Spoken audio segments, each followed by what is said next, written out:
That's EOD for sure. Do I hear? How do I pause this? Okay, there. I just push pause. I did. Okay, so now we are live on my end. Okay. I see now, live now.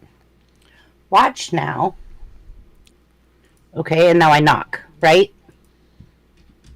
Well, give just a second because it changed the opt out. Why is it doing things as soon as I go live? Okay.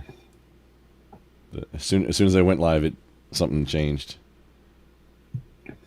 Okay. Start shared chat. Okay, there we go. Yes, now hit knock. Accept, and there we go. In. Easy peasy. Ta-da! Now I have to mute, right? Yep, mute, and to be ultra sure, mute the tab too. How do I mute the tab? Up at the very top, just right click on the tab on your browser, and you should be able to mute the tab. Like mute site. Oh yeah, mute site is safe. It'll mute all of Twitch on the tabs for Twitch. Oh, what browser are you using? Are you using Safari? Google. But I'm on a MacBook Pro. Okay, yeah, no, we're good to go. Okay, so I can hit live now? Mm-hmm. Okay. Let's... Hey, Rome. Rome sends hugs. Oh, that should be test.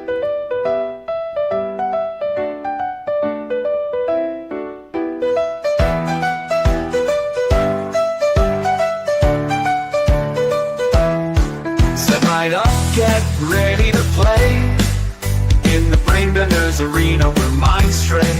From puzzles to quizzes, facts untold, unlocking mysteries, watch them unfold. Puzzles, quizzes, mysteries unfold. Brainbenders meant to keep your mind on fire, twisting and turning higher and higher. Trivia and facts keep you on your toes. Where the next challenge leads, nobody knows. Mind on fire, nobody knows. Riddles and corners, secrets to reveal. Each question a journey, every answer a seal. Cognitive playground where neurons spark.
Everyone.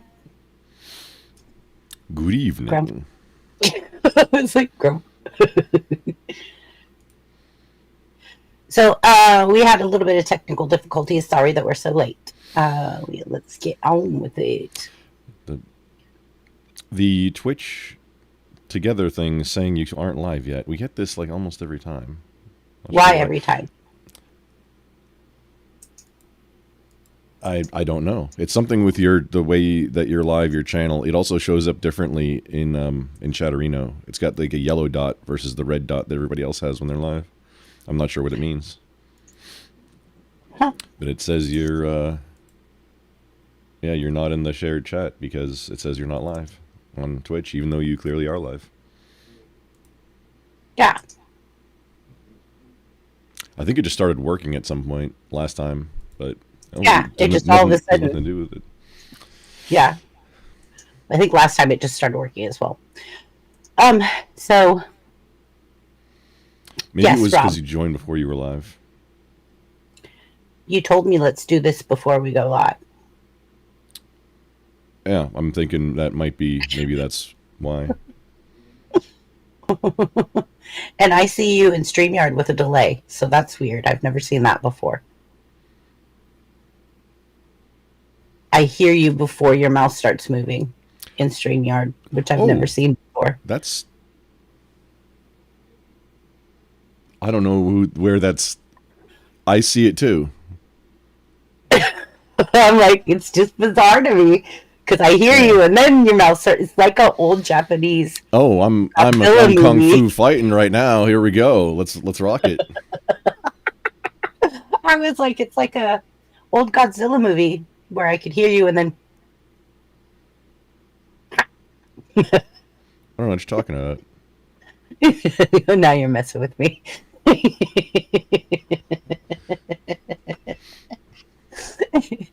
I love you as a co-host. You're fun. Okay, so let's get started. I don't know, Too Tall. I think you're the only one here. It only shows a few people here with us tonight. So we don't have that many people. And I think you're my only one in my chat. I think everybody else is over in Grump's chats. Well, I just went live too. I mean, we both just went live. Yeah. So, we see a couple more people. So there's a couple more people coming in. Yay! Thank goodness. I was like, I want to play this. Me and Grump. Well, I can't verse Grump because, But Rome is really smart. She can run chat, I'm sure. Rome is a smarty. Hugsies, Rome. Hugsies to Rob. Hugsies to everybody out there. All right, let's see. Are you guys ready to start playing the game, or are you still tweaking on the stuff? I am ready. You might want to give it a few to see if more show up. Your call, girl. I'm here for the ride. Ooh. What? Yeah, the verticals. Weird.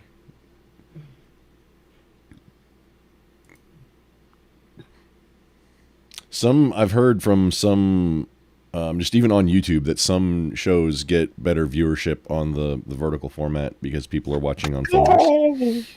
So I got somebody in chat right now saying, T Mills 92. Yo, the battle bus comes back tomorrow. So pumped. Let's go. T Mills, welcome. Is that a Fortnite thing? Or PUBG?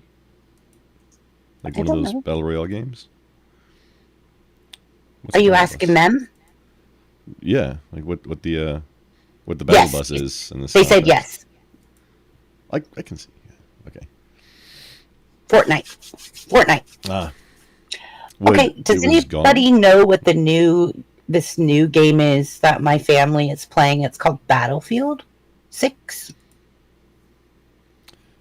Yeah, it's a shooter, like, and all the memes are where like Call of Duty gets stomped immediately by it's not like a realistic game, but it's much more realistic than Call of Duty.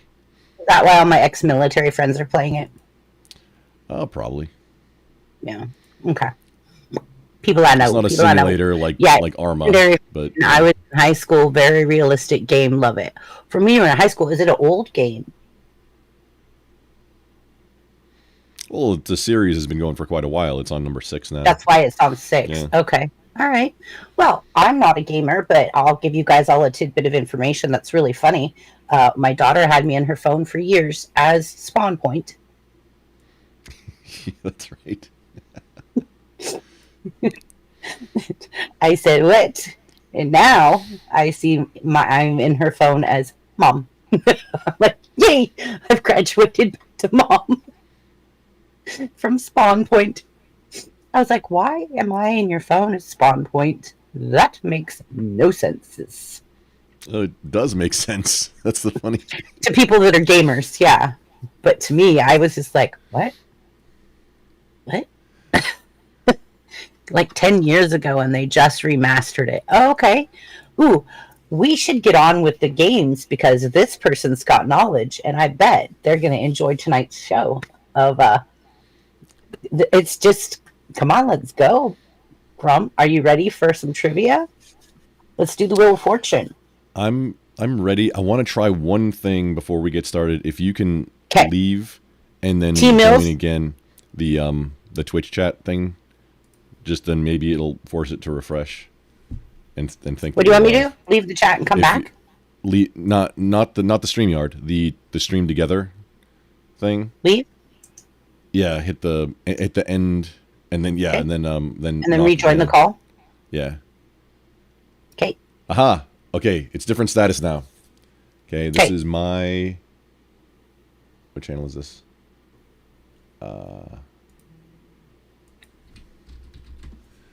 Okay, testing from my YouTube. Goes to my Twitch. Oh, does it go to my Twitch? Okay, goes to my Twitch. And goes to your Twitch. Okay, we got it. That was it. Just had to rejoin. All right. Okay. We're linked. See my test? That's from my YouTube there. In the Oh yes, there it is. Rome with Clark Gable. Rome. Hello. We are all good. Thank you for joining us. All right, here we go. Are you guys ready to start the trivia now? Ready to go. You're the only one on panel. Where is Hoover? Where is our Hoover? Hoover. Messing with some corgis. And if you're in my chat, the link is pinned at the top if you want to join panel and be on team panel. But right now, Grump's got this. Grump is all by myself. All right, here we go. Also. Huh? I'll link the panel also. Okay. And we have to know them to come up. That's the only rule. I'm ready for this one. Let's go. All right, Team Mills, 92. Let's go. Here we go. We're going to go with Wheel of Fortune first. Chat, you guys are first. So how the game rolls. Grump, do you want to explain while I'm getting the game board set up? Sure. Which game is it? Wheel of Fortune first, always. Okay. So every round alternates who starts. It starts with chat starting round 1, and then panel will start round 2. Now, ownership of the board can change during the round. If you win the round, you win the points. If you don't win the round, you don't win the points. It doesn't matter how many you have, you don't win them.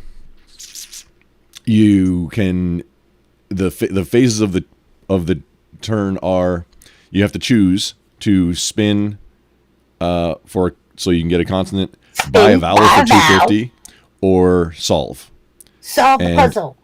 If it's the first turn, it's automatically spin because you can't buy a vowel, and I mean you don't. And everyone in chat is trying to beat panel, which right now is just Grump. I can't play because I created the questions. And so if you're seeing this, if you're seeing this live, you type into the chat. It'll show up on this in the on-screen chat in StreamYard. That's all the chats across. So I'm live on Twitch, Kick, YouTube, Rumble, Twitter, and BBB is live on Twitch, YouTube, and Facebook. If you're seeing this, it'll show up there. Maybe not Twitter. I'm not sure. But if you're seeing this, it'll show up here, and this is what we're going to use. I don't have Twitter. My Twitter. I have it. It's just not connected. Yeah. If all right. The order that it goes on the on-screen chat is the order that we're going to use to decide for chat's turn what came first. Mm-hmm. Right. And if so for right now, I think we're going to do first answer that comes in is going to be it. When the chat gets bigger, it'll need to be confirmed. It'll be 2 people have to be there. Yeah, two with the same All thing. right. I'm glad that you see it. Okay, here we go. So we are going to start. I'm going to turn off my camera. Grump is my navigator in my ear. If anyone wants to come up on panel from chat to be a spokesperson for chat, they can. The link is pinned at the top. You could be a spokesperson for chat if we know you. It might not be pinned on your vertical. Oh, it's not pinned on either. Hang on, if I can. I pinned it. I don't one see of it them on either. I see a poll on the vertical one. Maybe the poll took it away. Okay. Oh, okay, there on vertical, yeah. The poll was covering it. So on the landscape, let's. Okay. Excuse me. I can't pin on your channel. So it's right there. Just hit pin and then it'll be good to go. Excuse me. Pin message. It's there. Excuse me. I should try to mute, but it happened so fast. Okay, and then I got to go into YouTube. Yeah. And then I got to go to the other one.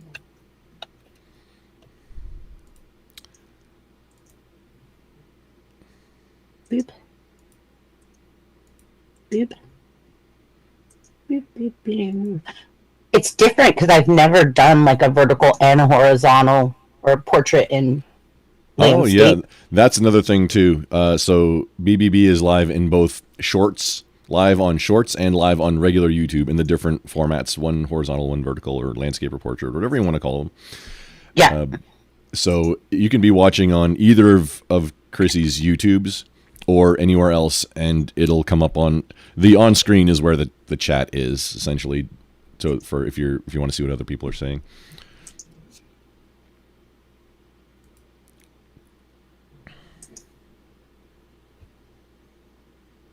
Do you know the person in the vertical? I don't know what you're at. Oh, which, I mean, most of your chat's in the vertical one. Oh, I don't know. Okay. Okay. I don't know. I don't know what you mean. Okay, let's get going because this is taking way too long. Yeah. So let's go. I want to get going so people don't get wasted time. Okay. All right. So tonight we are going to start the Wheel of Fortune chat. I have to spin the wheel for you to get the game started. So I'm going to spin the wheel. Whatever it lands on is going to be you guys. If you guys lose a turn or you land on bankrupt, it goes to panel. And then if we go bankrupt or we lose a turn, it goes back to you guys. But the mission here is to get the most points. Have a strategy. That's the game player right there. Have a strategy. You don't want to go, oh, I know it, and solve the puzzle when you have more consonants that you could get and get more points or more money in the bank, because that has happened. So get your strategy together, get your team players together, get your snacks, get your drinks, and let's start playing. Get your game face on because it's time to play. That's right. Welcome to Brain Blender. Oh, why'd that stop? Oh, these things. Welcome to Brain Blender, where minds collide. Tonight's topic is classic cartoon characters. Which classic cartoon character is known for wearing red shorts and large yellow shoes? And we will repeat it again after the music. The clock is ticking, the pressure's high. One wrong move, kiss your points goodbye. 700. Sharpen your spin. Step into the ring, let the chaos begin.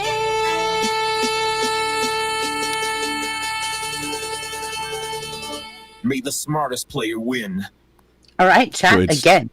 Chat's turn. Starting it off. Kick it off. Yes. Need a letter. And you guys got consonants. 700. And the question is, you rolled a 700, you spun that wheel and got 700 to start the game off. Which classic cartoon character is known for wearing red shorts and large yellow shoes? Tonight's topic for Wheel of Fortune is classic cartoon characters. Let's go, chat. First one to give an answer.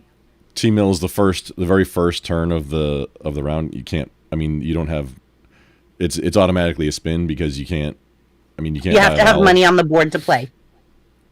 And it would be silly to solve it with all evened up at 0-0. You get no money if you don't have money on the board. So it would just be a waste of solve the puzzle. We got an M. An M. From Too Tall Rob. All right. Too Tall Rob. Let's go.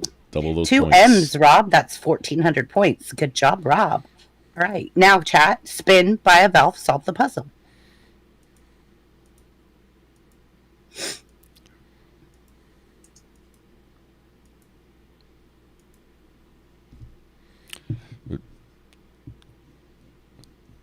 T-Mills, Zavi, sorry. Too Tall Spin. Rob got in Thank first. you, Gorilla Biscuits. Good to see you, Gorilla Biscuits. Oh my gosh, I miss you, John. So good to see you. Gorilla Biscuits in the house. Love Gorilla Biscuits. John is awesome. For 500. We need a consonant. John's a pro at this game. He knows how it rolls.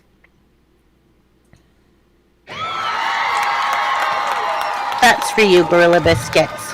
We got a C was the first one in. A C Charlie. for Charlie.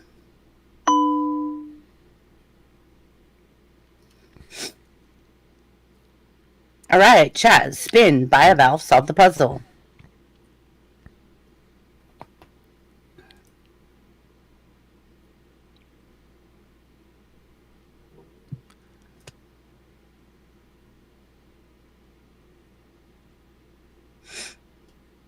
We got a spin. We got a spin to win. Spinarooski. Spin, spin, spin. From Sexy Gorilla Biscuits. You guys, 200, 200. Pick a consonant for 200. Too Tall Rob, this one's for you.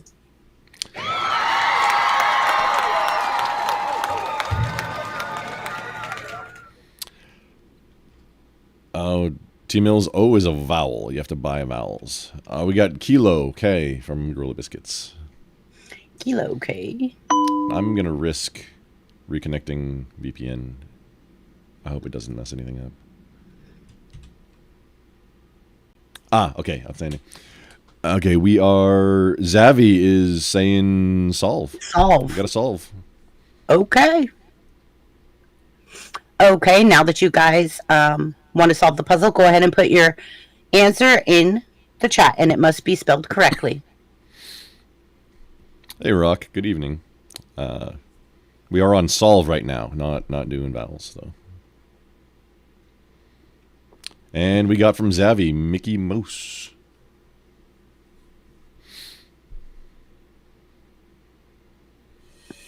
Mickey Mouse.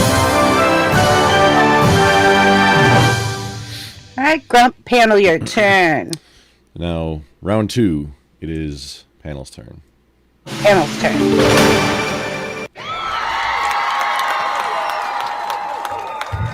Which wisecracking rabbit is famous for saying, "What's up, Doc?" And we're going to spin. Of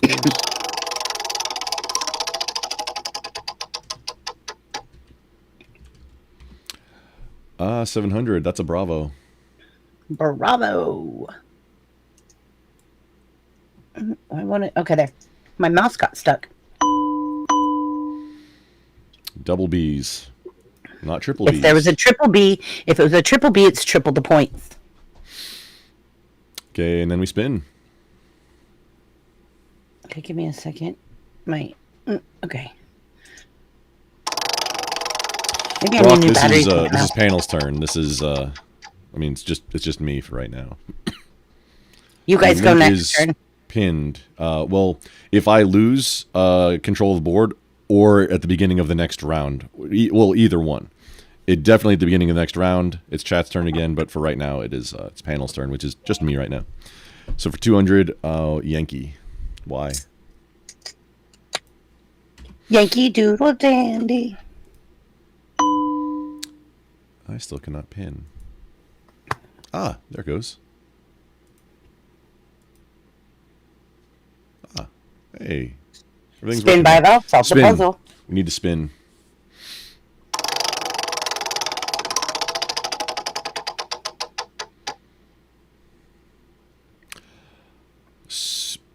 Sierra. For 400, we do Sierra. I love Sierra.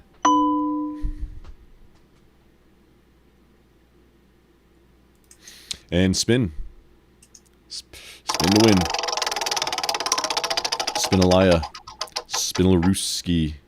If Gorilla Biscuits wants to come up for being a ambassador for the chat, he can. For 100, we'll go with golf. And spin.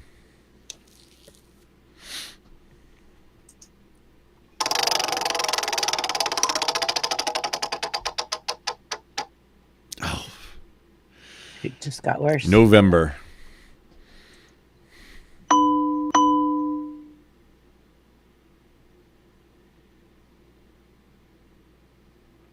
And we solve it. It's Bugs Bunny.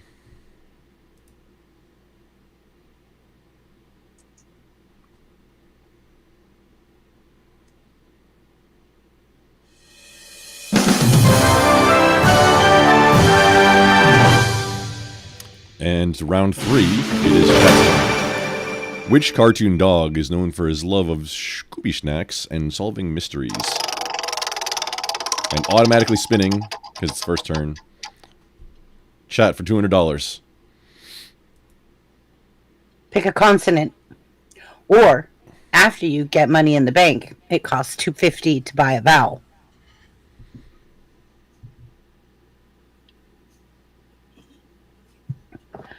So when they buy a vowel, do they get, like, double the points for each one they get?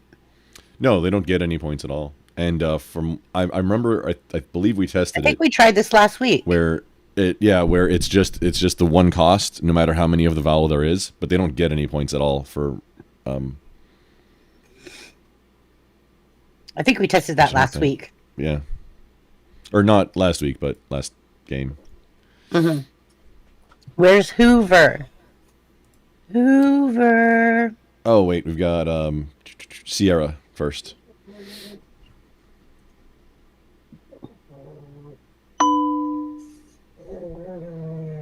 Being all distracted. Oh, I hear a pug muffin. Yeah. Okay, My chat. puggers. Spin.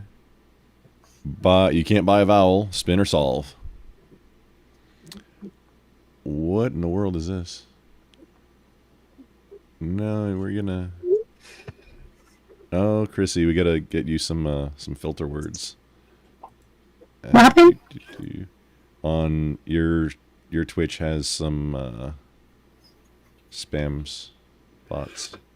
I'll work with you tomorrow on it if you're not busy. We can get backstage and work on stuff. Spin. Tomorrow's gonna be a little tight. Yeah, we've got spin. Well, whenever. I'm available Sundays too. Okay. Spin. Sorry, Gorilla Biscuits and everyone who said spin. Grump was distracting me. Uh-oh. Well, I'm distracted doing stuff too. So panel's turn. So we get a spin.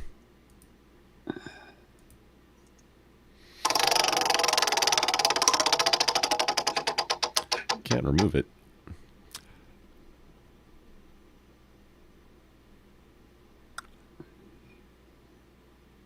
Yankee. I guess there's no doubles. The doubles are vowels. And spin.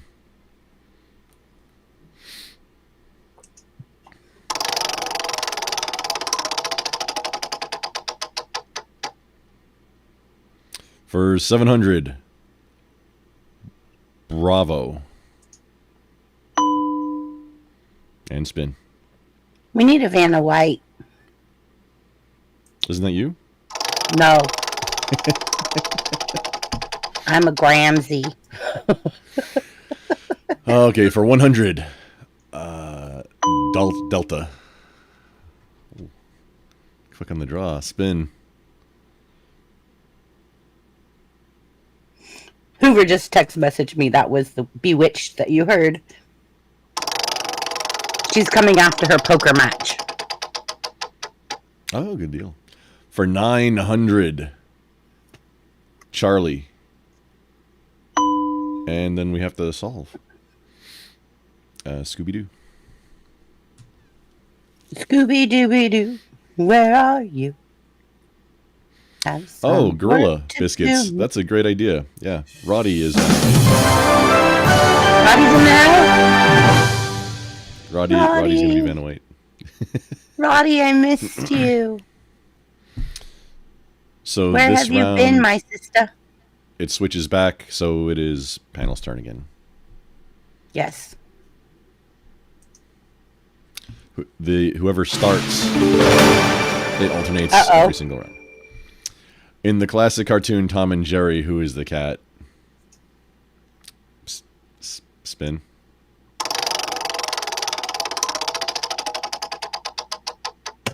Oh, and just like that, it's chat's turn. So, automatically spin. It's going to be spinning for chat. Mm-hmm. For 700. Of course. Oh, this isn't Roddy. It's not Jeopardy. So it's all just this is the round. It's for Where's the Roddy? levels are for Jeopardy. I don't see her. On the chat. Is she with Rome? I don't know. I don't know which one of my streams.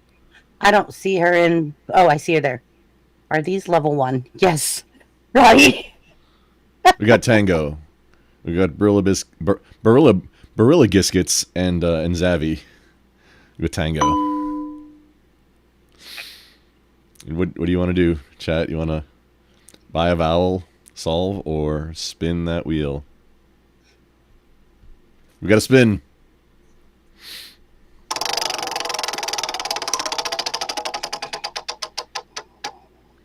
$300. Need a consonant for 300. And we got an M, Mike. So now, would you like to spin for a consonant, buy a vowel for 250, or solve? We got to solve. And Tom.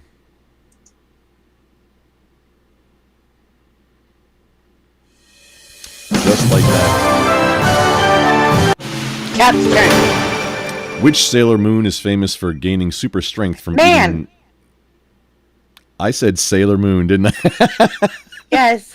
Which Sailor Man is famous for getting super strength? I was like, wait a minute. From eating spinach. Which Sailor Moon is a cartoon also. I'd never watched it, but it definitely is. And it's chat. Even though chat ended, just like the last round, even though chat ended it, it alternates who starts the round. So it's chat's turn to begin this one. Yeah, it's chat's turn. And automatically spinning. Yes. Mm-hmm. I got this. For 100.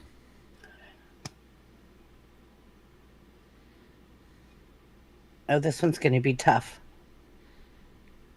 Maybe not. There's only one choice. For 100. Right yeah, there's 2. Got Barilla Giscuits with a Yankee. Why? And that's the correct... The correct one to pick. Correct move. Correct move, so, Gorilla Biscuits. This one's for you, buddy. With 100 on the board, you can't buy a vowel. You don't have the funds, but you can spin or solve. We got to spin.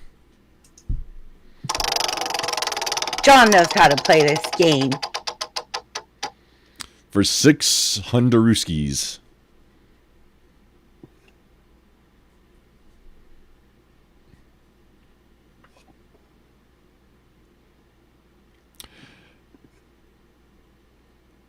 We got a Papa P porcupine. sometimes at night I'd mess with guys on the radio and throw in like, when spelling things out, I'd throw in like a porcupine or unicorn in there, just totally casually. Have you ever seen the YouTube video? Is the woman crazy scale of crazy to unicorn? It's hilarious. No, we've got from Gorilla, we've got a Solve and Popeye.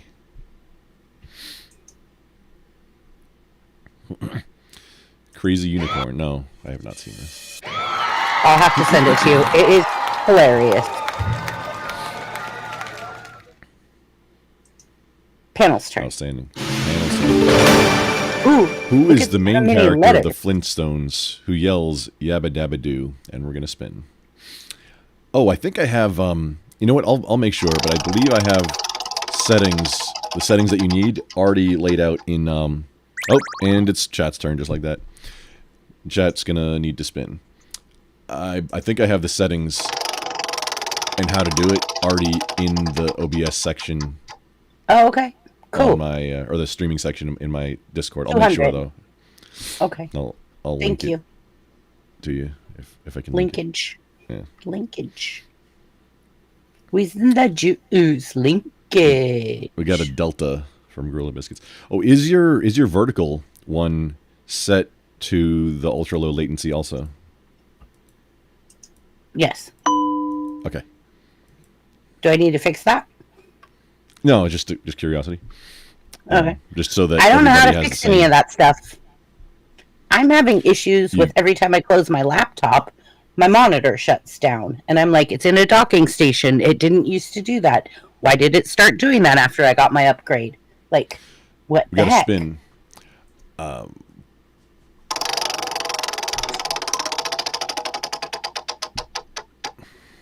I upgraded to the no OS system. For and now 100. it is not working properly. We'll talk about it. Oh, some other time. rabbits. That might be the answer, but it's not. We're on a spin phase for chat, and the goal is to get as much cash as you can. Just solving it doesn't win you big points at the end of the game because it's multiple rounds. Roddy, you're bad. Your manners aren't bad, sweetness. You're good, Roddy. Yeah, rabbits. You're Oh good to go. shit, my bad. Rabbit, it's okay. Grump, you want to explain how to play again real fast? We've got Sierra, first letter up for 100. Sierra. Yes, this is just like Wheel of Fortune. The rounds, there's 16 total rounds. It alternates who starts. It's panel versus chat. Chat goes first on the very first round, and then it's panel's turn, which is just me for right now. And then it alternates who starts the round. Now, whoever ends the round, that doesn't impact who's going to start the next round. Control of the board can change during the round if you lose a turn or hit bankrupt on the wheel. It changes possession of the board, and then the other team can go. First round is always a spin, not necessarily when possession changes, because you can defensively do a solve. I would imagine. But yeah. There we go. And it's... You have to pick consonants if you spin. Yeah, spinning is consonants, and you can... it's 3 phases. The first phase is spin, purchase a vowel. You buy a vowel, but it costs $2.50, or solve. And it's the same price no matter how many vowels there are. So for $2.50, if there's a whole bunch of that vowel, they will all show up, and it doesn't cost more. And you don't get any points for buying a vowel. Spin. I see spin We from got a Gorilla. spin. I see spin. Gorilla knows how to play this game. That's right, Gorilla. Go, John. For 700.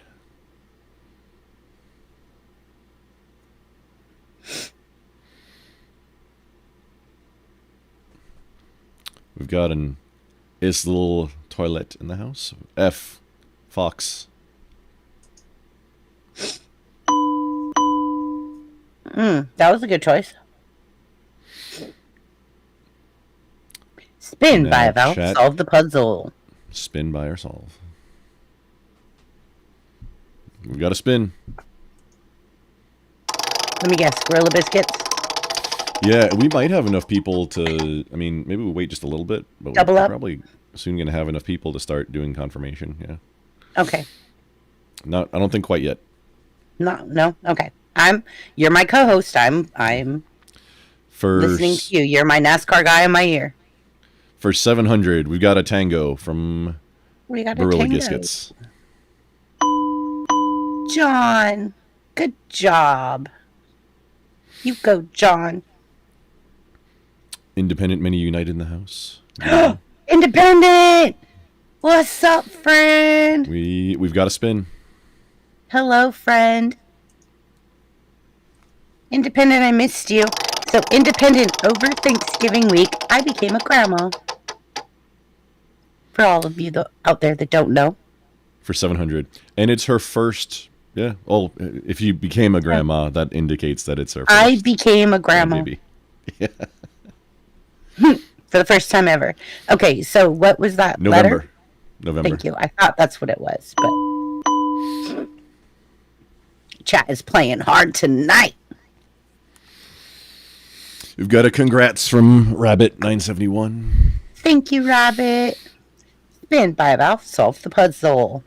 Let's go chat. We've got a solve from Gorilla. Rocking it. A with what? Fred Flintstone.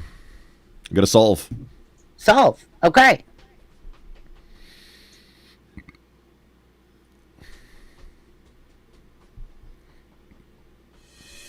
Good round, chat.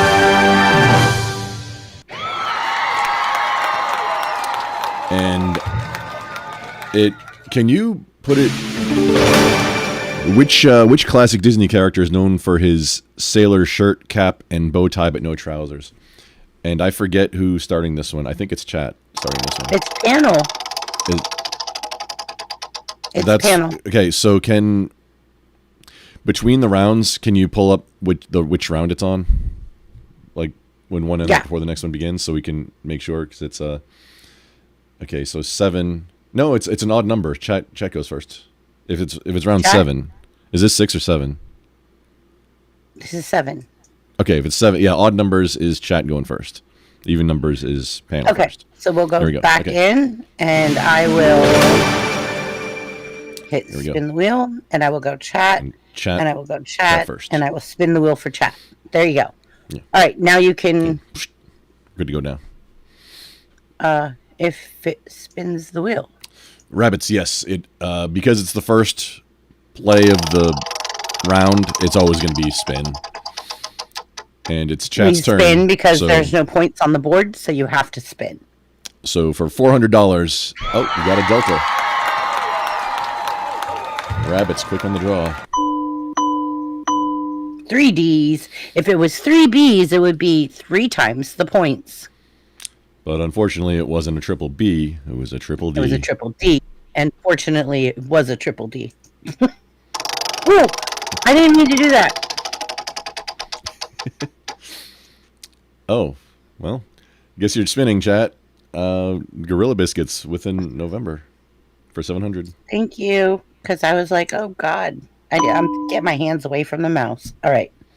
Here we go. Don't hover over the buttons, because sometimes you can just, like, oops. Accidentally barely touch it, and it's like, bank. Yeah. All right. Spin by Valve, solve the puzzle.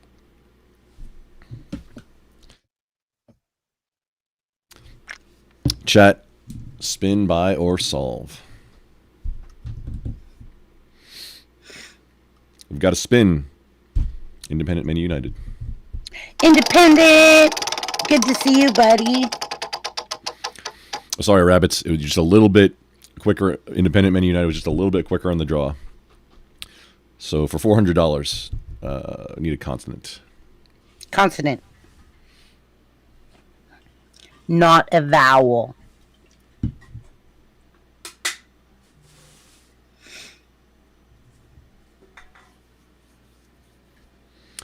We've got a Lima. Lima in the house.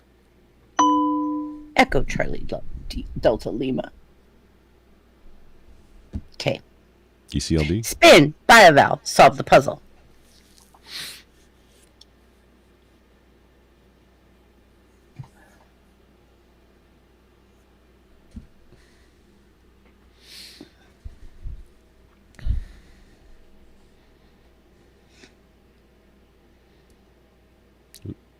Whoa.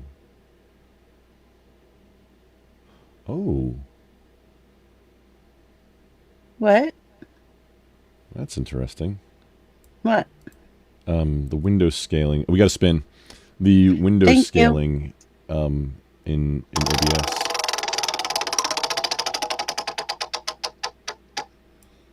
So now you have. We've got for 900.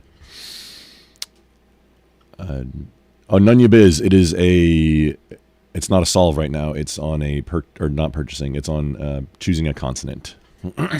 We've got Charlie from Independent, Many, and Roddy. Go Independent.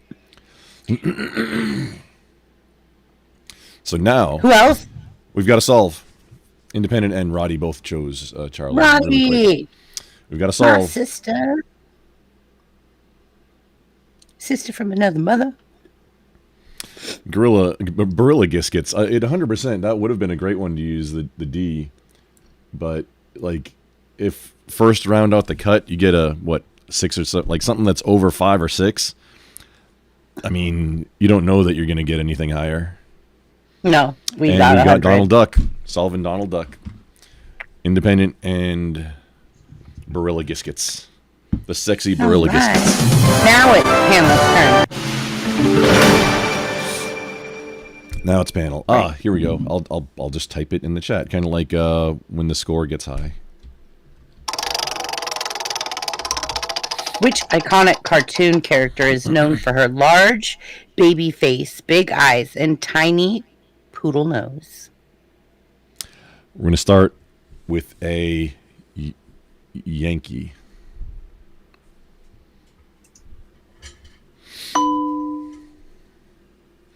And spin.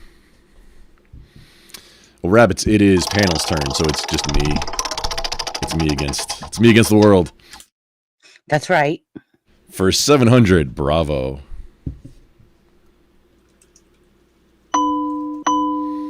And we spin.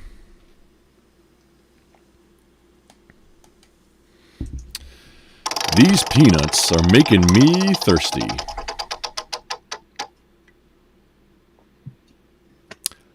Papa. Got a P. And spin.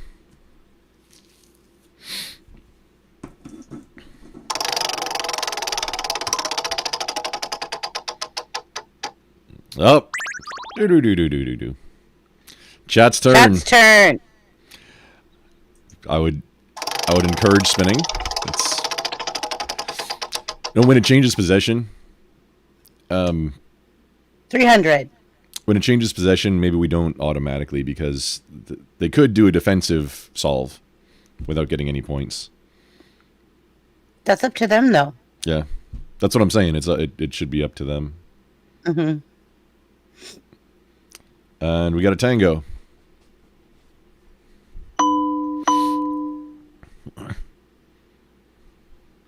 Spin solver by. Chat. Do do do do do do do. Do, do, do, do, do, do, do. I know that's Jeopardy, but I'm just saying. Spin that wheel. We've got a spin. Rabbits. Okay.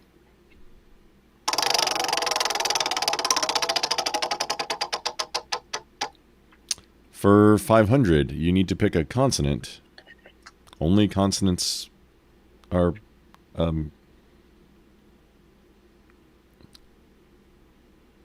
Oh, wait, hang on. No, I missed it. Gorilla, you are right. Gorilla had it. I didn't see the solve line. It was...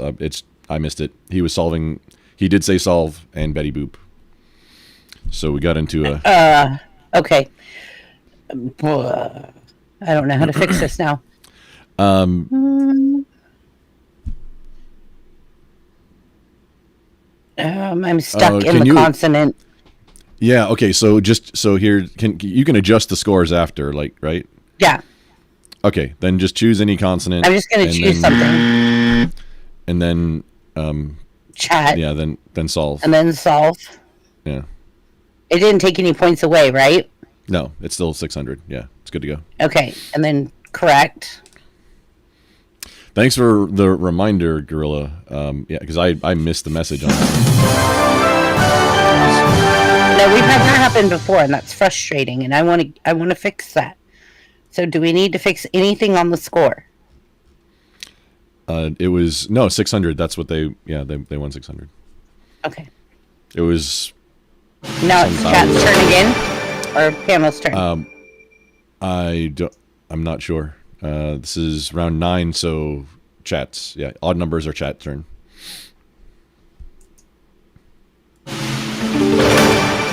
Who is the main character of the Peanuts comic strip? And because it's the first round of the round, it is a square. You see, for 600. We have to spin. We have to, and it always favors Chat. Always, always, always, always. It is Chat's turn. Pick a consonant. Got Romeo. Gorilla with Romeo. Oh, Angie Kirkpatrick. It is picking a consonant phase, but you can.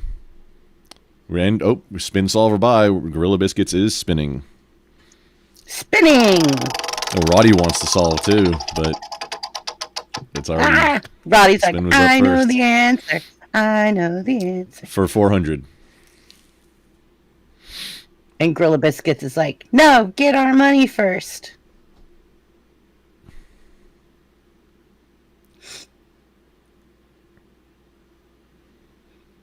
With a C, Charlie. How many what do we got here?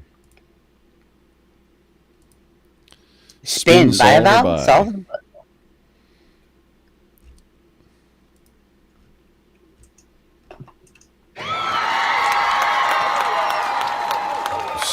We got Independent Many with a spin. Independent! Indy! Let's go! Indy. Qua? It vanished. You're not sharing now.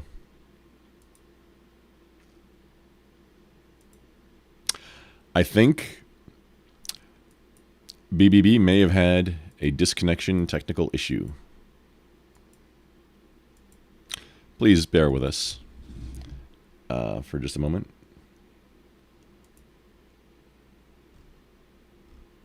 Technical difficulties.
That was not exactly as intended.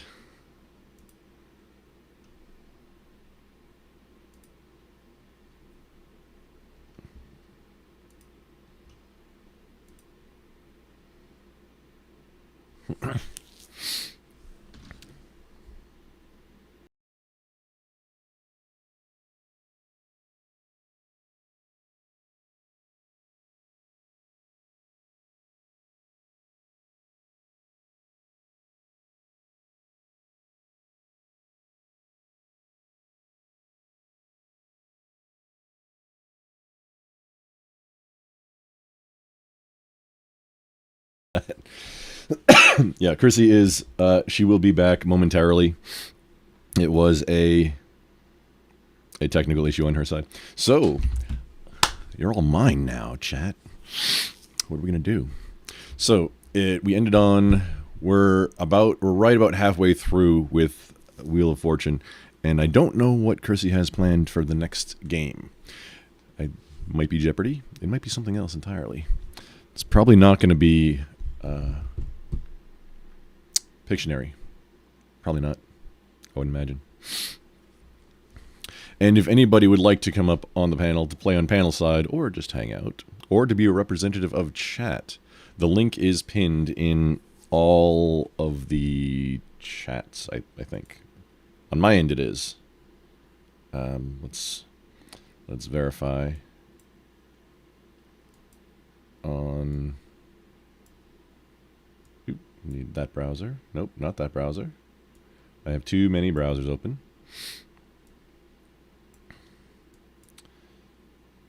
There we go. And at least on the Brain Benders Banter, vertical and horizontal format, they are pinned. I'm not sure about the Facebook or...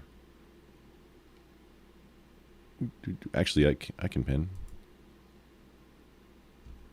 It's not pinned on... There we go. It's not pinned on Chrissy's Twitch. Let's fix that.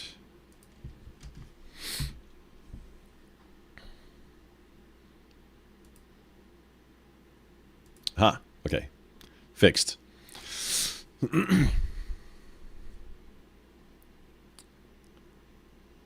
Oh, wow, that's delayed. Okay.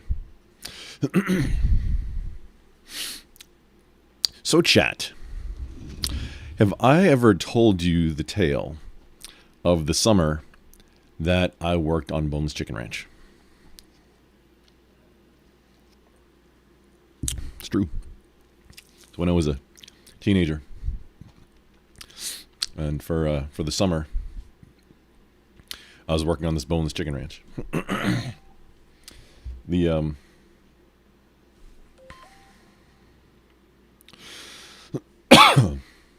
oh, Chrissy's texting. Just a moment.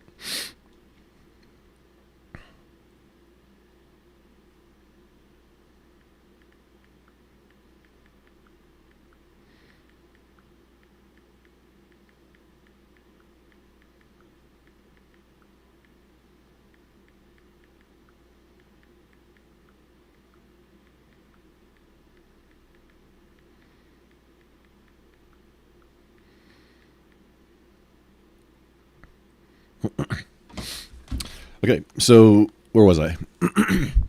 Boneless Chicken Ranch.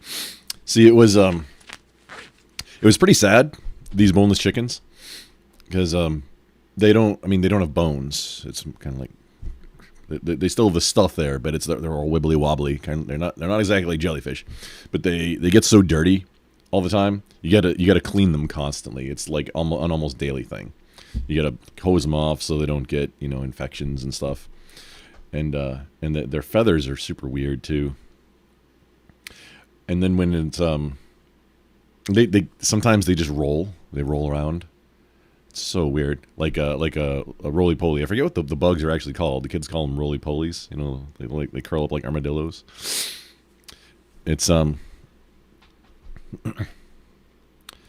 Oh, Independent Many. Do you eat the chicken? Well, I mean, that's what they're for. That's where the boneless chicken comes from that you buy in the grocery store.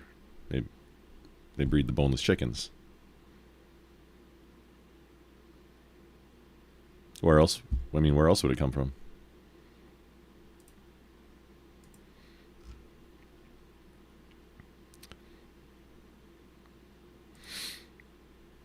Oh, Barilla Biscuits.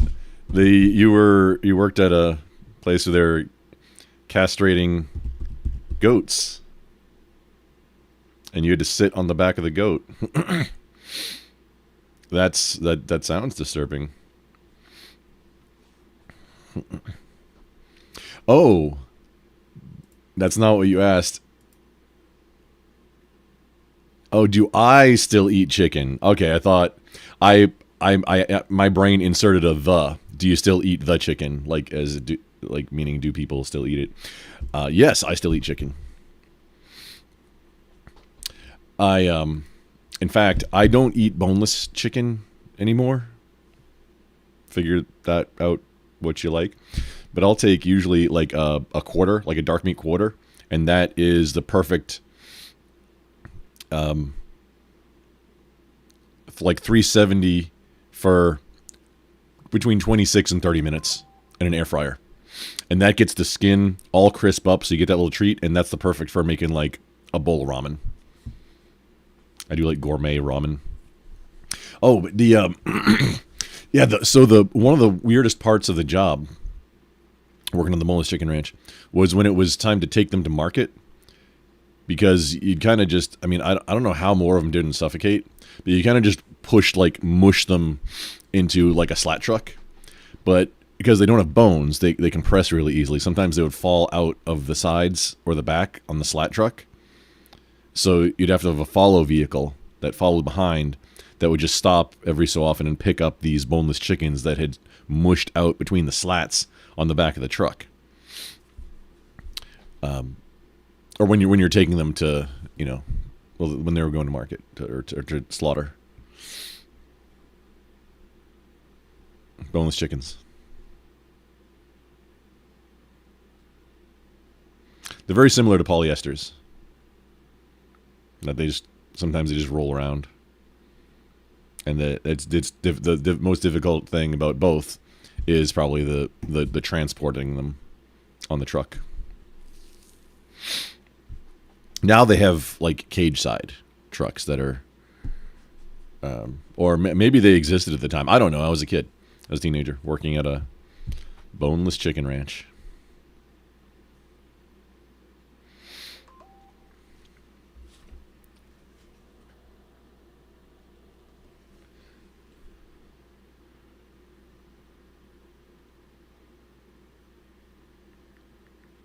Oh, we're getting texts from the host.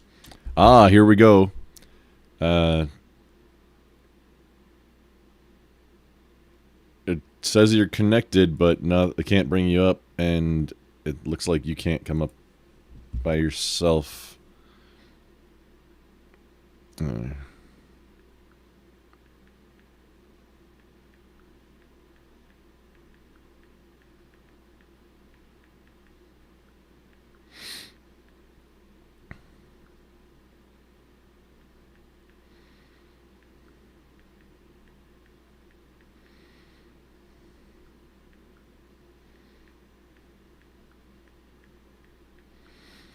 Chris, if you can hear me, it says you're connected, but not your devices, so you can't even come, like your disconnected thing can't come up.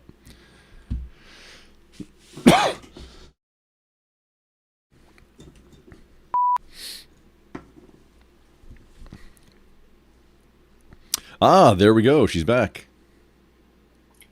Yeah, my system just shut down. Okay. Share screen. Yeah, we were on round like 7 or 8. Still sharing screen? That's mine. Here, remove. Oh. I think when you moved something up, it switched things to order, and I think I unshared your. Yeah. Okay. Do you still eat chicken, Grump? Oh, yes. I was telling them the story of the time when I was a teenager working I'm glad you carried chat. Thank you. Boneless chicken ranch. Okay, are we ready? So yeah, I don't eat boneless chicken. So what happened last?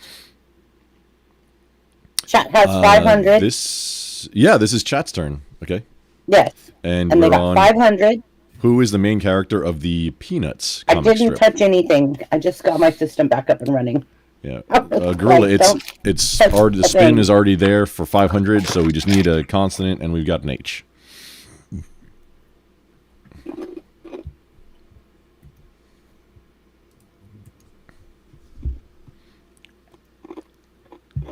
Hotel. So now, chat, spin, solve, or bivowel.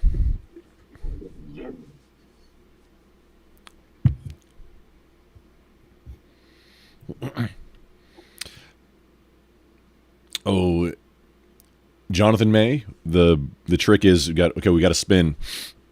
For the phase, it has to be spin, solve, or by, and then or like solve with the answer. You got to say solve. But we're on a spin phase now because Gorilla Biscuits said spin first.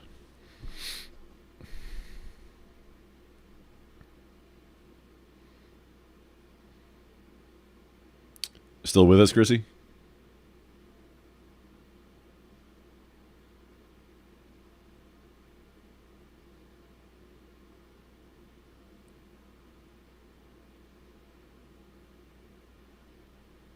Yes, I am. Ah, okay. We have a spin.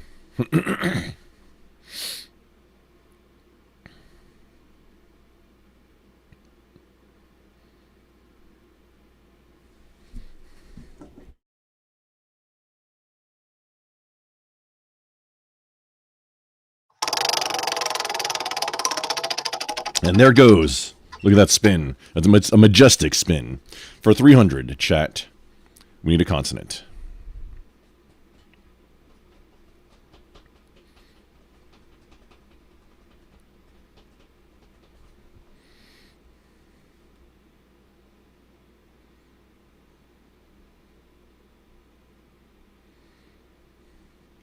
We've got a Lima from the Barilla Biscuits.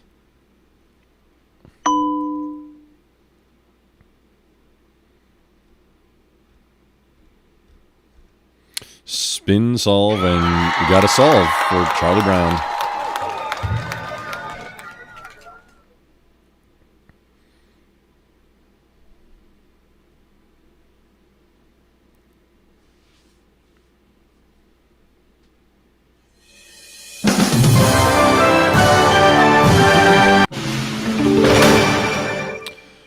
Which early cartoon character is known for his black body, white eyes, and giant... I can't see what that is. Gun? Grin. And is this... Giant grin. Is this, which round is this?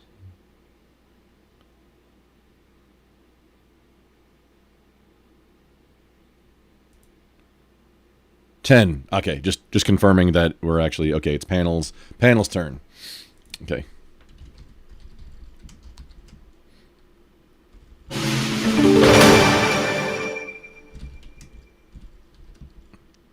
We spin.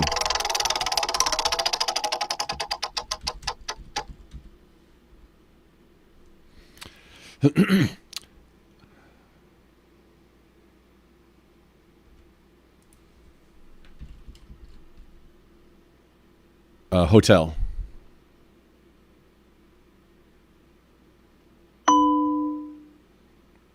Oh, okay. Okay, we spin.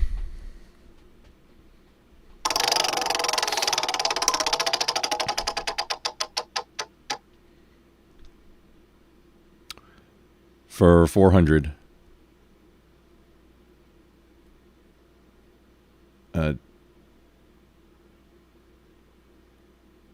X-ray.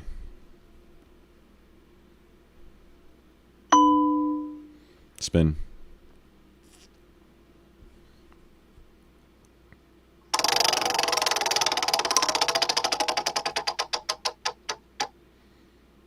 For 100.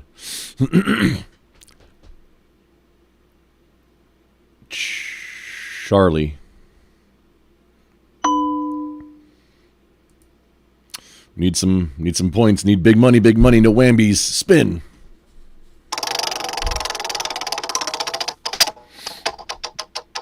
Oh, something happened. Yeah, 800. No, it made a sound. Now, yeah, it's not showing that. Okay, it's stuck on the, like, it made a sound, everything froze on the screen on the shared. But if it's showing for you 800. No, it's showing. I mean, if it's showing for you, I think it'll resolve if next time we do anything. Okay, we've got for 800. 800 Tango. T.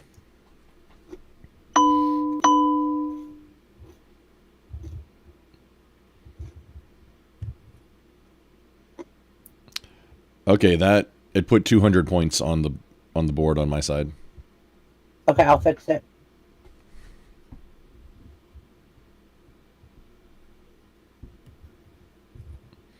I think it was stuck on the... I think it backed up and was stuck on the last one. So what, that was for 800 to need... That'd be 1,600 total, so 14... 15? 14, yeah. 1,400 more. So 2,400 total. Okay. Me. I'll adjust it at the end when I can. Okay, I guess we'll just keep... Okay, so we just add 14. Okay, spin. Correct. Spinarooski. It might not even make a difference. Might lose a turn. Right? Oh. There we go. Didn't matter a little bit. Not even a Didn't little matter tiny at bit. all.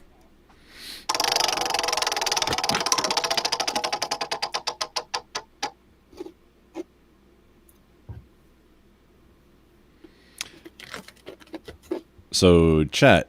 Oh, wait. Okay, it's spun for 700. What letter?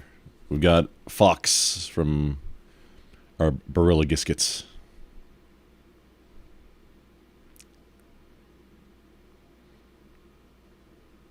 And then a solve.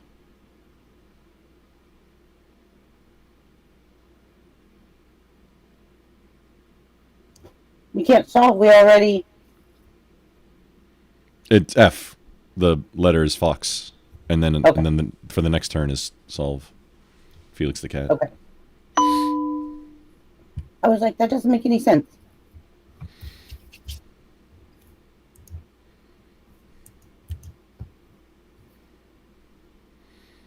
Roddy wants to solve Pepe Le Pew.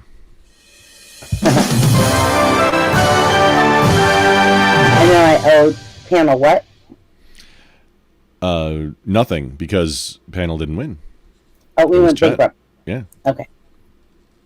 And didn't win the round. Which character is famously known for hunting Bugs Bunny and saying, "Be very, very quiet. I'm hunting Rabbit.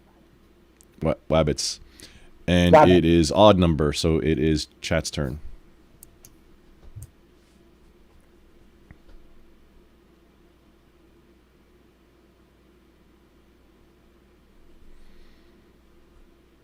It's on the round screen on this end.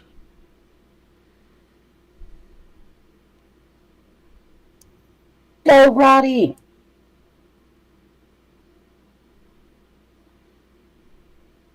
Chrissy, it's on the round selection screen on stream. I clicked it. I'm waiting on it to respond. Oh, okay. Good deal. Just make sure you know sometimes it desyncs.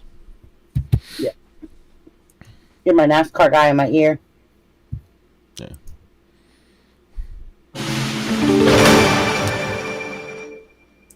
Be very, very quiet. I'm hunting wabbits. And spin. I'm going to spin first.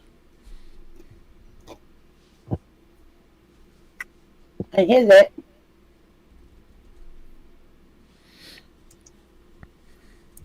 And Roddy has an F on the board. Okay. An F. Yeah, Fox. F. Foxtrot. For 900. Yeah. Gosh, Roddy. Well, you know what? the spin didn't happen yet. I was gonna say, hey, no, she was anticipating, but yeah, maybe we got to be consistent with it. If a letter or if something comes in before it's that phase, do we count it? If we know it's intended for that phase. I mean, like, that's a way to help beat the lag, but not sure.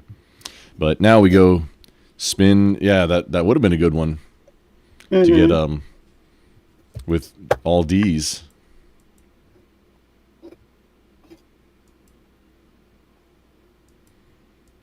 Spin, solve, or buy, chat.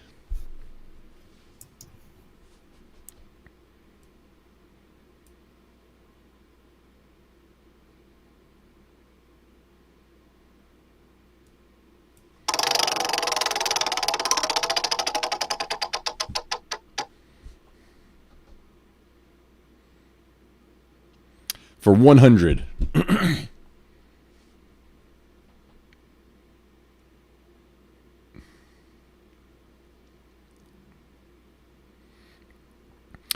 We got a Lima.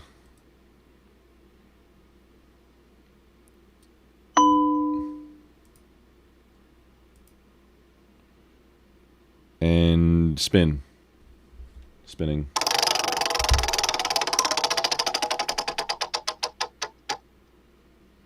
For 600.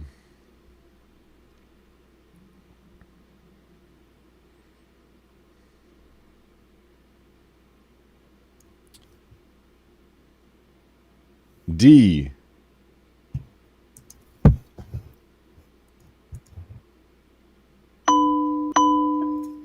With the double D's, Gorilla Biscuits in the house.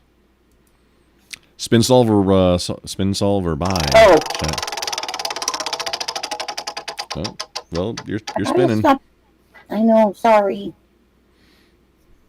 I just went to move the mouse up and it.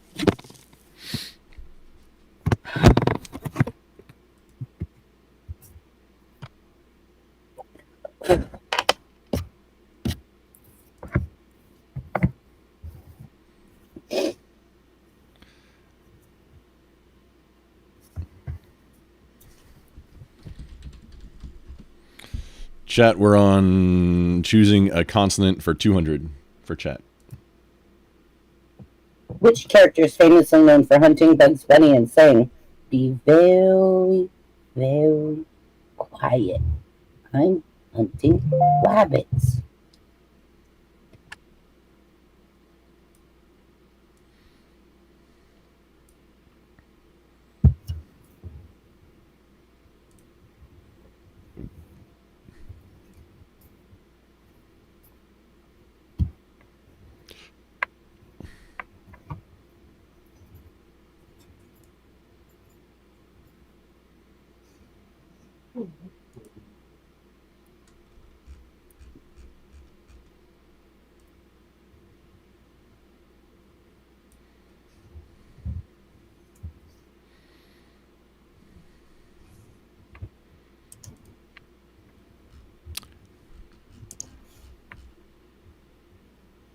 Come on, chat. Yeah, Roddy, you spun. It's 200. We need a letter. Need a consonant. We need a letter. Let's go. Roddy, Independent, Gorilla Biscuits. Everybody out there, let's go. Can you guys beat Grump?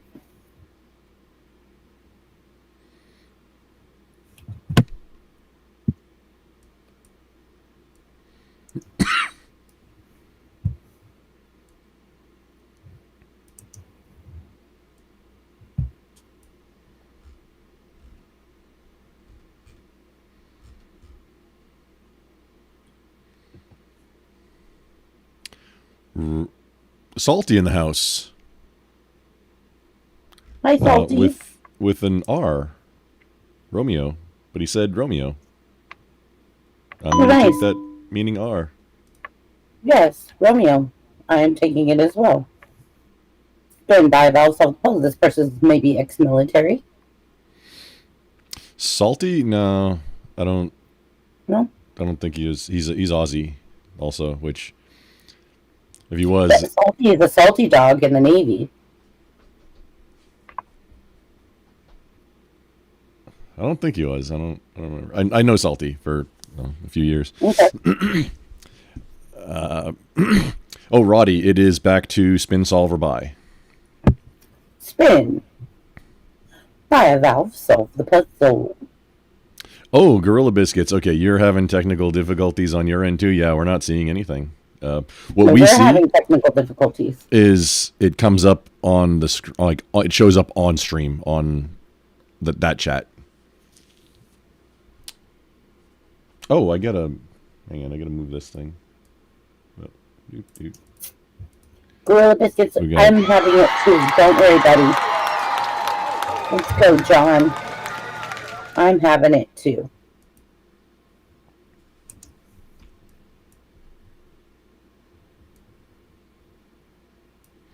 I saw you had show or hide.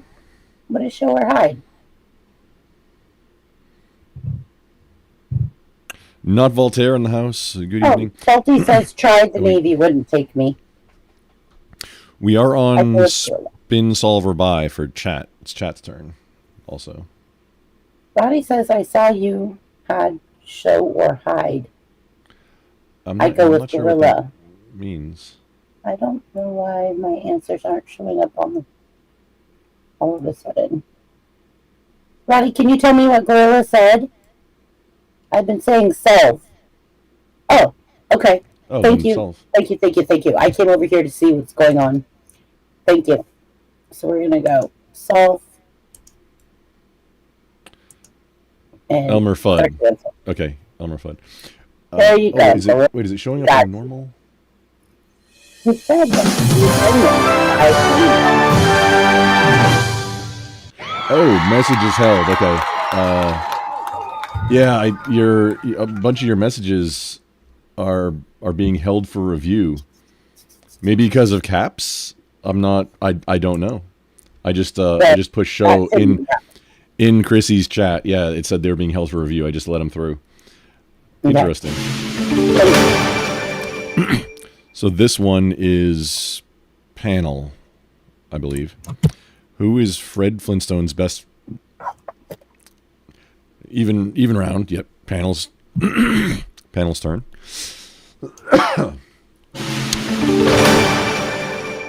Who is Fred Flintstone's best friend and next door neighbor in the Flintstones? And we'll spin.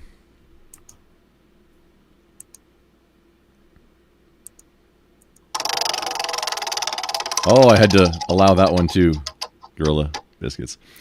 For 100. Lima.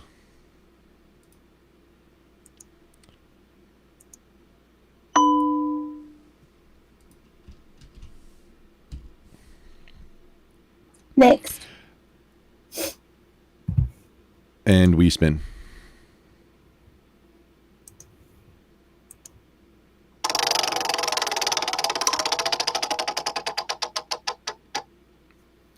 For 300. Yankee.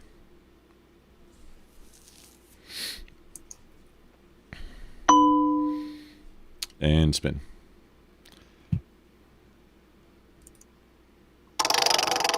Oh, Salty, this is panel's turn. This is just me. It's my turn. For 5.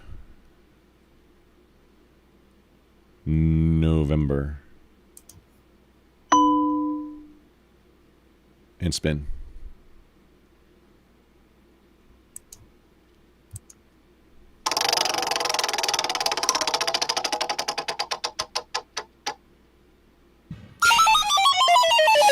And it's chat's turn. Just like that.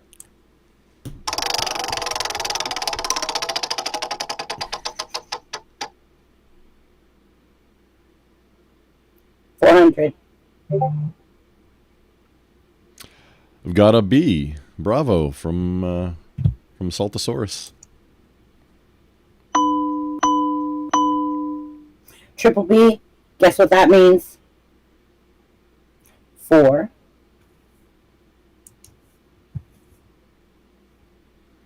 Triple B's. Triple B's. 4. Which is different than 3, 4. triple D's. 1, 2, 3, 4. No, but it's triple the points. There you go. Anytime they get triple Bs, they get triple the points. Because I'm BBB, and this is my channel. All right, here we go. Spin by Valve, solve the puzzle. We got solve Barney Rubble.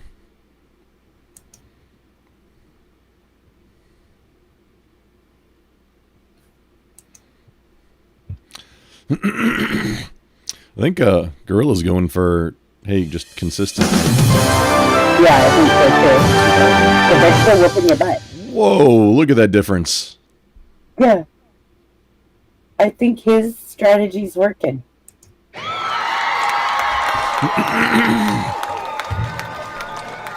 Well, it helps that I'm multiple losing people there. possession. I've lost possession on like 3, I think, where they take it.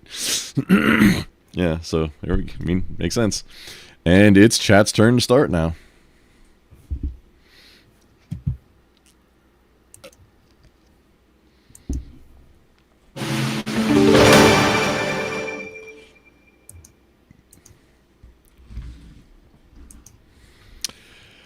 Who is Popeye's love interest in the cartoon Popeye the Sailor?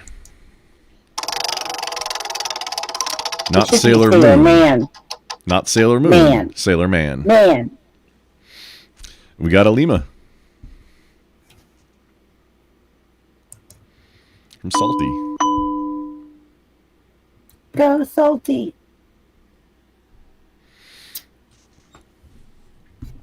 And chat, spin, solve, or buy. A vowel.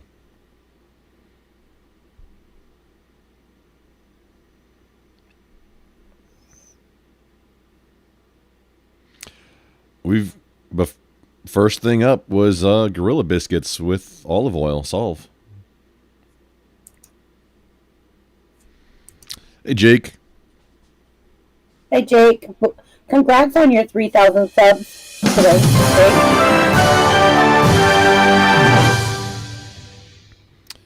Now, panel's turn. Which panel's turn? Even numbers. Which yellow canary character often outsmarts Sylvester the Cat in the Looney Tunes cartoons? And we spin. For 500. Delta. Spin.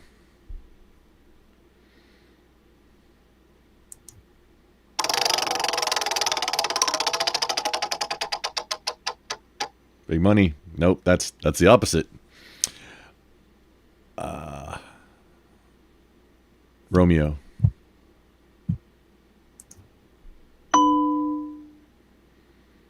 And spin.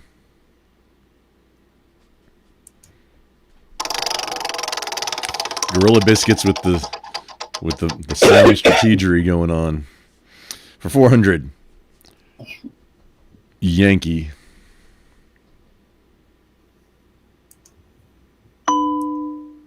Spin. Something over 5, please. Por favor.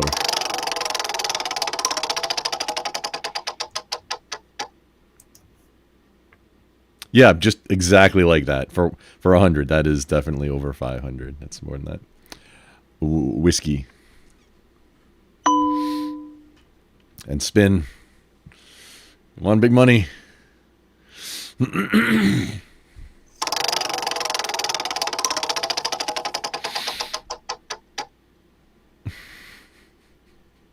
Bravo. For 300. Bravo. And the spin. Last spin.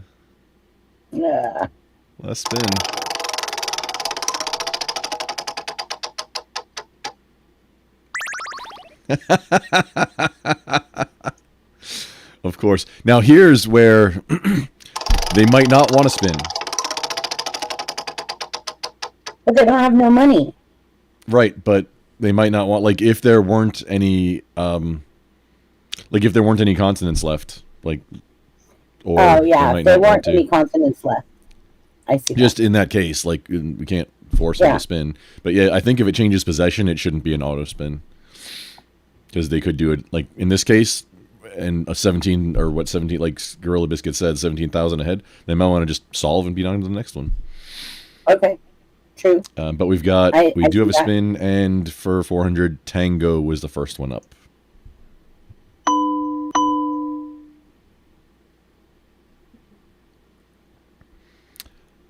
And now, chat, spin, solve, and we have a solve for Tweety Bird.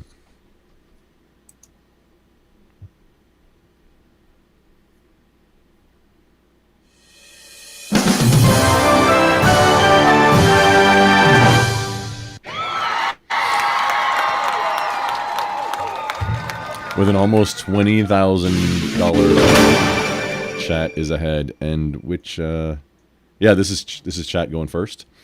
Which cartoon character is known for his distinctive laugh and being a mischievous woodpecker?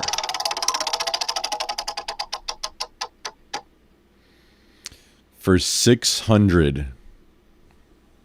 Where were those numbers when you were rolling? That's what I'm saying. Like, between, it's like, I think I'm mostly rolling 100s. Between that and losing turns, like, there's no, I can't do anything about it. No. We've got a whiskey first. All roll. What? W, whiskey, from Gorilla Biscuits, was up first.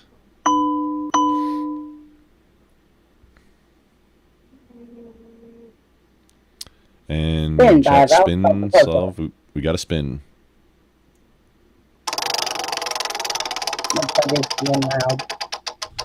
Oh. Uh-oh. Back to panel. And I'll spin.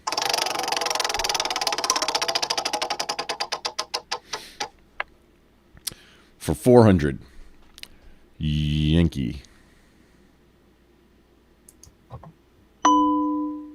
And spin.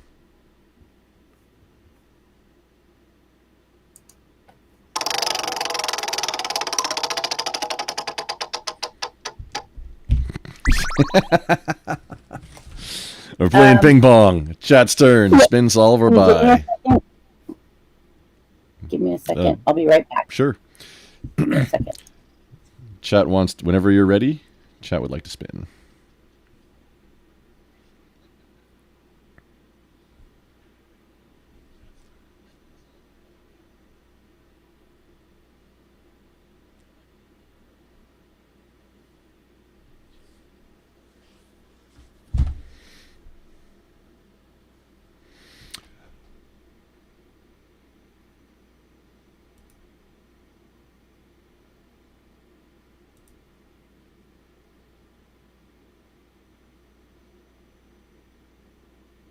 Huh.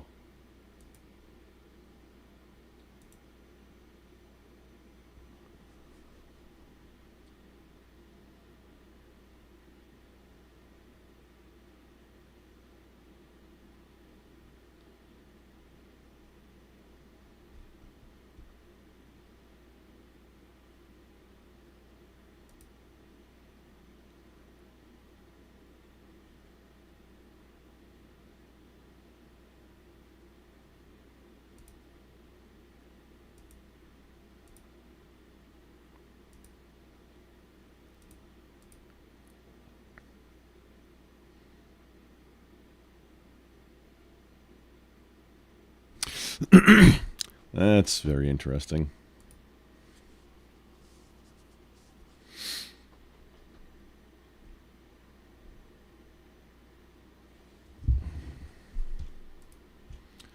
Okay, Chrissy will be back momentarily, and we have a spin ready to go, queued up for chat. Ah, she's back. Yes, we have a spin. Yes. I have to use lady's phone. A little muffly. What was that? Oh, man. So close. I had to use ladies' room. Oh. Ah! Hold on. For 100, chat, we need a consonant.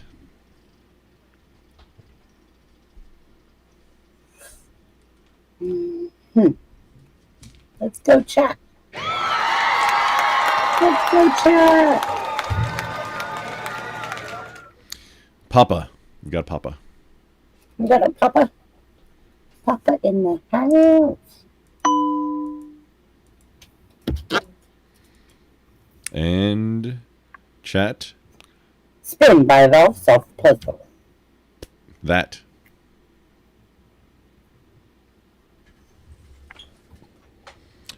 We've got to solve Woody Woodpecker.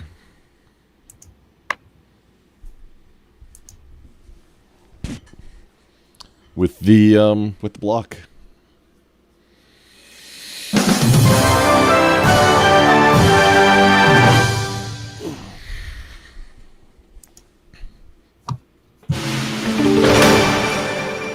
This is final round. So this is panel first. If I'm seeing that right, this is round 16. Correct. Okay, so this is me. Which fiery-tempered cowboy with a huge mustache often clashes with Bugs Bunny? And I'll spin.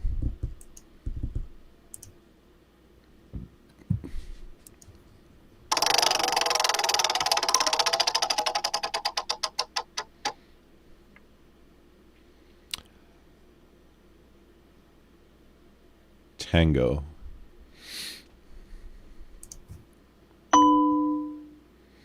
And spin. Spin. Yeah, gorilla. It's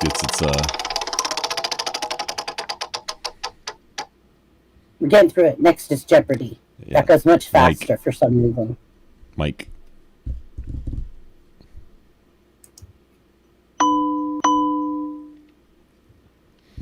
And spin.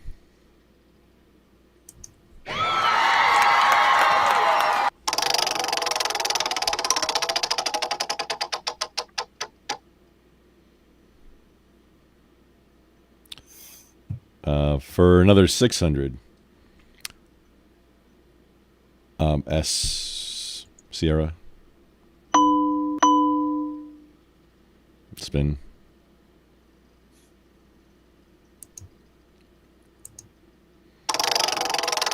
Let's go bankrupt. Yankee. Yankee Doodle Dandy. And we solve Yosemite Sam. This was a good round. It doesn't help much, but it was a good round. It was. Almost. That's almost half my total points in that round. I know, right? Chat, GG chat. GG all around for chat.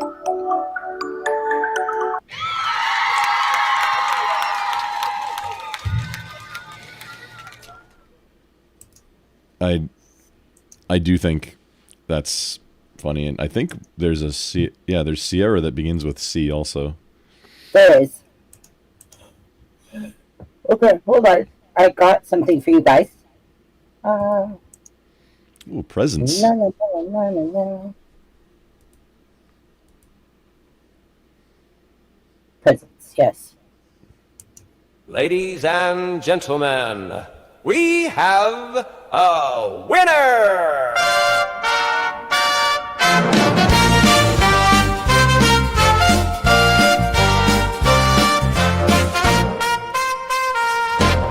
Now you are a champion on BBB's Brain Blender! Hooray! Hooray! All right, setting up the next game. Just a moment. Oh, actually, while you're setting up the next one, I need to step away for a minute. I'll be right back. Okay. Do I need to turn my camera on and everything? I'll turn my camera on. Go ahead. Step away for a moment. It happens. I was like, hey, yo. I need a second. Alright. So we are setting up the game board for the next one, which is Jeopardy! And we are going to set up, and this is what it shows people like Jeopardy more than Wheel of Fortune, which is weird for me. I thought people would like Jeopardy more, but nope.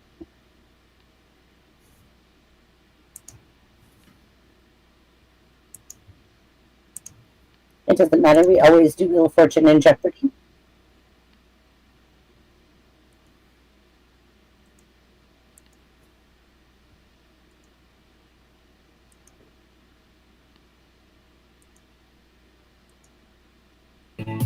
There we go.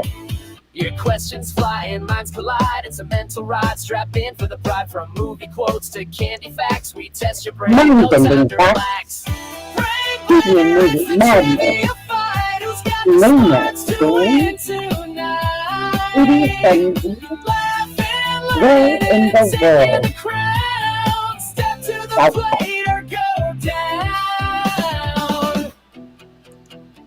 Let the trivia battle begin!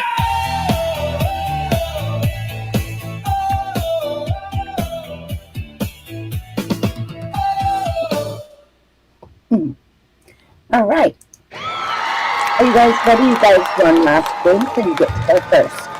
So anyone in chat, if you could please tell me a dollar amount and a category. It needs to be a dollar amount and a category.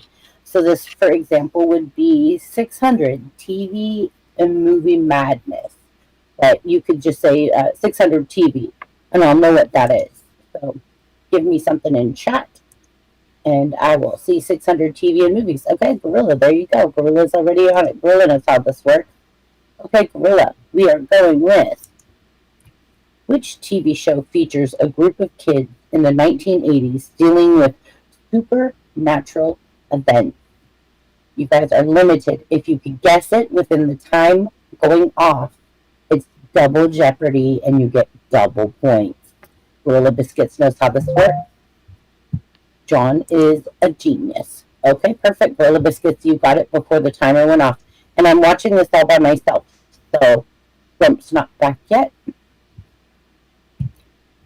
So I'm trying to run this by myself.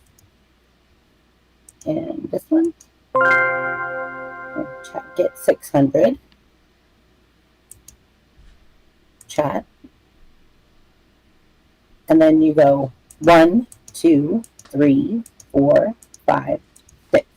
So chat just got 1,200 points. That was a double jeopardy because the Gorilla Biscuit answered it so quickly. Alright, and I've got to go play back and forth. So. Hello, hello. Oh, you're back. Okay. So they just got 1,200 points with TV and movie madness. It's now your turn. Okay, let's see. Ooh, let's do South Park for 6. Which episode deals with the themes of heartbreak and goth kids focusing on Stan's relationship? Well, what, like the name of the episode? Mm-hmm. Next, no idea. Just fast forward to the answers here.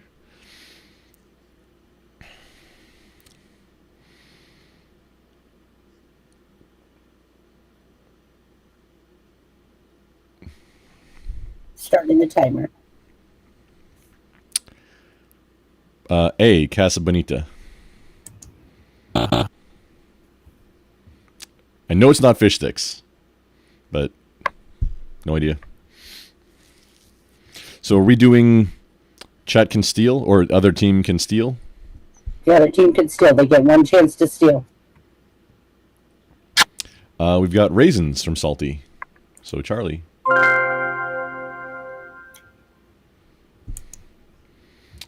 And that'll be chat's turn next. Mm-hmm.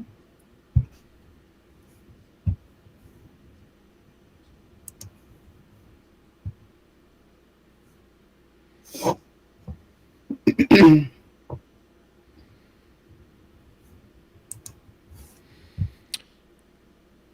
we've got mind-bending facts, TV and movie madness. Name that tune, Foodie Frenzy, Where in the World, and South Park.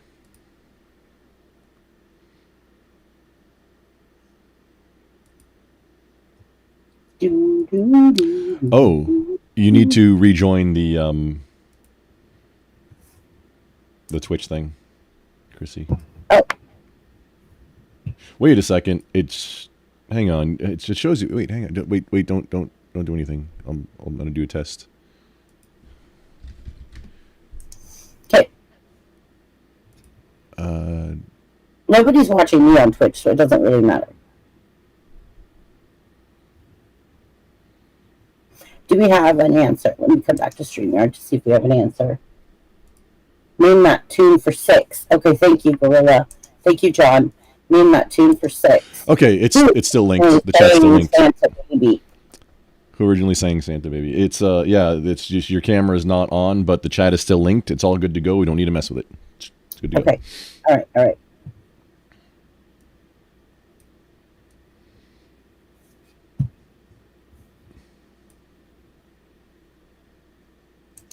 Starting the timer.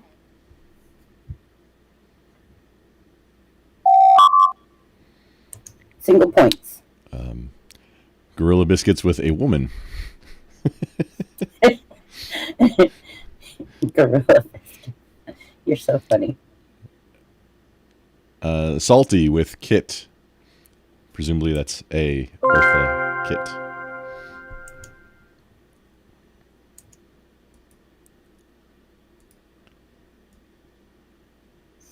For 600 points. Well, your turn. And okay.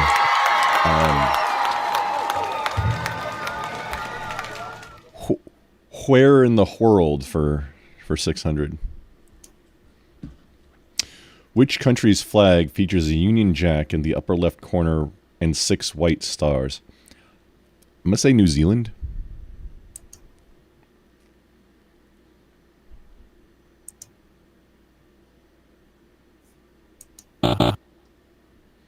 Oh, okay. Salty with Straya. It's like it's one of the two. The stars, like, oh man, I don't know.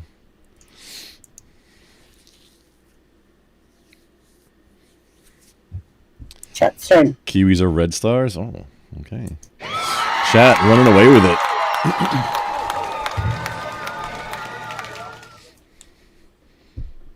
I'm not brain bending tonight. Food for 6.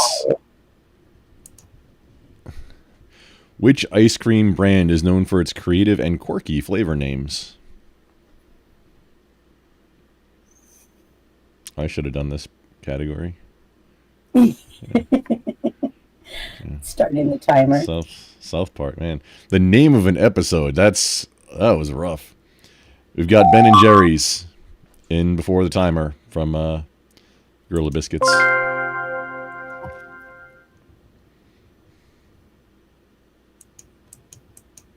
Four, 5, 6. Good job, chat. Grump. So I'm stuck with mind-bending facts for 6. Which NHL team was awarded as an expansion team in 2000 to replace a franchise that relocated to another state?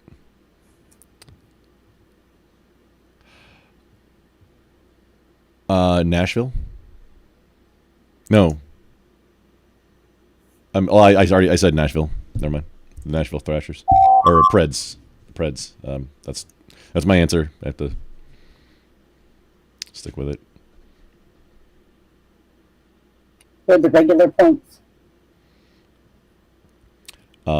Panthers.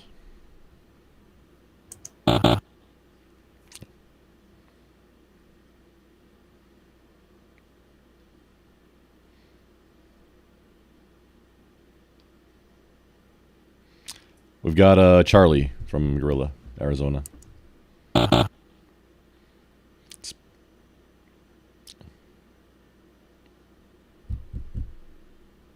Grump. Yes? Your turn. No, we both flubbed. I don't have a way of getting out of it. Oh. In Minnesota.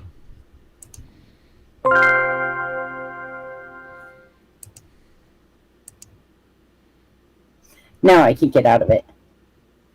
Oh, okay. I don't have a way of getting out. There's no outie. Okay. Chat's turn. Chat's turn.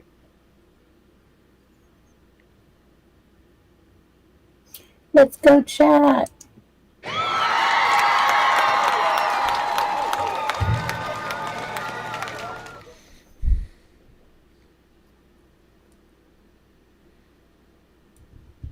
TV for 5. TV and movie madness. Who is the eldest child of the Simpson family?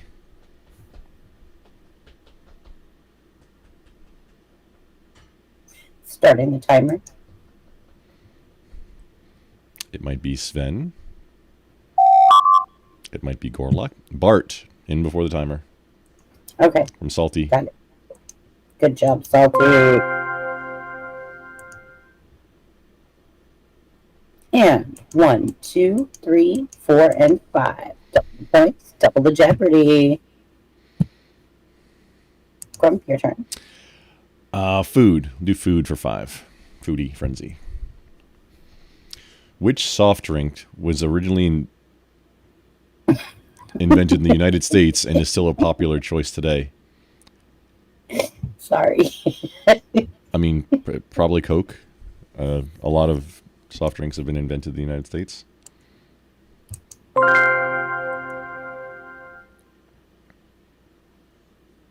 One, 2, 3, 4, 5. Huzzah! Huzzah. On the board. Finally. Let's go, Good chat. chat.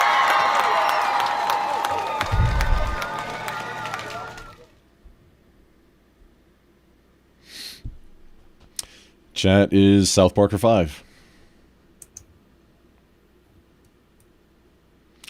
Which episode parodies the Lord of the Rings movies as the boys try to return a videotape?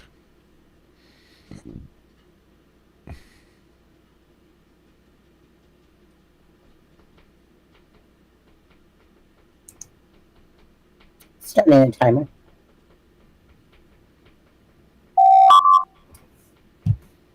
That felt a lot quicker than the bars. Should I start it again? Yeah, Gorilla Biscuits. That's the last one was episode name also. I don't know. I mean, the fish sticks one. That's everybody knows that one.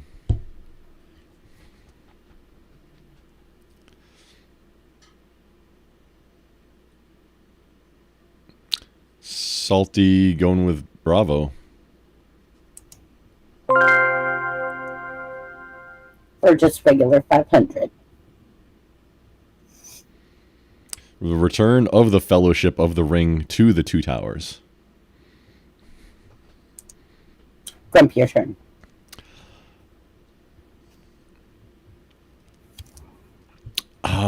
Mind bending for 500.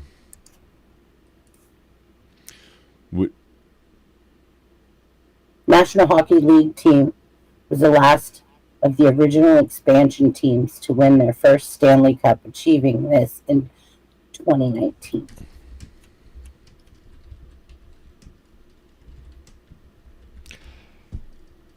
Okay, original teams.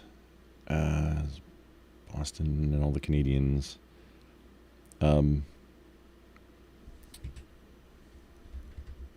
Stanley Cup.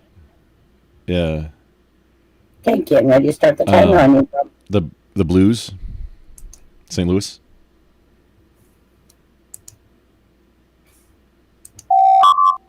And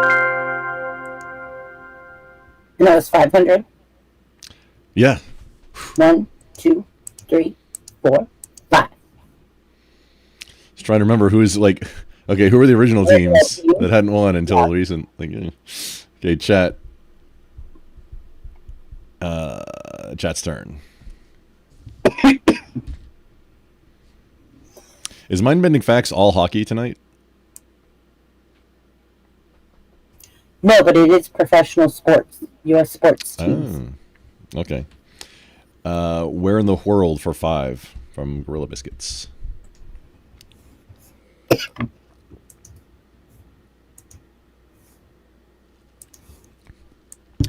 Which country's flag consists of 3 horizontal stripes of saffron, white, and green, and a blue wheel in the center.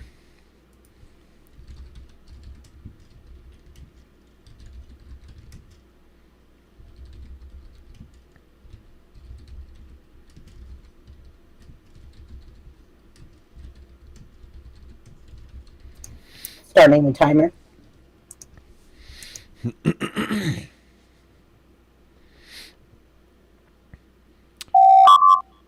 Gorilla Biscuits asking Pakistan first, then Salty saying blue wheel is India. I'm not sure which.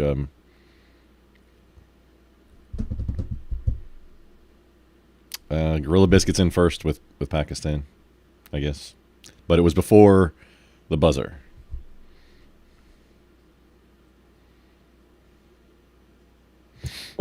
Excuse me. Let them decide Pakistan or India. Okay, it'll be for before, between Pakistan and India. Which one do y'all want? Somebody confirm.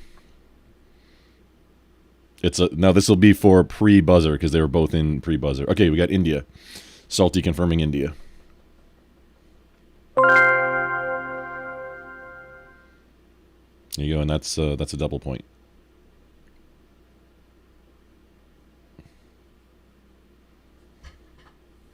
All right, got it. They got double points. All right, next. Grump, your turn. Oh, I'm gonna pronounce it like a Brit. Name that tune for 5. Who originally sang "Rockin' Around the Christmas Tree"? Macaulay Culkin. No, he was just in the movie with it.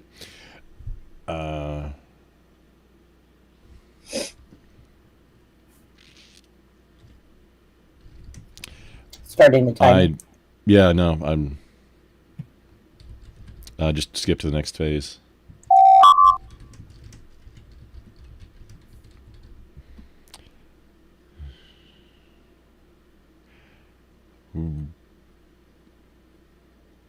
Brenda Lee.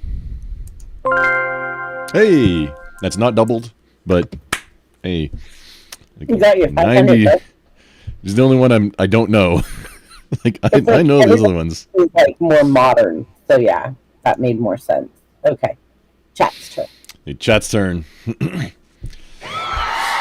Salty, that one wasn't a guess exactly. That was a process of elimination. Like, I know it wasn't the other 3. So exactly. Sherlock Holmes it. Yeah. We got TV for 4, and chat is running wild on the board. How many main friends are there in the TV show Friends? Ooh.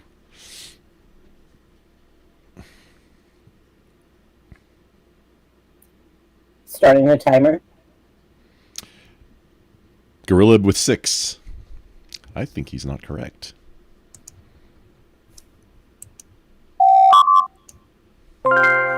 Oh, I was thinking 7. All right. GG, Gorilla. 1, 2, 3, 4, 5, 6. There you go, Gorilla. You got double the points. Double Jeopardy, baby. All right, Grump, your turn. I'm going to go foodie for 4. In which city did the deep dish pizza originate?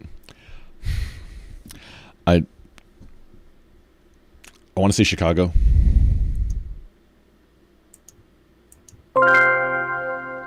Like, I know that's what they're famous for, but I'm not sure if that was the origin. So, but, okay, we got to go with it. Pat, your turn. And it's chat's turn. Did you double? I did. I gave you double. Okay, thank you. I just didn't see it. Okay. 4 was 8. Detroit Gorilla Biscuits. Grump killing it. No, I'm not. I hardly got any. Detroit style is good too. You like murder on your pizza? And rust?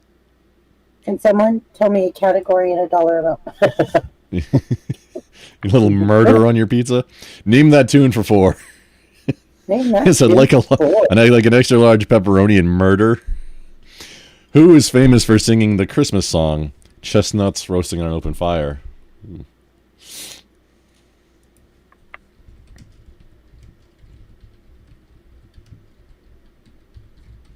Starting the timer. I think I know this one.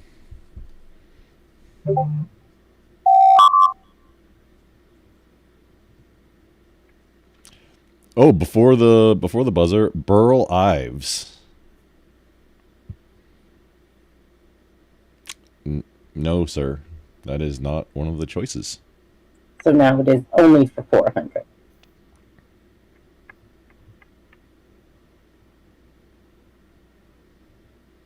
At this point, does it go to panel to choose, or I was wondering, like, how are we going to do this? It's panel's turn to choose. I think that's the how we've done option it. wasn't even on the board. Yeah. Yeah. I think that's how we're doing it in the past. Yeah. Oh, I missed it. Okay.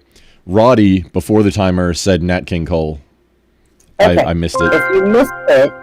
Yeah, I missed it. Okay, yeah, you get fair. it. So then 1, 2, 3, 4, and 1, 2, double points. 3, 4. Double points. GG Roddy, and getting in before Gorilla. Go Roddy. Go sister. Okay. Where in the world for 4? Which country's flag features a red maple leaf with red borders on a white background? That's Kanakistan.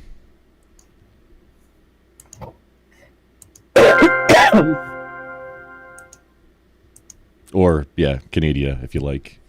I knew what you were talking about. Proper name. It's a Kanakistan. Or Moose knuckle.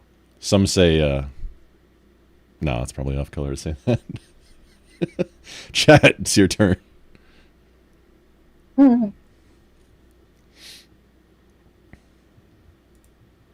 Everybody's avoiding South Park tonight. I get it. Yeah. Facts for 4. It's getting complicated, isn't it?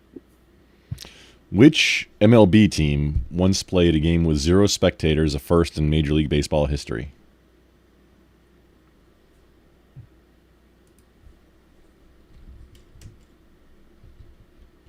Well, it takes 2 teams to play.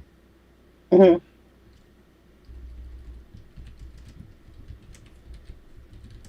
Must have been their home game or something. I mean, was that during the plague? It was during the COVID, yeah. Okay, Yeah. started the timer.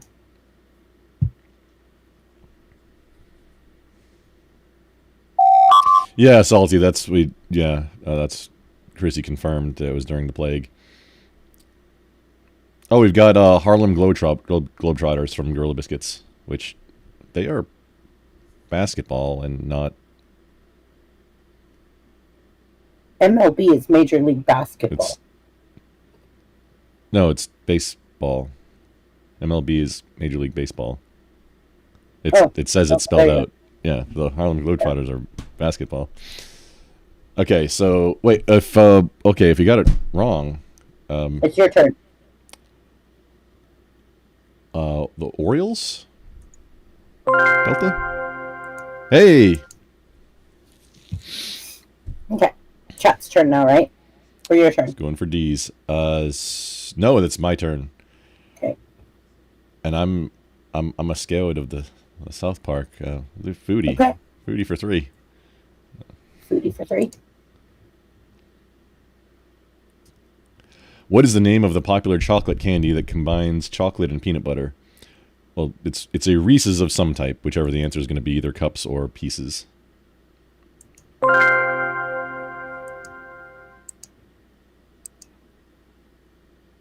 And 1, 2, 3. And chat, your turn.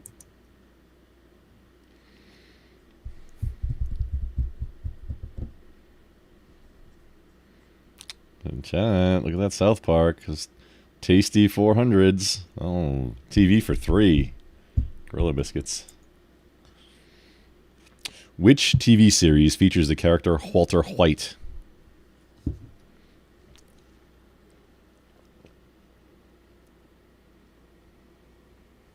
Starting the timer.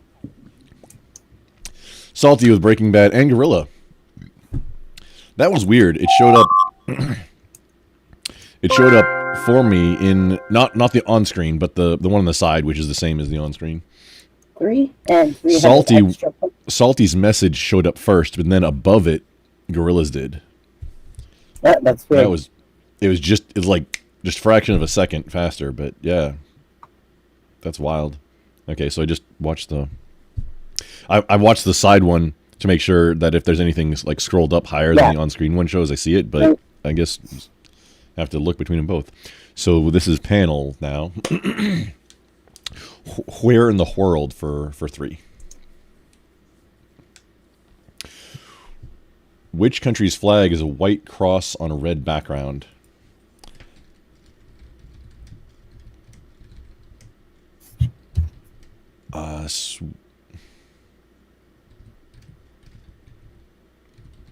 Starting the timer. The Red Cross is one, but that's not a country. I'm thinking of the Norse, Switzerland. Switzerland.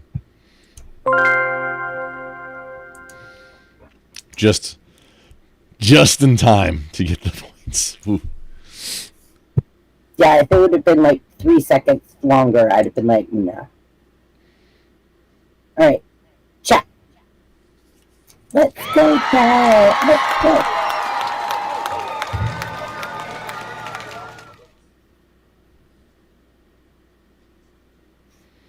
South Park for 4. Ooh, Gorilla Biscuits. Let's get dangerous. Which episode featured the boys buying martial arts weapons at a fair and imagining themselves as anime characters? Anami? And I'm not sure how to pronounce that word. Sorry. Anime.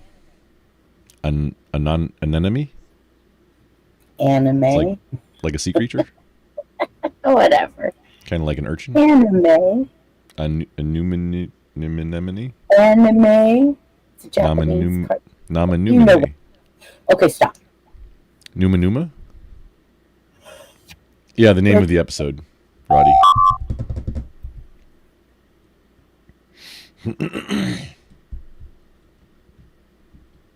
Okay, now it's just worth 400. The answers are A, Casa Bonita, Bravo, or B, Good Times with Weapons, C, Raisins, or Delta, Fish Sticks. We've got Good Times from Salty and a Bravo from Gorilla Biscuits.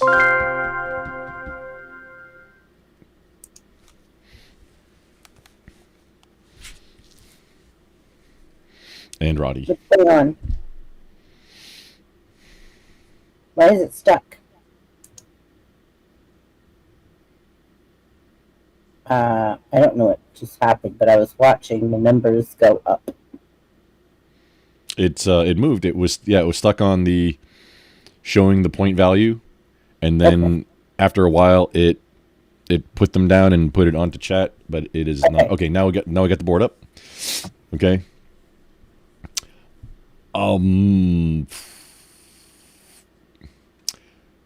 Name that tune for 3.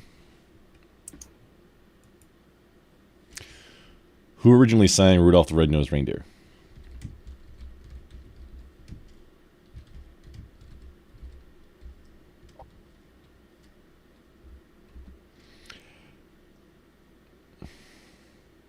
Nat. Starting the timer. Autry? Autry?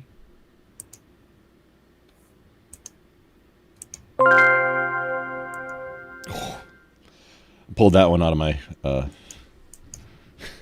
it was obviously Burl Ives, Gorilla.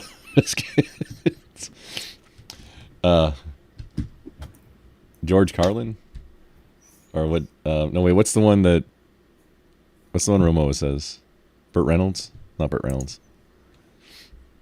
Chat's turn. Who was that guy that guy we had as what's that? Rome always says Cary Grant. Cary Grant, that's right. Who was that guy? Do you remember? The guy that turned into a meme for like 2 shows? In fact, for 3. But it was like some guy with long hair. I'm trying to remember his name. I wish I wrote it down because it was funny. But we've got Gorilla Biscuits with facts for 3.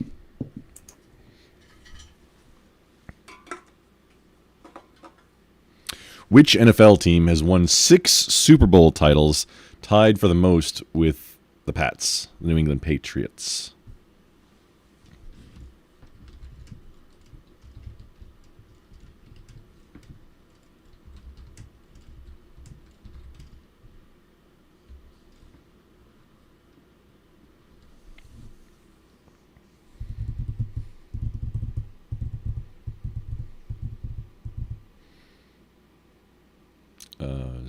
Timer? Timer started. I think it should play music for the timer. I know, So right? we've got the choices are A, Pittsburgh Steelers, B, New England Patriots, C, San Francisco 49ers, or the D, Dem Boys. D for Dem Boys. We've got, make sure that's the first answer. Gorilla Biscuits with Steelers. Pittsburgh, A Alpha. Now, Gorilla Biscuits, if you do you want that to be if you have a question mark on it, okay, we could say that you're asking the rest of chat as collaborative, or do you want that to be like for going forward? So just to be for clarity, if we're gonna decide exactly. now, if you have a question mark on it, that makes me think you're not answering and you're maybe trying to collaborate with the rest of chat. Yeah, I think that's a good idea so maybe we do that for going forward. Yeah, okay, so if you have that's what we'll do to indicate for chat collaborating, is if you have a question mark in your chat, that'll mean you're not answering, you're collaborating. You can just put a question mark at the beginning, at the end, anywhere inside it. If it has a question mark, we won't take that as an answer. That'll be a suggestion or collaboration with chat. Okay, that's I think that's the elegant solution. I think so too. Yeah. Okay.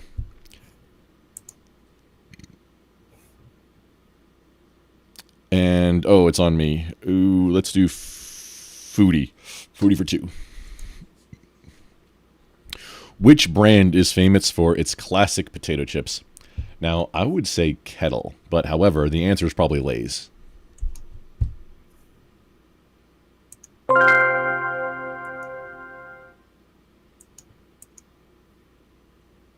Chat's turn. Here we go, chat. Here we go. Here we go, chat. Here we go.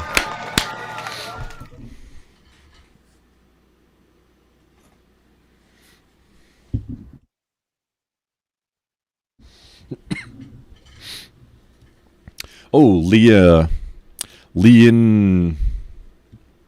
me.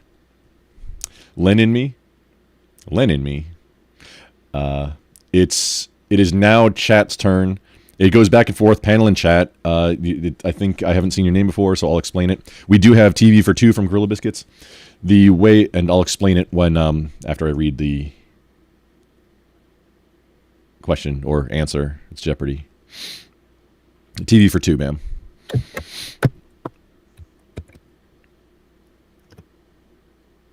Okay, hold on. I had to pay gifts over there. What was it? TV for 2, TV Movie Madness for 200. Okay. I was given the biscuits nuts. In which fictional town do the Simpsons live? Ooh, this is grammatically correct. I like that. So we've got Lennon Me is, I believe, a new chatter on one of YouTube's. Welcome the way this works is it is a game show, and it's panel versus chat on all the game shows. This particular one is similar to Jeopardy, not exactly like Jeopardy. It goes back and forth instead of maintaining control of the board, because somebody swept the entire board one time. I don't know who did that or why. I don't know. I know nothing. It was a wild night. Don't worry about it. So it alternates back and forth, and you pick the category and the dollar. If you answer before the answers show up, then it's worth double. And the way I think we're going to go it now is if you do answer before the answers show up and it's not one of the possible answers, then it goes to the other team and stealing can happen. But, oh yeah, I was explaining, and I was a little long-winded. Roddy got it well, and Gorilla got it too, well before the timer. Once you hit 10,000, remember it won't go up anymore, so I owe them okay, what's it supposed to be at? 10,100.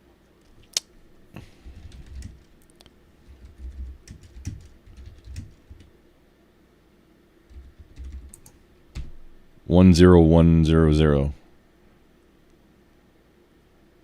10,100. 4, 8, 16. That's 16. That's 20 in binary. Off the top of my head. Wait a minute. 10100. So panel's turn. Add 200 more to that, so it should be 10,300 because it was double the points. Oh, okay. Yeah, it was double the points. Okay. 10300. Mm-hmm. Once you hit 10,000, okay. It stops calculating. Yeah, so we got to keep track of it in chat. It is indeedly do my turn. Where in the world for 2? Which country's flag features a green field with a yellow diamond and blue globe in center?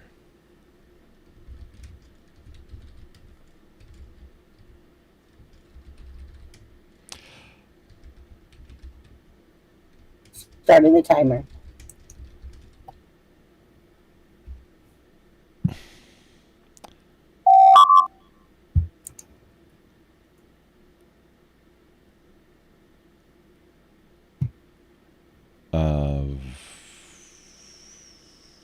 Brazil. For not double. No, not double. Not double. Chat's turn.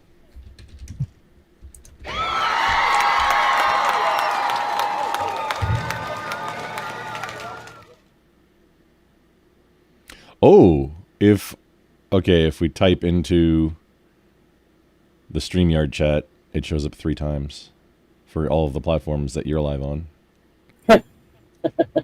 Name that tune for 2 for a deuce. Who sings All I Want for Christmas Is You? Is you.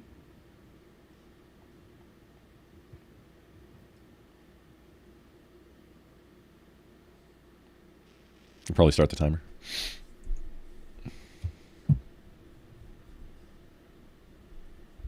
Mariah. In before the buzzer. Full name, too. Mariah Carey. Nice job, chat. Who is that? That was Gorilla Biscuits and my Lambstone. Also, like, almost at the same time. Add Good evening, my Lambstone. Welcome in. 400. We're doing a game show. To chat. So, my turn. You have to have 400 to chat score. Oh, chat. 400. Let's see. Hey, look at that. It increased above 10,000, but not to the correct quantity. So 400. So we got 10700. Chat. Chat is at 10,000. Nope, not that. That's too many zeros. That's too many Chat zeros. is at 10,700. There we go. Yeah, not 107,000. No, that was I just pushed the button. I fat fingered. I hit too many times. It won't let me put it in, but chat is at 10,700. All right, Grump, your turn. Yeah, I'm doing mind-bending facts. Y'all hating the South Park tonight. Well, it's all episode names, or it has been. So that, like, who remembers the names of episodes? Yeah. Which NBA team achieved the record for the most wins in a regular season with 73 wins? Probably the Celtics. I'll go Celtics. Not even a choice. Chat, you're up.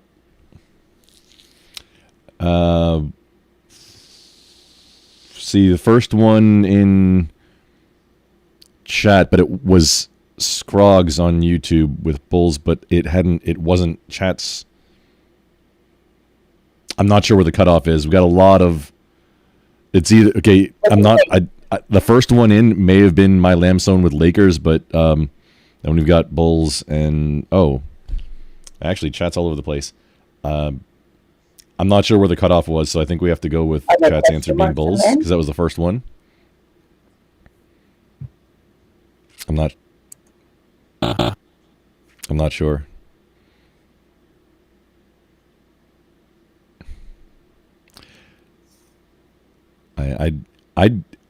If it's on me, so.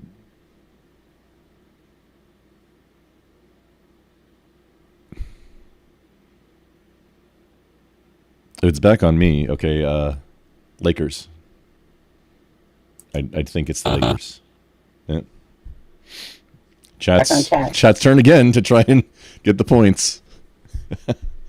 You know what? This is. After this, it lets me get out.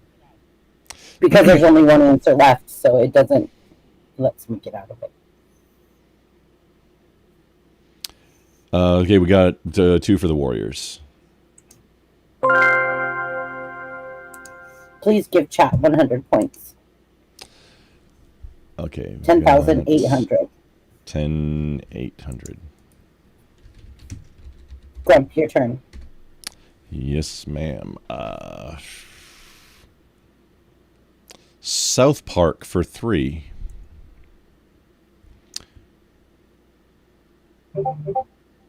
And skip to the answers, please.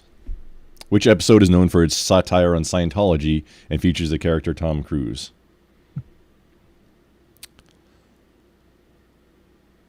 Imagination Land? Bravo? Darn.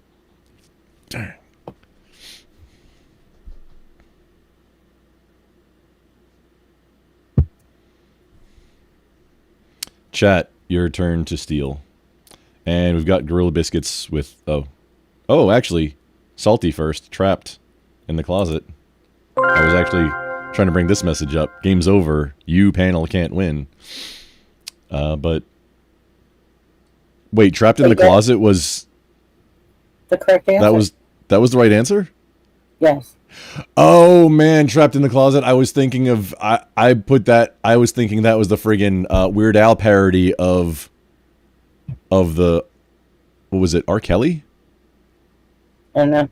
But it added 325 points to their score. Okay, so how many were we adding? We got them with 10 or 10,800. So we're at 11 11125 chat. Mm-hmm. Yep. Yes. Okay. Chat. Okay. Foodie for 1.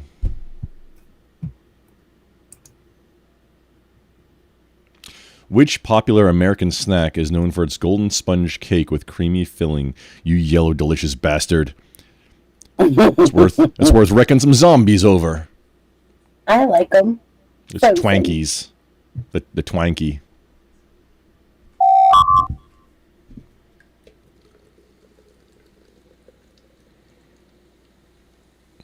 Well, Salty. I mean, you can't have everything great. Fun fact. They were originally banana cream filling, and then I think it was during World War II. It was I believe it was during 1 or 2. I want to say 2. There was they couldn't get the banana flavor, so they changed it to vanilla, and it makes sense with it being yellow. I answered. I answered. This is my turn, and I answered Twinkie. I don't think it was your turn. No, I said food. It was me. Okay. Because chat just got points. Chat. Well, you got it wrong, and then chat stole it. Oh, that I Yeah. I chose I chose the category. Okay, flub on me. Chat gets the points anyway. Double it up. Double or nothing. Yeah. Okay, so now.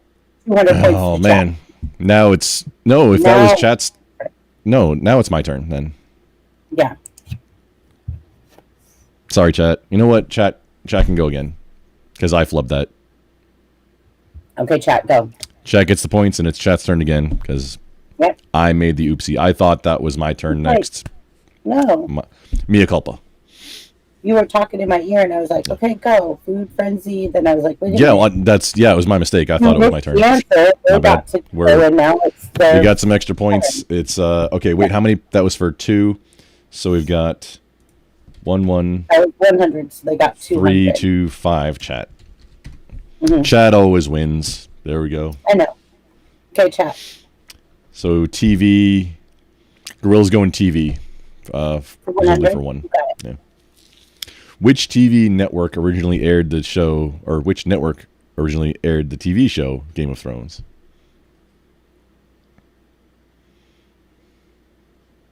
Which TV network originally TV'd the TV show Game of TVs?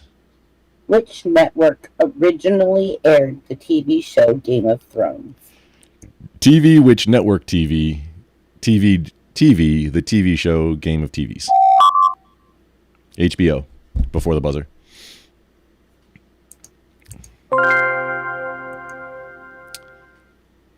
TVBTV. And that's 200 more points. 11525. Chat. Yep, now it's your turn. Okay, now it's my turn. Oof. Where in the world for 1? I don't think I can win this. Which country's flag is a red circle on a white background? That's Japan. Or Nippon in their language. They don't call it Japan. They say Nippon. Chat's turn. Chat, let's go.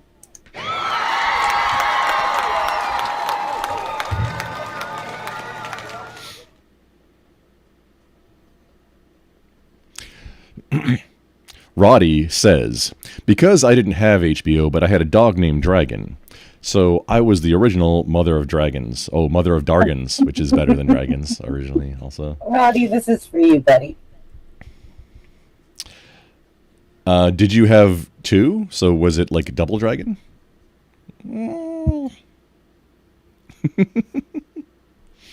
I'm so glad Roddy's here. That's a fun name for a dog, too. What kind of dog was it? Wait, was it a Roddy? Was it a Rottweiler? Roddies are teddy bears, too. They really are. They look scary, but they're just so massive. They can be, but I mean, they can be, vicious, but they're mostly giant. Most bully breeds are giant teddy bears. Exactly, just like pitties. Okay. They're they're a bulldog breed.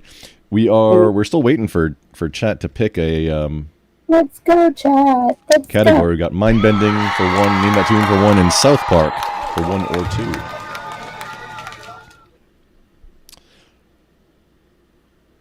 Pup was plural. What? Salty's saying pup was shitz. Oh, as in a shih tzu? Therefore plural? Name that tune for 1.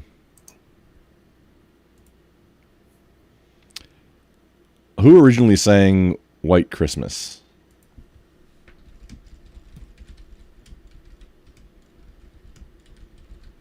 Starting the timer.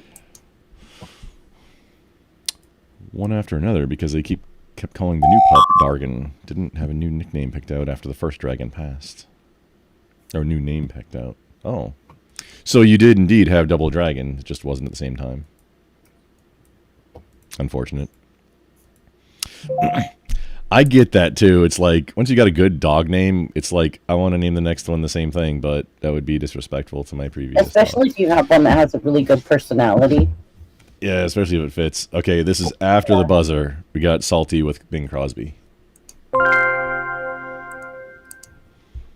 So we're to let's see. Add one more 100. 11625. Chat.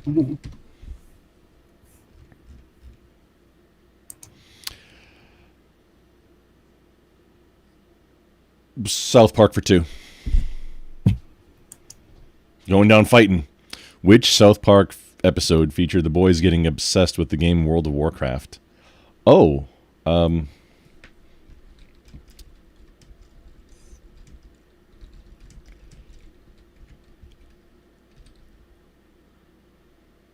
as the make love. Make love, not war, not Warcraft. This one was a big. Oh wait, I got it. Was that actually it? Yes. Oh. Oh man, I'm catching up. I'm catching up, chat. Watch out. Okay, chat. Chat's double those points, chat. Better watch out. Oh, actually, that means I got 400. Yeah. Oh yeah, look at that. There we go. This one was a giant deal because I was doing. I don't think mythic rating existed at the time. Whatever the heroic rating, whatever the hardest was at the time, I did. I've quit Warcraft 3 times, and this time I think it's stuck. Okay, we've got 2 categories left. South Park and mind-bending facts. Which one, chat? Let's go, chat. Let's go.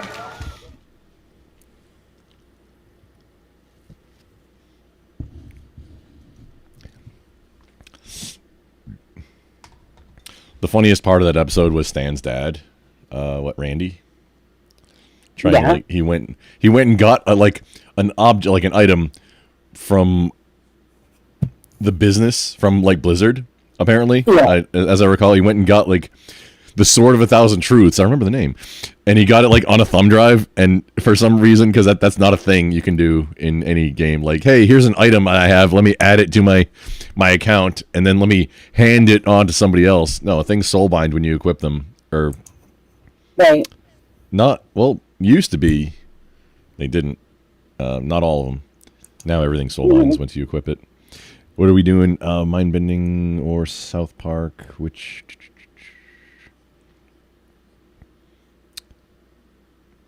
It's chat's turn. Salty is urging Gorilla to pick a topic or category. Salty is urging urgently.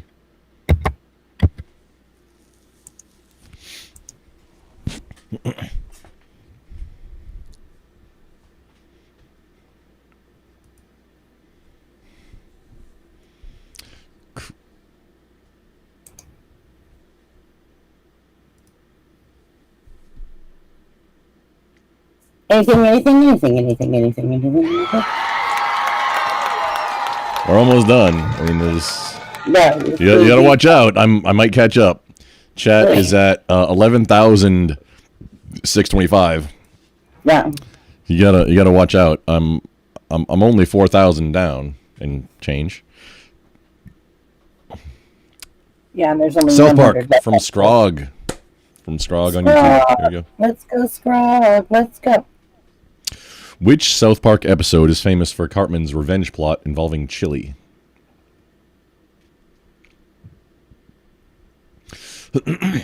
Oh, Salty, if it's a pickup, like a steal, the points the point values get wonky. It doesn't work.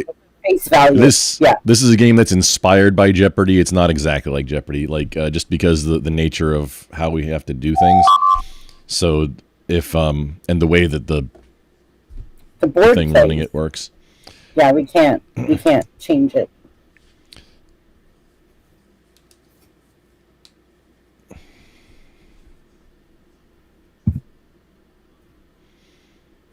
Oh, first answer in Saltosaurus with Scott. So that's meaning bravo. Scott Tenrin and a sty.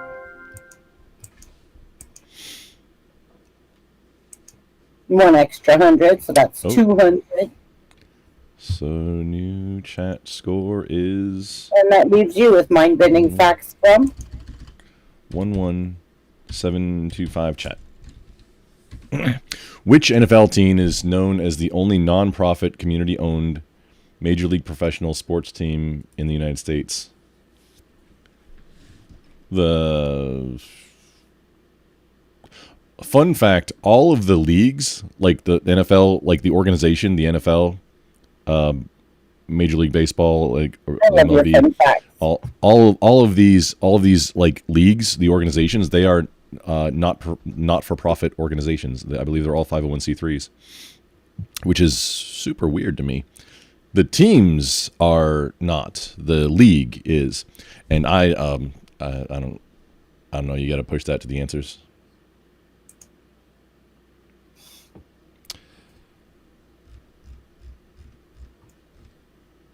Oh, Green. I'll say Green Bay. Seems like them. Oh, hey, look at that for not double. There we go. So final score. 11725 chat. And in the chat, there we go. Final score. 11,725 for chat and 7,900 for panel. Chat wins. GG. Advance? Yeah. GG. GG's all around. Firm handshakes and Gorilla Fives in the chat. Gorilla Five. That's. I should make that an emote. We are going to share right now. I have my monkey emotes. Mm-hmm. I need to make a monkey 5. Okay. Oh, okay. So I've got my view hours to get the first level of monetization on YouTube, which I think I can make emotes once I hit that first level. I just need 100 and something subs, and then I got it. Okay, we got you. Don't worry. All right, here we go for the winner. Ladies and gentlemen, we have a winner!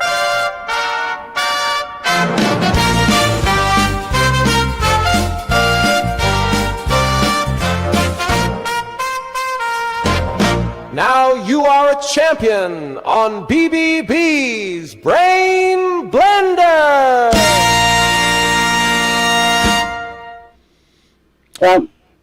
Chat, you are the champions. Yes, ma'am. What one do you want? What? You're a little muffly, ma'am. What's up? I'm just going to pick one for you. The loser. Ah, another loser! Come with me to the loser's cemetery. Another one bites the dust. Sheesh! Do you know what happens to losers here?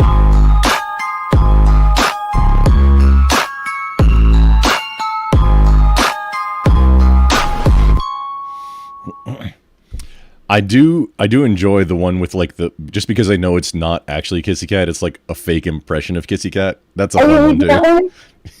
That's a fun one. Okay, I'll do that one for you. Oh I yeah. like Kissy Cat. I mean it's for the loser. Yeah. I love her. I am the biggest loser. Look, double L's. For her. I did it for her. I created that one for her because she was awesome. So let's go ahead and do it for her. Here you go, Kitty Cat. Kissy Cat. Oxy Cat. I don't think she's here, but yeah, I just enjoy that one. It's fun. Replay, I wanted to know that we're talking about it. Yeah.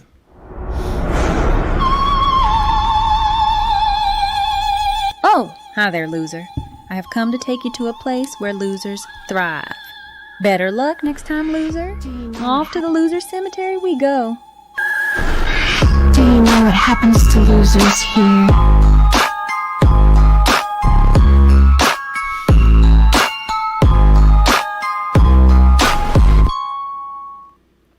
Okay, now you get a trifecta because I get to play my favorite. All right. Let's do it.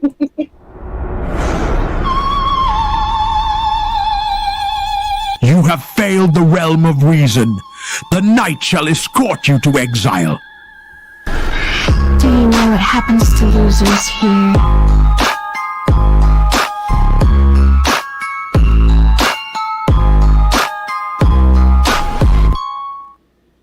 That wasn't my favorite. I clicked the wrong one, but whatever. I'm not going to play another one for you. It's fine. We got to do, so we need participation. I'm not sure if Chrissy is ready to do the next iteration of this, but I'm undefeated in the 1v1s. We need somebody to step up, and it doesn't have to be against me. For the one-on-one games, which would be one component, like how we have Jeopardy and the Wheel of Fortune style. This would be just one segment, so that wouldn't be the entire night, unless we have. I mean, maybe if there's multiple 1v1s that need to happen. I think one night we did that where it was like 2 or 3 1v1s in one night. Right. But it's just a segment, and just so message Chrissy. Do you want to put your Discord up? I can do that too. Or message Chrissy on Discord or wherever, however you can get a hold of her. brainbendersbanter@gmail.com as well. Gmail, maybe. You should probably have a tweeter. I don't know that you. I have a Twitter. Look me up, Brainbenders. That's DMs on Twitter are a thing because DMs on YouTube are not, but DMs on Discord, DMs on Twitter. Get a hold of Chrissy or me, and I'll forward it if you don't have. If you can get to me, and I can forward it on either way. Like you can get to me, you get to him. Yeah, either way, because we go both. Wait, we go both ways on this one. Oh, don't say that. Don't clip that. Don't clip that. That would be in poor taste. Don't clip that. If you get a hold of either of us, give a category, maybe a backup category of something that you are pretty knowledgeable on, and it'll be topics or questions, a series of questions on that category. You're going to compete against somebody else with his or her category. However, chat can interfere, and you might have to answer the other person's question. And there's a whole menu. You want to bring up the menu? I have the menu. Show them the menu. And or wait, I could have done that. Actually, we haven't had enough people to come in to actually play it the way we wanted to play it. But yeah, here's the super chat menu. Oh, there we go.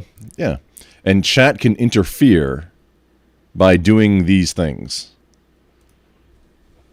So it should be you answering mostly your own questions, which are going to be made by your gracious host over here, Chrissy, of the Brainbenders Banter. And BBB, Triple B. Call me Triple B or Chrissy. If you call me like Brainbenders Banter, I'm like, oh, come on. You're overloading me right now. And I am the current undefeated 2-time champion. On panel. Winner. Come and unthrone me. Oh, for the one-on-ones. The one-on-ones, yes. The one-on-ones, correct. You are the 2-time champion of one-on-ones. If you would like to challenge Grump one-on-one, pick your category. 1v1 me, bro. 1v1 me, bro.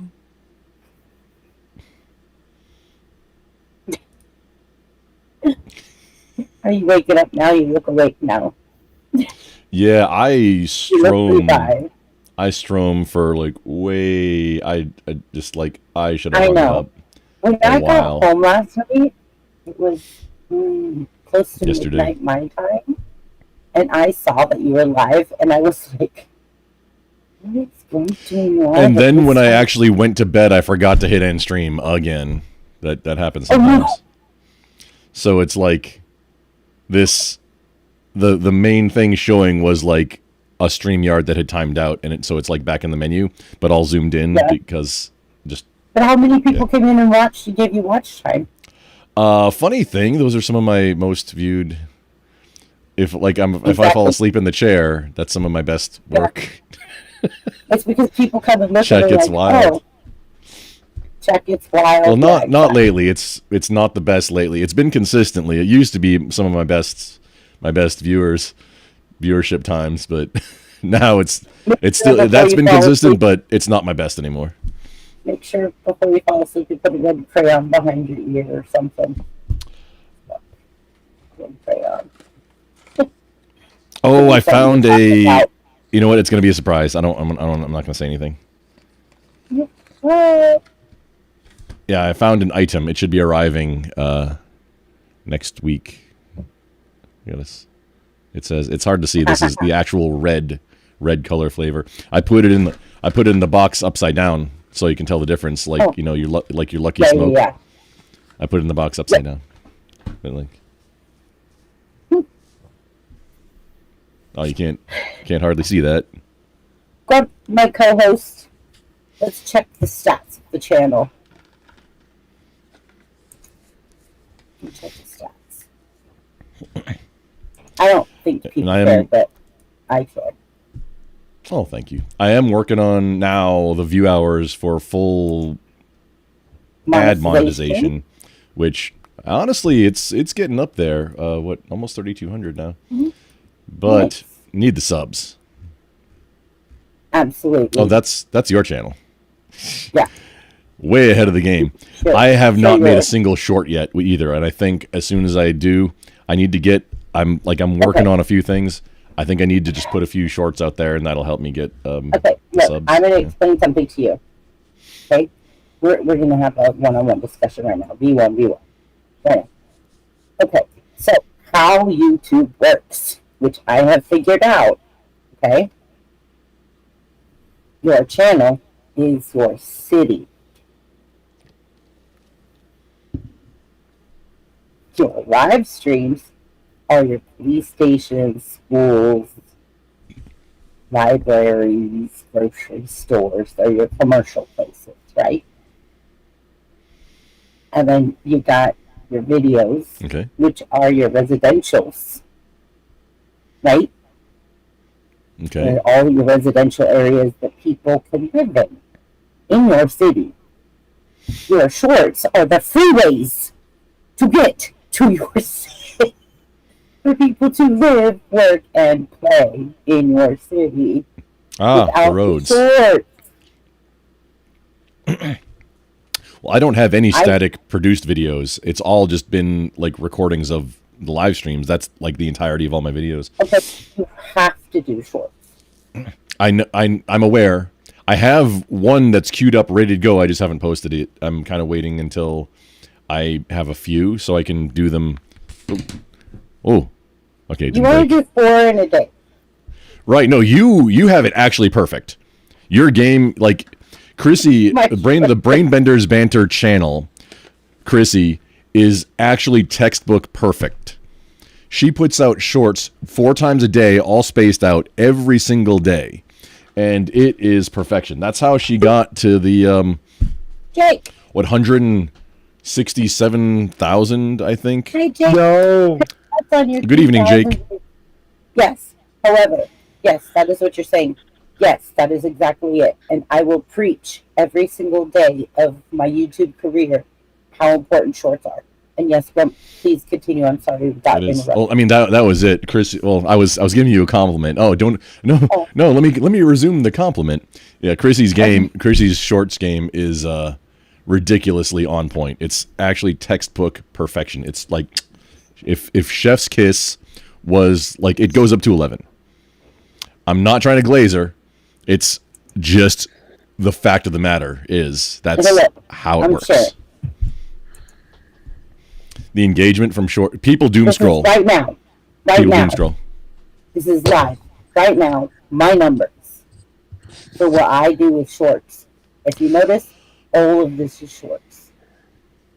None of scroll up again, ma'am. Scroll up again. Look at this. Last 48 hours.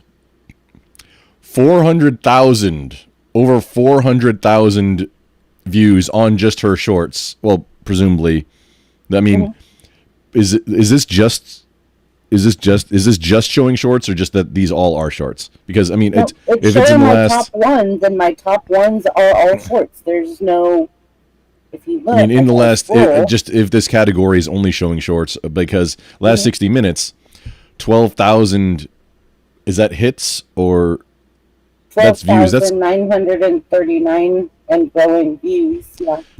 I mean, even the live stream isn't even it's a rounding error in this kind of number with the live viewers So the that live either stream of us can't has. compete. It can't compete with. Yeah, it's just drowned out. Look, the numbers just went up. Views. It just went up. Yeah, and then look, here's 70,000 views with 2,473 in the last hour. Yeah, my Just on lamstone. that I don't one think video.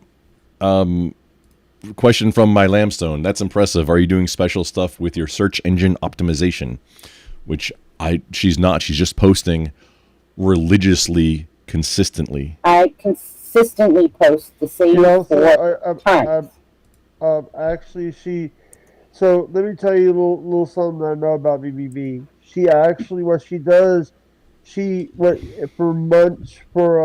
Friday, she does Saturday, Sunday, and Monday's stuff. Monday, when she gets a chance, she'll do Tuesdays. Tuesdays for Wednesdays. Wednesdays for Thursdays. Thursdays I for always Friday. go a day ahead, and Friday I go up until Monday night because I know I'm going to be busy through the weekend. So I always pre-schedule everything. And I believe you can. I think that's built in now to YouTube to schedule like a short when you want it to go live or a video, right? Correct. Is that Yes. just because I haven't? That's what she does. I only have live streams. I'm just now dipping my toe in, like getting ready to start posting some. May I show you guys how I post one? Oh yeah, I'd love it. This is the reason why. Here's the thing, BBB. Here's the. I already know how you do it. Because I saw you. I was in a conversation with you when you were doing your shorts for before you went home. Jake's my little brother. He keeps me company while I do stuff sometimes. Yeah. So he's very educated on how I do stuff. Yeah. And I saw, and here's the thing. I see how hard she works. She works. Oh my gosh, Jake, I struggled to get out of there tonight to get home. Do you know I did 131 pages of Bond & Crate before I left? Ooh. And still make my live stream tonight. By the way, Chrissy, you might. Just a second, Jake. Chrissy, you might be. Make sure you're. I mean, for the StreamYard, make sure your mic is on the right device. You might be using a different. Your mic is very muffly compared to, and it has been for a little bit. I'm not sure if it was before you rebooted or not, but. Who would Bill Fortune? Chat. No. By Moving the way, it closer might have helped too. Okay. By the way, I was on Buzz panel earlier today. Bub said that he might not come up tonight. Yeah. He's busy with all the stuff. From my lamstone, I went live recently hosting a boxing / UFC trivia. I was thinking of doing another one and posting shorts too. Great idea. 100%. If you can DM, I'll put it. I'll put it up. I'm pretty sure Chrissy's okay with promotion of everybody. You know, rising tide and all. Help everybody out. That just helps everybody. Oh, that's rising. That's rising. Right. Rising tide raises all the ships. Yeah. Yeah, and also the thing is testing. That's by the way, louder. Hey, Clearer. BBB, actually, you want to hear something funny? I hit 3K before. I think I hit 3K before my former friend, your friend Dixie. Nice. BBB. Nice. I hit 3K before her. I think. Okay. Well, I don't really care. It's not a competition. Yeah. Numbers are numbers. You got to 3K. I mean. Yeah, you got to 3K. Good job, Jake. Yeah, but you have 160K. You have 160K. Are you fully? Do you have the view hours? Are you ad revenue monetized now, Jake? I don't do monetization because it can mess with monetization. Can mess with my SSDI. Let me repeat He's on that. disability, so he Yeah. can only make a certain amount, or his Yeah. disability will get shut off. So Oh. he Yeah. just doesn't mess with it whatsoever on I getting don't. monetized. That's They what. take away his food and other things if he makes Yeah. any kind of extra side cash. Yeah. Yeah. Yeah. And you can't do No like problem. ethically whatever, but YouTube with YouTube you can't like do under the table or anything. So okay. Right. No, Yeah. I won't let you. So I'm not that's- saying that's cheat on your why I love taxes. it. I'm saying tax That's- avoid, not tax evade. They are different things. yeah, exactly. There's different Avoid things. taxes, don't Correct. evade them. Correct. Yeah. I want to also to say Copy, this. duplicate this one. I just found. By the way, BBB. I found out one of my big donors just decided not to renew his membership to my Patreon. Oh. Maybe Well, there's if you something have going on. It's Christmas time. I mean, if you have Patreon, why aren't you monetizing YouTube?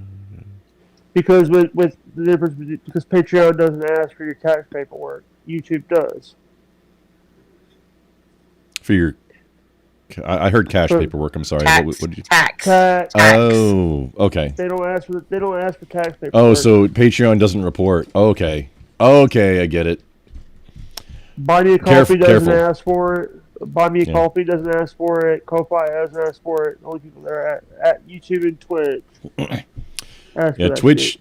Okay, so I'm monetized on Twitch and Kick. It's Kick been quite a asks for while now. paperwork. I used to I think it was be- 5 I years used to ago have on a sub Twitch. button on Kick. I used to be a sub Twitch button. did. I used to have a sub button on Kick, but I gave it up because I wouldn't get my paperwork. Can you see where I'm at now? Yes. Okay. I go create, and then I upload video, and then I go to select files, and then I select the file that I want. But I usually do my whole day at once, right? And then I go, you reuse details, and I only use the ones that are like the most popular, like test your observation skills, reuse. Next, and then I have to go through like there's no foul language, there's no violence, it's cognitive brain puzzles, so I already know there's nothing. Add related video, and I go think about, okay, what related video do I want? And right now I am promoting my find the hidden objects. So I go here, I go next, and that helps boost. What's that ad related? Okay, so ad suitability. I understand because there was a. I just recently went through the whole spiel with what your content needs to conform to be ad friendly for like all the guidelines. I just went through all that because I'm gonna need to fix a lot of my older stuff to have make that it be able to be. Yeah, But I'm getting ready. I'm not there. I'm brain getting ready. puzzles, my cognitive brain puzzles don't have any violence. They don't have any foul language. They don't have. BBB. Sorry to interrupt. Grump, are you still sleepy? I'm always I think sleepy, we're sir. waking them up. So Well, here you have inappropriate language, adult content, violence. The big one for me here's a- is the firearms hand. Like you cannot touch a pew when you're on a live stream. Not you allowed can, to touch a pew. No You pew can have pews. you can have pre-recorded. Like so, when I'm doing the unboxing for my belt fed, it's been sitting in the box for it's been like 3 years now, getting close to 3 years, maybe 4. I've been waiting to get ready to do an unboxing. I won't be able to be live on YouTube for it, but I can do a produced video, like I can upload after to YouTube. Right. So yeah, I'm gonna do some unboxing. I have a whole bunch of things that are fresh in the box that has been for years waiting for me to get ready to start doing unboxing videos along with other related things, and just Right. not ready. Yeah, I'm very close. Jake, I got go the key ahead. lights ready. So, Close. so the reason why I said that, is because Grump fell asleep during the morning stream. I heard. Yeah, Yeah, I mean it's not Okay, all that so wild. see where I it was says up a long time. schedule right here? Yeah. Schedule. Yeah. I just click that, and then it's already on tomorrow's date, which is today's date, right? And I know that I want to do 3 a.m. because that is the time I post my very first video in the morning, 3 a.m. And I go schedule. Oh man, I thought you weren't doing during like darkness hours. You're doing like literally every 6 hours then. No. No. Oh. Mm-mm. I'm in California. So I look at what times. Oh, and I always go hit my like button on my video so that it hits the algorithm already with a like on it. That's one of my tricks. But then I close. Okay, and then I was curious about that. If your like counts the same as everybody else's, kind of like on Twitter. You know, but only once. But only once. Hey, and also the best thing about, like, and I just also want to say this, what I was always told is put that, like late night with Jake Hudson or late night, or put a name in it, put your name in it, because with my name it doesn't hit the feed much. I don't do that, Jake. I was taught that. I was taught by other people. I put it in my tags. BBB, Brainbender Banter. I put that in my tags. Yeah. So if anybody types it in, it'll pop up. But I don't put it in my title. I keep my title simple, clean, and short. I'm also when I post on Rumble and stuff. Here's the thing: when I put a video up, it goes to Rumble, YouTube, BitChute if I wanted to, if I did not have any problems, TikTok, Twitter, and Facebook. You're doing way too much, Jake. Wait, you can post videos to Twitter? Yeah, I don't like 2-minute videos. It's up to 2 minutes. Interesting. Oh, just okay, just as a tweet. Okay, never mind. Yeah. My brain isn't bantering right now. Yeah, brain bends bantering. My brain is bent, but not bantering at the moment. Please leave your name and number, and I'll be sure to get back to you. Beep. You know what? I feel like that people don't understand content creation part of it. I don't think so either, and that's why we're having this conversation right now for other people that want to start YouTube channels. Music and Fun says good morning, everyone. Salty says money laundering Patreon sounds great. However, My Lambstone says thank you for the tutorial on how to post, and then asks, everyone, if you would like the most loyal follower that has followed me before I even had 1,000 subs, music, fun, etc. in my chat right now, Adrian.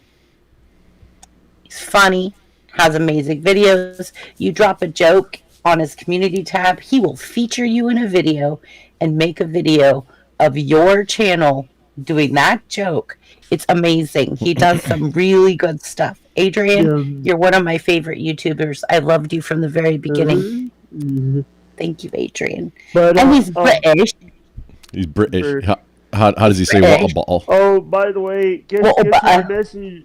Hey, guess who I messaged when I hit 3K? Guess who I messaged? Me. Orson Welles. You and also Limey. Oh, really? I love Limey. Yeah, and I was on. How long does let me tell you something. I didn't even this afternoon I went on Buff's channel. Didn't even think about it until I got a notification that says you got 3,000 subs. I'm like, what the flip? Sorry, is this 18 plus or is it the family friendly one? This is after dark. It's not. I don't have it 18 plus though, but I did put up the parental advisory. My Landstone. It depends. If you're starting it from scratch, it could take a minute. If you'd like a tutorial on Canva of how to start it from start to finish, I would be happy to show you how to do a template. If you would like to do how to revamp a template that you already have, because once I go through 00 to 98, it gets revamped, refreshed, recreated, and then I recreate that template back into a new, change the font, change the background, change everything, and I go through it again. She's actually made my. Here's the thing, BBB. starting the new year, I might need to get Beep, beep, another. beep, beep, beep, beep, beep. I know you've been busy. Hey, can we restart the puzzle for my channel starting the new year? You do realize that this is logistics season, and we are 4 weeks Yeah, from Christmas. I know. That's the I reason will said do New what I Year. can. That's the reason I said the new year. I said let's start the new Yes, year. Because absolutely. I know how logistics. I know how Christmas is. Yeah. Adrian! No, Jake. I literally, the Friday before I took my vacation for the Thanksgiving week, Yeah. got home at almost 1 o'clock in the morning. Yeah. It's been crazy. Here's the you want to hear something funny with all the I love with funny all things. the with all the things that I've. Here's the thing. You have to. Here's the thing. I had to put a post out saying, hey, if you want to get me something, do it before the 10th. Yeah, I saw that.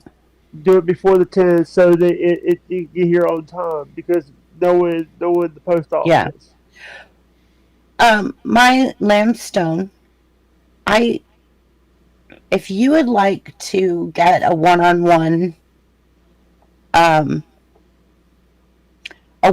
backstage where we don't go live, where we just meet backstage and I do a creative studio with you, I have done that with a few people. I'd be willing to do that with you. If you just get in touch with Grump, give me your information. Jake's done it with me many times where I go backstage and I share my screen so you could see, and I do a one-on-one tutorial. And Christy, I've a few times had to go into your channel to fix your time. Yeah, I know. I got off work late. Grump did it for me last week because Grump's awesome. Or not last week, because last week I was on vacation, but the week before, I'm like, Grump, I'm running late. I'm driving home. Change my time. Well, I don't think I can do that on... Wait, yeah. But that... Okay, doing the tutorial, though, that's... With all the questions involved, that would be a good thing to actually post. If you don't want to do it live, and then make it so I like have if another my channel. Lamstone... I actually have another channel that I'm going to start doing tutorials on that channel. Because I don't want to mess up my algorithm on this channel. Having the... Yeah, it's...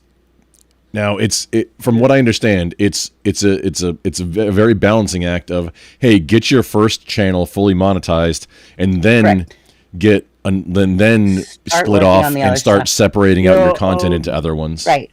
But you can't put creative stuff on here, otherwise it's going to mess up my algorithm for my shorts, my cognitive brain puzzles, my facts, my fun, my stuff, my quizzes, my stuff that I have. You have the live. You have your Saturday. You're live on Saturdays too. That's not. But it's just discussion night. Yeah.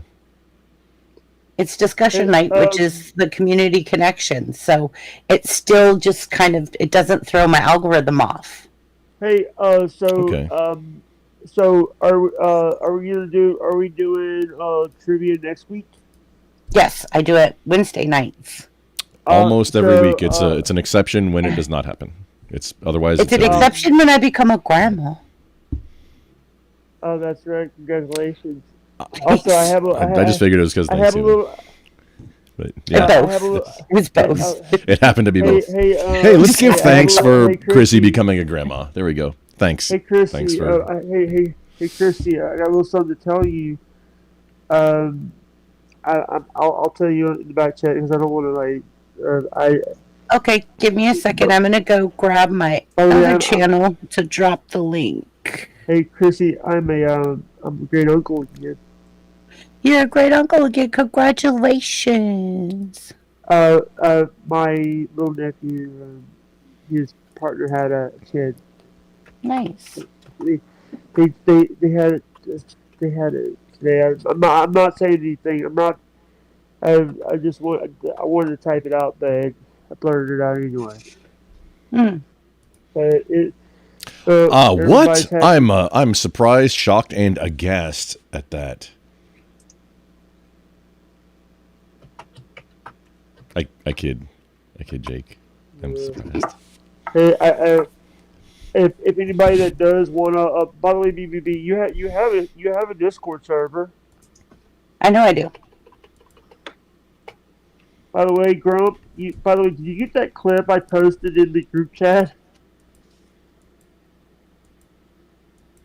I haven't. I'm really slacking on Discord, man. I haven't checked a lot of things. Here, let me tell you something. You on, fell asleep. close to You 200 fell asleep. servers. You started snoring in your sleep, so I have a clip of you snoring. Oh, thank you, Jake. I think I might upload everybody it. pretty much.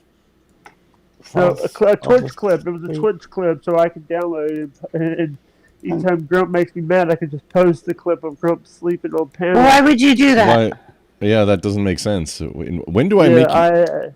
Do I make you mad? Or I mean, and why would that? No. Like, because I think that's Jake, funny. Jake sometimes just gets mad.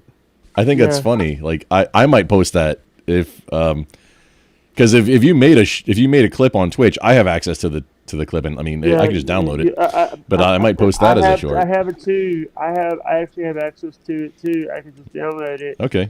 I could have downloaded it and then deleted it, but because that's what I do sometimes when I don't want the people to know I clip something. I can just. But with your clip, it was just you snoring and Buff said.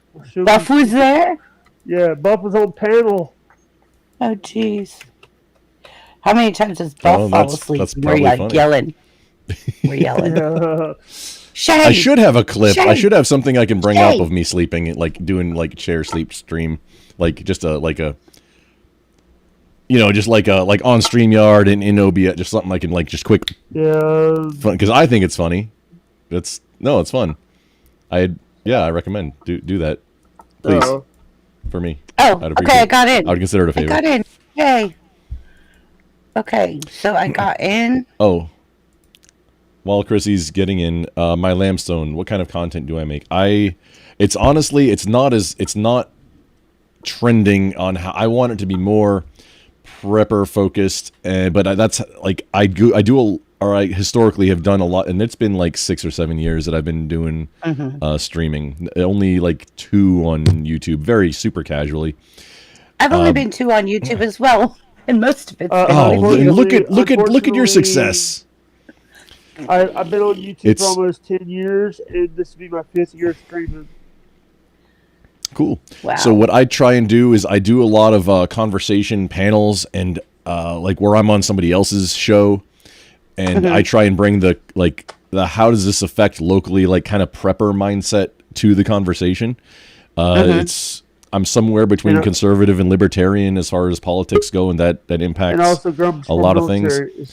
And well, yeah, also I eat. I'm a crayon eater.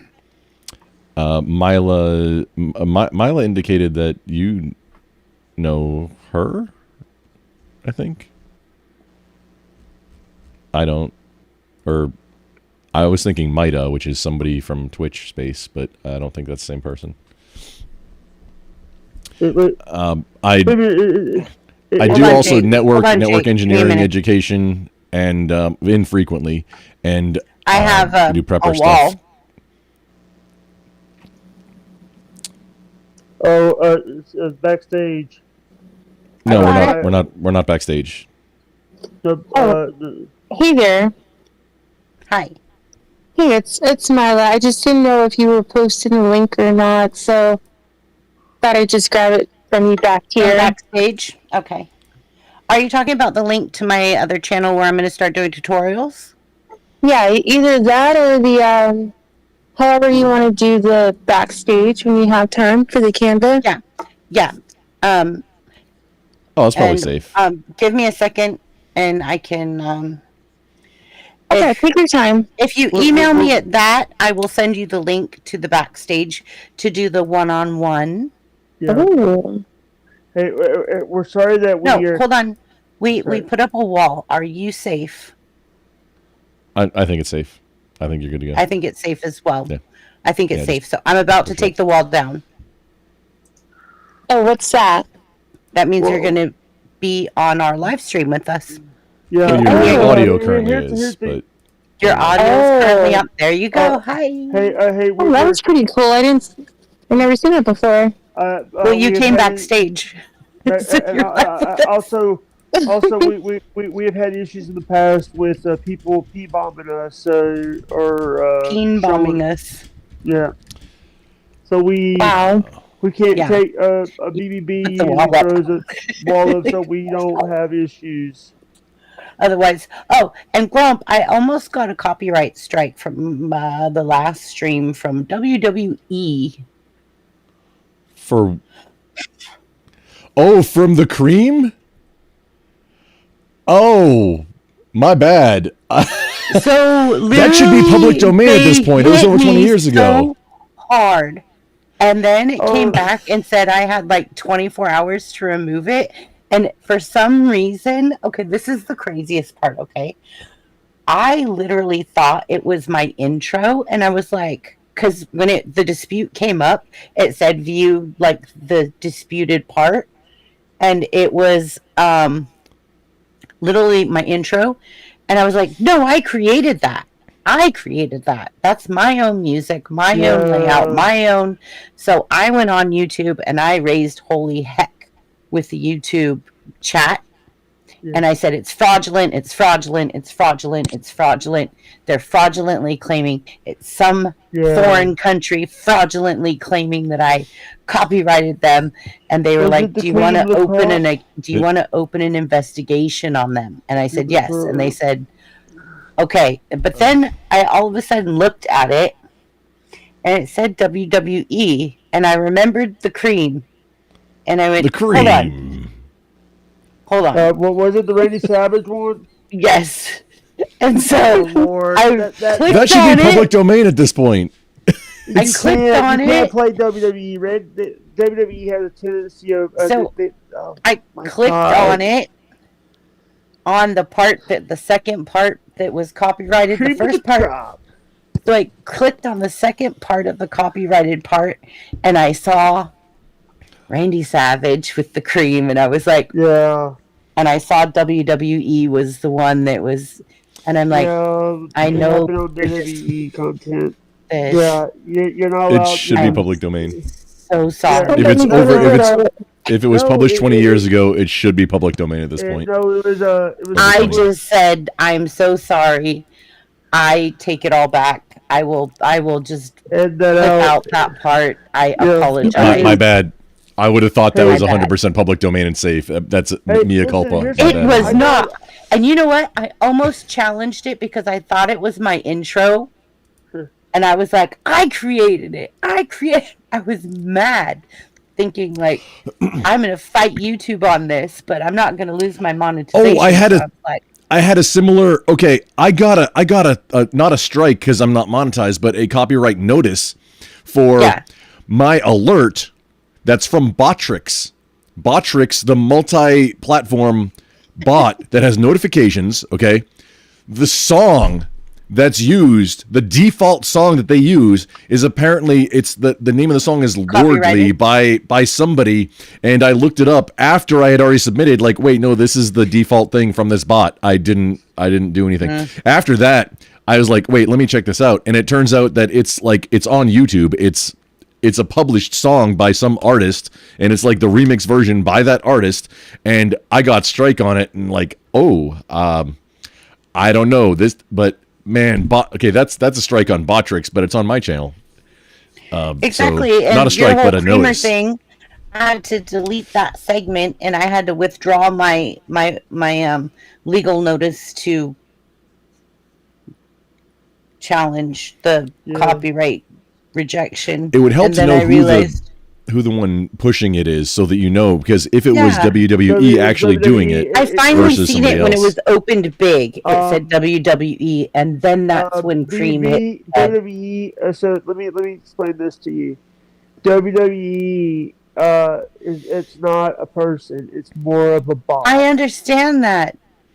It's representative of the organization. Correct. But when Jake, link your WWE, it said something else, and it wasn't until I got the bigger picture that it actually said WWE, and that's the instantaneous moment. Sorry if I'm like, wait, I'm not, Mila, I've been link your channel. I was a wrestling channel when I started. Jake, what happened? Jake, you. Mila left. Mila, come back. Please link your channel in the private chat, and I'll post it out.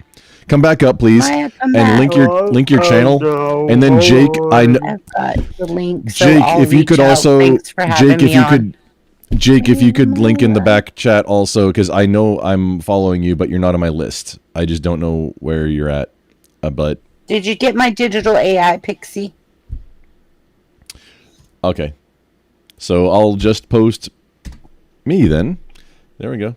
Oh, Jake, Jake, Jake, please link your channel in the back chat and push it out so that Mila, come back so we can work Mila with you also. a little bit more. I'm sorry, it gets a little bit out of control.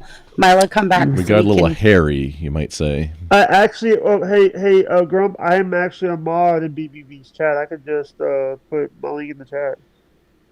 Okay, well, I mean, what I was doing is putting links out for other channels. If you want to do your own, please do. But I want to get Mila's also. I want to get Mila's also as well. Yeah. Oh, Salty, thank you. All right. Yeah, go hang out with Salty on my Kick too. It's but I'm trying to push my That's YouTube. one I don't have yet. Kick is basically green Twitch with a little bit less politics, it's like a smaller pond. Please come backstage with us again. I'd like to talk to you real quick. There. Perfect. There we go. Got it. Okay. Got it. And please, Mila, if you're about to start doing content, please link your channel in the back, and I'll please push link it out. your channel in the back so we can help you out. Already did mine. I was listening to what you said about switching up your channel, like doing one thing underneath one account because of the algorithm and stuff. So maybe I should create a new channel, but I'll link my current channel. Always. Always. It's tough if you're not fully monetized it. It's tough because then you're splitting what you're putting your effort into, because you want to get those views and those view hours and those subs and those YouTube short hits on the one channel to help get that channel. After monetization, it's a no-brainer. Confuse the algorithm. It's tough to get to that first hurdle, but then after that, then it's make a separate channel for separate something that's not in the same vein. Right. That makes sense.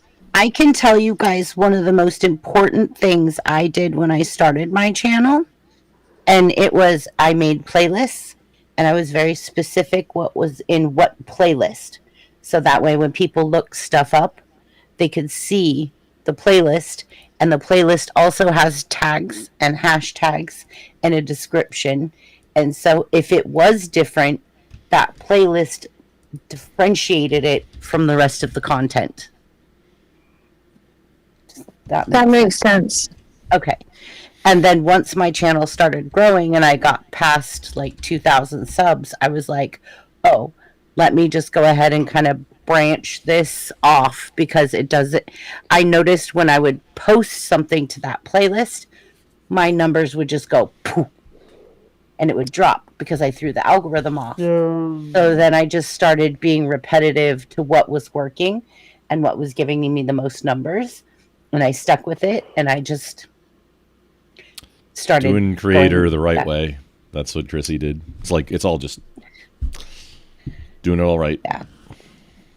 And Mila, we got you in the chat. Got your link all linked but out. But it's all experience in the beginning, right? Everywhere. Thank you. Yeah. We got you. Mila, I'm gonna, because it's complicated right now and there's so much going on, I'm actually going to drop my cell phone number in the backstage so you can text me and I can send you a link, or I could communicate with you firsthand and take you under my wing.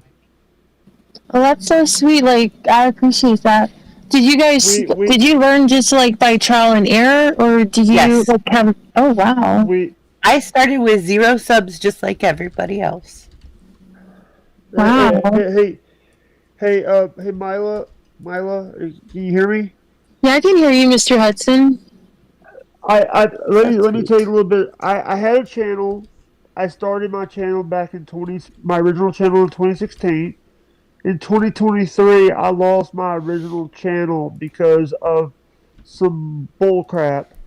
But I and then I rebuilt my channel, my new channel, the one that I said I was 3,000 subs. I earned those by myself, and I built that channel. I started rebuilding. You know, people like BBB, people like Corey's comedy channel, people that helped me. A lot of people helped the channel. I didn't do it by myself. I had help. BBB, Corey, Dixie, and Natalie.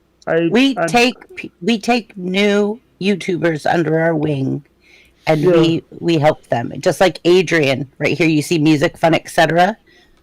Yeah, Adrian has helped me immensely from the very beginning, and I am very grateful and honored and complimented that he is in my chat right now. That's really awesome. My phone number's in the back. My cell phone number's in the back. You could text me and I can send you links. So if you want to grab it. Yeah, let me copy that. We care about our people. We are a community. Yeah. Rising tide. BBB. Help everybody out, and it comes back. At least good karma, if nothing else. Yes. Triple B, I think it's time for us to land the plane. Okay, hold on. Mila, I would love to invite you. He's telling me I need to go to bed. That's his polite way of my little brother telling me I need to go to bed. Next week, I would love to invite you to panel to play the trivia games on panel with Grump. Okay, what topic is it? It's the same topics, just different categories. Oh, I did kind of good today. It's not guaranteed. It's having somebody else on really helps out because I have a lot of knowledge on some things. But there's some things to, I don't know stuff who off of. And I don't know I don't know who won the World Series in 1994. I don't know that. Jake knows anything you need to know about WWE and wrestling. By the way, I like wrestling too. By the way, CM dog passed away. I like Stone Cold Steve Austin. Who doesn't? Hey, by the way, I just want to let you guys know that CM Punk and AJ Lee's dog Larry passed away this week. Jake. Sorry. I love seeing CM Punk. He tried out for the UFC. Well, he fought in the UFC. 2 minutes and 14 second loss. First round. What? Yeah, that's a good trivia knowledge right there. Actually, CM Punk is actually the first and only person to win the Money in the Bank twice, back to back. He went for the belts twice. Yeah. Yeah, you did do well on the quiz that I did. I did a UFC quiz. That would be a good quiz question. Jake would nail it. Hey, I will for you two next week put UFC on the menu as the last category. Mila, I just subbed to your channel. What? Sorry, Mila. I'll shut up. I just subbed to your channel. I said Mila. That's right. Do you see it? Yeah, for I see your tab back there. I'm gonna sub to yours too, Mr. Hudson. I corrected the link. The first one that didn't go to her channel. The most recent one where it says disregard previous, that links to Mila. Go and hit that sub button. Yeah. Just slap it like you mean it. Did you? I'm a little confused right now. Oh, there's a troll in the chat. Yeah, I know. I see it. I'm trying to fix it. I can't find it though. I've got too many tabs open. It was already. It's in your mobile. It's in your mobile feed. It was already timed out. It was deleted. Okay. Music and fun. Got it. Adrian! This is why I love Adrian. So this is a funny thing about StreamYard is you can't delete a message that I've been able to see. So don't click on it in StreamYard and put it up on screen if it's been deleted. That's another thing. There we go. Delete comment. An error occurred. Try refreshing. Huh. Thank you, Adrian. I really appreciate that. I used to be a wrestling channel, and now I do IRL podcast. Oh yeah. I used to be a wrestling. I used to do like videos back in the day of wrestling, and I've also had Marty the Moth Martinez from Lucha Underground on, and I've also liked. And my friend Jacob and I always talk about Jacob Waters and I always talk about like UFC. We're also I like Jacob Waters. He's cool. me and him have been trying to get.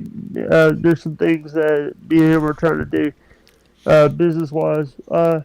I want to welcome you to the community. We're not just a community; we're a family. Milo, we are family. We're family. Here's the thing. Family. BBB actually. I know how. I'm gonna tell a story, BBB, about how I don't take everybody under my wing. I just have a good feeling about you. Thank you. I'm glad that I found each other. Video today. It was meant to be. It was karma. Yeah. We care about we care about the people that we put in our community. You know, Grump, Triple B, myself. I love Grump. Grump, this is Grumple Steelskin. Yes, ma'am. Fun name. This man over here. Yeah. Are you grumpy? With a very hunky voice, I will say. Oh, with a for sure. soothing voice. They say they got a face for radio. You have a voice for radio and a face for TV. You definitely have a nice voice, that's for sure. That's what I keep telling him.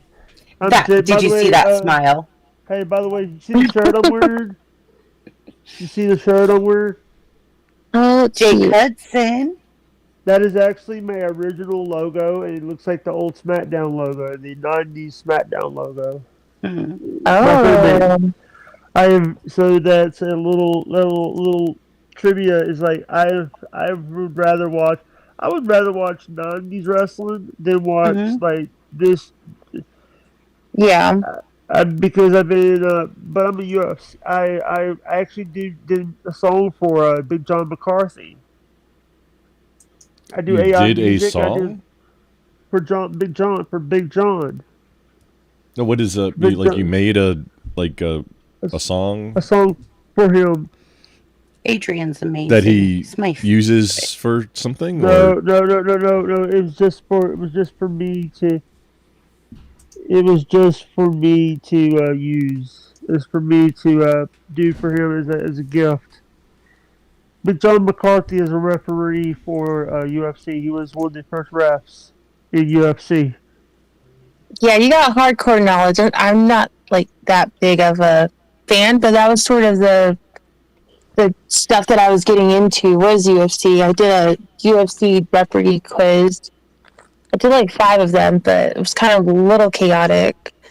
You know, a lot of our shows are, Saturday shows are Saturday shows on Triple B shows just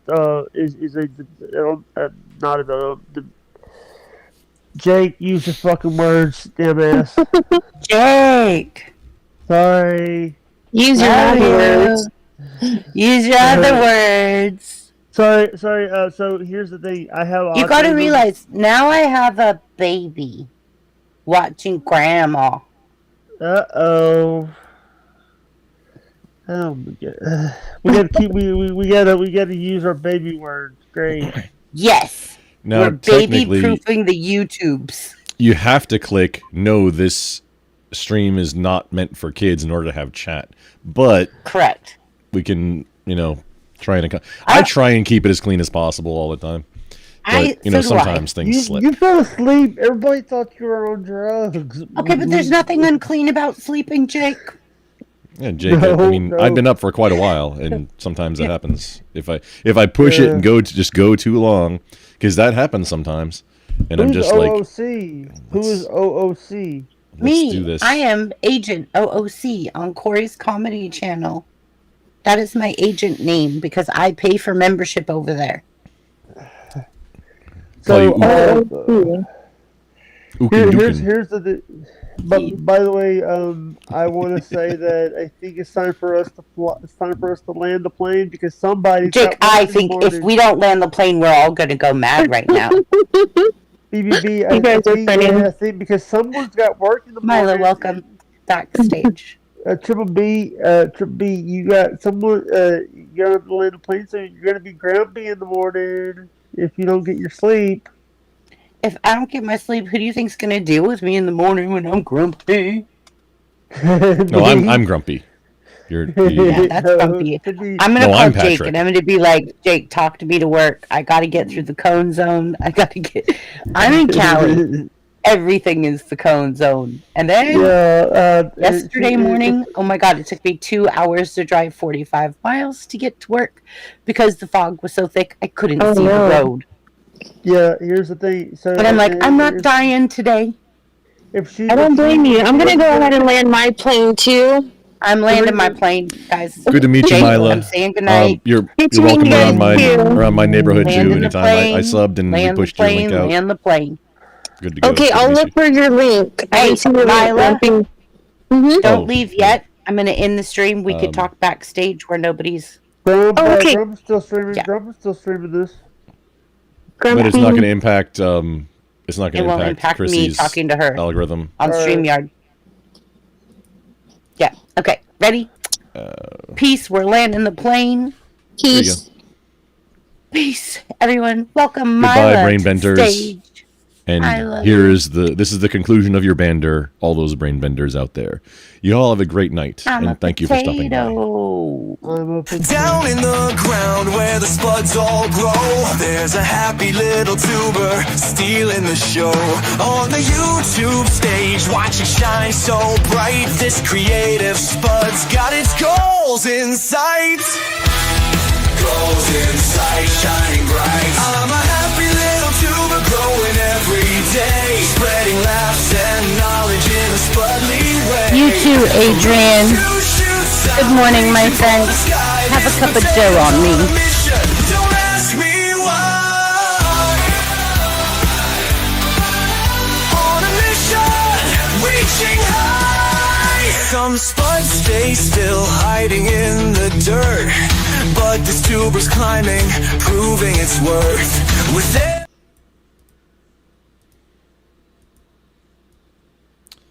So, Chrissy's stream is over. I am still live on all of my things. Yeah, I know. Milo, you have to unmute. Yep. And BBB, you have to unmute too. You're still muted. Chrissy, you're muted.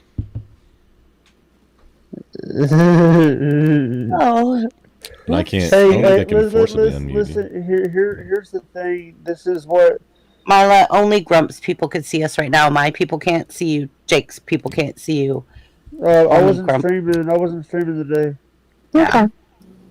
But I want to say, by the way, can we, BBB, how? By the way, I haven't talked to you since the BAB. I need to land my plane soon, Jake.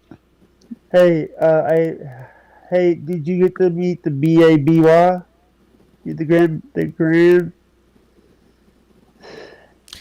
I'm not allowed to show it on social media, and Grump is live, so I can't do that. But yes. Oh wait, hang on. I can cover. Like, I'll take it off. If you want to put it on screen, hang on. I'll change the scene. There. It's just my face up now. If you would like to. Is it like a wall? No, it's just my camera. I mean, essentially yes, but just my face. Kinda my like face what for we were doing radio earlier. on the stream right now. Yeah, you can show if you'd like. Just to you guys backstage. There's me with my new grandbaby. Congratulations, Grandma. Tiny itty bitty. It's like 7 pounds, right, little baby? 7 pounds 8 ounces. Yeah. Hey, did she have it? Okay, Sunday change it back. before you got there? Yeah, but Jake. Okay, you're back up. When you sent me the picture, I was like, oh, flip, she's not there yet. I was not. I went the next day. It happened because I was home and didn't know. And it happened so fast that she lives in another state. I had to drive. So yeah, Donner Pass. I arrived the next day, midday, about 1 o'clock. Yeah. And she was in the hospital until Tuesday night. Yeah. So I sat in my hotel for 2 days. So let's not give up dates or anything. Like, I don't want to dox her. She's going to get mad. Yeah. Getting really specific with dates. No, I don't even give out my age or birthday or anything. She gets mad about anything.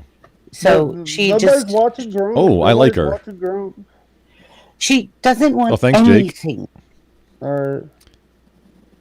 I mean, I had to get permission to say I'm a grandma. And she was like, you can say you're a grandma, but don't you dare say anything.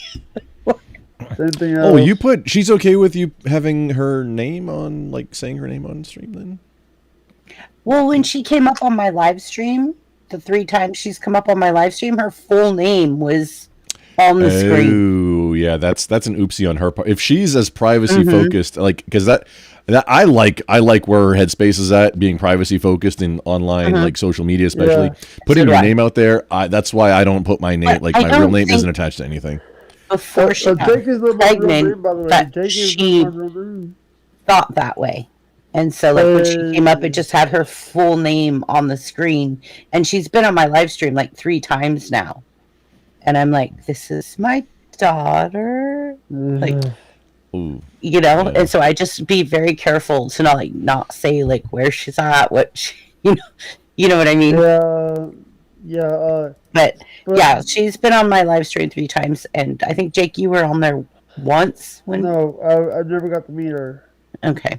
Do you think it's possible to, like, stream and do content without showing yourself? Like, absolutely. So, like you're doing right now, people do. You're faceless.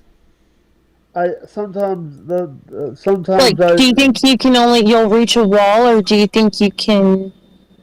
I think you could take it all the way. I think that if you have enough entertainment and enough collaboration with other YouTubers and a community to support you, to get started, a lot of collaboration, networking is key as you get started. Unless you got something that just hits viral and you're hitting the algorithm, depending on where it is. Lyric Lirik on Twitch is an example. He doesn't show his face. It's Twitch is primarily gaming, so he's playing the games, but he's doing commentary, and he never has a camera on. I think he did in the early days. Adrian's never showed his face. Music Fun, etc. never showed his face.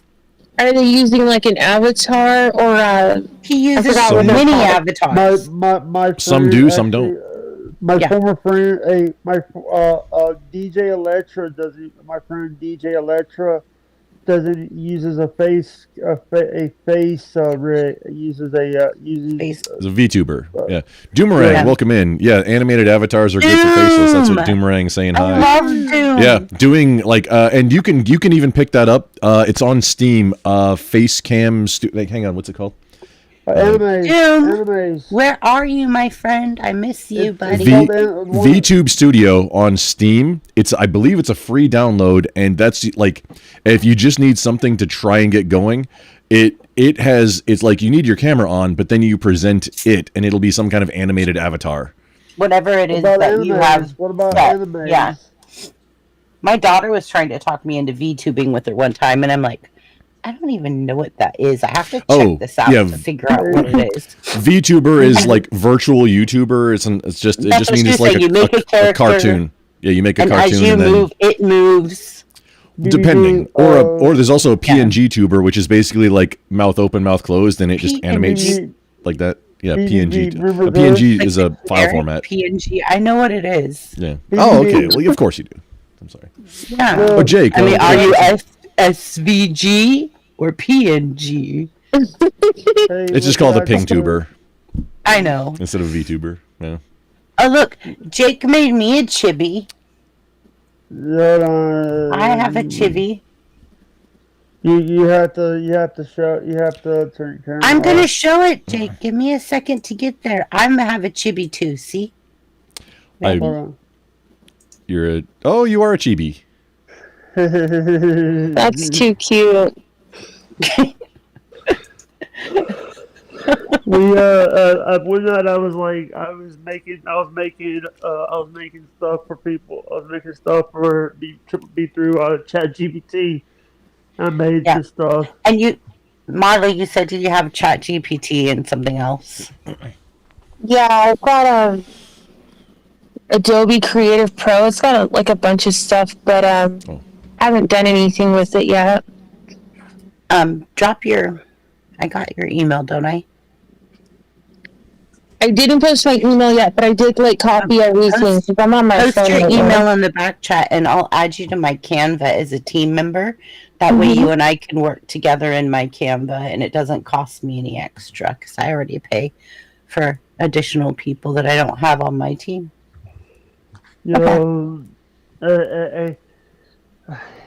I've never used Canva, BBB. Well, I'm about to do some demonstrations on Canva for y'all. And also, I didn't see where your the digital pixie. Okay. Oh no, that's your Gmail. Where's your digital secondary AI pixie is my account. That's the email address that you put in the back. Oh, you want the actual link? Yeah, link to your channel. So like, because doing your tutorials, that's a good idea. And honestly, I want to promote. I want to put that out. The things that you're doing and going to be doing on that channel, I probably want to put in my Discord because I have a whole section of like how to be a streamer. And one of my favorite ones is Can you maybe help me with that and be my co-host on there? I mean, when you're available. I mean, my schedule is very fleeting and intermittent.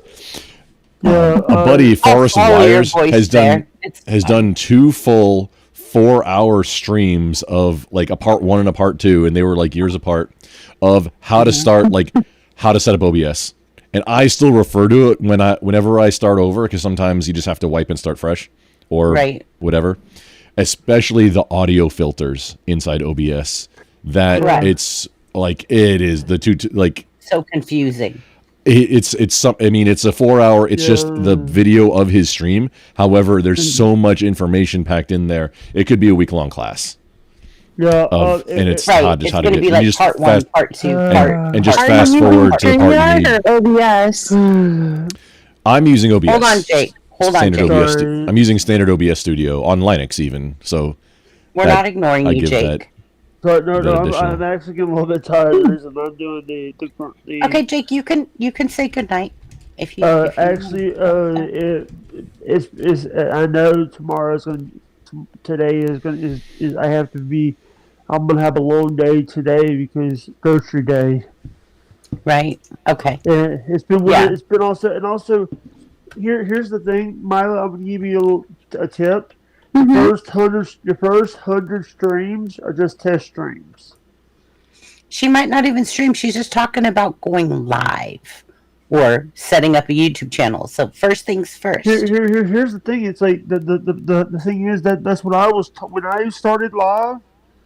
That was the first 100 streams are test streams, and also, here's the thing. If you IRL before URL. Jake. Sorry. Are you listening to me? I'm here. Sorry. Okay. I was trying to give her tips. No. Just listen. She's not talking about going live. She's just talking about starting a YouTube channel. Yeah. I'm just trying to give her tips about. That's way where she's at, though. BBB, I'm trying to give her tips for not equating a burnout. Okay. IRL before URL. What the hell? That's apparently me as a chibi. That's too cute.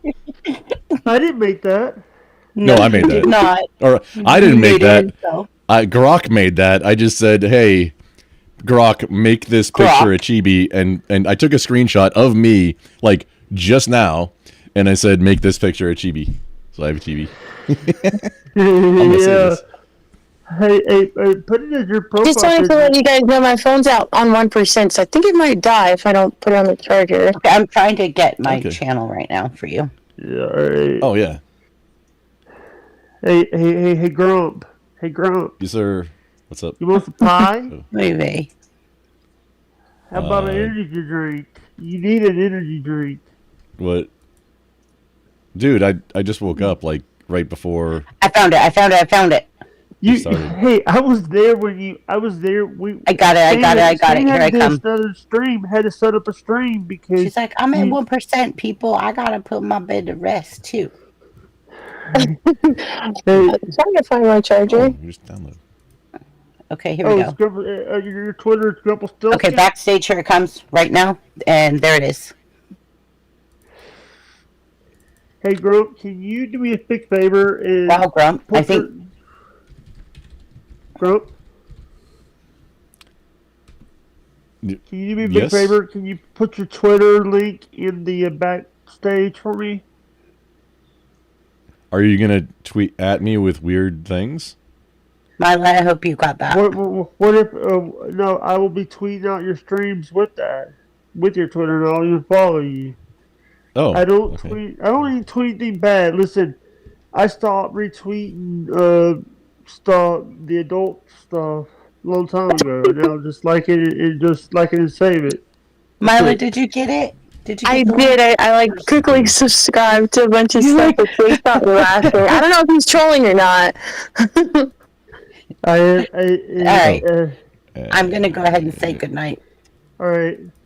Have a good day at work. Have a good day at work, and I hope if you need me I hope you need me in the earpiece. Yeah, Mila, I look forward to working with you as a new YouTuber. I do too. Thanks, guys, so much. I subscribe to everybody. I'll talk to you soon because I got to charge my phone as well. Okay. Thank you. Good to meet you. Yeah, I look forward to seeing you around, Mila. You have a great day. Bye-bye. We look forward to seeing you. Bye. All right. Can you guys hear me? Yes. Can you hear me, Grump? Hey, yes. You need an energy drink, by the way.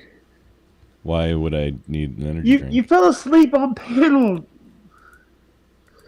Okay. I was up for a long time, but I've slept, and I woke up right before we started this, right before I came on cam. Like, did you end that other stream? Did you end the 13-hour stream that you did? Yeah, I have to end one in order to start a new one. Yeah. Hey, what do you think about Mila? Exactly what I said. I don't put on shows. It was great to meet her, and I look forward to having her around. I was a little nervous when she wanted to come up. No, I wasn't. There wasn't anything giving me like spidey sense. It's sometimes it's really obvious. Sometimes there's just like hey, what's going on there? But there wasn't anything. That would have been a really good troll move if she was gonna like P-bomb or anything like that. But it didn't. I wasn't getting any spidey sense. Did you post your Facebook, your Twitter? Oh, there it is. Yeah, in the private in the back chat of the call. Yeah, I sure did. Yeah. Oh, I'm already following you. Here, I'll put mode in the chat. I think I'm live on. I don't even watch it. I think I'm live on. It was over 17 girthy hours. Of course it was, Rome. Thank you. Yeah. Doom, you sultry minx. This is chemistry. That's a word. There's my Twitter. Okay. Can you hear me? Can you see me? Can you? I was gonna say, I can't. No, I can't see you. I see your like profile picture. Yeah.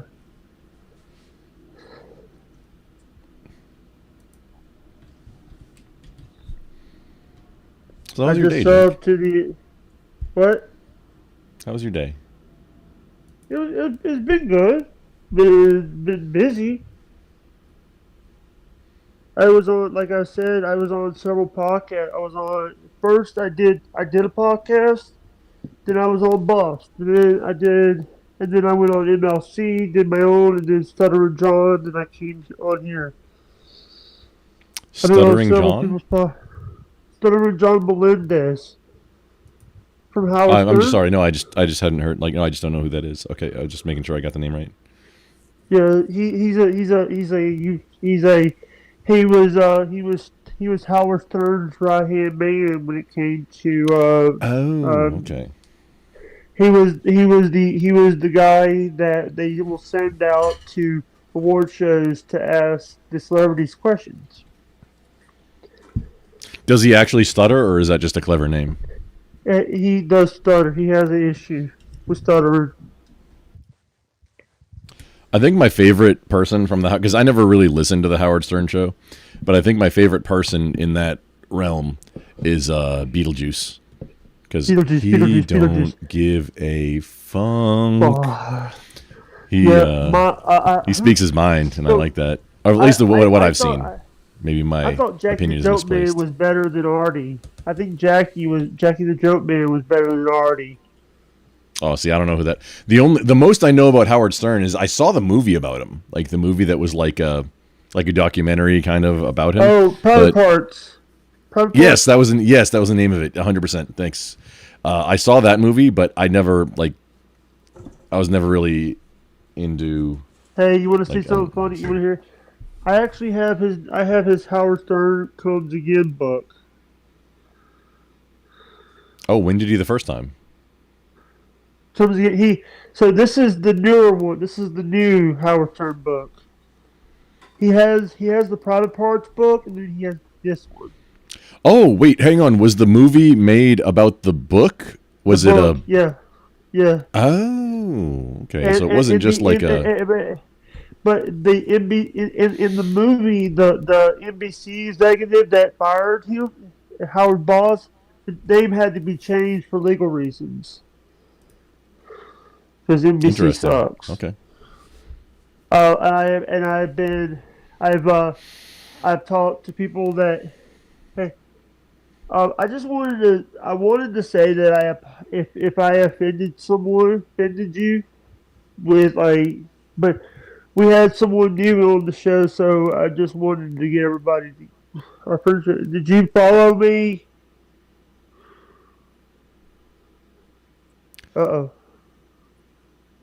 I'm sorry, Jake. You went through like 3 or 4 different like beginnings of a thing. I'm not sure what. Bro, did you follow me? I think so. Yeah. Hold on. It doesn't. It shows my. Hold on. Yeah, I'm following, and it didn't. You're not in my like on. It's weird.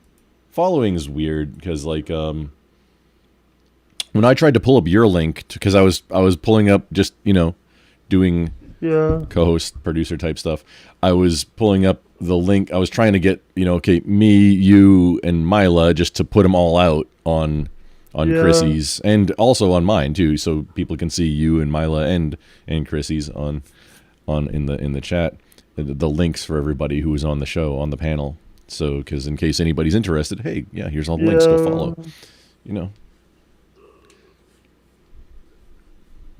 only have 229. Wait. Hold on. Can you hear me?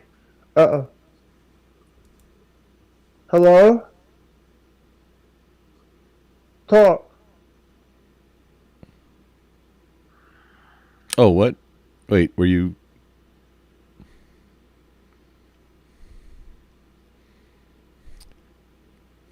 Kill the white man. I am working, or excuse me, I'm not working on. I was working on, and I got it working. I got it working where I could, with OBS, be able to pull up my chat, but it's complicated, and I've had to reset, like I had to restart over with OBS since then, and I'm about to reinstall operating because I got a memory leak somewhere. I recovered from the data loss, but I got a memory leak somewhere, and it's like, oh, using 70 gigabytes of RAMs right now, of physical RAMs, plus like half the swap space. Yeah. That's wild. So Need to reinstall. I want to say this. Troubleshooting. Oh, okay. Yeah, Jake, what's up?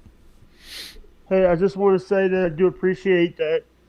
But you know what? I think we need sleep, so... Sleep, man! I just woke up, bruh. Like, right before the show. So you're going to be playing some Doomsday Prepper? Is that a game? I should probably know, because I don't think I know that game. Are you gonna? Hey, where's Hooper? Where's everybody at? I mean, Corgi and Coin? Yeah. I don't know. She's not. Oh yeah, she was gonna finish up her poker. She messaged Chrissy. She didn't message me. She said she'd be by after her poker game, but you know, things happen. No biggie. All right, love you, brother. Okay, you have if you want to head out, have a great night, sir.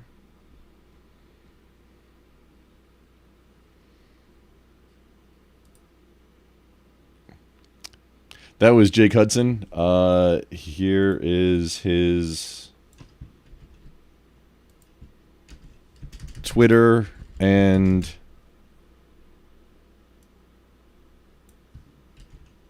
YouTube. I think he does Twitch too, but I'm not sure. I'm not sure if I'm following his Twitch. Yeah. He from what I understand, he does very like PG rated things when he's live.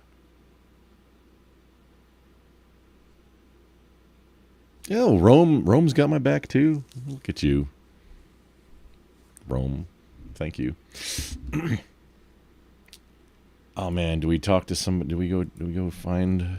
Do we do a little panel hopping, or what do we do next? Oh man, it can't be too long. I'm trying to I have. There's a couple things that I have to get done on Thursday. Yes, Doomerang demanding a Jake appearance.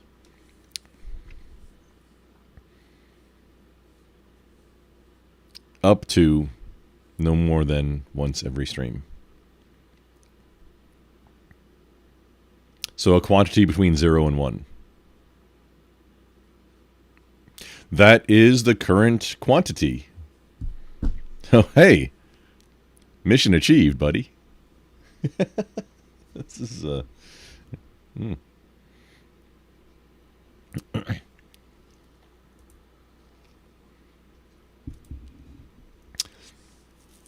Oh, just a moment.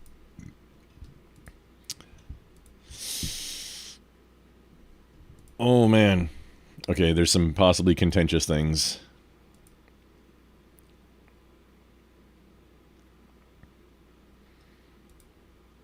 Oh no, this looks like fun.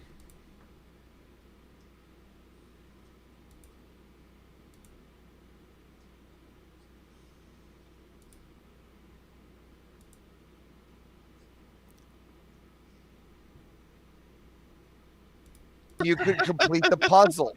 So right? we've But that's evolved not my back fault. to this. But the puzzles were superior, right? In the fourth order.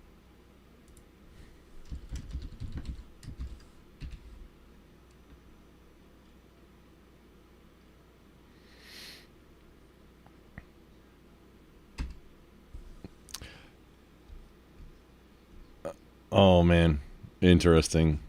No, this mix of people, I'm gonna we're gonna go jump on. We're gonna jump on somebody else's show. I don't. Maybe a couple hours, the most. Yeah, a quantity between 0 and 1. Yes.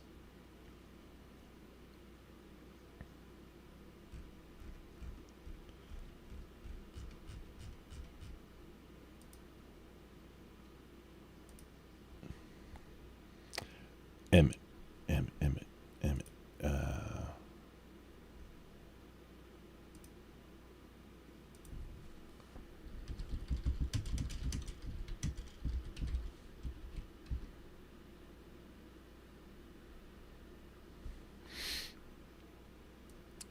There we go.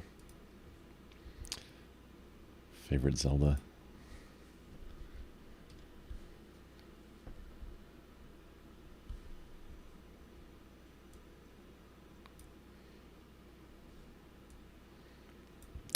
And here we go.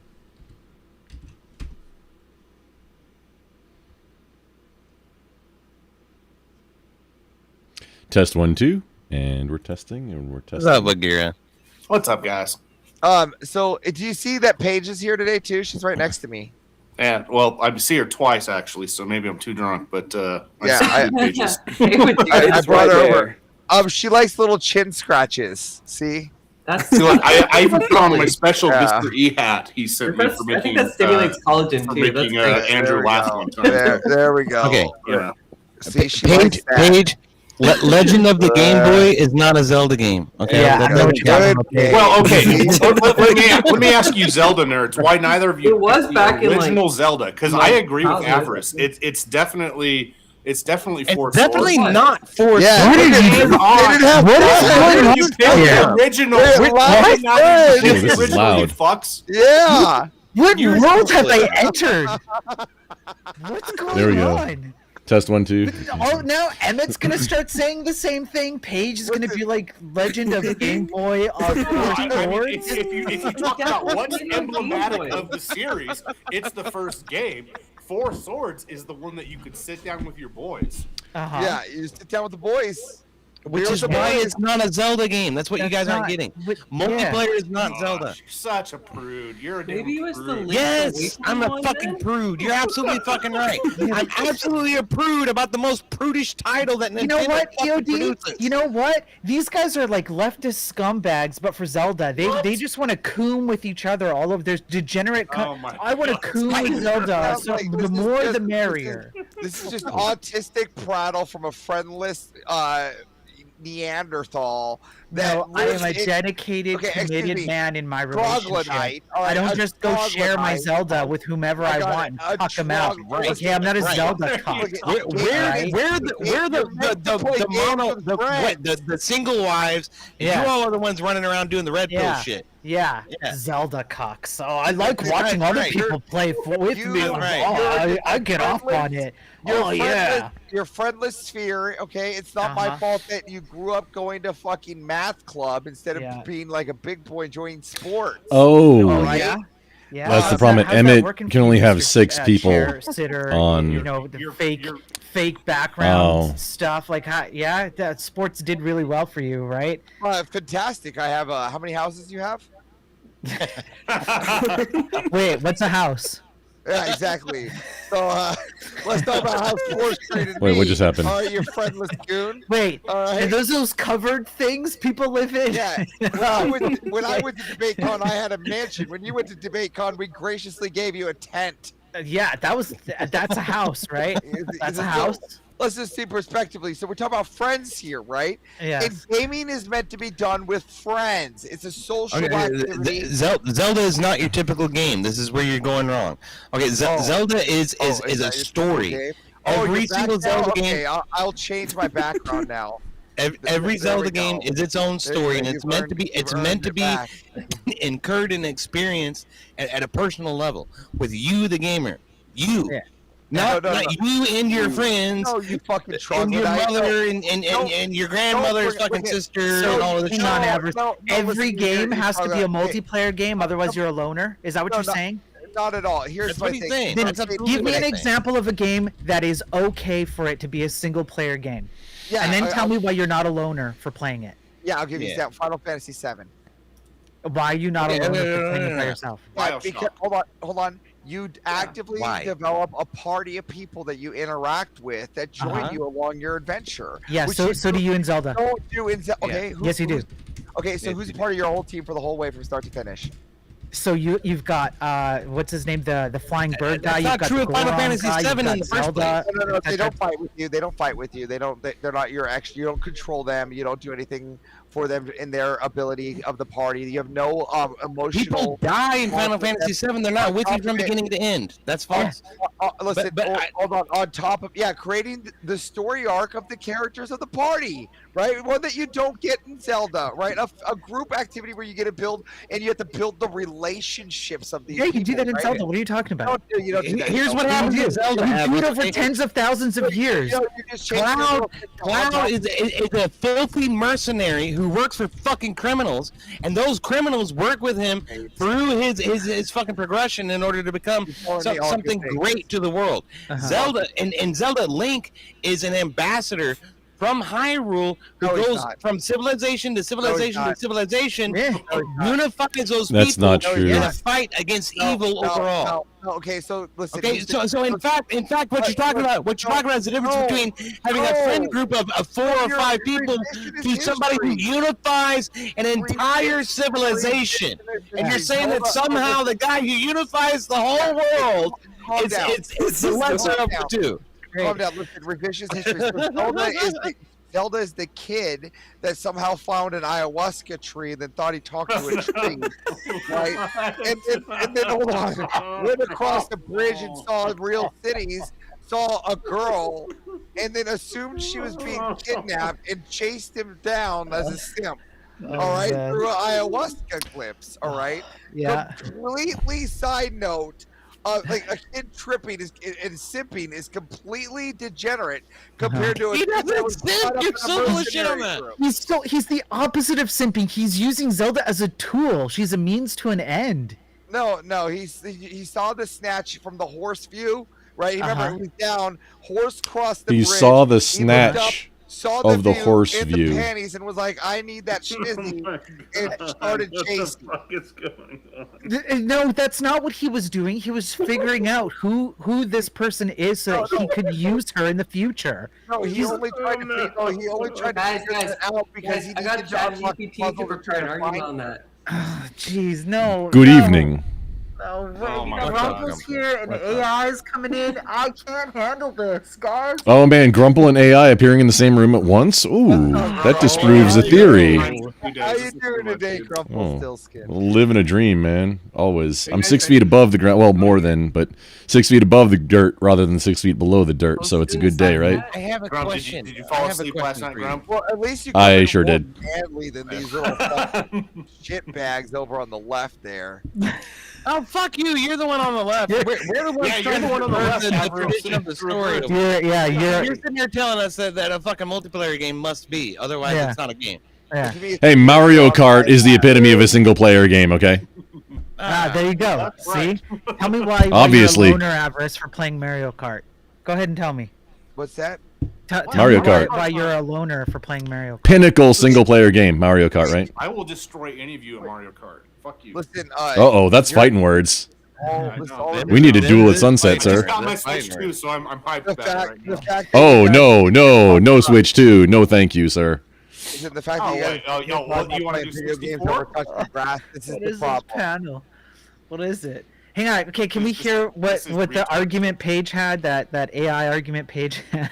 Yeah, I want to hear what the AI that appeared at the same time as me, What do you got? weirdly. Oh, Mario Kart 2. I haven't played that Hold one. on, before we move on to female debater or whatever, get the donos in for Emmett, right? Because we still got the panel going. Emmett. $5. Just $5. $5, right? And then hit the. If you can like afford a dinner, Right, you can afford $5. Yeah, you can afford a a bean. You can This is some afford good $5. entertainment. If you're here, you're at least somewhat entertained. All right, and then the last question is, where did that fucking Jew run off to? He max 6 because he can't afford. Yeah, a proper he's 6. StreamYard setup. And as a gracious host, he jumped down so that I could come up. And thank you, Emmett. I'm probably gonna well. bounce out really quick. Oh no, EOD Doomerang has words for you. He wants you to stop waggling your finger. Oh. Yeah. Okay. Okay, so what I'll say while I'm waggling my finger ferociously in front of my camera to fuck with You're gonna make Doomerang. the women crazy. Just do it a little slower. Okay. You got to use a little technique to it. There you go. How about this? That I don't think that's waggling anymore. However, wait, judges? We could technically. They'll let it slide. can't we? How much more is that? Emmett, No, how much I more gotta money go do I pick need up to some spend more for nicotine anyway, so I'll hop off so Emin can get back. All right, great. I Oh, have one Wagera, good to question see for you. I don't Double. think I've seen you before. Okay, what's up? fucking Commie Points. Is Commie Points a Marine? Allegedly. Wait, no. Wait, he was. It doesn't matter. He was an MP, so it doesn't even matter what branch he was. Wait, but does he have his Allegedly. AFPAM 10100? No, he doesn't, because he wasn't in the Air Force. Probably not. Nobody has that. What the fuck is that? Oh, that's like airman rules. Well, EOD probably. Wait, Everest, I forget. You were a Zoomy too? I was Air Force, Oh, you and so- EOD. Oh, so- best friends. Hold on, here's the thing. What's with the finger stuff, guys? Come on. This thing would like cut it in half, right? They actually had this thing, right? And it would be like half the size, but it was thicker and it had spiral notes. It was girthier, you say. That's what I remember. I remember the ones with spiral notes. Yeah. Emmett's argument: bigger, smaller. Every time. So even in hold on, this is serious. Even in Balad, Iraq, Smallest. people would go around and go, "Do you have your airman's manual?" And made sure you had that thing in your cargo pocket. It was crazy. You couldn't get that fucking thing out That- of there either. It was such a pain in the ass to get in and out. Pardon my French, but that's the gayest thing I've heard in the history of ever. That's absolutely absurd. I can't imagine. Oh, like the. In Iraq. Let me tell you how gay it was in Iraq. Oh. To be Air Force. Let me tell you how gay it was to be Air Force in Iraq, all right? If you wanted to talk to anybody, right? Like if you had somebody in the news, before you did that, you had to open up your AFPAM 10 and go to how to handle the news page. It's killing me that you're spelling out the acronym instead of saying AFPAM. Like Marine Corps, everything becomes a word. Can we actually? I thought you were cool, Paige. What the fuck? It's AFPAM. Zelda sales don't make the game, okay? They just don't. Can we hear from Paige argument? I want to hear Paige how to argument. fill out your LOAT card. Can you read the argument, Paige? Okay, let's hear the argument. Avarice. That's. Put the military shit aside. I'm sorry. That was a derailment. Yeah, we're talking about Zelda now, not whatever zoomy nonsense that is. That's my bad. Not your zoomy nonsense. So I posted all of it in the chat, but like I'll just go over the key points. Okay. While The Legend of Zelda is officially a heroic fantasy adventure, its structure can be. This is total bullshit, by the way. Huh? All of this is bullshit. I just read through it. Shut up, EOD. Shut up. Why did it go to Avarice's argument? What the hell did you preload this with? My prompt created an argument that The Legend of Zelda is about a man who gets high on ayahuasca and goes after a woman. No, that's what you're looking for. No, I reject this on its face. No, I reject it on the premise. I reject it. No, what are you doing here? Look, give me an argument why Zelda is the worst game in the world. Go ahead and do that. Yeah. Shut up. Go I have on, a- Paige. Continue with the argument, please. I have a Okay, you quick want me point to- after okay, sorry, Paige. I was about to ask it something else. Oh, if you're not. Go on, Interpreted as a metaphor for a psychedelic vision quest, similar to the transformative ayahuasca experiences found in various Transformers. spiritual traditions. From this symbolic angle, Link's journey can be read as an internal hallucinatory odyssey, desperately trying to reach or understand a woman who represents a deeper spiritual or emotional truth. Video games aren't about girls. Get out of here with that nonsense. This one is. Many Zelda games begin with actually Link not, awakening most from of a the time. sleep, trance, or dreamlike state. This initiation mirrors the beginning of a psychedelic journey, a sudden shift into a world where reality is distorted, symbolic, and emotionally charged. All of this is just descriptive of things that don't actually exist. The Walking Trees. No, this is accurate for Link's Awakening or maybe Wind Waker. That's okay. because there's a Maybe theory Link's that Awakening. okay, Link's maybe Awakening. Link's Awakening. The theory, I'll give you the Link's current theory is that it's canon if it's a fever dream while he was crossing the river in Z2. Ocarina of Time, you wake up on your bed. Ocarina of Time, you wake up on your bed in a dream. Go, yeah, That's bullshit. calm down. You're not Let's- asleep. You're Wait, not if you running out didn't, of time. if you didn't hear it, I'll say it one. It's Just a moment.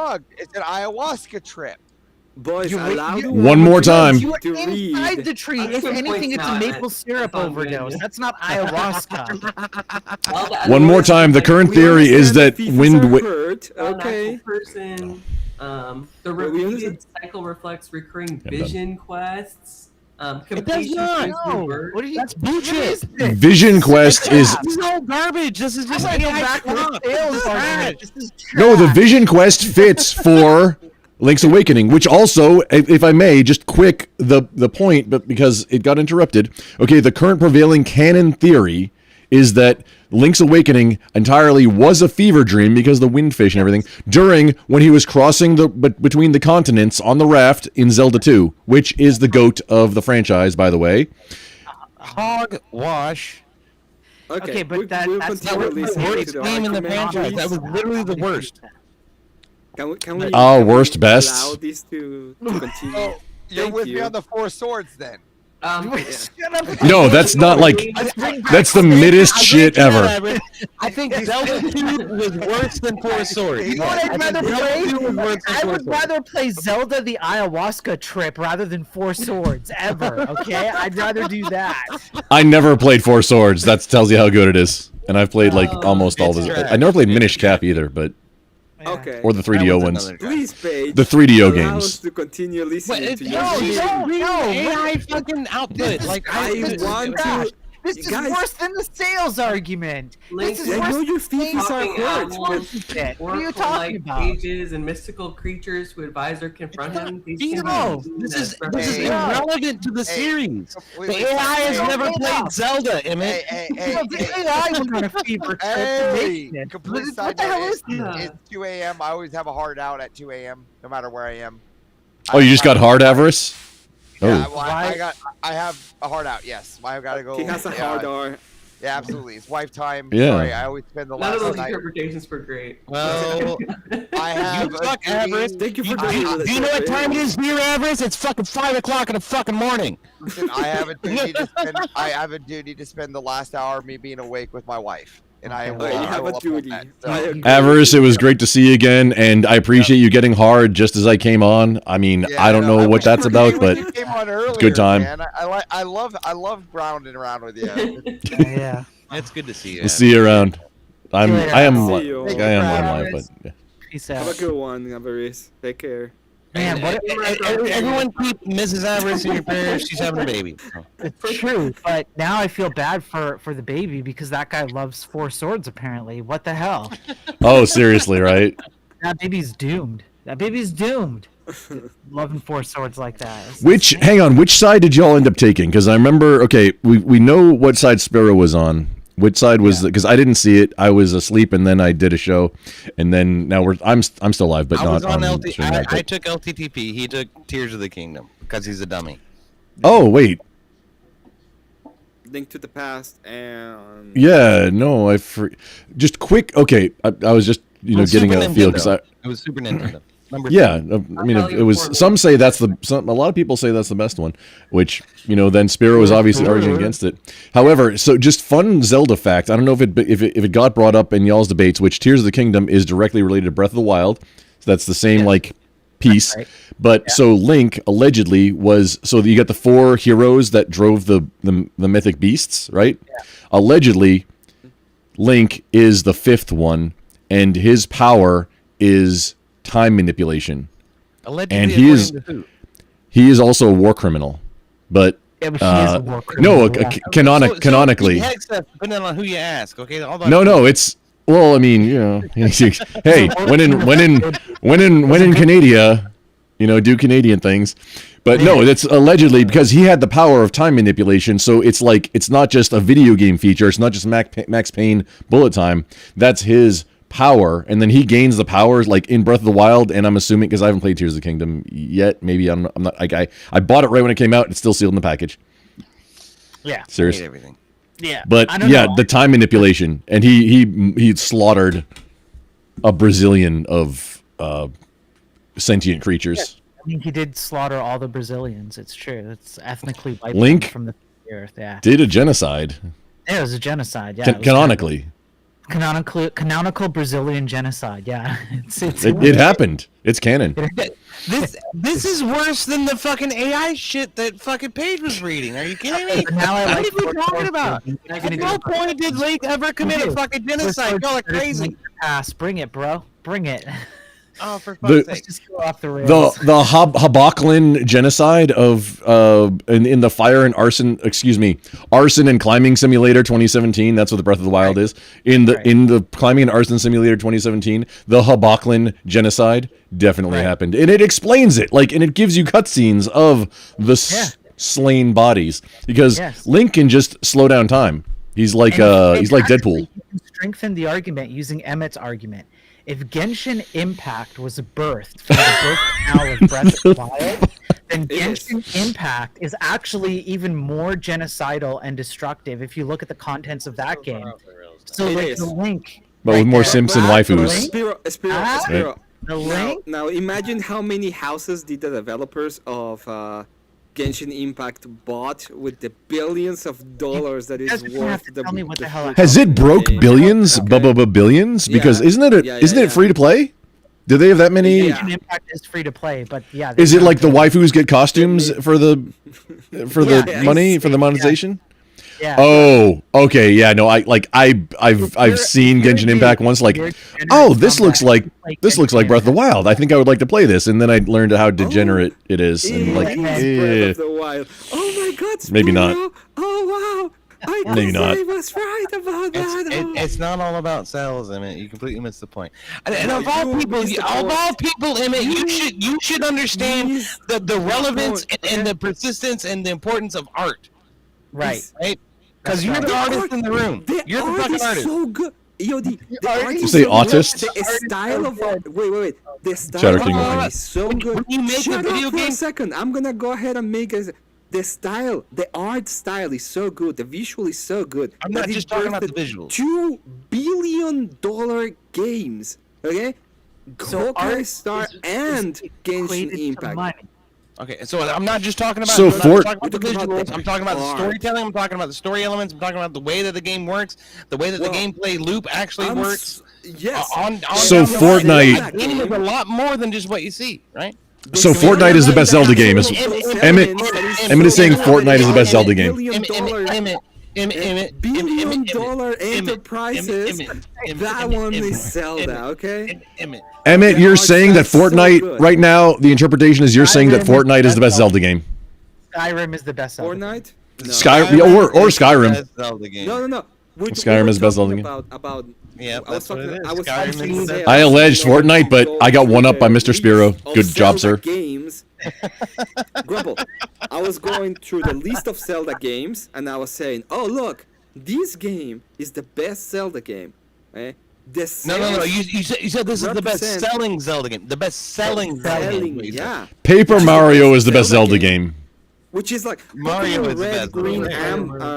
Pokemon Blue, Red, and Green are the best Pokemon. Okay. And Pokemon Green is the best Zelda game. Your argument I agree. has been absolutely fucking shredded, and yet you still stick to it. You are so hopelessly stubborn, it's impossible to have a conversation with you. Okay.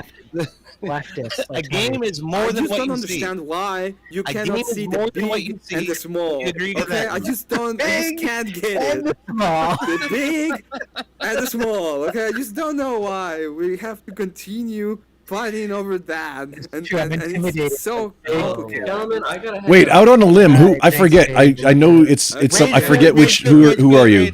I know you're somebody that. I know because like 2 more before you.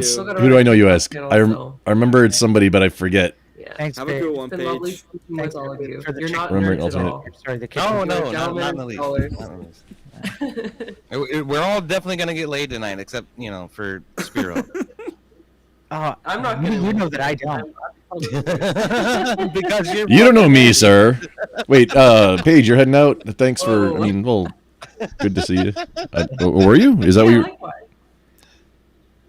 Enjoy your I was- chit chat. I'm actually gonna I was watch the yelling at chat. debate. Maybe it'll make more sense than this AI combo. That It'll make more sense. Yes. It'll make a lot more sense. I hope. Yeah, I will. All right, I'll let you know who I think won. Okay. When we're done here, I'm gonna pull up the debate, and I'm gonna be vicious with commentary. Okay, you do that. You do that. I guess. I need to go. I need to go to bed. So So do I. I'm gonna. All right. Well Spiro, then. good to Thanks see for you. having me on, Passing then. by. Take care. Thanks, Spiro. Emmett. Thanks, Grumple. Thanks everybody else who was on. Thanks, COD. Again, that was fun. I'll talk to Spiro you always sexy, as always. Thanks. Keep it sexy. Bye. As always. Salute. Big Grumple. and small. Grumple, I did see your comments from yesterday about getting a lot of money. Is this a repetitive thing that you can do? Or you would do? Or is just like a one-time Can thing? you do this for me? Can I have some of the money? Wait, what comments about a lot of money? Hang on, I don't remember. I was up for a long time yesterday. What things about a lot of money? What? I also, Wait, what'd I say? have to say that the best commentary sounded something like this. I've decided to get a clip of me, and snoring would be the best, and that'll be something that I can play on you know. You don't understand how many times I've walked in on the Grumple's stream and he's just been like, No, I understand it. Every time Because I wake up, I it's just like, push too hard. I try and make the streams just too girthy, and then it's just you don't know past when to my stop, mortal that's what it limits. is. Yeah, no, You don't that's know when that's to true. Stop, Grumple. So here, I'm gonna give you. I don't know lesson my right own now. limitations. This is how you do it, okay? I'm EOD696. Come check me out. I do fucking political shit. I talk about Zelda. I talk about all kinds of stupid shit. And we do D&D on Saturdays. Come check me out. All right, cheers. Goodbye. That's it. Oh, That's later, how you nerd. do it. All right, I'll see y'all later. Oh. Thank you for having me up, man. It was good. have a go on, Yudi. You know, I mean, that's the difference. So you got the zoomy. I mean, just Marine. Yeah, I refuse to acknowledge my own limitations, and maybe that's something about. I am getting older, I agree but with that. I just don't understand why, like you were talking about. You know what? We're not gonna go there. It's fine. We're gonna forget that ever happened, and we're gonna move on with our life. when this was yesterday? How? Just yesterday, with Kieran. Where? Oh Which, yeah, of course, I need to talk to Karen about that. Like, yeah, I was a bit of a dick on. Which of course. I was up for quite a while. Not an excuse, just I need to talk to him about that. Probably, my bad. Probably with Cecil too. Probably. I still have to watch the whole thing. Oh, you watch those things. Look at you. Yeah, of course I do. It's fun. Oh man, having time to keep up on everybody else's, like, you know, everybody in the community, like keeping don't up have with. time to keep with everybody. Yeah, people come to me with stuff like I didn't know that something had happened yesterday until somebody came to me and was like, "Oh, let me ask you a question about these." Okay. I didn't see. Yeah, if I wasn't on it, It's probably didn't see it. Were you drunk that day yesterday? I was up for quite a while. It can get kind of loopy when you're just pushing it. You know, just pushing. Bit drunk. That's why I'm asking. Probably sounded it. I mean, I can sound very, yeah, if like just up for too long. I've been trying to manipulate my sleep schedule to get back into I've been trying to get into back into a normal W-2, just employee situation for my main gig. Mm-hmm. And it's getting the sleep fixed for that. So I've got some days that are very short and some days that are very long, and 100%, yeah, I could sound like a meth head or something if I'm up too long. Yeah. Okay. What do you think? What is you said that the best Zelda game is 2. What do you think 2 is the best? I just put that out there because it's very underappreciated. I'm not sure if actually the GOAT, but at the same time, the controls are tight, the platforming is good. It just is so different than what anybody else did. It was it's the number 2s of the original NES Nintendo. The Nintendo Entertainment System games. Like, you got Castlevania 2, which was the first open world Castlevania game. The first Castlevania that was in Metroidvania style. Because you could go wherever you wanted. I mean, there's some places that are really dangerous. But I mean, most people would say that Symphony of the Night is probably... No, and most people would be wrong, because that was the first open world one, where you could go wherever. At any point. Yeah, but I mean that I would still think that Symphony of the Night's probably better. It's better looking. Oh no, it's 100%. No, it's better because there was a lot of confusion in like you would have to write down very cryptic things that were translated from Japanese, apparently. And yeah, in order to figure out, hey, go to this friggin' wall over here and hold crouch. Just hold the down button so you're crouching for 30 seconds, and then a tornado will come and do the next thing. Like, who's gonna figure that out? That one particular piece, no, not essentially. No, I mean, not great. It was the most challenging one because of stuff like that, though, and the figuring out how you had to trade up your crystals. What's that? I don't know if you know or you remember, but there was like a hotline from Nintendo that you could call in, and if you were like stuck in a game or having problem with the game, you could just talk to people. It was either a 1-800 number, or you had to enter things, or a 900 number, and I remember it. I had Nintendo Power when I was a kid. I had a subscription. I had a subscription to Nintendo Power. Sure. For like a couple years. Lived in the suburbs, so of course I did. After I got a Nintendo, which I didn't get a Nintendo until the 90s. I had a Game Boy in the 80s. That was like not right when it came out. But that's what, my mom would take me, she went shopping and sit me in the chair while she went and tried on clothes or whatever, and be sitting there playing Tetris on the Game Boy. Which that's honestly one of the formative things that helped me out. Even to this day, I still, when I'm packing a vehicle or something, or trying to make things, fit, I'm playing the Tetris, type A, 3 different music selections, just the number 1.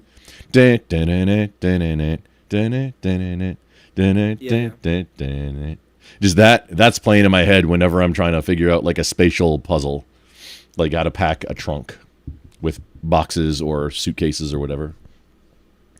Bird says that he ate a purple crayon. But I think the best one is the red one, right? That is correct. Which also, I have a surprise relating to that that I'll reveal. It's not going to be an unboxing, but I have something coming that's super funny. But yeah, in the box, you see, it's kind of like a pack of smokes where you turn the lucky one upside down. It's the red one. Yeah, that's. Yep. It's in. Which also, what the shit? Like, why does the white crayon exist? I don't know. Did you ever? Oh, most underused crayon ever. Nobody uses that. Did you ever get the money for the crayon you ate? Oh yeah, no. Flo sent me. It was like, I don't know, a year later. It was just recent, in the last month or so.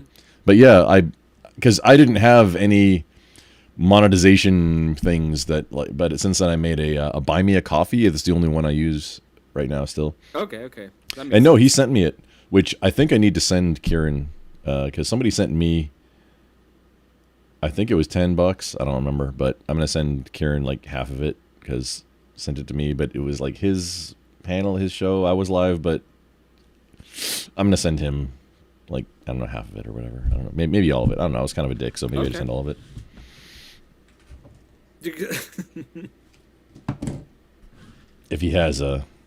If he makes an account on the same thing. It is very helpful. I am in a very tight situation right now between contracts, and my business is not doing very well. Yeah, I understand. So it all helps. But that wasn't right to do that on him, to do that to him on his show. It happens. It happens. It's in the past. I can't change it, but we can all move forward. Are you gonna stay on for a while? A little bit, yeah. I'm gonna review. Well, after we're done here, I'm gonna, like, seriously, I want to hear this. I'm gonna do a review of the actual Zelda debate, and I'm gonna do some scathing commentary. Go to the Zelda debate.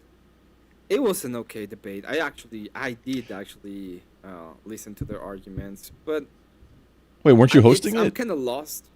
No, it was easy. Oh, it was on Speak. Oh, I'm sorry. I thought you were. My bad. I didn't see it. Or I just knew that it was coming up. I thought you were hosting it for some reason. Okay. I wish I could. I wish I had hosted it. I wish more people were willing to debate on my channel. But it's been kind of dry. I was trying to get Confluence and Rob North debate, but why? They stopped answering me. Why? Because Confluence is kind of a lefty. But I mean, so you like seeing? I mean, you like seeing toddlers get hit with large objects? Yes. That would be. I mean, okay. He needs a beating. Okay, no. Okay, I get it. No, I get it now. I understand what you mean, but you're not I get it. understanding Yeah. what I mean. Okay. Someone needs kind of a beating. Aren't you friends with him too? Yes, he still needs the beating, you know? I get it's it. hard. It's like tough love. He needs a little bit of tough love. I was trying to get them to do the round 2, but Everest was like, no. And I was like, damn it, Everest, I want to get the round 2. Wait, round 2. Mm-hmm. Wait, it was gonna be so EOD Everest versus Spiro in round 2, and I was trying to set it up, and Everest was like, no, let's have it right now. Like, okay. Of Zelda? Yeah, of Zelda. Because they were just going at it again. And then he was like, how do we make them spark? And so I made the argument that Breath of the Wild is the best one because of sales. And it worked. That one just I mean, as far as games that you want to, until, I don't know, Tears of the Kingdom, maybe they went too far, I'm not sure, but as far as games that you want to just explore and put in time on, Breath of the Wild, I mean, I call it Climbing in Arson Simulator 2017, but it did a lot of stuff. A lot of people say it's overrated and overplayed, but, I mean, it was... The art, just the art style. It was a big the deal. The art style on its own created, like, 2 big games. Which is... It did, and... Genshin Impact the was technical just piece. A clone. It is. When the technical piece on the Switch, which is like Nintendo's always had lower grade hardware than all the competitors, but for some reason they that's the benefit of consoles is the game, whatever it is that's running, can be optimized for the hardware versus something that's like a mobile game or a PC game or whatever else where you can't optimize for the specific hardware. All of it can be optimized. The ideas of how you optimize it is a little bit different. But all of the different things can be optimized. Not for the specific. It's like the difference in being able to do something in assembly language because you know exactly what hardware you're dealing with, versus using an abstraction layer like a higher level programming language like C# or something, where you tell the interpreter what to do, and then the interpreter goes and does the set things that it's set to be able to do. Well, it depends. I think the biggest problem when it comes to the programming side of things, and I'm not a programmer, I'm just saying this because of what Spiro has said, is that most of the games are using pretty much libraries, and the more libraries they're using to create the game, the bigger the code assembly kind of thing gets, and it starts like it has to, because the whole thing. The game has to include the library. If you want to make a call to a library, you have to include that whole library. So all of that has to be loaded in RAM. And I'm not a professional coder. I mean, I mostly these days, as far as work wise, it's mostly just scripting for automation. But like, I don't like maybe some Python, which isn't like, technically it's coding. I'd call it scripting, which is code. If you say coding, you're implying that it's compiled, which needs to include the because if you're saying something that you're coding, if you're talking to somebody in the space, if you're saying scripting, that's like, okay, that's the document that is the script, or wherever it's being loaded. If you're saying coding, that's implying that it's something that's going to be compiled, and then it's kind of like a flat pack, like in the Linux space, that has to include all the things it needs, so you don't have dependencies that also you have to worry about being available. It has to include, if you're coding something and compiling it, it has to include all of those libraries, so it gets bigger and bigger and girthier. Okay, yeah, makes sense. And that's what I'm saying. Like, I think that he was talking about libraries being used, which are creating like a big bunch of things on top of the code, and that's creating the problems that we see in a lot of games. That and AI, that they are AI coding a bunch of stuff too, and it's like, oh yeah, that's the worst. The whole. So instead AI of having doing stuff. Instead of having, instead of making it or trying to make as lean as possible so that it runs the best as possible, they're just making it bigger and bigger every time. That's what I've heard. On the art side, there's a lot of, most of the things that you actually see that create problems are textures. Textures take a huge amount of space, and everybody's like, well, we need 8K, 4K, 2K textures, and usually it gets bad. It's a balancing act of future proofing versus who are we excluding for like hardware that can run the thing that we need to do, and how because getting things to run fast is, you can't include everything like that. If you want it to run fast, if you want to be more inclusive of hardware, like older hardware, you can't have 8K textures. It's just, you can't. So you have to have different versions, or not. I mean, it's all a balancing act. Yeah, I'm sorry. One of the cool things of like Zelda, especially like Breath of the Wild and all them, is that the textures are very simple, and that's great. Most of the balancing act doesn't come from the texture itself; comes from the shader. That's just that toon shader. So you change where the light is hitting the thing, pretty much, and it works, and it works pretty well. And you can have a bunch of artists just do the thing in basic colors, and you can have very small texture packages, and it still looks amazing because everything looks kind of toony anyway. So it works fine. But it's a little bit cartoon.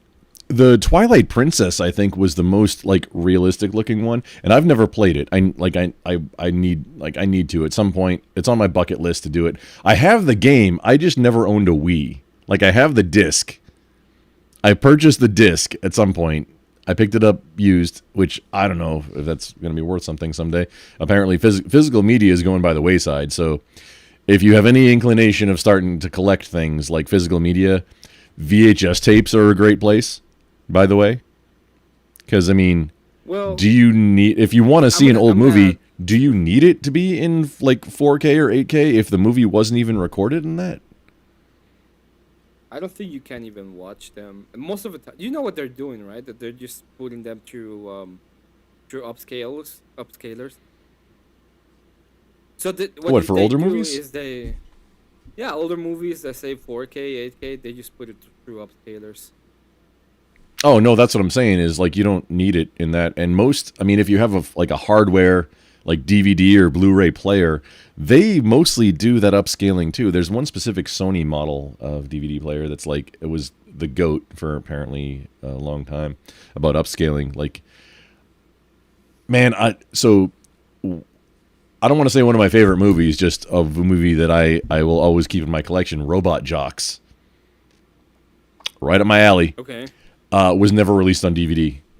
I didn't rip it, but somebody, and I purchased this on Fleabay, somebody ripped it from the VHS tape and made, I don't remember if it was video CDs or DVDs of it, and then sent it out. It was very professional looking, like put a sticker on the disc and made like cover art for it, like what should have already existed. Because here's the lesson there. Hey, if movie studios, if you don't want to make the thing, it'll show up for you. somewhere, and you just don't get to be the benefit of it. Kind of like the advice that the grandma might give that I heard. I thought this was funny shit too. The grandmother to the adult age granddaughter advice. Honey, don't worry if you don't want to suck his dick. Somebody else will take care of it for you. Yeah, that's a little bit hard. Yeah, it's like that goes deep, doesn't it? Yeah. Like there's a whole life lesson in the subtext of that one sentence. You know what I would probably do? That I'm thinking about doing. I'll probably get like some figurines for Warhammer 40k, and I'll just paint them on stream. Okay, not necessarily. I mean, obviously, everybody knows Connor does Warhammer. I don't know if he does painting on stream. So somebody that you might want to talk to, yeah. Which I mean, everybody knows he's into Warhammer, but somebody that you might. I don't think he wants to talk to me after I made the comments about something has to do with his mouth and Destiny. Okay. Oh yeah, I don't like no Connor definitely. Connor, these are people that I think all of them work squarely in Twitch space. Connor, Tiberius, and Doghouse. They started out purporting to be more conservative, or right-leaning at least. And then it came out, like, it's just more recently, but for all three of them. Connor took PV money. Doghouse and Tiberius just kind of let the mask slip. Tiberius was an aggressive, like, I'm an independent. Like, he was aggressively independent. That's what he said. And it all just came out that they're all giant libs.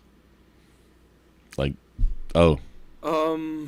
No, you're not on our team, sorry.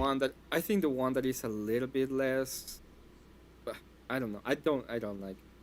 I think they all are horrible when it comes to the movement in general.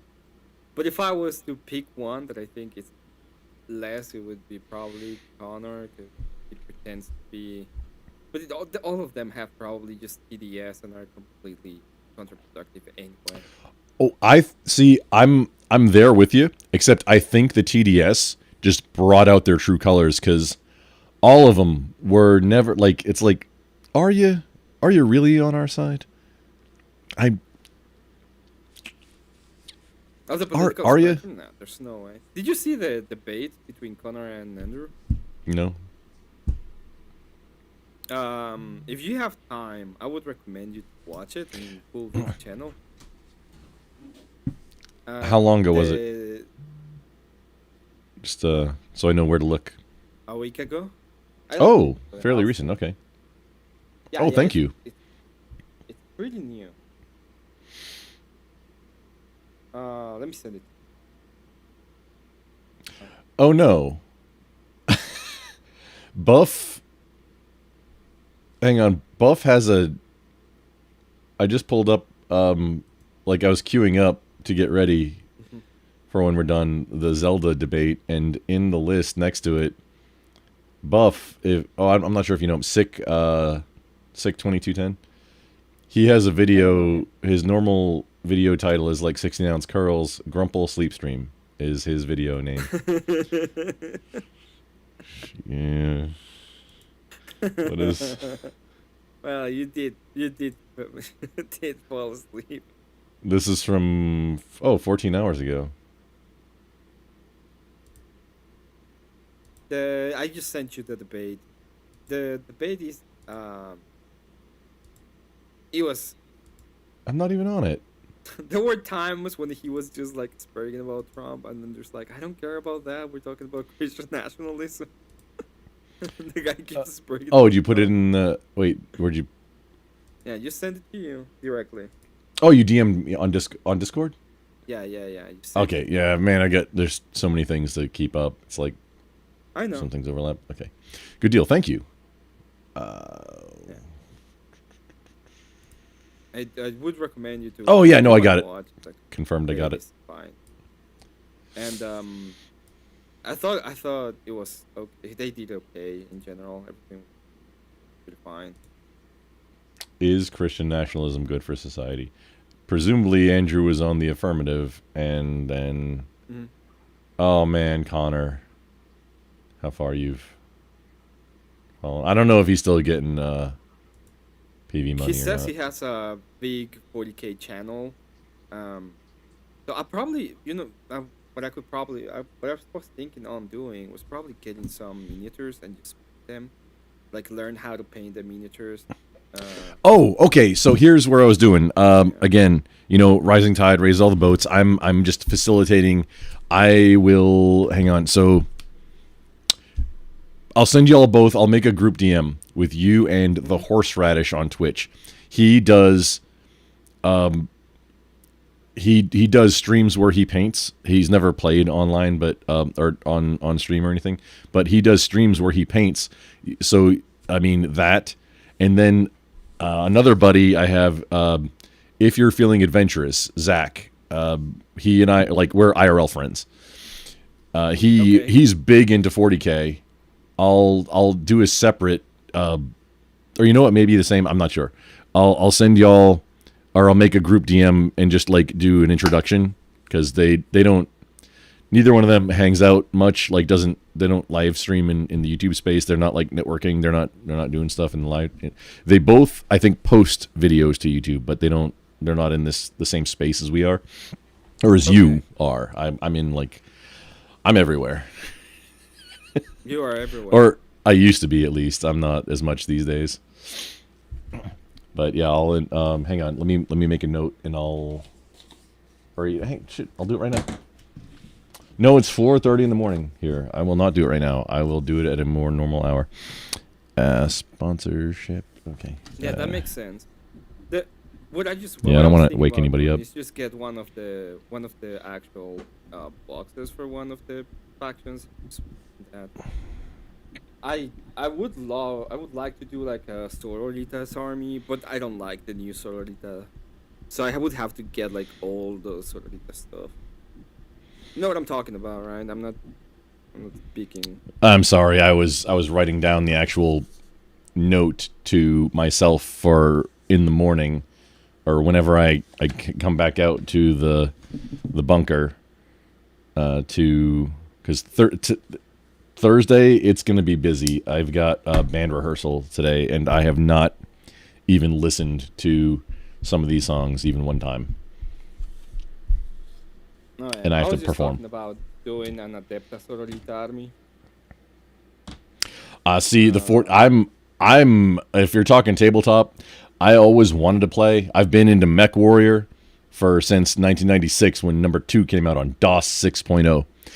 I've been in the BattleTech space. I've read a whole bunch of the books. It's kind of similar. It's a tabletop gaming and a whole bunch of video games that are more simulator than a lot of the Gundam or Front Mission or whatever the mech mecha Gundam suit type flying around robots. It's more simulator, kind of more realistic-ish, not exactly realistic, but future driving.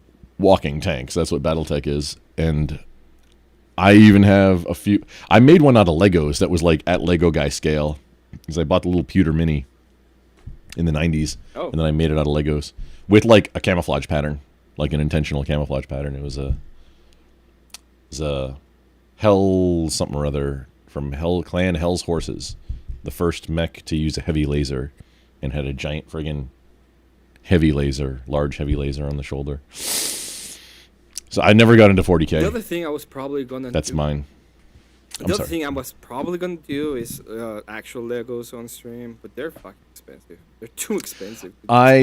Dude, actually, funny thing, I started an actual Lego stream doing a Zelda Lego set that is still right here, exactly as I left it. Yeah, you haven't finished it. I haven't finished, and I haven't worked. Well, I put a few pieces on. Maybe once or twice, but I haven't really worked on it. I need to clear the stuff off. I have all this stuff that's sitting on top of it. I need to clear that off and, do the Lego stream again. You need to do the Lego stream. That would be cool.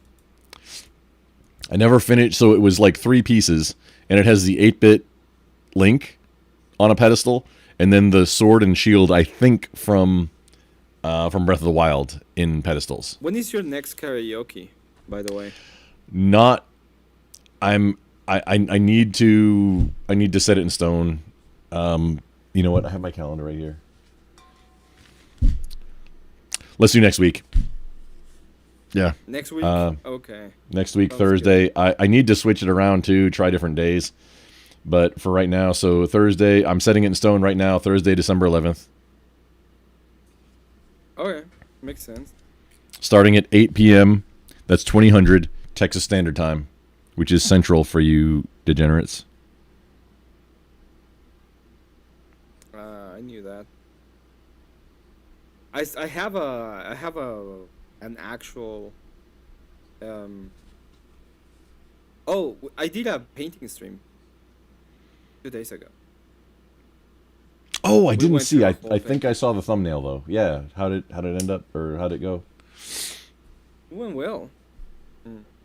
Probably see the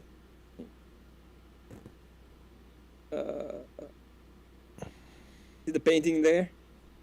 Oh wait, like the landscape, like with the sun and it's yeah. reflecting off the water, presumably. Yeah, no, that's cool. Yeah, we did that on the stream.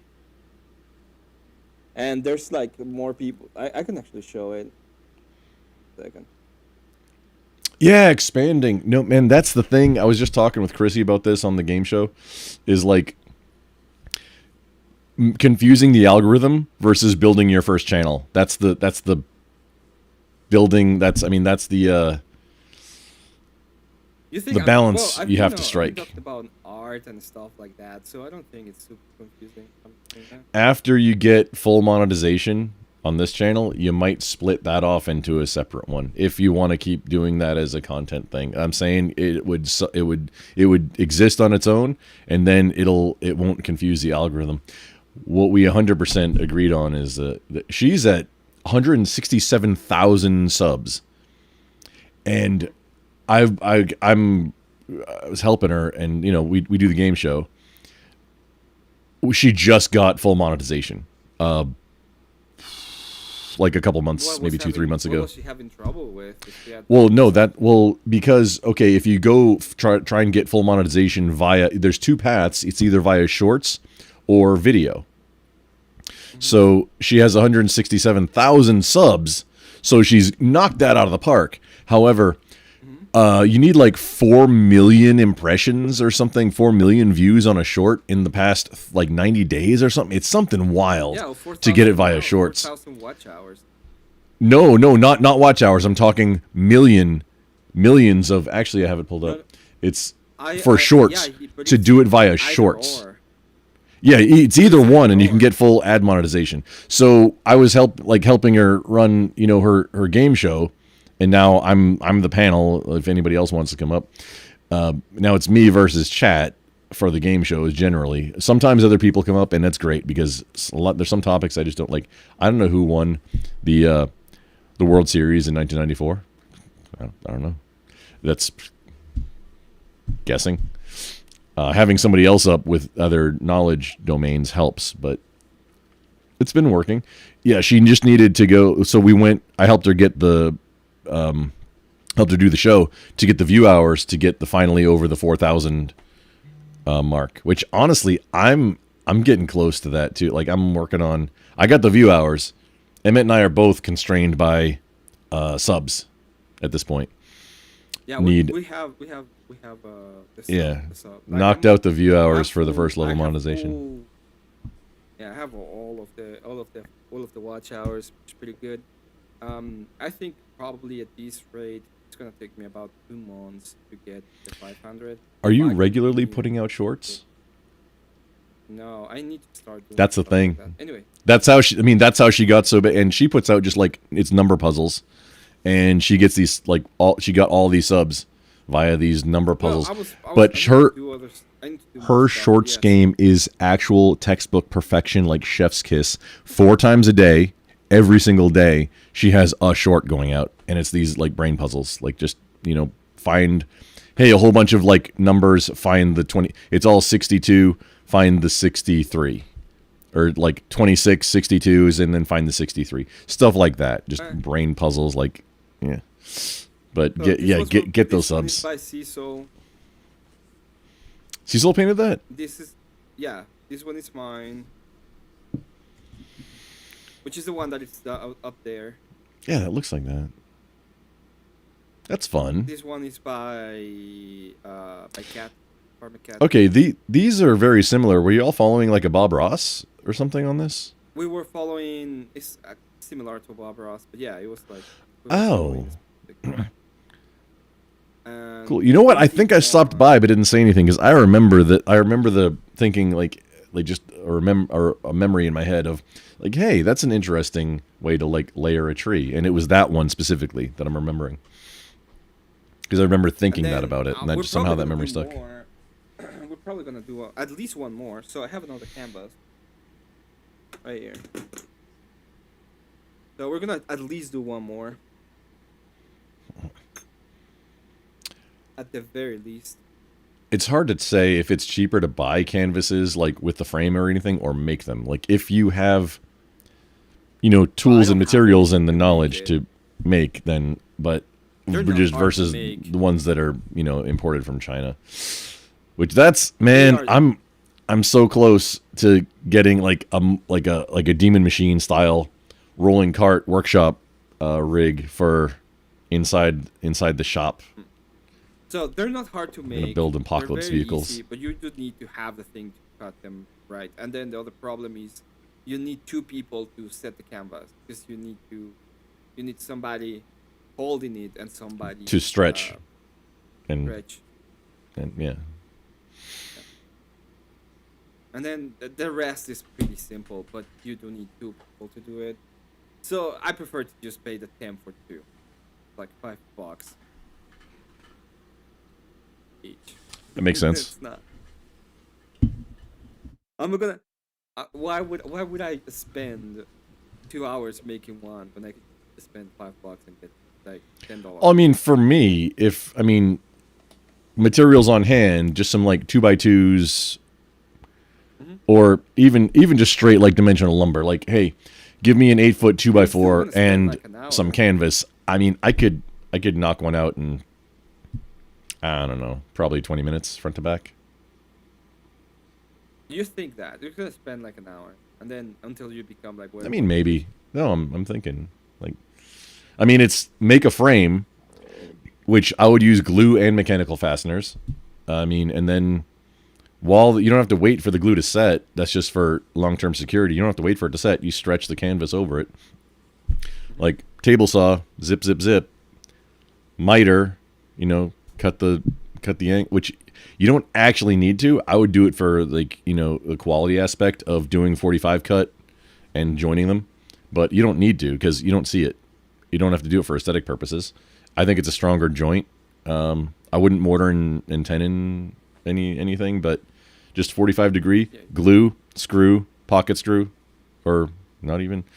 And then you don't even have to wait for the glue to dry because you have a mechanical fastener, and then just stretch canvas over it. With the tools set up, probably 20 minutes. Seriously.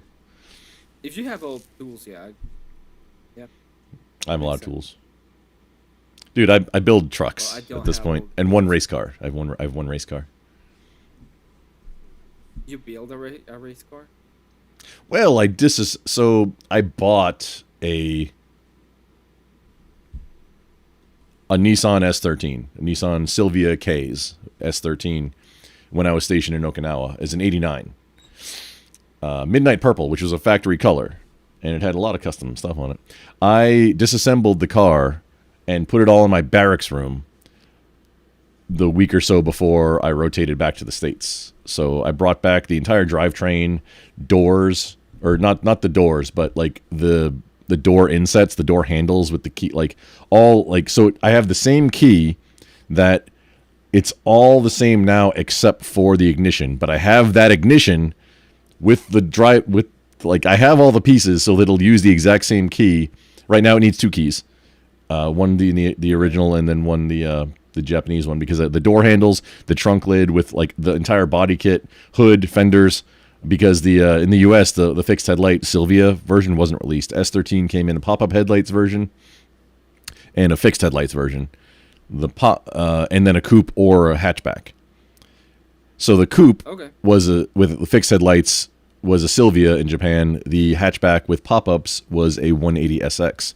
In the United States, it was released with only pop-ups, but it was a 240SX, and it could be either coupe or hatchback. So I brought back all the pieces to build a 240SX back into the car that I had.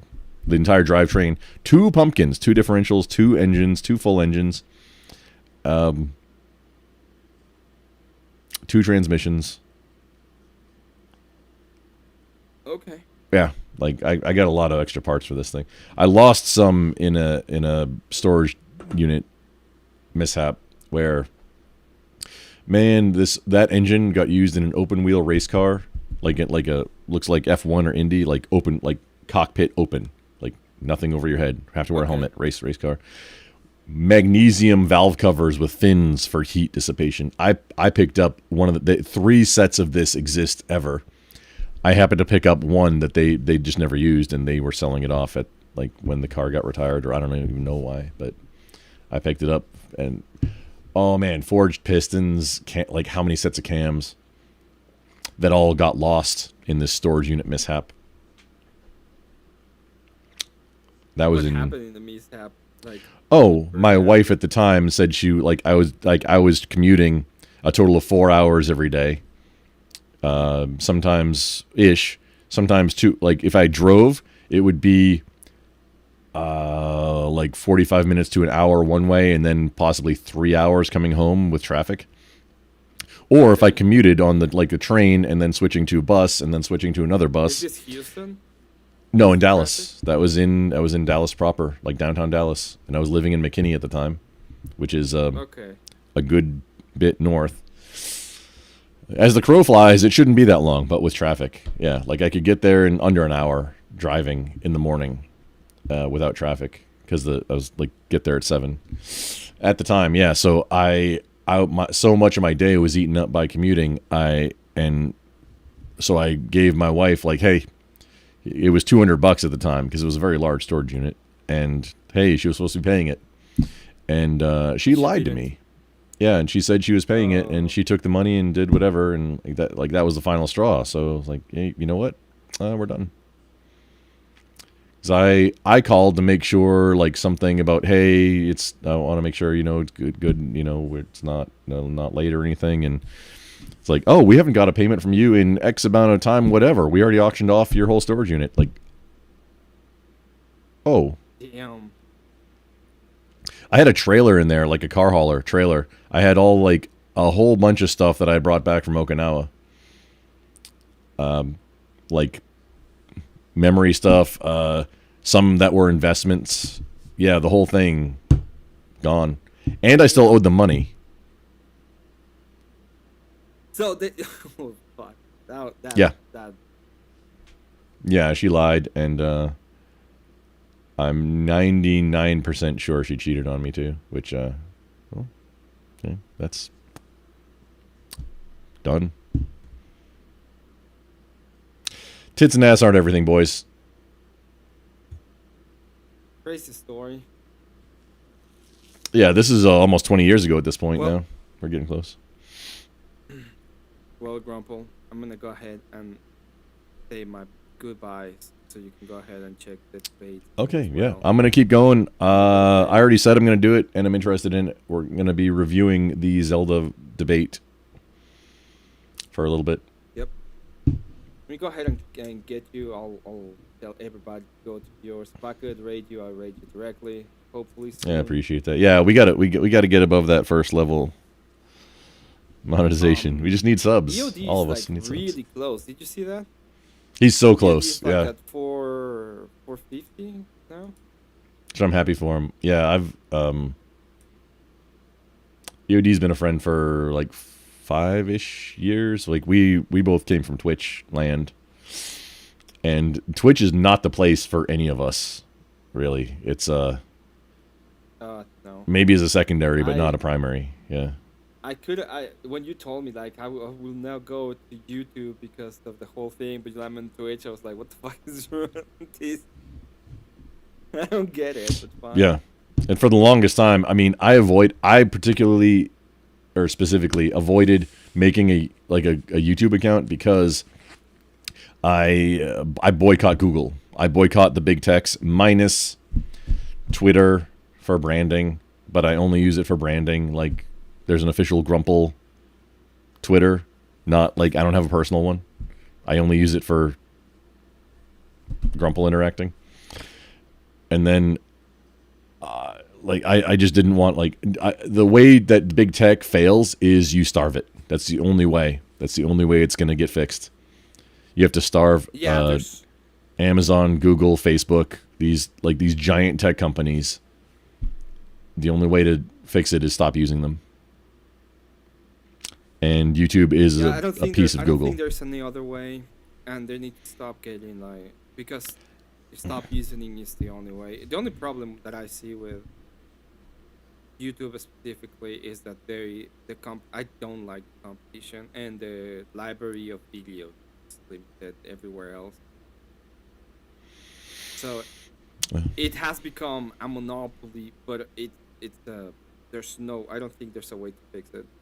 Well, there's Rumble and BitChute, but people, the default is if you want to look up a video, you go to YouTube, and it's effectively a monopoly. It is, yeah. It's the default. Library of videos is going to be way less. There's going to be way less. Whoa. Yeah, you go to BitChute if you want to find something that's been banned on YouTube, like during the plague. That Dark Horse interview with one of the guys who invented mRNA. RMNA? RMNA. Yeah, the thing that we mRNA, should not be talking about. The Japanese study. I know. Yeah, that's why I say the plague. Just covers it. Yeah. Without getting too detailed. But sense. yeah, the guy who invented that particular technology was like, yeah, and it's not good. That's the summary of the 130-minute, I think, roundtable interview with that guy. Yep. I remember that. I remember I had I was talking to a medic at the time, and I was trying to explain that even through vaccination, usually you still have the plague going around in the population. It's just that the vaccine helps prevent the infection. Which that particular word that begins with V, you ought not say that word. But that thing is even a misnomer. They changed the definition. The best way to describe what that thing is, what the shot is a pre-exposure therapeutic. It's not a V. It is absolutely not a V. It does not conform to anything that a V is. No, but I was talking about, for example, the one for polio or the one for... Which those prevent you from getting these things. You do get... You can get the infection anyway, but you don't get sick. Right. And you don't spread it. Which... The plague shot. The plague shot didn't prevent either. For example, it was a case. I read specifically about this case. There was a case of a person that was without the therapeutic. Let's call it that. Of it's a better word for it. And everybody had it except that person. And they went to some kind of football practice where everybody pretty much was with a therapeutic, and nobody got sick except that person. And the question is, how did he get sick? And it's like the virus was within people in that area, they just didn't get sick. For polio, you're saying? With chickenpox. Chickenpox is weird too. I'd be interested if you have. I mean, not right now. You don't need to, but if you could send me that story, because I'm kind of interested. I get it. No biggie. I don't. But that's the I thing don't is. remember. But the thing is, like, how exactly detailed did he get? Because it's human based, so you don't get it from animals or anything like that. You get it from human. So That how shingles, exactly did the person? I believe, is the same thing. Mm-hmm. Yeah. But hey, RK Mangoes, Emmett's. We're winding down on Emmett. I'm gonna keep going after, and yeah, you can come up if you want to talk about. We're gonna be talking about Zelda though. We're gonna be reviewing Zelda. Yep. I'll be letting you. I'll be letting you go. I said everybody to go to your stream. Thank you for being around, Grumple. Have a great night. I appreciate it, man. Hey, yeah. You should probably review. You should probably watch it what you said the other day, because I think probably you do all, like, the person was pretty mad at it was Cecil, and I don't know if you remember what you told him. Oh no, not at all. I probably do need to. Yeah, because he pretty much said that you set some threads. Let's call it that. Oh man, if I match energy, that means somebody brought it up first. I might have escalated though. Just without hearing it, but yeah, I probably pissed everybody off. Man, it's not an excuse. I was just like the circumstance was I was just up for way too long and I shouldn't have been there anyway. No, I agree. I'm just letting you know. Not an excuse. Mea culpa. It's all my bad. Whatever I did. I just don't remember either. Thank you. I'll let you go. Have a great one. Yeah, I'll jump down, man. Enjoy your stream. stream. Have a great night. Hey, everyone.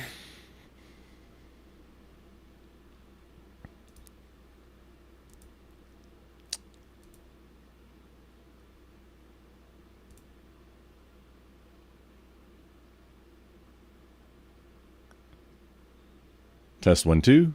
Here we go. And pop. Oh, that's an overlay. Oh, I got to bring myself up. There we go. And I'll change the scene. I'm going to adjust this.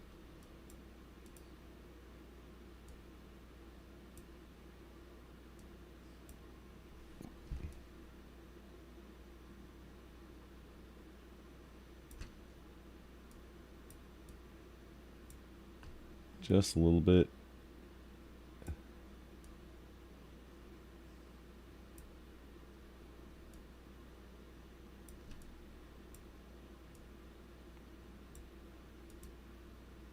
Ah, there we go. Got it.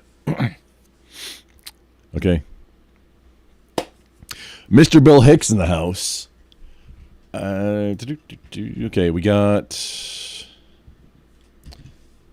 doing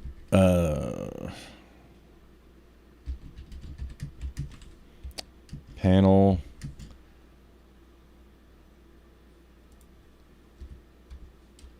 there, and then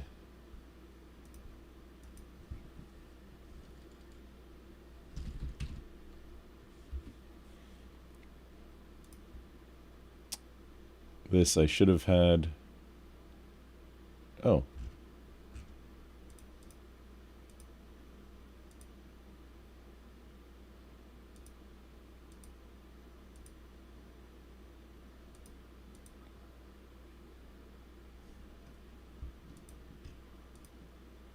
Ooh, I should have had this ready to go. I should have this ready to go.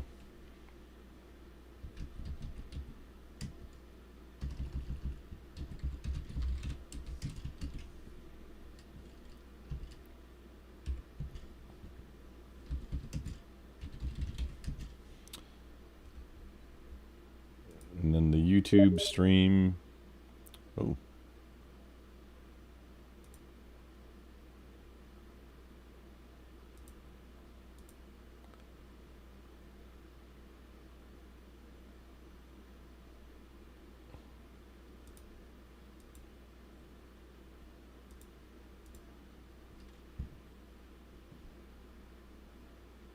Need just a moment, and we'll pull up the Zelda.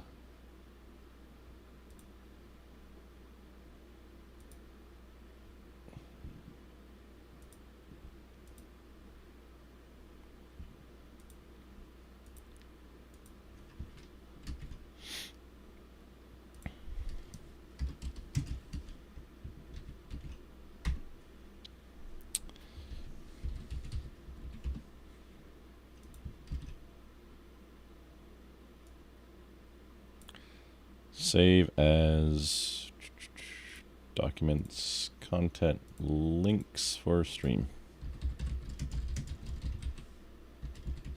.text. Oh, Buff's body cam bingo. That's another triple B. He's a friend of BBB also. Buff.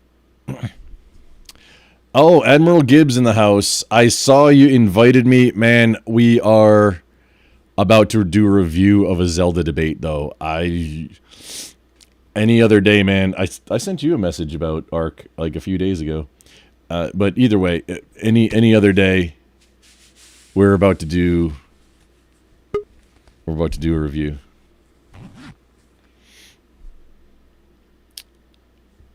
RK Mangoes. Oh, Mr. Gibbs, I've been doing that for a bit. I've been rocking the solos too, man. I think I need one. I either just finished upgrading all my workshops, or I need like 3 more. I think Bombardier cores or whatever.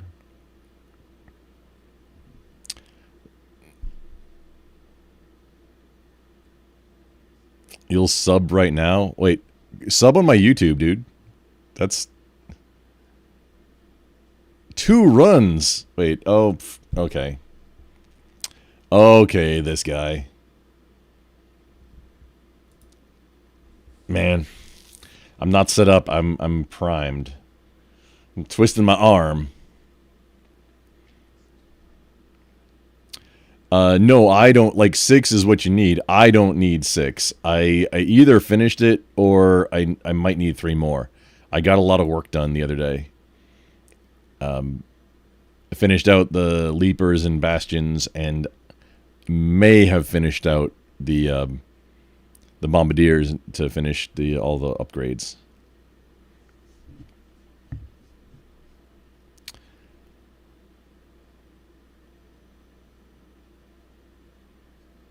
I think I got it.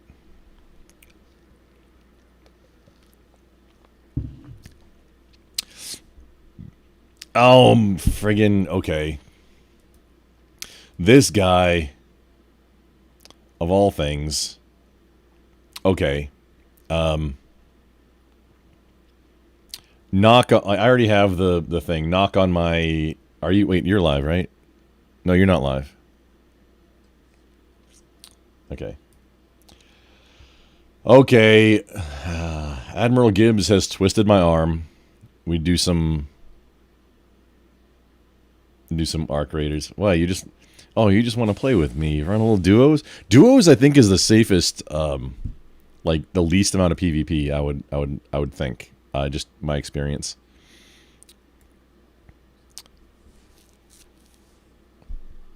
RK Mangoes, sorry, we're shifting gears here.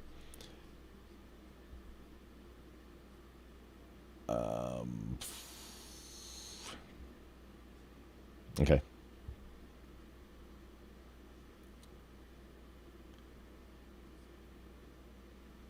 Give me just a sec. I'll launch it.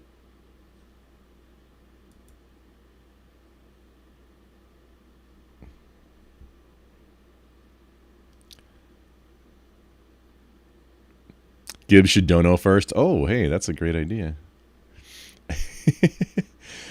I mean, if you... Oh, I need to pin the things on all the channels.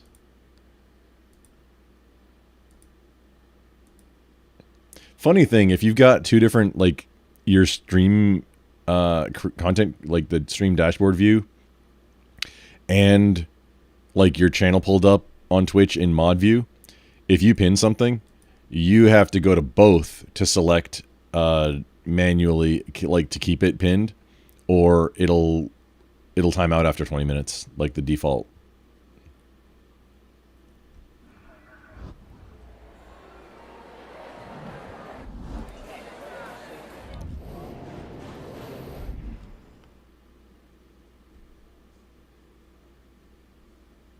Okay, we've got pin message. Wait. Replace pinned message. There we go. Now we got the panel, if you want to come up, which that'll be for after we do a few runs. Then donation and where the YouTube is. Trying to get them YouTube subs up. Okay. Mr. Gibbs.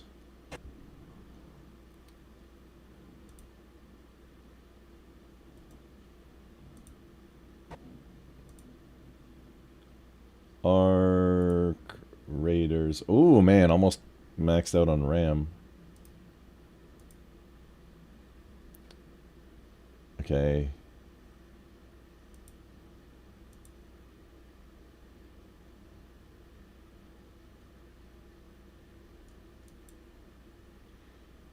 All right, I've got the game up. It said I had an invite from you, but I don't see it now, and it doesn't. It's not letting me invite you either. Oh, there.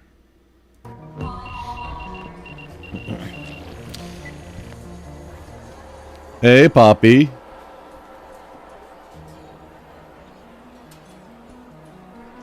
How you doing, sexy?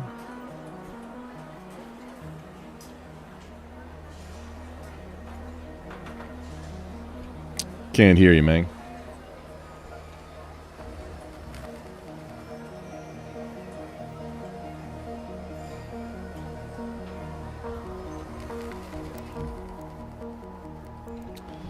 Oh, let me check my workshop. Oh no, I have everything upgraded. We can do like a run or two if you want. If you want to. I don't just quests, I guess.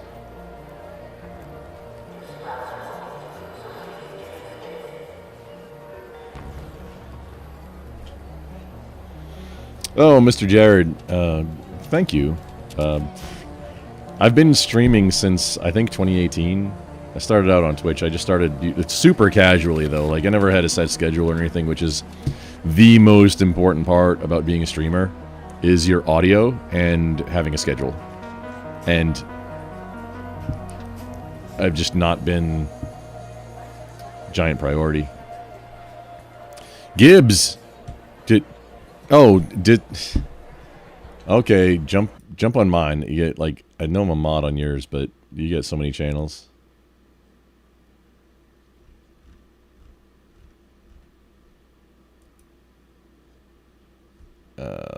Live.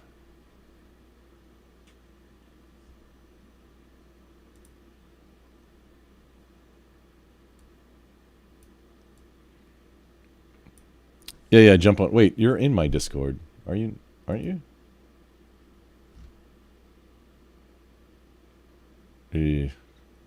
Yikes. Okay.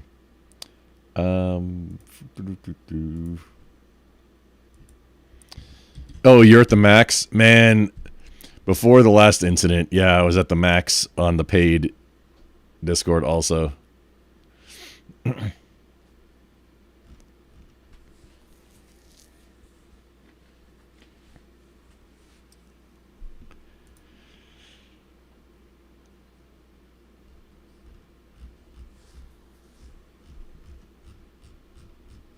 Sometimes I need a link also.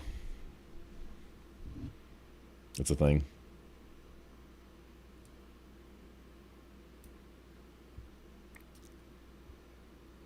Well, do you not use the in-game chat either? Or voice?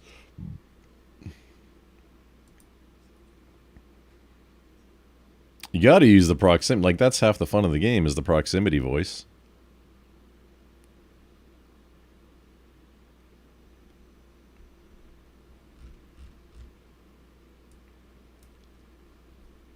Yeah, I can. Oh, can hello. use proximity. I just can't talk in the. I just can't talk in the waiting room.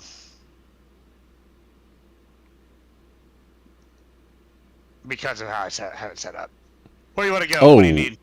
the waiting room in the game. I don't like, man. I got like, if you see, I pulled it up. Yeah, man. I actually got all the bombardiers I needed.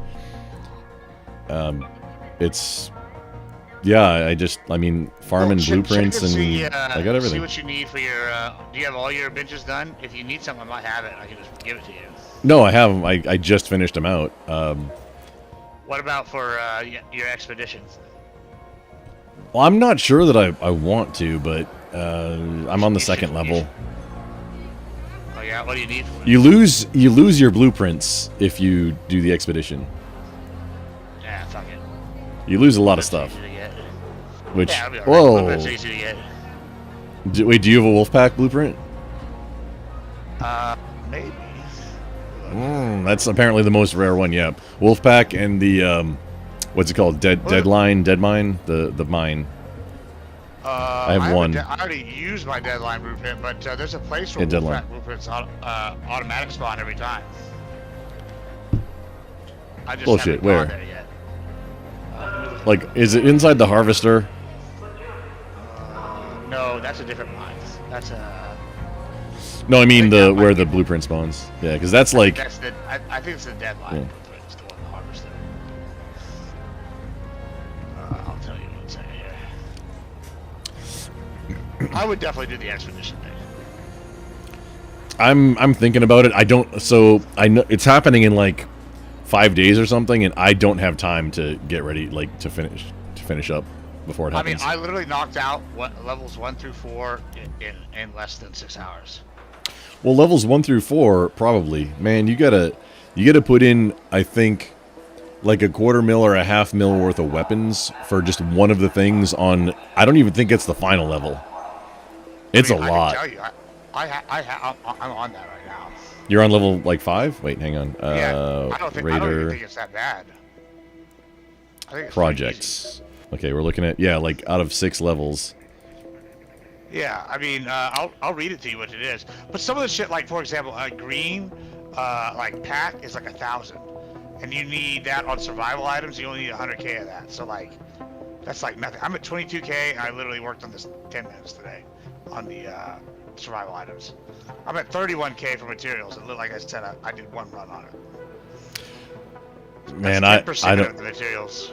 I might not be putting as much time in as you. I'm liking it, but it's one run. Yeah. It was one free run. I got like 10% of it done. Okay. Yeah, and you actually have skills. See me, I'm just a big old slow dude. No, I'm not. Like, I'm better at shooting in real life than in video games. Oh yeah? Yeah, I'm not all that, like... Yeah, using the mouse for... I even have a button that slows down. No, I don't. I don't. I guess that it's either the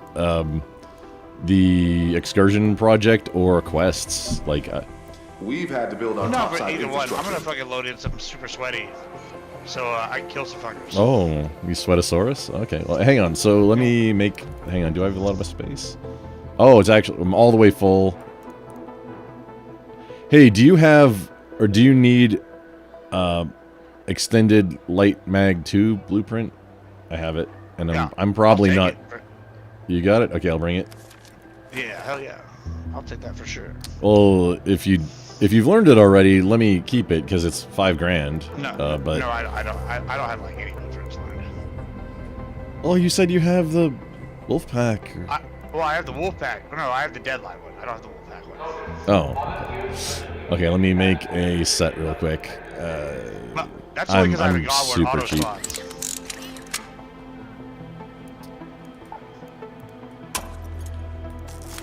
Wolfpack's auto spawns like 3 different places. The blueprint. I was not aware of that. You know what? I kind of for the first man. I'm never good the first run. I'm gonna do free. Or what are you trying to do? What are you trying to do first run? What are we doing? You can run whatever you want. I'm gonna fucking bring the Sweatosaurus with me. Oh man, wait, Sweatosaurus Rex? Oh, okay. Yeah, I want to kill some things. Okay, so we'll 37. Okay, yeah, this is durability. Need a shotgun. Don't have one. Have to make one. Okay. I can bring a shotty.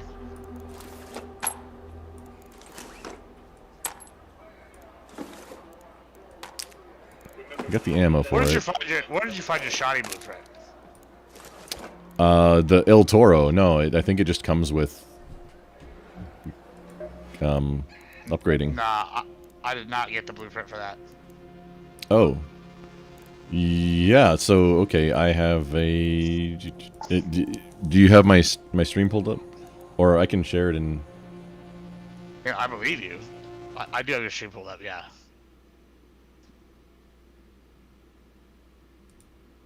Or, wait, actually, that's the wrong way Yeah, to yeah, show yeah, that. I did not get that blueprint.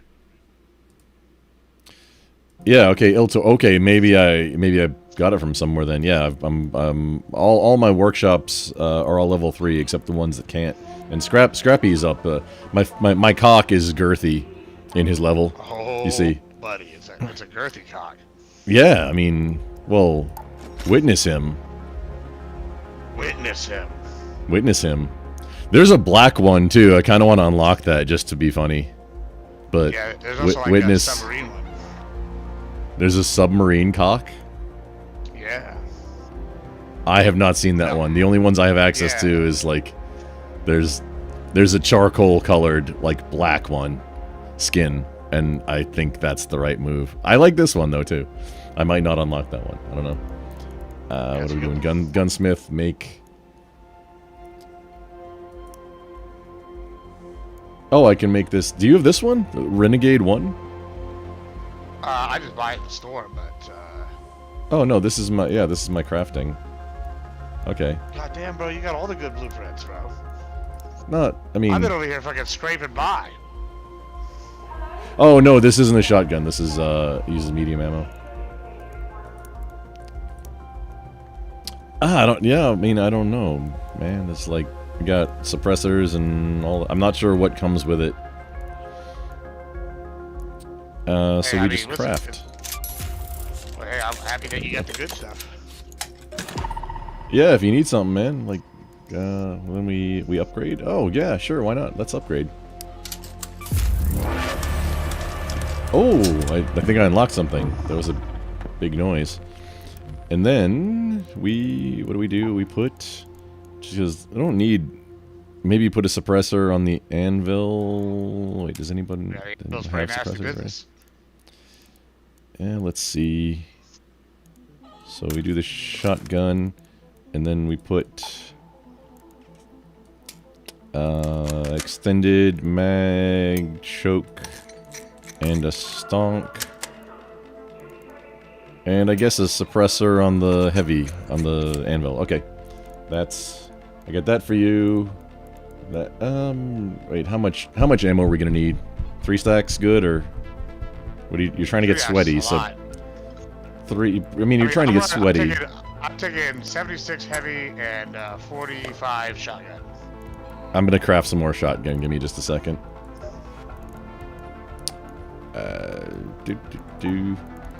Just one more stack. Yeah, I need to buy something for the Raiders Worst anyway. worst case is you just dump ammo. Okay, so you need extended light mag 2 blueprint. I've already learned it, so yeah, you're welcome to it. If you don't need it though, I would appreciate the cash back. I definitely could use the shit out of it. I mean, I can give you something for it. It's for cash. What? Oh no, yeah, I mean, no, you don't need to give me anything for it. Just if you don't need it, I can definitely give you something for it for sure. You want some access modules? Oh. I got like a million of them. or whatever. Yeah, if you want to do that. Okay, so what do we do now? I'll bring you 2 access modules for you. Need to shield. Why can I not? Oh, my mouse may have just developed a clicking problem, or the game is having an issue. Okay, so we'll bring 7 shield rechargers and 8 Green bandages. Okay, that seems like a good quantity. How sweaty are we talking? What should I bring for... Need zip lines or fire or frags? I do like frags. I'm taking 10 fucking fast light impact grenades. Because, you know, there's nothing better than throwing about 50 of them at somebody. I'll bring a stun. I like bringing the lure grenades. I can't make them, and it's sad to me. I want to farm that. I'm gonna be honest. I like bringing the lure grenades. I fucking hate the lures. Ooh. They always bring like hella people after us. People? You mean like not the robots? Yeah, fuck nah, not the robots. I'm not worried about the robots. I'm storing up these. I've been selling them, but I'm slowly like, okay, I maxed out the bank too, which like my stash. I want to keep more of these on hand because at a level higher than I play, the door blockers are going to be key.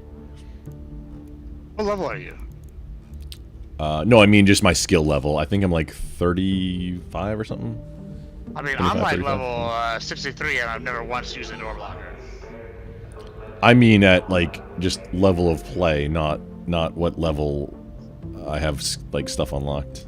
I mean, I'm gonna be a little cocky for a second. I feel like I have a pretty high skill level. Oh, you were glazing me earlier. Oh man, this guy. Okay, what are we doing? Yeah. Smoke? No. Yeah, I'm excited to play with you, Papa. I'm excited to kill a lot of people with you. I think we're gonna do some real damage. This one. Wait, no. What's the stunner? It's a green. Or did I think I just ran out of them. It's a jolt mine. The jolt mine. No, the grenade one. Oh wait, hang on. No, it's not in the. No, it's not in the craftables. It's the arc motion core. Showstopper. Hornet driver. Showstoppers? No, Hornet driver. There we go. This. I got a bunch. No, I have. Oh, hello, my click and uh-oh. Oh. Battery's low, maybe that's why. This is a Logitech mouse. I've had two in the past that have got that double click issue where it starts multi-clicking when you click. I think that just happened. Maybe.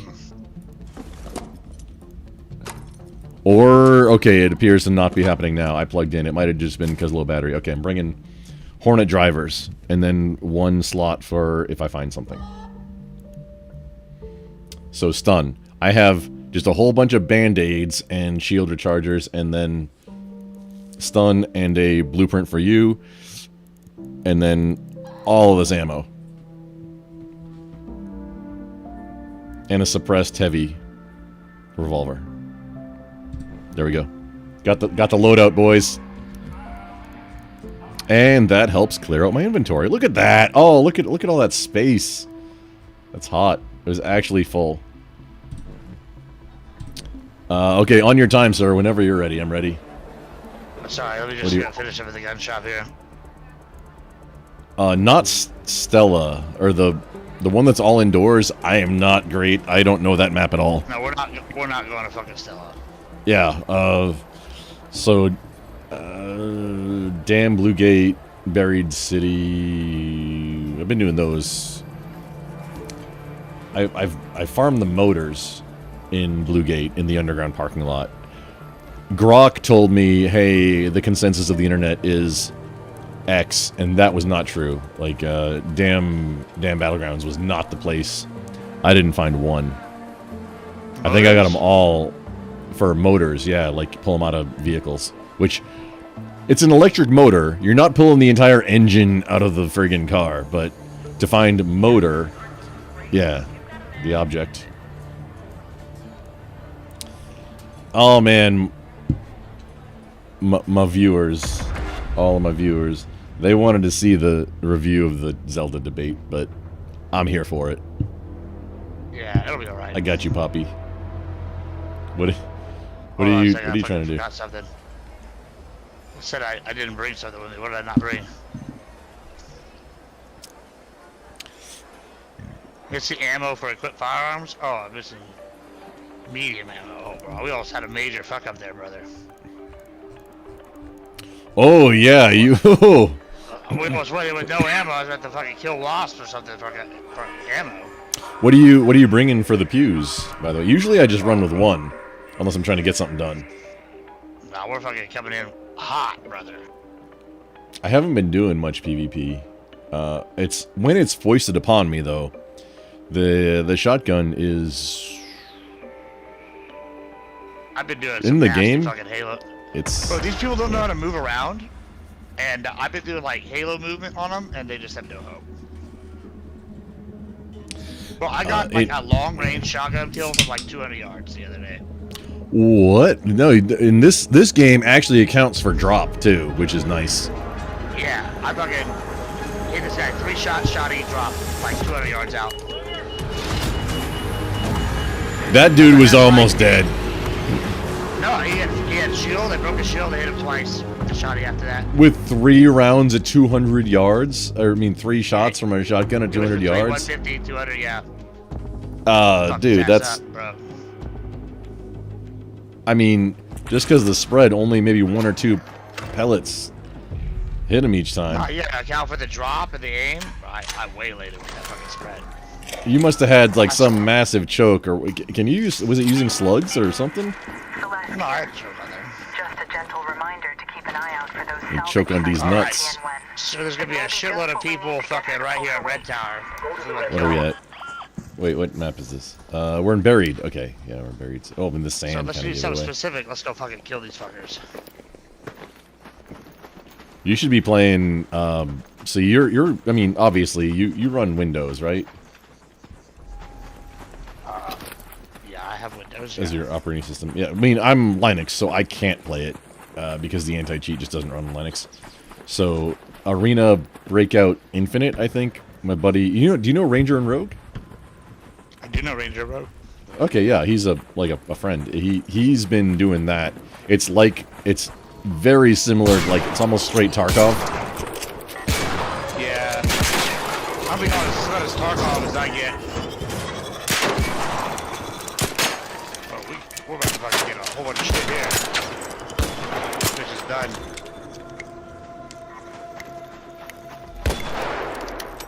Kill it. I got. Where's it at? Where'd it go? Come back. Let's grab the shit it dropped. Oh, the birds. Oh, you fuckatron. Come here. Come here.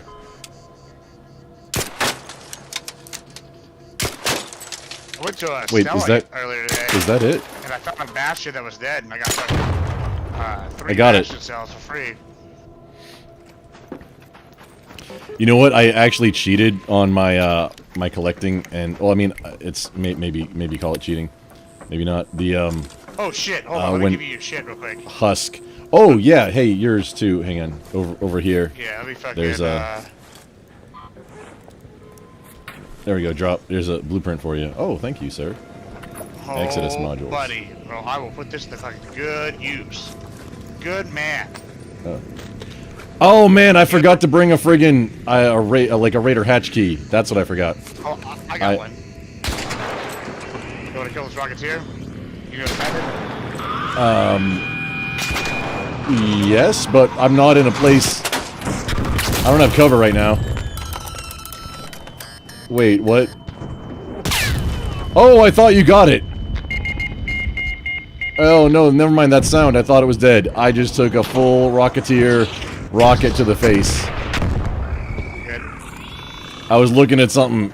Oh man. Oh, I'm a scrub. I'm a giant scrubkin. It's actually... I played World of Warcraft for quite a while. And that's the name of my druid. Who is a boomkin. Oh, yeah, I thought you were up. I thought you were up there. Okay, wait. I was up there. I can be up there. Okay, which way is, like, you can run or you can move around. Which way is faster for me to get to you where you're undercover? Just stay where you're at. Well, no, I'm out in the open. I'm coming around to where, like, downstairs where you're at. I'm at 1/3 health right now. Can't speed it up. I'm coming to you. Stay there. Oh, no. Okay, I can go inside. Here we go. I didn't see this doorway. Okay, I'm inside. I'm inside this building. I'll be there in a second. Oh, got an 1/8 of health left. That's my own fault.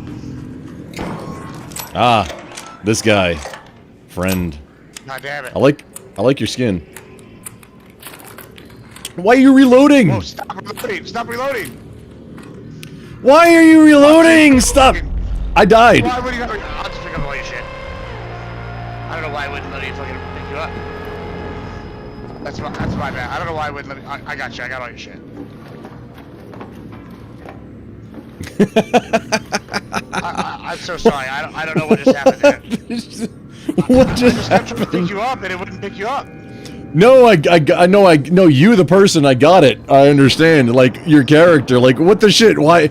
Like he's obviously pushing the button to revive me. Why are you reload? Like, oh, you might have had to put. You might have had to put it away. Oh no, the ammo's fine. Yeah, just the ammo is like whatever. Just buy some. Alright, let me just get the fuck out of here, bro. We'll just call that a warm-up round. Yeah, that's why I like the first 2 rounds that I do to be like, you know, use the scav loadout. No biggie. Oh man, we were gonna get sweaty. Oh, you got my pews. Outstanding. Thank you. It saves me having to craft I got everything except for your ammo. That's fine. Totally fine. Thank you. You're a gentleman and a scholar. Yeah, I'm not gonna bring you in unless you get fucked. Yeah, I appreciate that. Say, let's do a sweat round. Hey, let's well,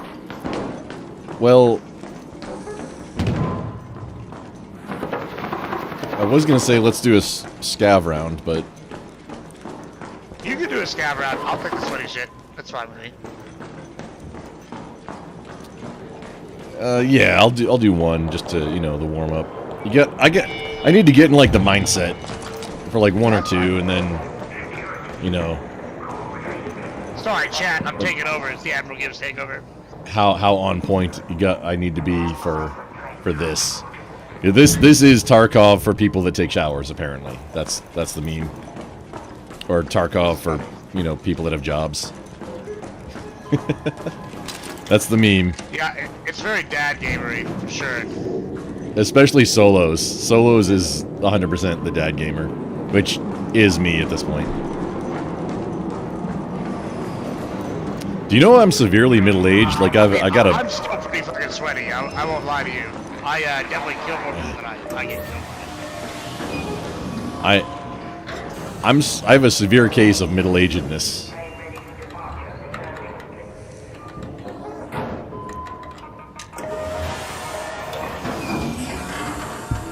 Alright, let me see what I brought back.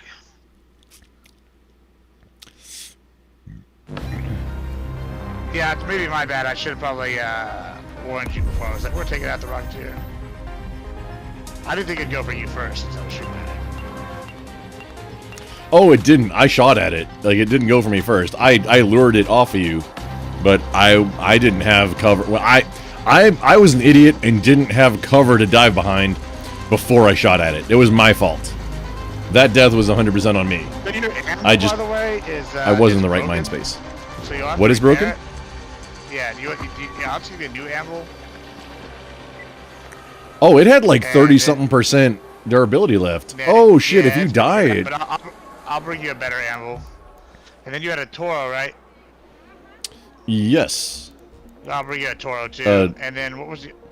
Wait, so take the accessories off because I had a silencer on the anvil and a suppressor, a sound suppressor, and I had like full slots or 3 out of 4 on the Il Toro, like extended mag, choke, and a stock. I'll put all the slot things in the new guns. Oh, appreciate that. Hey, you know what? And I'm just gonna go free. I'm gonna scav. No. What was the? No, I'm you not. said you had was it a Toro 1? Toro 2. I upgraded it once. Yeah. So it should have been. I mean, it should have been at full durability, but I died. So I'm guessing because the anvil was broken that you lose a lot of durability when you die. Well, I can repair the fucking. The Toro. I can repair it. No, animal was don't. broken. No, don't worry about bringing it then. I mean, Well, no, don't worry I'm about gonna it. give you a different Toro. I'll give you a different animal. I'll bring a Toro. I have about So like I'm 100 putting. animals, so I'll bring you a new animal. You have 100 of them, dude. The entire slots. Like, I know you're being facetious, but oh. I have a lot of animals. Okay, we're. Okay, you know what? We're gonna go with the looter and just a light shield this time. Light round. Just kind of get things back to centered. Yeah. Tactical looting. There you go. Loot. Light shield. What else did you prison. have? Did you have like you had a combat pack? What did you have for the things? Oh, my augment was no, don't worry about that. Yeah, a combat Mark 1, like the shield. I mean, the shields are a little, but. A blue? Was it a blue? I'll bring you a blue. Well, You'll be able to put it on, but I'll give it one you can put in your thing. No, I'm bringing a looting. Like, we're gonna go a little easy. Just kind of, you know, But I'm gonna bring you a blue ease into shield just it so you can put it in your to backpack later. replenish me. I appreciate that. Thank you. Yeah. Okay, so we're doing that. You're gonna bring me a shotgun. Don't worry about the anvil. I'll like the dude. My inventory. No, my inventory can't handle it. I have a few. Yeah, I got the anvil and the ammo for it. So just run whatever you want to run. I'd rather you can do if whatever you want just with it. if you just bring me the El Toro. I'm gonna bring you both, and if you want to bring it down, I'll be all right. Okay, I'll bring. I Okay. I need to get rid of some of this shit. Yeah. Oh, you're clearing out inventory too. Okay. I'll just. Okay, if you're bringing me both of the things I had, okay, I'll bring ammo for them. You don't need to bring me ammo for everything. I got 40. I got 36 shotty and 40 fucking heavy for you. Okay, I'm gonna craft more. Because it's an easy round, but you know, I like to be ready. I bring like 4 stacks for everything. Not quite 4, like 3 plus at least what goes into it. So that I like to do having 3 full stacks. It really irritates me the way that it works, where it's like when you drop in, it's taking the ammo out of your stack. Like you can't drop with ammo that into. shit drives me insane. It's so annoying. Like just for my like ADHD, I'm like, bro, I had like nice round numbers in here, and now they're not round numbers. Okay, we got. Oh, that shit drives me crazy, bro. That's funny. I thought I was the only one. Oh no, man! I definitely have ADHD, like diagnosed, medicated sometimes for ADHD. Like I get Adderall extended release, and that's life changing, by the way. Oh, it's fucking clutch, absolutely life changing. If you actually the have Adderall ADHD, extended it's release. super clutch. I know the kids try and, you know, use it like speed to get high or whatever, but if you have it, it's like, oh yeah, my mouse button is definitely, this is just what I needed right now. Friggin' one more thing that I have to buy a new thing for. I'm gonna have to Well, I'll tell you break what out you do is an old mess. I buy the dollar store fucking mice for like $5, and they're pretty fucking good. Okay, how much ammo you bringing for me? I'm bringing you 36 shotty and 40 heavy. Okay, one more of shotgun then.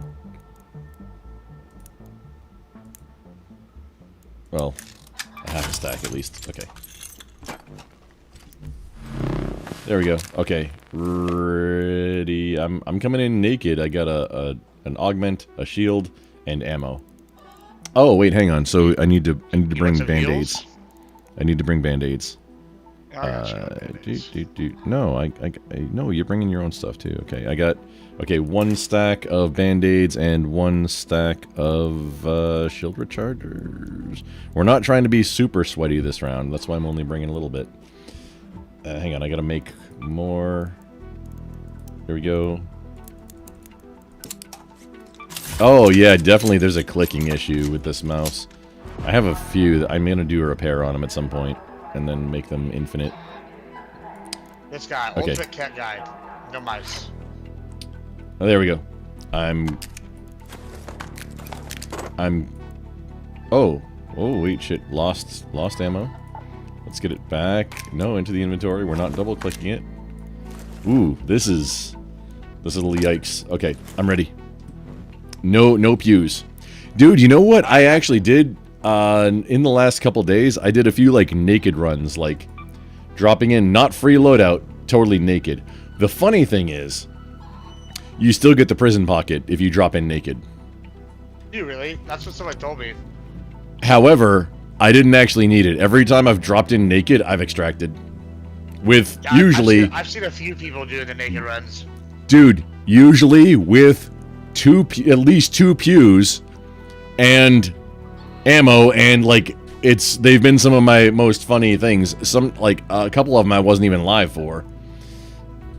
I've gone in like with a heavy set, like a heavy shield, like heavy fucking killer guns, and like I was going to go kill bosses, but I ended up going for like missions instead, right? Because I just happened to land near them, and I was like, okay. And those were the ones that people tried to jump me, and I was like, mistake. You got a green shield, I got a pink. Yeah, that's what I've heard, is using the looting shield, it makes you less of a target, or using the looting augment and a green shield makes you less of a target. Well, they started shooting at me, and I had full shield, and I turned around and blasted them with a shotty. Well, they hadn't even got halfway through my shield, and I'm like, picked the wrong guy to jump, didn't you? Although, in a few PvP situations, I've never ran a heavy shield. But in a few PvP situations, like, I did have the medium, and I was like, oh, very grateful that I had the medium on. If they get you and you're not looking, it doesn't matter what shield you have, but, you know. Well, I mean, it can. Yeah, it depends how good they are. It does. And the aim. I'll be dropping all this bullshit for you. I appreciate you bringing my stuff back. Hey, listen. Can we swap these around?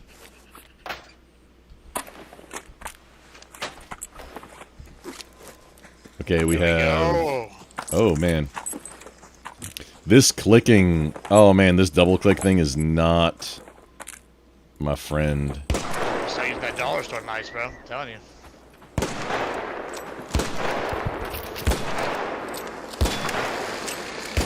Oh, now I gotta reload friggin'... Oh, fuck me.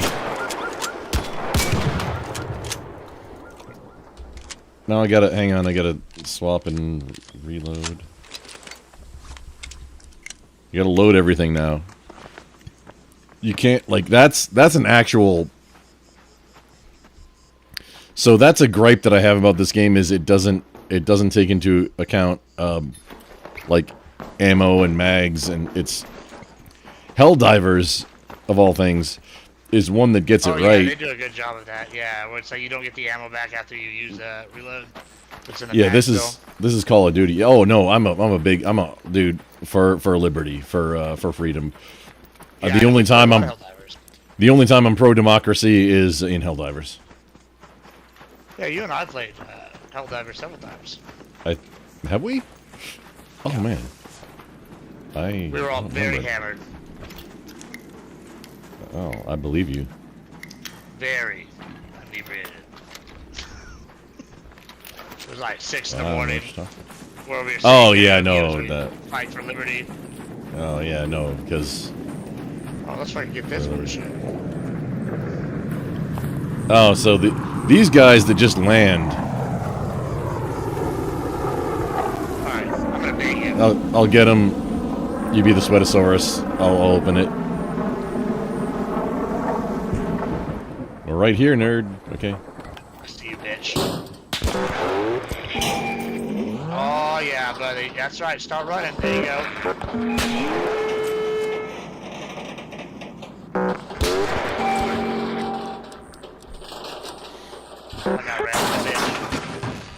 There we go. I haven't played in the last couple days, honestly. Help. Oh, help. Here we go.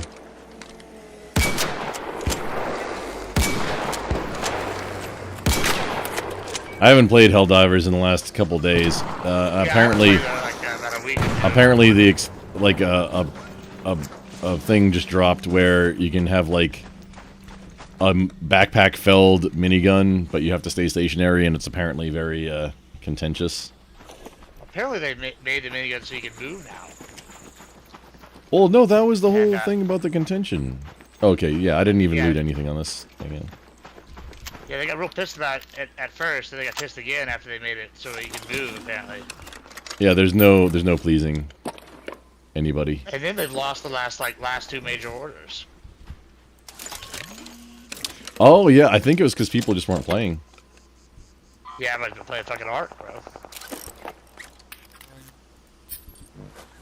You want to get one of these? There's 3 things to loot. You want one?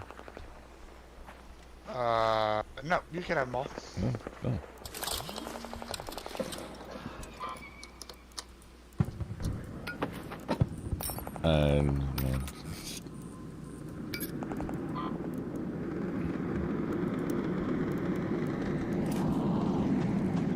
Okay, where you at? Coming up.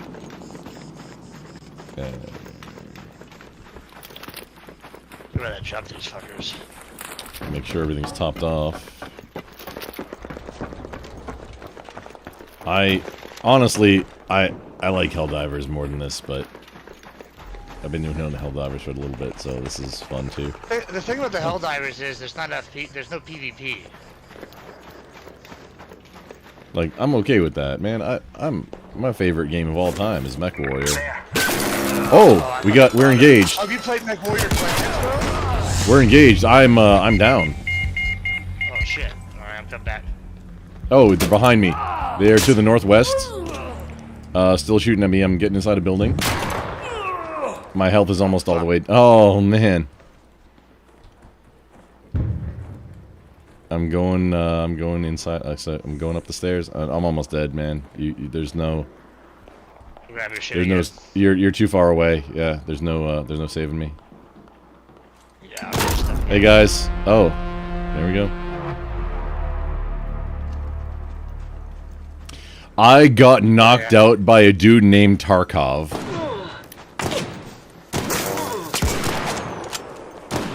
Watch out, there's 2 of them. I dropped 1. Yeah, you got him. I didn't even shoot any of them. It took me a minute to... This is what I needed, like... A couple of frees to get into the, scav runs to get into the... And also, inventory cleanout, by the way. Oh, I didn't put anything in my prison pocket. That's my bad. Even, like, a stack of ammo. I mean, take it with you. Always have something in the prison pocket. Fun fact, did you know that's also a point of annoyance for me, is if you have ammunition in your prison pocket, it will use that one first when you reload. Is it really? Yes. And that is a point of annoyance. Like, hey, if the ammo's in the prison pocket, obviously I'm trying to save it, use the one in the backpack first. I haven't tweeted at them or anything, because I don't know that anybody is doing, like... It's super low level. Ammo makes a giant difference. Like how much ammo you have on hand when you don't have money and yeah. A massive difference.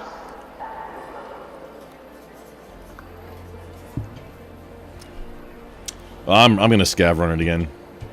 That's fine. Just leave lots of ammo. I didn't actually scav run. I actually used stuff last time, but man, my inventory is looking clean. So yeah, I'm gonna. We don't do good this one. I'll have to fucking do a free VP.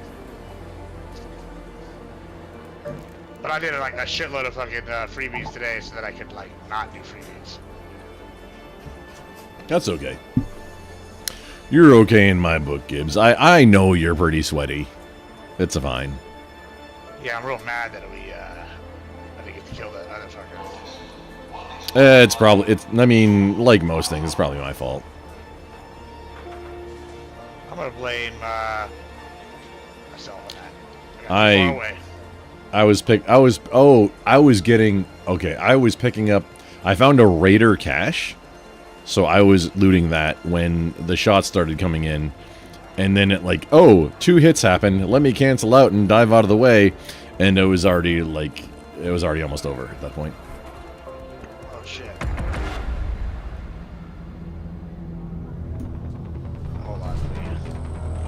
Oh, Buried City has prospecting probes mod on right now. Yeah, it's those things that you just grabbed. Yeah, I mean, it just means there's a lot more of them. I gotta add grenades. Alright, now I'm ready. I'll probably have smokes or like a couple light grenades. I don't use frags in this game because I'm not ready to. I want to be able to craft. I want to be able to craft the frags because as soon as I get frags, oh no, I'm using a lot of them. Honestly, I fucked up. Like, If I I'm gonna used bring a light lot. impact grenades right there, I could have killed them both. They work close together. Chunking them.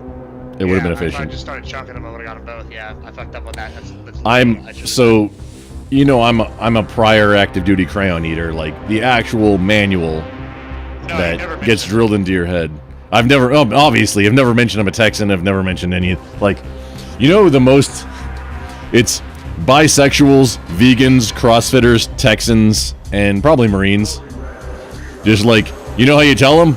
Yeah, don't worry, they'll tell you. Amen, brother. Especially if they made him Texan. Yeah, I wasn't born here. I'm a false. We know it. We're like I'm a false. I'm a false. No, I was not that's born not in true. Texas. Listen, you weren't born in Texas, but you got here as quick as you could. Oh, thank you, Jim Bowie. That's right. That's right. I really like how even in the public schools, elementary school, there's Texas history. Other states don't have that. It is. Well, It's 100% the states best. want their own goddamn republic that joined willingly. Other states weren't countries. Exactly. Because Texas is the best country. Wait, hang on. What do I? That's right. Oh, kettle. I mean, it's not the best. It's not the worst of the free shit. Okay. We're sliding. Oh, we're sliding. Oh, look. I'm sliding farther than you. Look at this. We sliding. Slip and slide. It's a competition now. Oh, no. Oh, overtaking. Get the angles right. Get the angles right. Does the sliding, but I think it's Apex. So you get good at Apex sliding. Apex slides unrealistically weirdly long. Yeah, it's the same mechanics though for this one. We're gonna go around the back. I think there's a team over here. By the ruin. Oh, you're trying to just PvP in duos? Interesting strategy, Cotton. Let's see how it works out for him. I'm trying to come up behind him so we don't get jumped. Did you do a scav loadout for this one too? No. Oh. Oh yeah, you couldn't bring anything for me because you died too. It's part of the game, you know. Just you lose stuff. No biggie. Yeah. I mean, that's why you get a big old bankroll. You know, I still haven't even got the last. I've got everything unlocked, but I haven't got the last stash thing unlocked because I keep spending all my money and spending all my stash slots. Oh man, that's the very first thing I did. I wasn't even concerned about the workshop stuff. I mean, I was unlocking them, but inventory management simulator is not what I want to play. Any game, the very first thing I do is, okay, let's max out the inventory because I don't. Oh, hello, I found a searchable raider cache. Ooh, maybe we get a pew. Oh yeah, of course. Maybe we get something. Alright, so there's gonna be a bunch of people right here. Oh, bandages, frag. Oh, yeah. Oh, look at. Yeah, okay, ammo. Ammo for the currently equipped thing, plus some for when you don't have. No, we got light and shotgun. Which, oh, I got a lure grenade. I'm gonna actually not use that and stick the. Yeah, I'm gonna be honest with you. Never use a goddamn lure grenade when we're playing together. Oh man, no, I like them, but I do different. Down here. There's light ammo right there. Oh, thank you.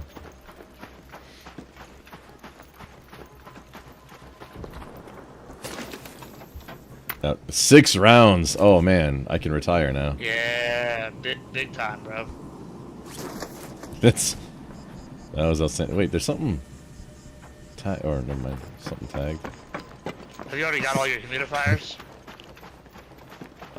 Yes, I just vendor them now. I don't even disassemble them.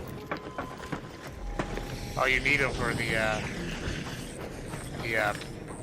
Yeah, no, I have the ones I need for that thing, like for a quest or whatever. But I just vendor them now because I think it's 3. Oh, for the project thing, you have 5 or whatever. It's 5. Is it 5? Oh yeah, whatever it is. Yeah. I use Grok to tell me what to vendor and like what I need to keep. Oh, I have a list thing I can give you. I just use, I mean, I use AI for my inventory management needs. Otherwise, I wouldn't even be able to play this game.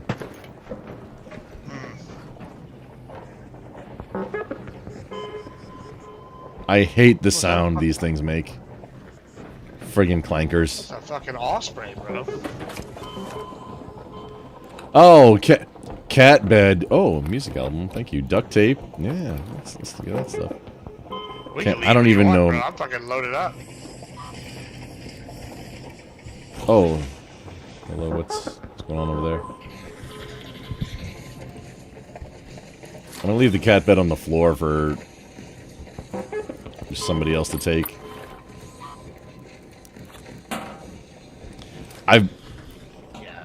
The AI said I need to be collecting canisters for something. I'm not sure. 2 cat beds and a very comfortable pillow. What the shit?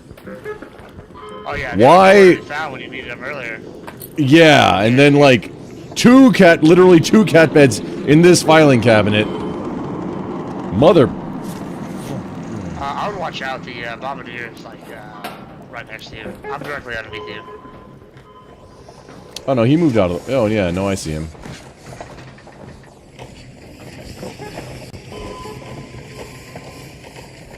I kind of want to fuck with him, but we're not equipped. We need to like do some looting and get done, and then maybe sweat the next one. Yeah. I just needed a few warm-up rounds. Like that's how I run. Also, FYI, this is not just me talking to Gibbs, this is me talking to everybody, all the chats out there. I don't think Gibbs is live, but if you just, every time you search something that says search, you get XP for that. Even if it's obviously already opened and you know there's nothing in it, you get character XP for it. Poster of Natural Wonders? Oh. Interesting. Oh, pasta? Yeah. Oh, somebody's about to get wrecked. Yeah, it's me. Oh, where are you? Where are you? Come inside this building.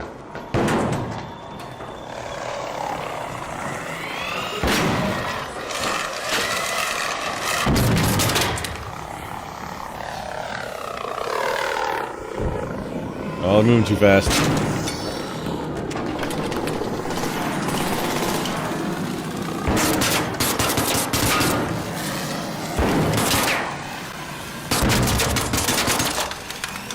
Got your back, bruh. Give me a second reloading.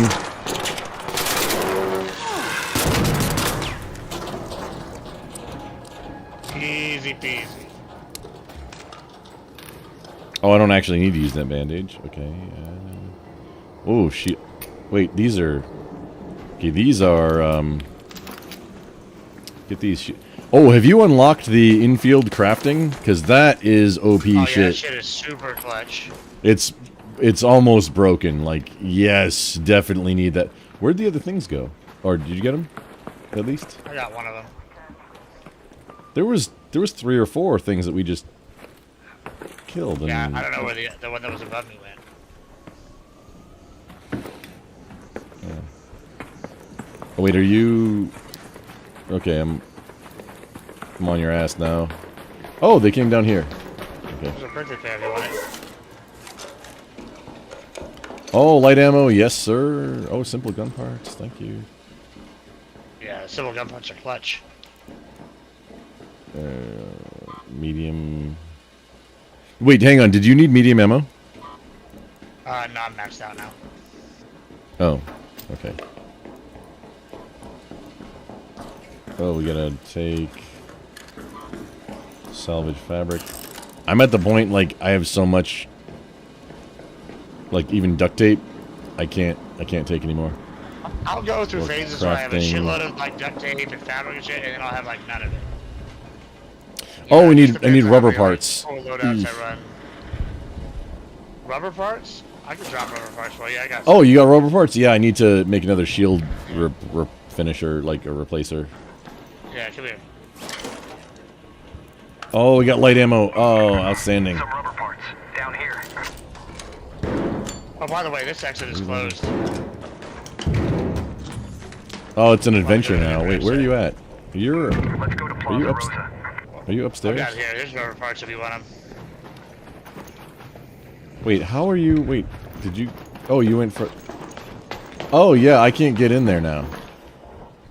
All right, I'll bring it to you. You might be locked out from coming out. No, I got it. Okay.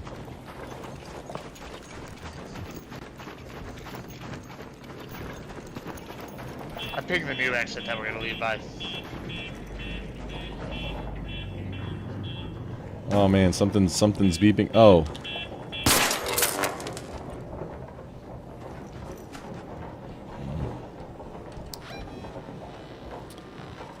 Where are you thinking? Well, I mean, there's only a few choices. Downtown, the Southern Station. Yeah, I pinged the, yeah, let's go to fucking, Southern Station. I really like how they changed it, so, or maybe it wasn't a change, but if you highlight over, like, in your map, one of the exit stations, it highlights on your map the other, the places where you can enter, like the actual where you need to go on the map to get in. I like that. Oh wait, hang on, that's you.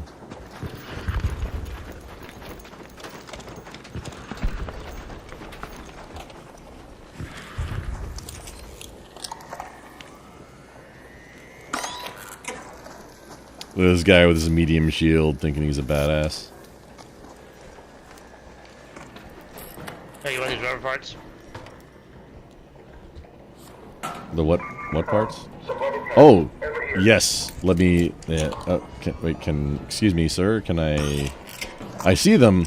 It's not letting me pick them up. It's not highlighting it. Oh, my inventory's full. Okay, we'll drop pasta. Yeah, fucking pasta, bro. Now, yeah, I mean the pasta. You get you some money, but now we craft. I need to steal one more power cell to make another one. But okay, we're Don't go the way I just went. Okay, we recharge the shield, and now. Oh yeah, that bat. Oh no, that's a bombardier. He's after you. However, while he's distracted with you, I'm gonna run this way.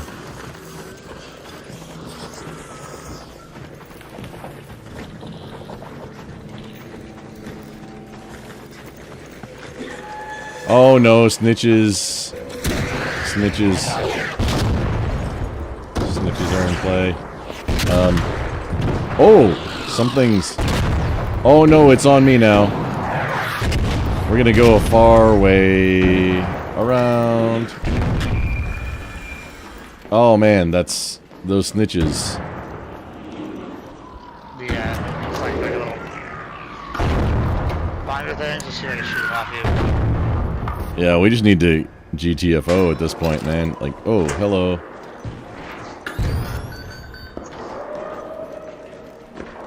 I don't even care. Oh man, we gotta get to there.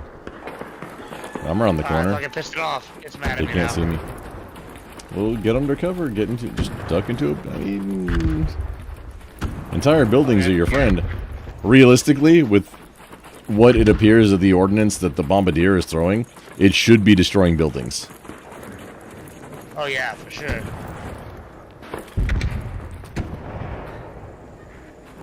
I'm fucking running for it, bro. Oh, hello. There's.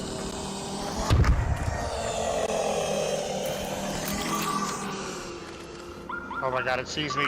Get inside this building, bro. Go, reach that door.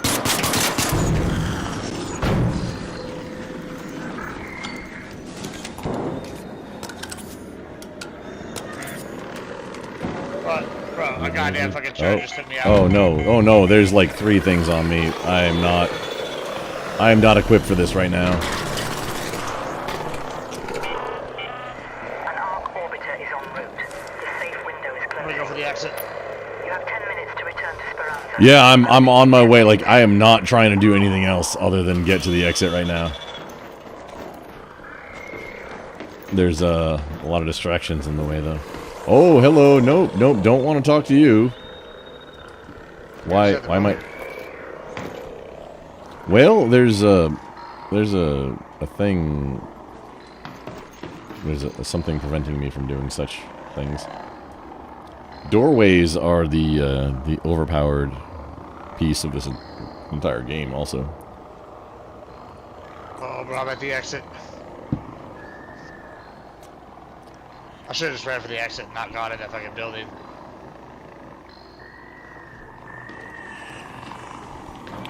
Oh, I got some on me. Like, I need them to. Hang on, let's plan out. So close. Let's think this through. Let's plan out the course. Okay, we're here in the Santa Maria houses. We're gonna go down through this alleyway, like straight out this place we're looking. Straight out this alleyway, and then just straight shot run to where Gibbs is at. Oh! Thing. Oh, wait, oh, no, my bad. I thought you were okay. I didn't see it blinking. Yeah, that's fine. I'm in that little fucking thing. Just grab my guns. Yeah, I got you. Hang on, let's make some space. Yeah, 'cause I'm broke. Oh, you're broke too. Well, now I am, because I ran one more fucking good loadout. I have my bodies loaded up with good loot. You can take that. Oh, power cells. Oh, bam. Okay, fabric, and then that's an easy one, and then you drop. If you drop, you'll be fine. I called the thing already.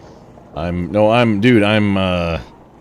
clearing out inventory so I can grab your pew situation. Yeah, there's 3 guns. Simple gun parts. Okay, it's just money. Okay, the poster of natural wonders and rope. Okay, we're dropping the rope. Not the. Well, okay. Drop the parts. No more shield. I'm taking your.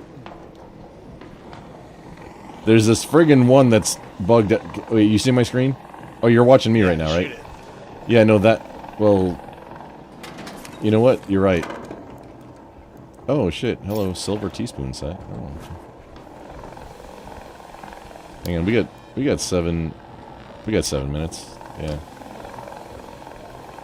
Yeah, and I'm in the fucking little.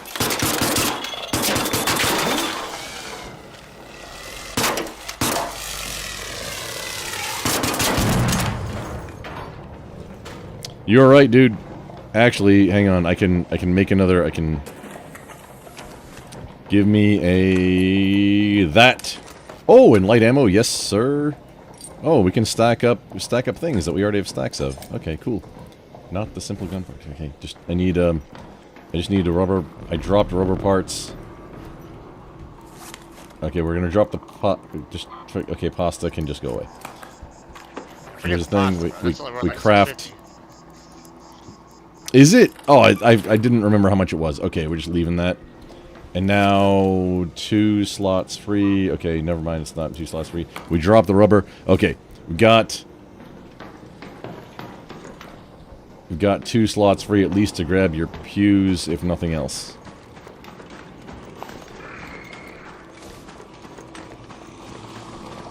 Oh man. Got it.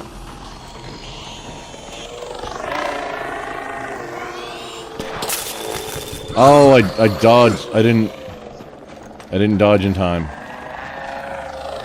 the window to your left.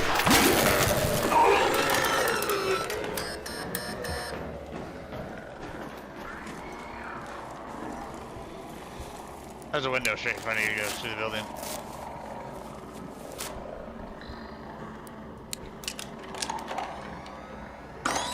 Are you in the extract, or where is your body? No, I'm at the bottom in the fucking tunnel. There's a little fucking pipe that I'm inside of. Are there any roly-polies or anything in there that I need to be aware of? You're fine to go. As soon as you get in there, Wait, how'd you die? Well, I got killed walking through it. I went inside of a building, I got killed by a turret. And then I crawled my way to the extract. Okay, we're straight. We go forward, straight, around the right side of this building, and then down. Oh, there's a window right here to your left. To your left. Wait. Oh Left. shit! Wait, I was looking wrong. Go straight. To your left. Right there. And you're down there. Yeah, just drop down. And just go down the thing, and I'm inside this fucking tunnel. Well, there's 3 guns.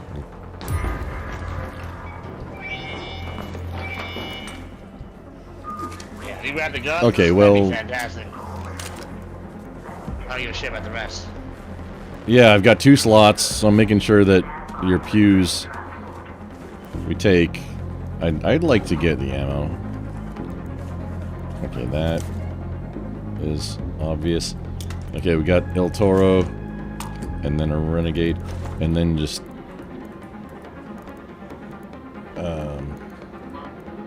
Should be an Osprey too.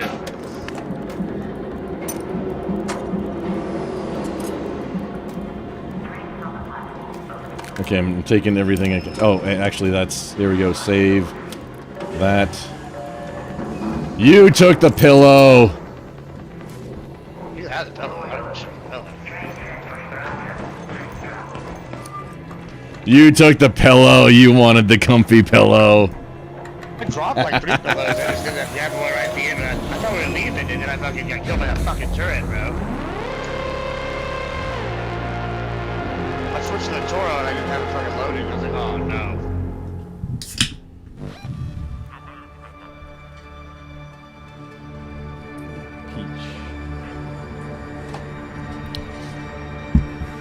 Okay.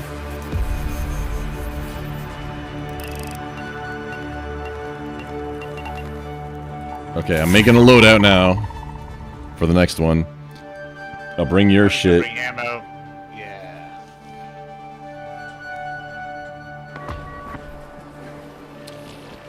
Oh, what do we got? Okay.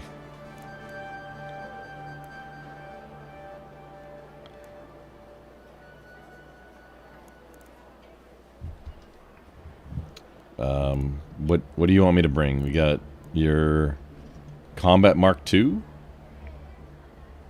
Augment? We've got music album, we sell that. We sell Yeah, poster I'll take of whatever natural you can wonders. Well, I can bring, I mean, coming in with I had a scav loadout. Rope? Wait, hang on, how much rope do we have? I had too much rope. Now this is specifically Shibari rope. You know what that is, right? Shibari rope. Oh, baby. Shibari rope. Yeah, that's what this rope is. That's You know the who I meme am? on. That's why I assumed you knew. Yeah, that's the meme on my channel is that is absolutely Shibari rope. Oh yeah, I agree. Where it's in crafting. How many stacks? Well, we got 2 stacks already. Okay, and you can buy it. So yeah, we just sell that. Yeah, just if you want to bring me ammo, that'd be cool. I didn't get any of your ammo. That's fine. I can make some if you need it. What do you? Yeah, that'd be great. So you want to bring like? I'm gonna steal your Il Toro one. No, it's wait, it's 70. It's 70 durability. So you got an Osprey and a Renegade. You want those 2? You want me to bring you those 2? I do want those, yeah, for sure. Oh, they both use medium ammo. Medium, yeah. But I'll Wait, hang on. I'll So run the Renegade and keep the Osprey. you want? Just bring me 80 medium if you can. So you wait, hang on. You don't want the Osprey, or you want? I was gonna say, hey, I'll bring you both of these. I would like the you want Osprey. both? I would like those both. Yes, yes. I would like Oh, okay, no, I'll bring them both to you. No biggie. Okay, so silver teaspoon set 3,000. There we go. Wasp driver. I don't like need Wasp any driver. ammo anymore. Sell. Sell the light grenades. Not bringing any frags because I'm a scrub. Okay. Oh, and all my attachments got lost when you died. Oh, fuck. That's the real tragedy in all this. They really? Well, I mean, you died, so or we didn't. Hang on, that's not... Yeah, that's not my El Toro. Because mine had attachments on it. No, I gave you the Toro with the attachments that you had on there. I think I died then. Oh, wait, because I don't have it. Wait, Yeah, hang on. we did die since that run. Oh, yeah, yeah, never mind. That's totally plausible. Okay, so now just need to sell that. Oh, hello.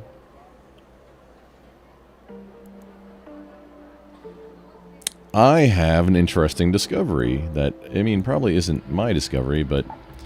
So let's do...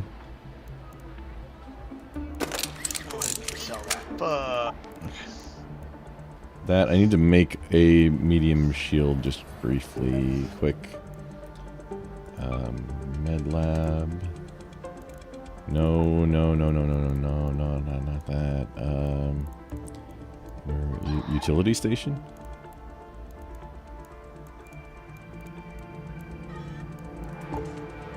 Gear bench. Ah, okay. Medium shield. Of course we can make it, because we've got all that stuff on hand. Okay, hang on. So here...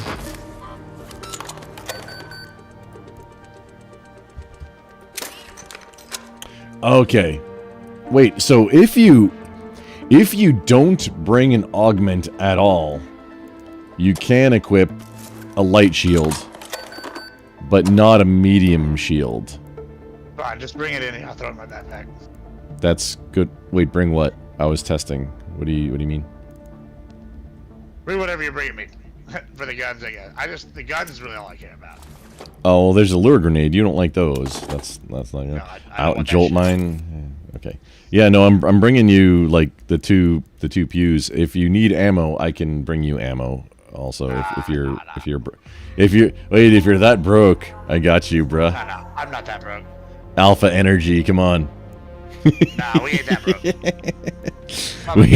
we ain't that broke. Probably give us that more than he thought he did. Why aren't you live right now, nerd?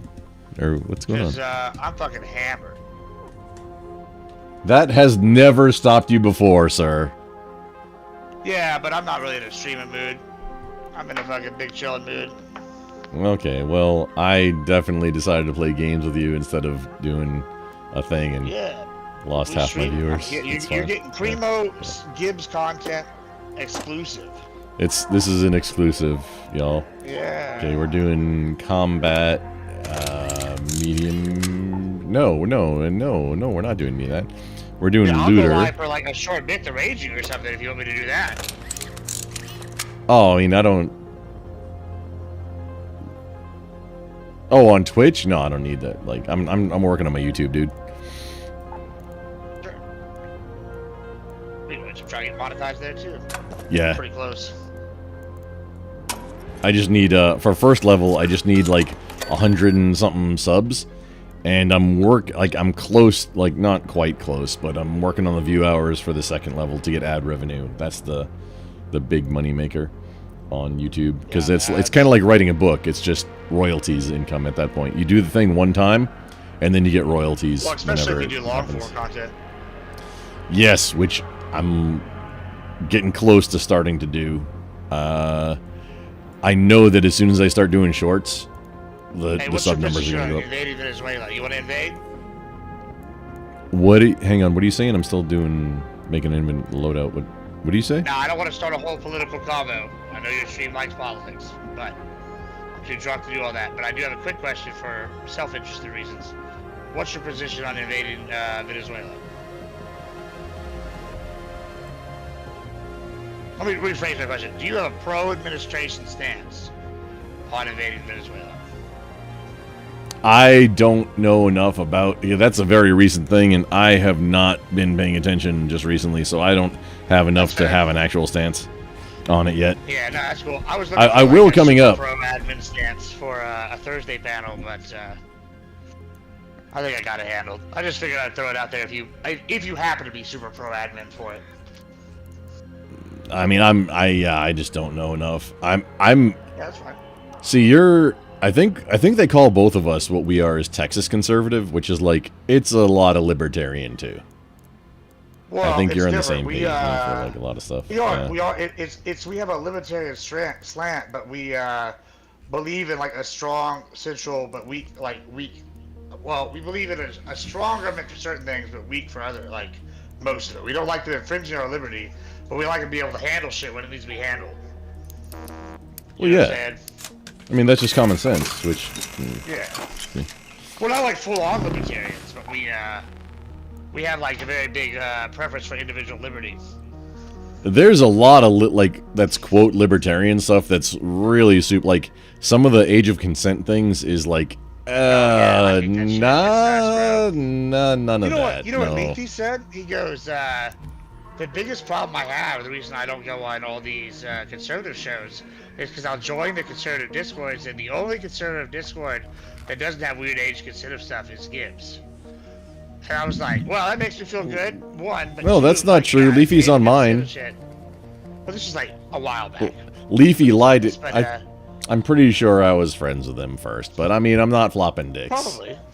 Yeah. Well, he also didn't say you were a pedo or nothing either, but I was saying like he was. And mine's not also a quote libertarian Discord either. It's like mine's more like prepper. I'm not a libertarian. Stuff and content creator type. It's honestly, it's too much. There's too much in one place. I'm spreading myself too thin on it.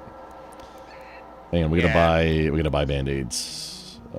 Traders, we gotta buy band-aids. Look who it is. Where? Here, 10. Okay. You ever watch Boggles? You're so very welcome. Boggles? Boggles. Nice doing business with you. No, I don't know what that is. Is the guy that like did the AI version of him like throwing a toaster in the bathtub, and then it like caused him to shit himself? Of the AI version of who? He like, I already had.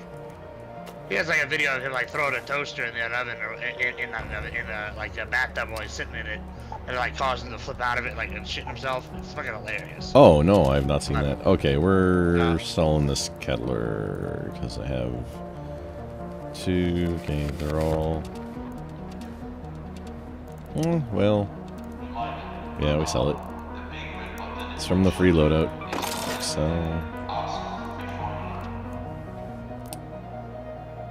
You're not using a scav loadout. Okay, I got the shotgun. What do I want to do? Okay, you know what?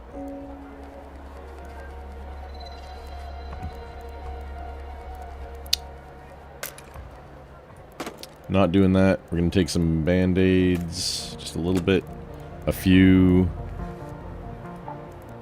shield chargers, and then like a rattler.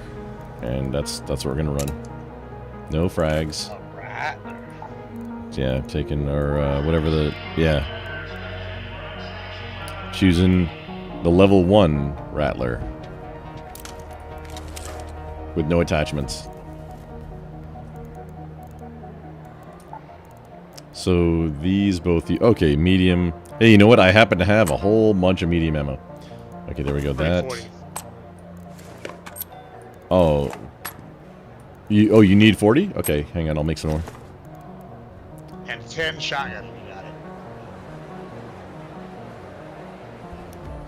That would be perfect. Well, one, I can't do 10. I can do a stack for you though. So. Sure. 20. Let's see, medium. We make some medium. We do some ammunition manufacturing in real life too. Fun fact. Why can't you just do 10? You can absolutely just do 10. I mean, I could, but I won't. Alright, fair enough. Oh, using up them free things. I'm gonna go buy some more. Traders. What do we do? Gun shop. Buy medium ammo.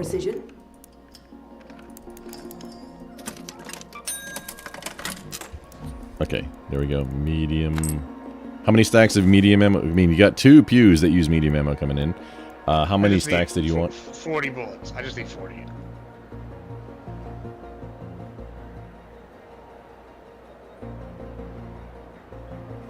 Okay, Just give me 40 and then 1 full stack of shotty.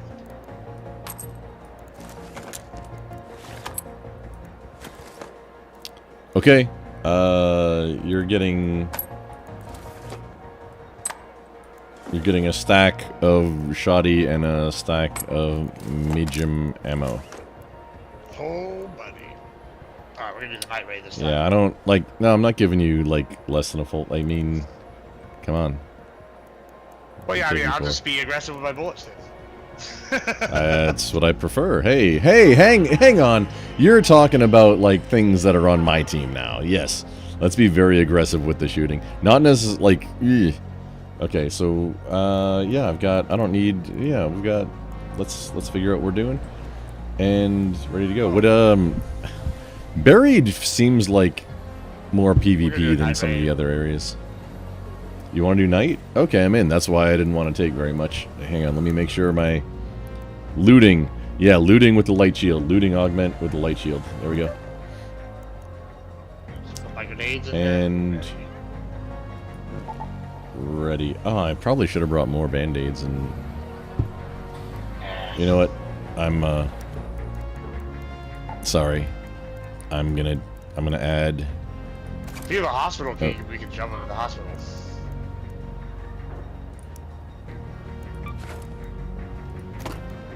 I have a bunch of keys. What's the hospital key? You have a hospital key? I have a patrol car key, which I don't know what that does. That's only on you need it for a mission. I would save it. I'm okay. Hospital. I'm not seeing hospital key. You're probably gonna get killed on the mission. That you get the patrol car key for the mission, and then you'll have to use your backup patrol car key to do the mission. The second half, I guarantee it. That's what I had to do.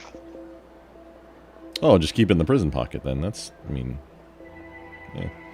Yeah, because you like find one guaranteed when you do the mission, but I immediately got killed by a fucking matriarch. Okay, hospital is a matriarch. What? What the shit? Yeah, it was a bad time. Oh, I mean, I imagine. Okay, I just need a moment. Okay, one. I need to make more. I'm sorry, dude. Like I'm being forever now. Workbench. I'll bring a fucking residential key with me for them. There too. We can get one of them. There we go. Respawn. Oh. I wanted to bring split 2? Yeah, 7. 7 is my number of how many. Oh, I already had it. Wait, no, okay, band-aids are good to go. 7. That's my number of shield recharges. Okay. There we go. Good to go. And I got ammo, and 2 pews for you. So Rattler with nothing for me, but oh man. 5 stacks, almost 5 stacks. Almost 5 full stacks of ammo. Here we go. Ready to go. Gibbs, on your time. Here we go. Ready up. Ready up. Ready up. There we go. I brought a residential key, so we enter by the residential side. If we enter by the hospital, that's better loot if you have the hospital key. No, I don't have the hospital key. I don't have that key. If we enter by the hospital, we should go in there and jump at the hospital fucking key area. Which map is that on? This one is. Main City. High raid. Did you say Spaceport?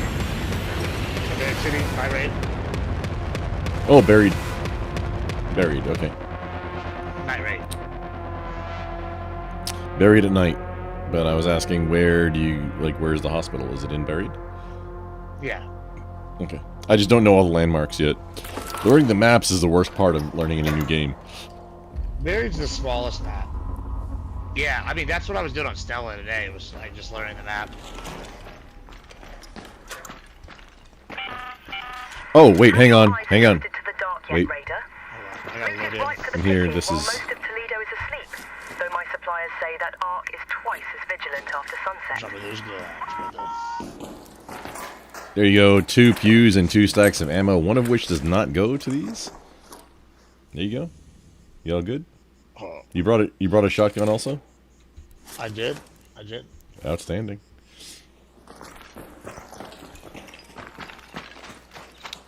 Did you? Hospital's right here. Let's go to the hospital. There's usually a guaranteed exit there too. Yeah, there is. Fun fact, if you have an animation where you're opening, like breaching you can't, if you go to the map, it cancels the animation, and you don't actually open it. That's annoying. Seems like that should be a thing, like, hey, I've got, you know, 2 seconds, whatever, 3 seconds while this is opening, let me look at the map.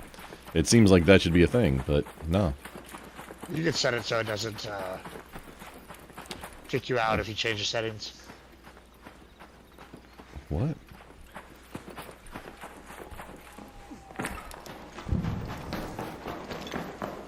That... You... Wait, Gibbs, what planet are you on right now? I don't know, probably Mars. Watch out, there's appears to be a snitch to our northwest.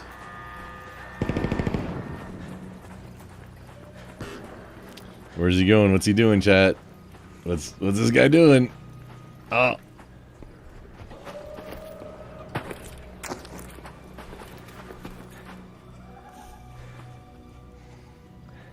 Just gonna see where he's going.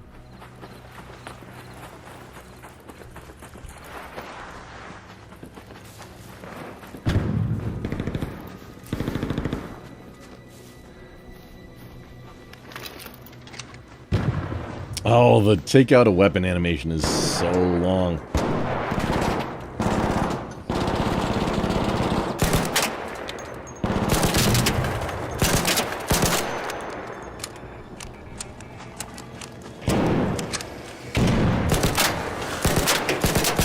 Oh, the Rattler was not the right choice for this.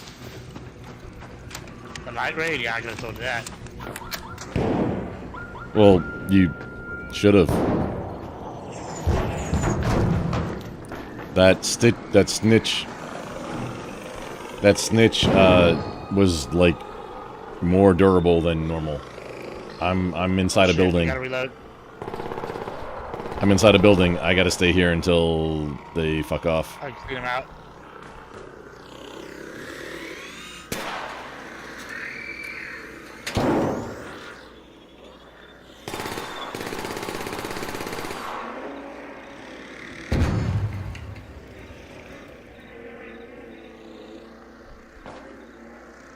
Wait, can they see? Do you need assistance? Can they see down on you right now? No, I'm fine. Okay, like I'm just hanging out in cover and looked like they were getting after you. They tried. Where the strategy right now is not assault them. It's no, you're assaulting. Okay, I don't have line of sight of that one. Okay. The other one's above your building. It's like right above, and it's popping out, looking down. It's gonna get you. It's about to, it just turned blue. It just turned blue. Oh, it just turned yellow again. Oh, there we go. Oh, what the shit? What?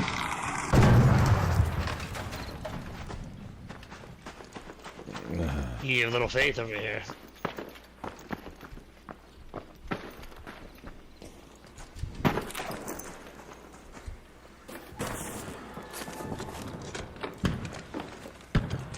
Oh, meat. Hang on. You need more medium ammo? Nah, I'm good. Okay. I got more than I'll ever need now.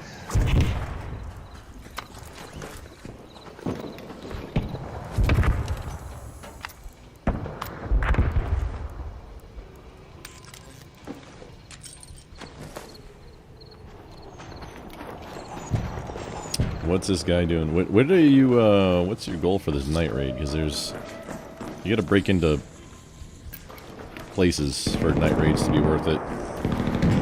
Now we're about to go do that.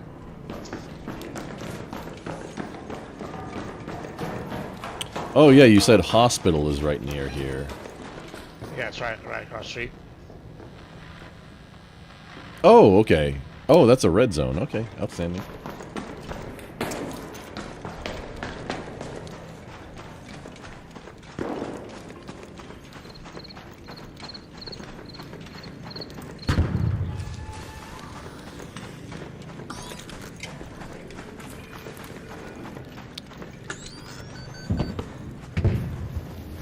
I think it's kind of fun how real-life tactics do translate into games in some, like, this type of thing. Yeah. Yeah.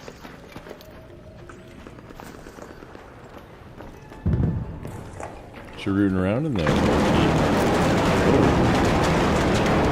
Oh, there's something interesting happening somewhere that's not right here.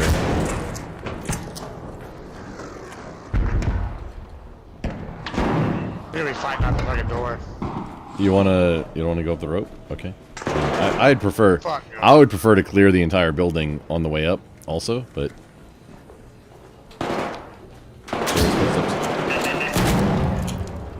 Got it.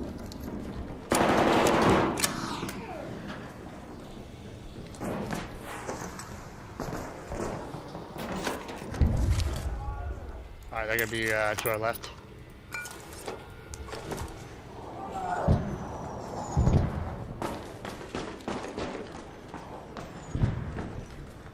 What, you hear people?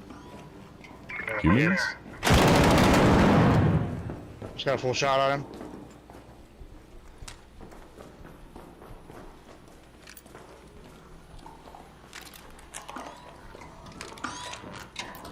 Go on the back. There's a back entrance. Okay, sweeping around counterclockwise.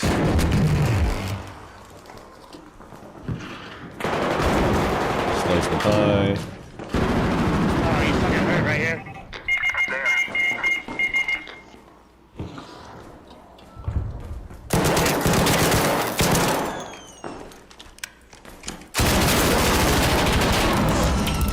Oh! He got me. I ran out of ammo at an inopportune moment. This is bad on me. He fucked us up. He finished me. Yeah, he finished me. Yep, that was a fuck up. I got one more sweat run, and I'm gonna use a scav. this tough hit. Yeah, I got somebody who's a scav too. Yeah, let's just, I mean, just dirty, grubby, filthy little scav run, and just, have fun with it. Ready. I agree. Fuck it. Free loadout. Hopefully I get a pharaoh. Give me a pharaoh.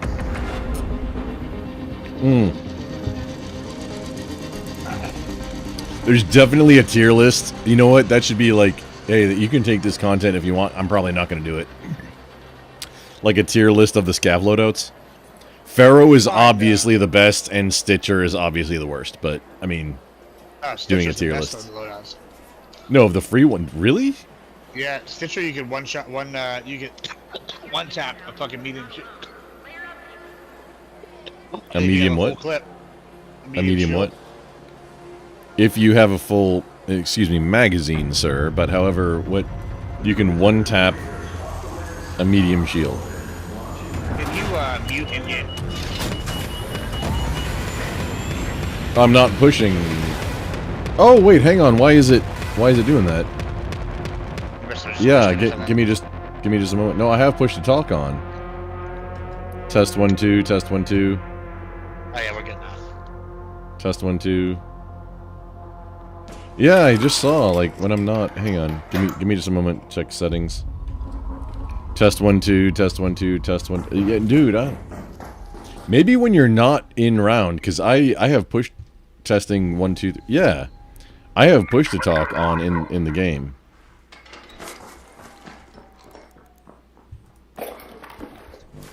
Rubber parts. Oh, I got a rattler. I know it's not good in the meta, but I mean, it does 10 damage a shot, I think. What'd you get? I got the kettle.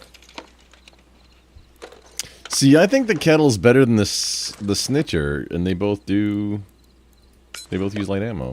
And No loves the kettle. I fucking hate it.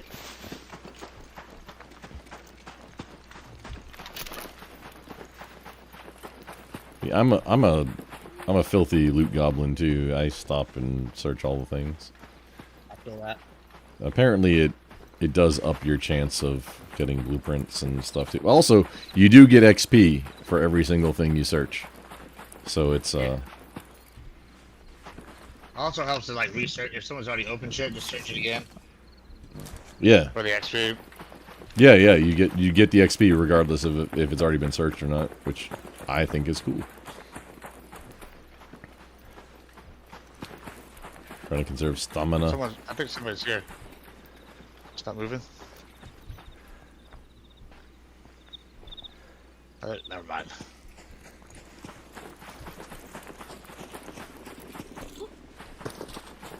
Oh, to your right, to your left, excuse me. Your left, out front.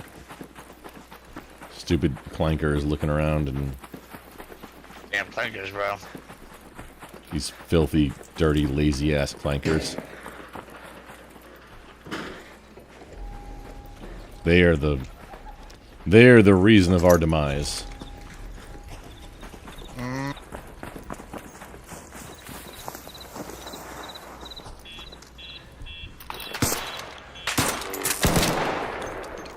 Got it. No, remember to reload. Nerd. There you go. Ah, reloaded. Outstanding.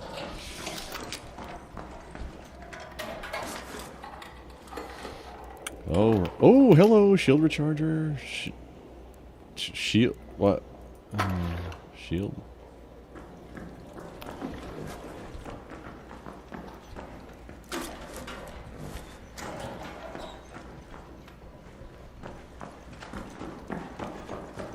I got an extra light shield. Do you want it? Nah.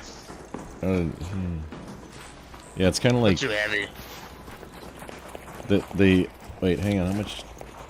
5 pounds. Like heavy when yeah. Yeah, they're heavy when you carry in the inventory. That's the first thing to drop. I mean, if I don't get anything else, but I'll keep it. However, like that's gonna be the first thing to get dropped. If you get nothing else, there's gonna take, yeah.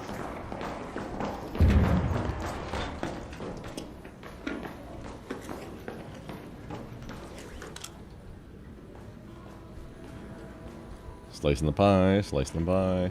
Watching your back, slicing the pie.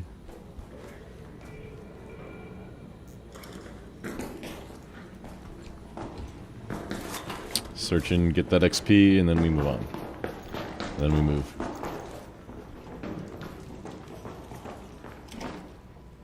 Canister. I don't know. Sure, I'll take it. Probably drop it later, but... Oh yeah, the crafting thing is super clutch. The camera. I'm hearing something. Looks like a roly-poly. Oh, it's a Rocketeer. Buried City Hospital key. Oh wait, Nope. do you have one? No, I don't. It's just that's what the store needs.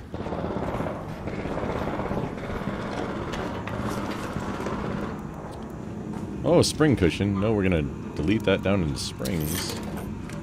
Oh, dartboard. Dartboard, there you go.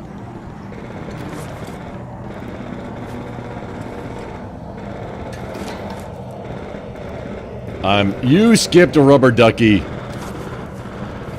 Yeah, I didn't need the rubber ducky. I got a lot of rubber duckies. Yeah, I don't need either. However, you know, you gotta factor things.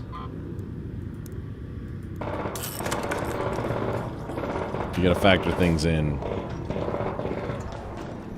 Oh, I factored. I did hard factoring. Motherfuck. Very comfortable, very comfortable pillow. Like in an industrial, I was farming for how long for very comfortable pillows? Yeah, and then you can find 1 million of them now. Yeah, it's super creative. I'm ready to leave whenever you are.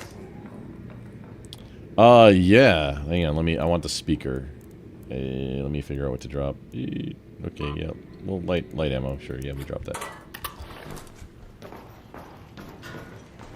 Not over weight, not over girth. We're good to go. Yeah, let's am spray Kimosabi. Alright, good.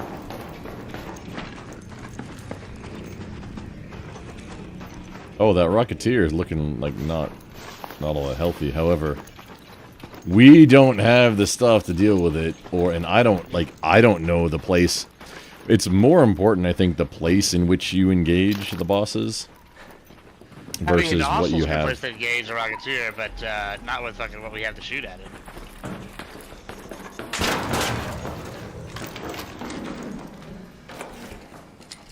Oh yeah, I mean it's both, but I think the terrain, like how you're doing it, is more important than what you even bring to the fight. Yeah, I agree. Because I mean, if you just, hey, let me shoot at you, Rocketeer, and you get all the stuff in your inventory, all that stuff is just going to be ready for somebody else to. I'm pushing the button. Ready for somebody else to go grab it after you're dead, and the Rocketeer fucks off somewhere else. True. Bro, like I said, I was Stella earlier, and this guy killed the fucking Bastion, but somebody killed him, so I got all the loot to the Bastion, because they didn't even know he killed him.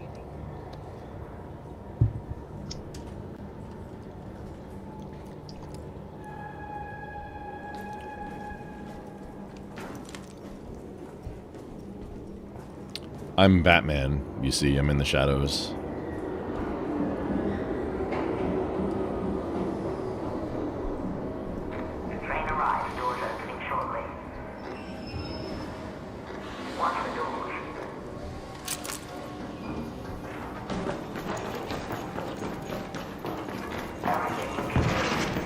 On board, on board. Oh, you're pushing it. And guarding. Well, that was a good game. GG's. Alright, I think I'm out on that one. Good time. Until next time, Rumble. Okay. You got one good run. Yeah, the fun run, like the one where we got the most work done, was the scav run on a night mission of all things. It's crazy. Crazy work. But alright, next time, Rumble, we'll get some more games in. Enjoy your reviewing your stuff. Really good luck. Yeah, we're gonna go and review a debate about Zelda now next. Alright. I have. Oh man, I got some shit to do today. Keep it sexy, man. Alright. Thanks for hanging out. Next time.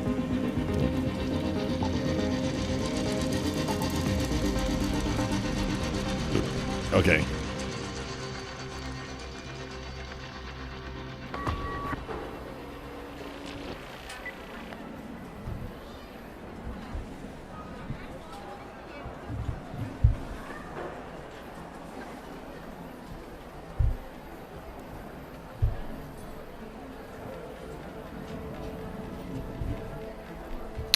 Okay, we're gonna just save.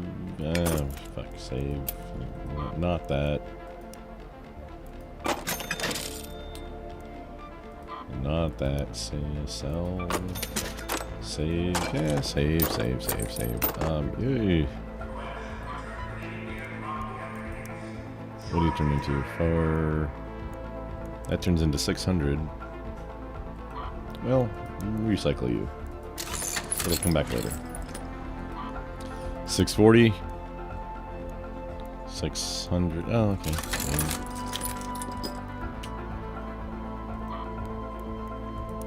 Sell the funny watch and keep the duck.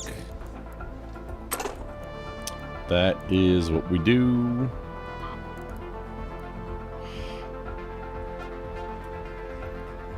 Losing a whole bunch of loadouts. Like, oh man, okay, we gotta sell bandages. There we go. Oh! A 100 durability rattler? Okay, sure. And then, there we go. Augments, I guess I gotta... Okay, so we gotta just trade out for... Back again, huh? Well, I guess we do 1 combat, 1 looting. And then keep... I like to have 1 on hand to just, like, be a wild card for whatever we need. Of the free loadout ones. You just trade it for whatever. It's, honestly, it's an inventory saver.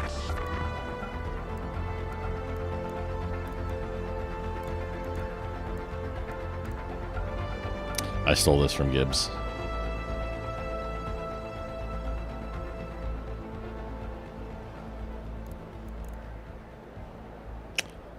I've never seen an augment lose durability. What the shit did he do to this thing? Gibbs, what did you do to this poor augment?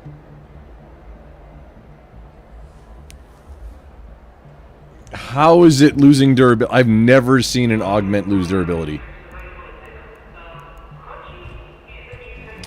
That doesn't even make sense to me. However, okay, so now we're fresh, blank slate, ready for the next time. And...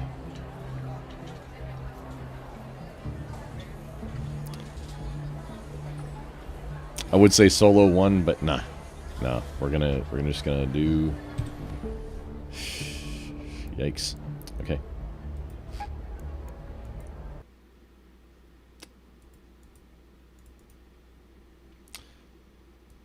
Need just a moment to... The StreamYard? Yes. Let's do that. Let's do it like this way. So the StreamYard link is now valid because I'm still going, but it's now a thing. Oh, I switched. Oh man, it switches me over.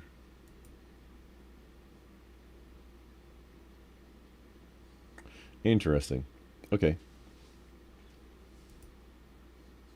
Oh, YouTube panel, StreamYard. Oh, no, not that. We gotta move.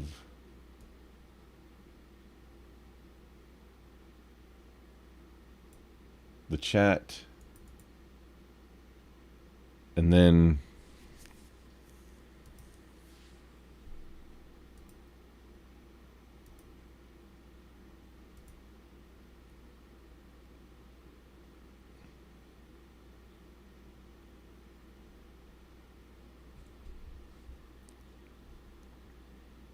Oh, I should have pulled it up already when I was doing something else.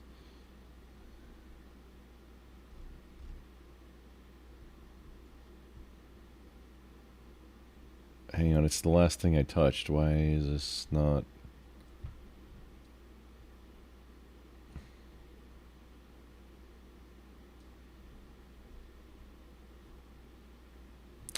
Well, okay, it's not alphabetical either. I would rather this all be alphabetical.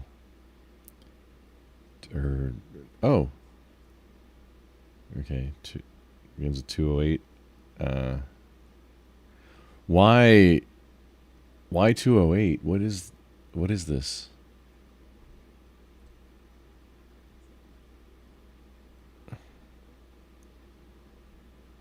We're gonna review the Zelda debate between EOD and Spiro. Jake in the house, welcome in. That was a little bit ago. You said hi.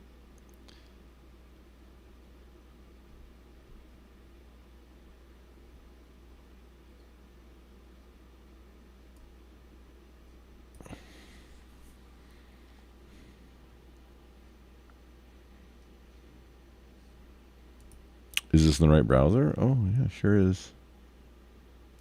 Cancel. Share screen. Share again. Here we go.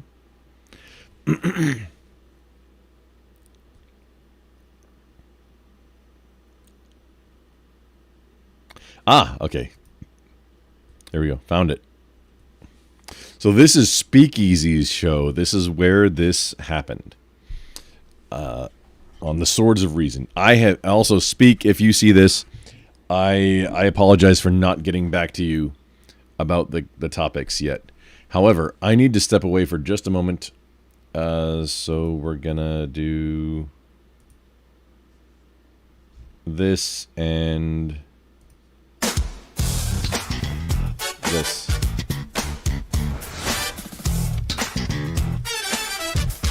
And then we're gonna get back to it.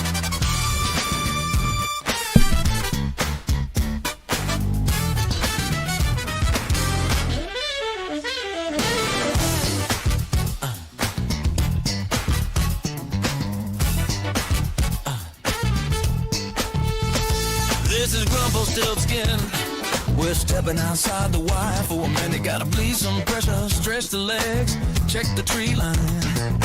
7 mics, maybe 8. Keep your ears on, keep your eyes up. We'll be back before the coffee gets religion.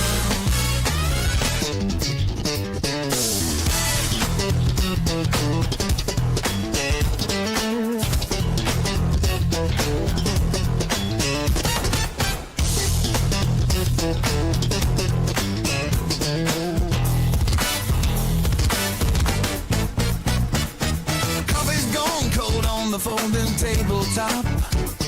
Maps got red circles where the power likes to stop. Rivaline's quiet in the corner by the door. Dogs dreaming hard on a plate, carrier floor. Fuel cans are sweating in the afternoon glare. Spare belts hang like snakes in the dry desert air. Just go for a minute, breathing pine and hot steel. Listening to the silence, tell us what is real. Be right back, hold the line. Signal still strong, we're doing fine. Engines idling, night ain't done. Rumbles till skins, just begun. Keep your powder dry and your mind sharp too. We'll roll back in hot, counting on you.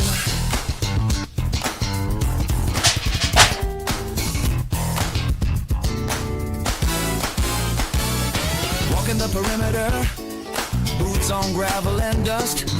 Checking the repeater, making sure it still trusts.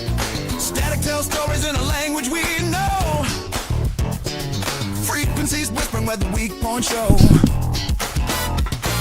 Water jug slops like a heartbeat in the bed. Spare tires patched, bearings packed with red.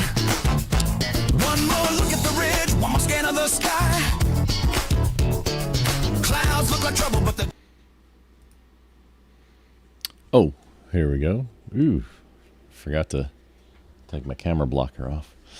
Whenever I step away, I turn the camera blocker on. So I've got the acoustic bass for ready because I need to practice. I've got a rehearsal in literally exactly 12 hours. Playing on Sunday. And a couple of these songs I have never even heard, or I don't know that I've heard before.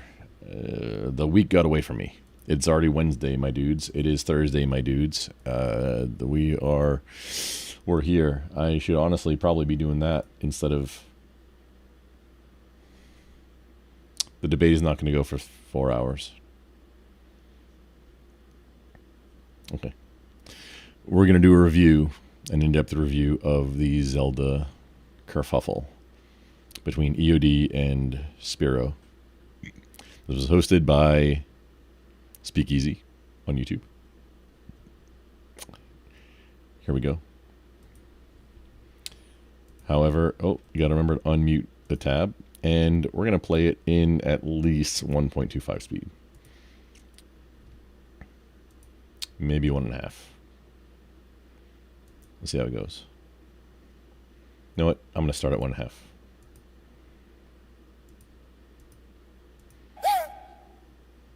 Welcome, everybody, to Swords of Reason right here on the Speakeasy Show, Mondays, Tuesdays.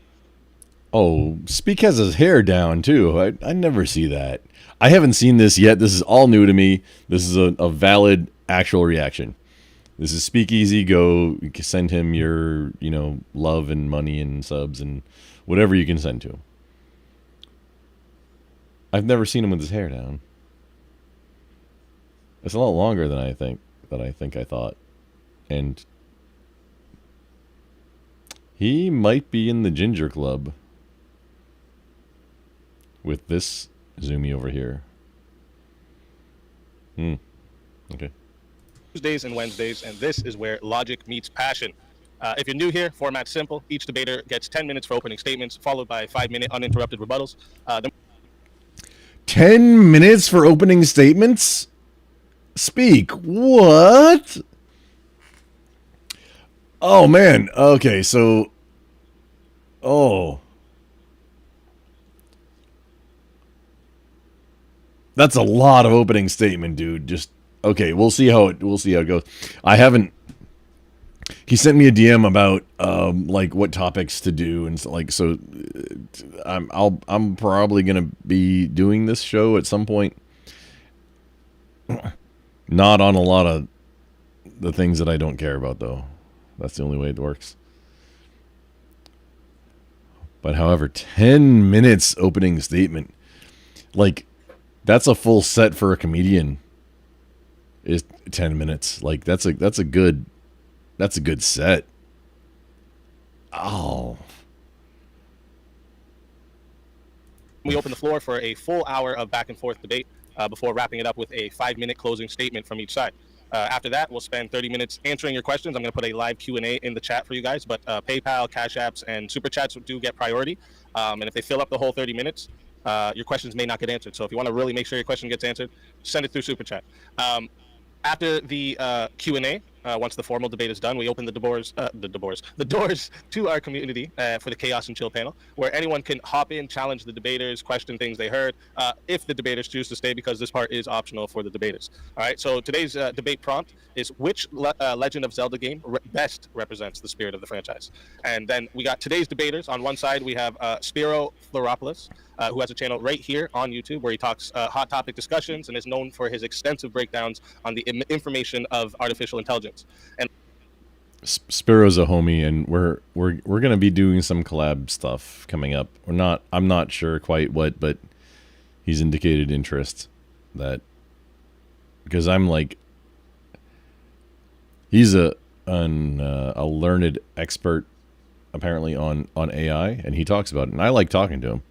He's also really good at trolling, which I mean I also respect 100% too. And then, so I bring the piece of the practical application of a lot of this stuff because I've been working in the industry for over 20 years. So we're gonna be doing, this guy and I are gonna be doing some kind of content in the future about. It's not gonna be very interesting unless you're concerned about the future and privacy and security. Then it'll be very interesting. But it's not going to be very interesting to most. If you doom scroll, which I mean I'm guilty also, then it's going to be long form, dry, pretty dry. I'll try and, I mean both of us try and make it as entertaining as possible to get the information out there. On the other side here, we have EOD696, who also has a channel right here on YouTube. Where he focuses on hot topic discussions as well, politics, and occasionally some gaming. So debaters, you know the rules. Spyro is, we did a coin flip before the stream started, so Spyro is going to start out with opening statements. So Spyro, whenever you're ready, I will start the timer up with your voice, and thank you both for being here tonight. All right, so first of all, thanks to EOD, my worthy opponent, for being here. I really appreciate it. A special shout out to Speak. I think we would all agree these kinds of like debate topics are not, you know, the most eye-catching. You know, it's not the same thing as like, should you support Trump, you know, or something like that. It's not like that. But I think we can all agree that to some degree or another, we have a history of being nerds around here. And you've probably had a nerdy debate with somebody, and it's been a show or a movie or something like this. So this is going to be not much different. As a matter of fact, excuse me, EOD and I have agreed that we were going to take the gloves off, so to speak. We're going to come at each other. We are true nemesis, whatever the hell the word is, okay? And I have... It's nemesis. It's the plural. Come prepared. I don't think you guys know how nerdy right the first time. But I have brought my master sword. I have it here. I've had it for a while. I don't really show this off because, well, I'm married, but still, this doesn't pull the chicks. So it's hard to keep my wife around on a daily basis. So I usually don't show it. Now, before we get started, I think it's fair for me to say that my opponent, EOD, is going to use Link to the Past. Link to the Past is an easy one to take a defense of as the best game that represents the franchise.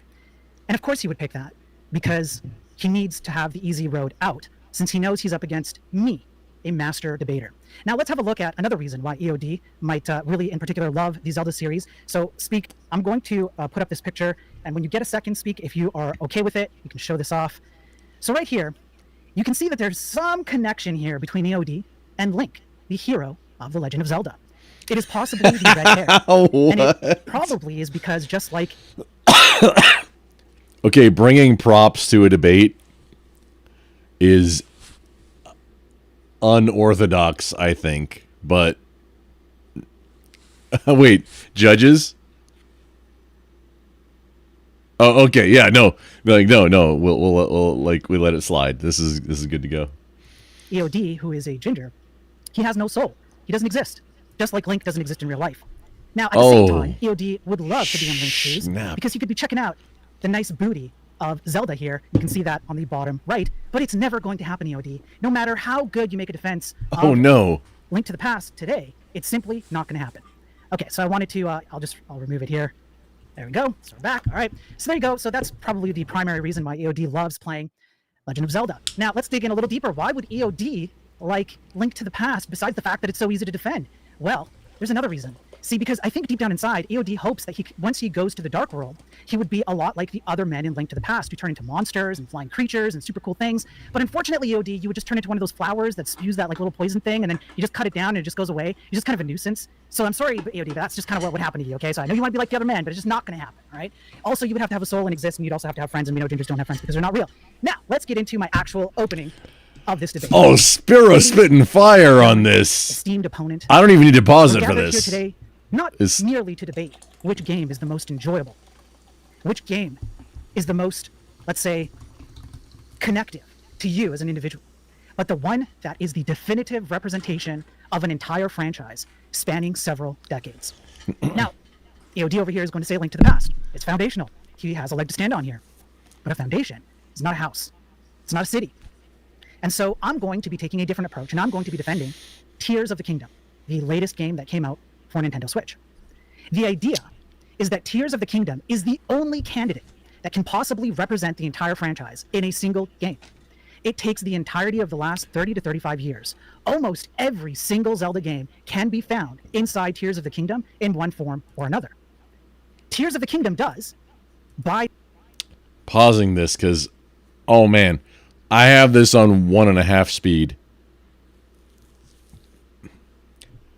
I cannot imagine watching this in real time. I wouldn't be able to. This is like, I watch things in double speed usually, like even shows these days, like 1.5, between 1.5 and 2 speed, depending on the show.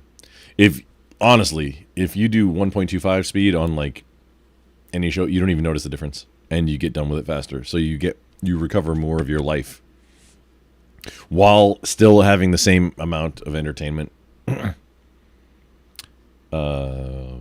You know what? I'm gonna do. Hey, hang on. That's what we're gonna be. I'm pro double speed watcher.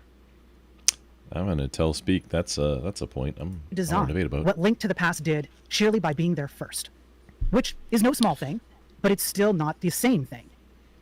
Whoa, hang on. What was that point? We're gathered here today not merely to debate which game is the most enjoyable you as an individual, but the one. And so I'm going to be taking a different approach, and I'm going to be defending Tears of the Kingdom, the latest game that came out for Nintendo Switch. I want to get this whole thought. The idea is that Tears of the Kingdom is the only candidate that can possibly represent the entire franchise in a single game. It takes the entirety of the last 30 to 35 years. Almost every single Zelda game can be found inside Tears of the Kingdom in one form or another. Tears of the Kingdom does, by design, what Link to the Past did sheerly by being there first, which is no small thing, but it's still not the same thing. We have an entire set of mechanisms, storylines, characters, lore, and more that go back into history and reach into multiple Zelda games, something that Link to the Past, unfortunately, because of its point in time, simply cannot do. Now, EOD is going to make a case that Link to the Past set things up for the future. And again, he might have a point here. But setting things up for the future is not the same thing as representing what is. And I would like to point your attention to the prompt itself. It's not which Zelda game best set up the future of the series, but which Zelda game best represents, in past terms, the franchise. And my argument here is going to essentially be what you've all been telling myself and EOD for the past few weeks, knowing that this debate has been coming up. I've actually received more comments about this debate than any other video or debate I've ever been on, to be quite honest with you. And you all have a variety of different games that you pick as the one that's most representative of the franchise. Some of you like Link to the Past, some of you like Ocarina, Majora's Mask is a big one, Link's Awakening is a big one, etc. They're not. It's only going to be in passing, but Zelda 2 is the is the peak, and you're welcome to fight me, like hashtag fight me on this one. Zelda 2. Link's quest? The quest of Link? Whatever it is. Zelda 2, the side-scroller overtop one. Yeah, the one that's never been recreated. There's no other game exactly like it either, by the way. Had tight controls. Somebody actually remade it and made a remastered version of it with Hover Wombat or something like that. I recorded the content, but I didn't release it as a video yet of how to install it and play it on your Nintendo, or not a Switch, on a Steam Deck. I need to release that as I need to put that up as how to do that. And it's for any like standalone game kind of thing, or any executable on the Steam Deck, but specifically Zelda 2. Let us continue. Etc. etc. And here's the thing: these are games that represent the franchise for you. So I'm going to make the case that Tears of the Kingdom represents the franchise for everyone, because everyone is going to be able to find something in Tears of the Kingdom that they can connect to the game that they would choose. Hopefully that makes sense. So it's kind of like, take your favorite show, and you want to pick one episode of an entire 3, 5, 10 season arc. Maybe you like Supernatural, or you like, I don't know, Smallville, or Lost, or whatever it is. Pick your show. And you have to pick one episode, and you have to sit somebody down in front of that episode, and that episode has to define for them what the show is. Or you take somebody who's a hardcore fan of the show, and you pick an episode that best represents at least something about the show that they like. And that really is where the crux is. For every individual person, whether you've played the game or not, your subjective experience of representation is not the same thing as what is the objective. And my case here is a plea to the prompt.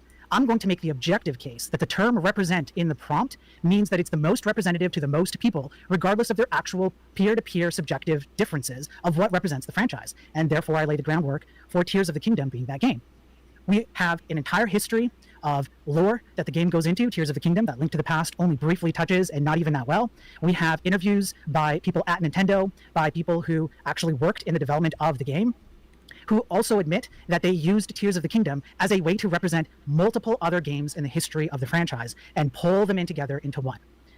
On top of that, I'm going to make a case that I'm not going to lay out just yet. We're going to do it in the back and forth. I'm going to see what EOD has to say first. I want him to make his case for A Link to the Past, and then we'll get into it. But there's other things that exist in Tears of the Kingdom that represent something in the game that we've all taken for granted that I think very, very few people have paid attention to. And hopefully, I might throw a little curveball here. I call it my secret weapon that I've been holding back from EOD, so we'll see what happens here. But at the end of the day, all you have to do is remember that EOD is not real, because all you have to do is look at his hair. And that's it. I win the debate by that. I think I concede the rest of my time. Thank you. Thank you both. Outstanding opening statements by Spiro. Oh, Abrams in the house. Good evening, sir. The link, I think, is still pinned. Let me know if it's not. But yeah, now, okay, so we got distracted, and yeah, Gibbs, thanks. We just lost a lot of money on that raid. He was friggin' lit. I let him twist my arm, like, hey, you know what? Okay, yeah, hey, let's see what this is about. Oh, lost all the viewers too at the same time on YouTube, or a lot of them at least, like by half. However, so we're focusing on this now. This is what I said I was going to do, and we're doing it. It is morning time now. Foolish controversies are explicitly condemned. Can't stand debates over opinions. Well, that's what most of the debate space is. That's so, Abrams, that's what you're saying. Debates over opinions. That's exactly why any of the at least United States Pew conversation gets shut down immediately, because there's just facts that overwhelm whatever your opinions are. I hate to bring him up twice, but a buddy of mine, Ranger and Rogue streamer, content creator, he primarily does first-person shooter type stuff on Twitch, but he used to do debate type things. We're friends, and like somewhere in the shared libertarian space, he's a lot more libertarian than me. He says I'm he says I'm straight libertarian, and I don't know. I don't know. I'm pretty conservative also, because that space does involve the whole age of consent thing, which is you're the property of your parents until you're not. Literally, you are. It's just like a dog. Dog is property of dog's owner. Children are property of children's owner.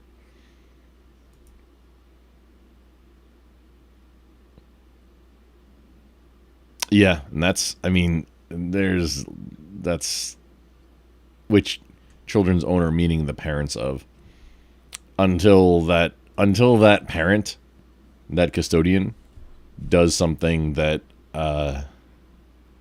is morally abhorrent,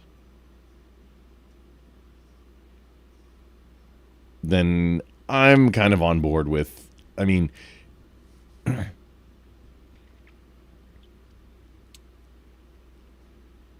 I don't want to say I'm okay with ending the parent because of that, but I do have a contentious position on this where, yeah, parents can raise their kids however they want. However, if it gets into like legit actual abuse, and that's, I mean, that's subjective. That gets into subjective. Oh, Abrams, yeah. Abrams says, love when Ranger goes off because facts matter and he brings them. He does. And that's another thing we're going to, like, I still need to review his Charlie Kirk video. We're going to do that. I'm forgetting about it. You know what? Actually, I'm gonna make a note right now. Let's resume while I. Alrighty, thank you for that opening statement, Spyro. And with that, we are gonna hand the mic over to EOD. Whenever you're ready, I will start the timer up with your voice. And again, thank you both for being here. Sorry, it echoes like a bitch when I try to do it without the headphones. I always forget that. Anyway, thank you so much for that opening, Spiro. You spent over half of it ruthlessly attacking me for being a minority, apparently. That's how we're going to fucking do this. So, just to be absolutely clear, okay, I have been invited to the barbecue, okay, and I've been given the N-word pass. So, just to let you guys know that that's who you're messing with when you try to go after... Whoa, what's this with the barbecue and, like... So the funny thing is, I think, I mean, it's a common thing with gingers, is it impacts their brain. I think, okay, he might have misunderstood, and because ginger is an anagram of a different word, and I think maybe my buddy EOD, other Zoomy, fellow veteran, however a Zoomy one at that does not have a soul because math. I think maybe he misunderstood. Let's find out. My hair, okay? All right, first of all, there's that. Secondly, my opponent has, foolishly tried to claim that one of the least Zelda-like games best represents the series. I mean, what does he say? He says that you want to show somebody a television show episode that best represents the show. Well, the reality is that games aren't shows, Spiro, okay? You racist ginger hater. Games are standalone events that have a beginning, a middle, and an end, and you expect to experience that when you sit down to play one. I don't sit down to a Final Fantasy expecting to see part of what happened in Final Fantasy 7 and part of what happened in Final Fantasy 10. Likewise, when I sit down to play a Zelda game, I have certain expectations. But I think it's extremely important before we move on in order to define what it is that makes a Zelda game in the first place, right? There's these several tropes that occur through all of the series right up until... Just what EOD brought up just now. The super funny thing is that he made a comparison to Final Fantasy, which none of the Final Fantasy games are connected in any way, shape, or form.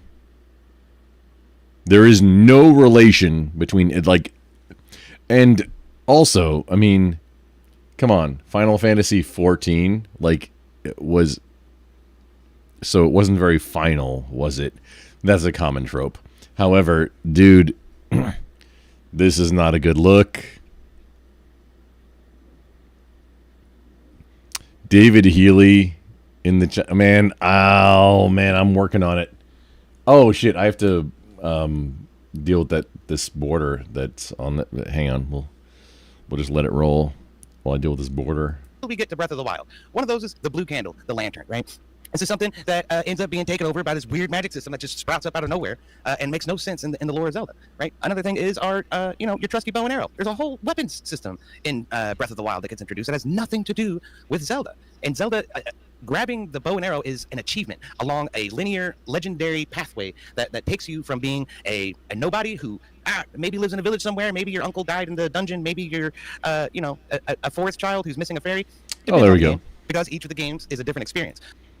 EOD just literally said that in one of the Zelda games, somebody is a force fairy. Sounds like some Star Wars fanboy nonsense to me, but let's continue. Oh, the link is up if anybody wants to come up and roast both of them, because I'm going to be roasting both of them. They're both friends. It's funsies. There's no hate, but I'm going to roast all of this. He was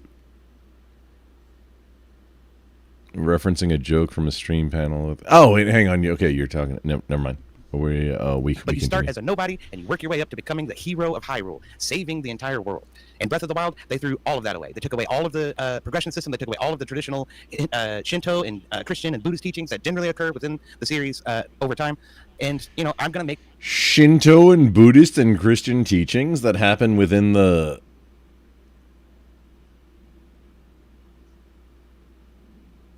inside the game? Oh, no. You ginger fuckstick. I love you, brother, man, but this is not the right take. There's what Buddhist and Shinto and Christian teachings are there in Zelda prior to Breath of the Wild? There was literally devils that you have to fight, and then fighting your own shadow. In Zelda 2, that's how the game works, dude. It's all from Japan too. Why would any of that be in a game that came from Japan? Doesn't make sense. Rightfully so, that the greatest example of the tropes which define what Zelda is occurred in Link to the Past. The first iteration of Zelda was too limited by technology in order to actually fulfill the vision. But as Nintendo moved on into the Super Nintendo era, they found a plethora of new possibilities and new ways to sort of express what it is that we're trying to do in the first game. So the best representation of all of those concepts fomented directly within Link to the Past and have never been beaten since, at least not on a console. He's now bringing up the map experience, which the Breath of the Wild map, honestly, is the thing that encompasses everything else. The Zelda 2 map, until Breath of the Wild, the Zelda 2 map was the standard, because it encompassed the entirety of the Zelda 1 map as part of it. And you don't know how long it takes to travel between areas based on any Zelda game except for 1 and 2. Maybe 3. Link to the Past. You don't know how long it takes to travel between areas, but it's pretty well defined inside the originals, and they are a small part of the original or of the entire map. There is a I saw one just recently. I've seen people do it try and do it a few times, but I saw one just recently where, like, you know what, he hit it right on the mark. And to resolve all of the Zelda maps. And I think he hit it, and there's some things that just can't be resolved between a few of them. And then you have to take that into account with. So canon involves splitting into 3 different timelines. And this is canon, where it's 3 different timelines. Maybe something will resolve them at the end.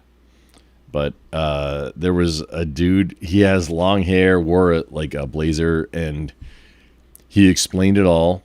I don't have the video on hand, but he explained it all.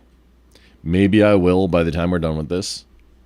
However, he explained the entire thing, and it all made sense. Like, everything he said made sense. And I believe Nintendo endorsed what he said and concluded that, yes, there's literally 3 different timelines, and that's canon now. So what this one YouTuber who was an obsessed nerd took all the games and split them into, like, hey, did the entire timeline of everything. And I believe Nintendo endorsed that as canon. So that dude wins.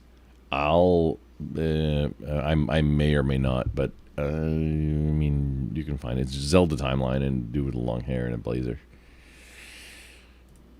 As my opponent rightly pointed out, we did agree to limit this to the consoles. So I just want to make sure that that's perfectly clear, because when we get into some of the portable games, it's stuff that I haven't experienced, and I don't think he's experienced. It's kind of hard to really quantify between the two of us. But looking at the console, like portable games are consoles. What are you talking? The first iteration of Zelda was too limited by technology in order to actually fulfill the vision. But as Nintendo moved on into the Super Nintendo era, they found a plethora of new possibilities and new ways to sort of express what it is that we're trying to do in the first game. So the best representation of all of those concepts fomented directly within Link to the Past, and have never been beaten since, at least not on a console. He said fomented. As my opponent rightly pointed out, we did agree to limit this to the consoles. So I just want to make sure that that's perfectly clear, because when we get into some of the portable games, it's stuff that I haven't experienced, and I don't think he's experienced. It's kind of hard to really quantify between the two of us. But looking at the... I want to know what they're talking about right now of the things that are outside scope, like the cereal, Zelda cereal, which was delicious, by the way. It wasn't as good as the Batman cereal. However, the Zelda cereal came in a standard size cereal box, and it was a sleeve of the Zelda cereal and then a sleeve of the Mario cereal. They were 2 in 1. That's a relic now. If anybody has that, oh man. You know what? I'm going to search for that. Consoles, in the top-down perspective, Link to the Past, definitely the best one. Also, there was a plethora of items and concepts of advancement, like I was saying, on this linear pathway to becoming a legendary hero. As you obtain more and more tools to help you achieve your goal, you feel yourself getting closer and closer to being something greater than you were when you began, right? And all of that advancement and all of that legendariness is just lost in the open world format. It's a beautiful game, don't get me wrong. Breath of the Wild and Tears of the Kingdom are absolutely gorgeous and fantastic tales. And they introduce all kinds of new species and new civilizations that we didn't know anything about. And they create this hierarchy and this history of Hyrule that never existed before. It's a great game, but it's not a Zelda game because it lacks all of the tropes. You had the hookshot was originally established in Link to the Past. You had the fire rod was originally established in Link to the Past, which appeared in game after game after game after the fact. You had the bug catcher net, which appeared in game after game. There's a whole bug collection system in Twilight Princess, harkening back to this. Link to the Past establishes the 2-tier advancement where you are introduced to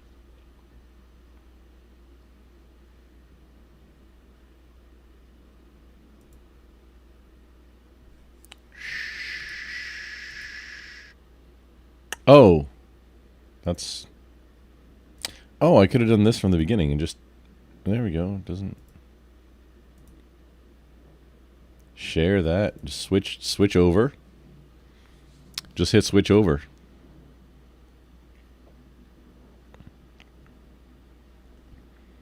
I found it.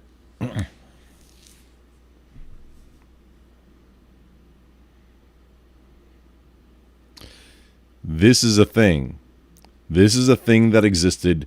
I know a lot. Like, I lived through this. Okay? This needs to be preserved. And right now, so for a 5-ish, it was under $5 at the time. I guarantee it was like closer to $3. This was in 1988. Okay, yeah, there we go. I remember. I had this cereal a few times. Like, a few boxes of this in my day. In the 80s. $250 is what this this person is asking. Oh, or you can put it on payments with Klarna. With, I don't know what Klarna is. I'm not endorsing that. Never mind that. Oh, 1998 or 1989 cereal. Link. Oh, Nintendo Cereal Mini Pin. Oh, this was probably one of the toys that came inside. That's probably one of the toys that came inside the box. Oh, Gremlins. Ralston was ahead of the game.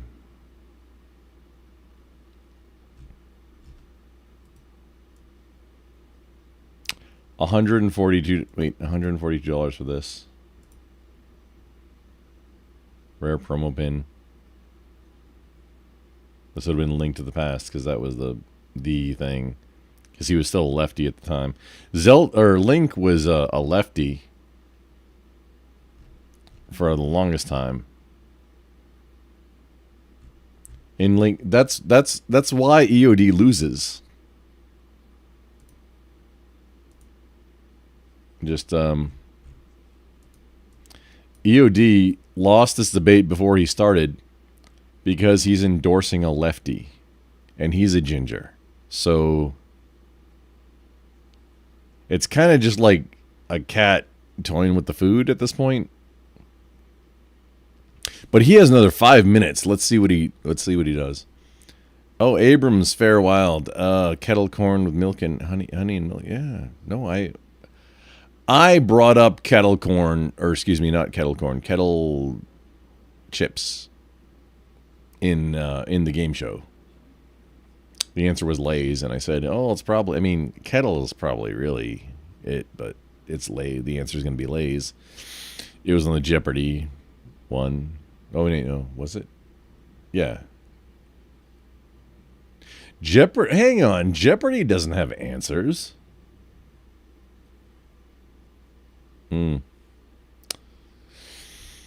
Only cereal worth anything is Quaker Oats squares. The squares aren't a cereal, sir. That's something that you make with the Quaker Oats, which is oatmeal or direct related to oatmeal. Oats with better, assuming that means butter, and milk with brown sugar ain't bad at all. I mean, I don't disagree with you, Fairwild. We are, and hey, anybody who I know, or maybe not, welcome to come up and let's roast this shit. Because I am absolutely roasting everybody involved in this entire fiasco. That is this Zelda debate. Speak as the host, I can't roast him for it, except for I've never seen him with his hair down. So, you know that. And Spiro's making a lot of sense, but I'm gonna find a way to roast him too. And he's Speak is a professional acquaintance that we do a little work together. I haven't in a bit, but everybody else here, like EOD's an actual friend. Spiro is a new, not friend yet, but same sidesies about a lot of stuff. Let us continue.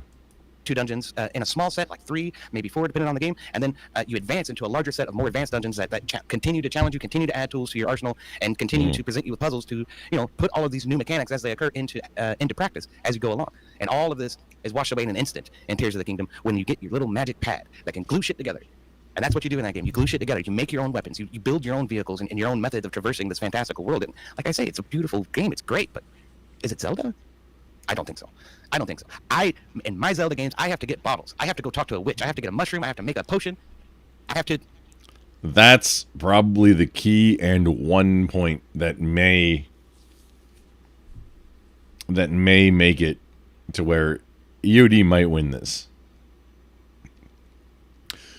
That one point was it. Because... the entire franchise, there was nothing about, let's make a helicopter.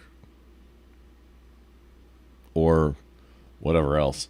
The exploits in Breath of the Wild, excuse me, did I say that right? Exploits.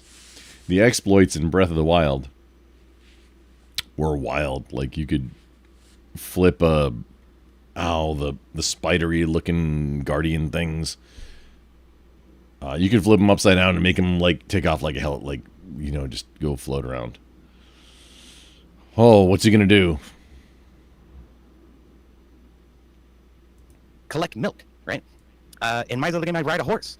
He's right? collecting milk. Tears of the Kingdom, there's That's no what he reason said. to. You can just make a hover bike and fly around everywhere you want to go. That's not Zelda. How is that Zelda? So at the end of the day, what a lot of people say is that Ocarina of Time would have been their choice, right? When you look at the key components of Ocarina of Time, like I said, the hook shot, the advancement from the 3 gems to the 5 medallions, the change between Adult Link and Child Link, all of those concepts are directly attributable to Link to the Past. And so many of them are iterated over again in Majora's Mask on N64 as well. You had the Zora's flippers that let you swim in Link to the Past. Well, you can put on a Zora mask in Majora's Mask and become a Zora. But does any of this happen in Tears of the Kingdom? Nope. In fact, Zora's kingdom and Tears of the Kingdom is frozen over, as it so often is, given the trope. But the way that you have to unfreeze it is by defeating some type of divine mechanistic spirit. Where the fuck did that come from? Is that Zelda? I don't think so. So I will iterate again and again that Tears of the Kingdom is a great game. It's fantastic, and it's beautifully presented. But I don't think it's a Zelda game. If we want to look at what began, as my opponent so rightly points out, what is the foundation of the tropes that define Zelda as we look at it, in Memoria, all of those started with Link to the Past. And to this day, it remains a great playable game for people who know nothing about it. Yeah, if Spyro had chosen Breath of the Wild, EOD would have been cooked. But the whole, hey, make things with the slate now. Hey, great new idea. But it's absolutely not representative of the entire series and franchise. I think EOD might win this one. I don't know. What do y'all think? I don't know, dude.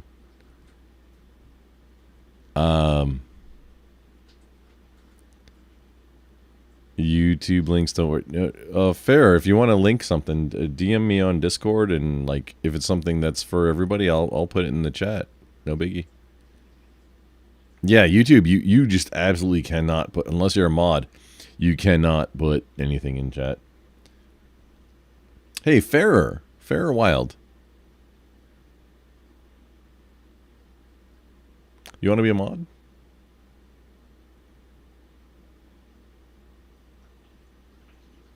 Let me know, brother. Know very little about Super Nintendo.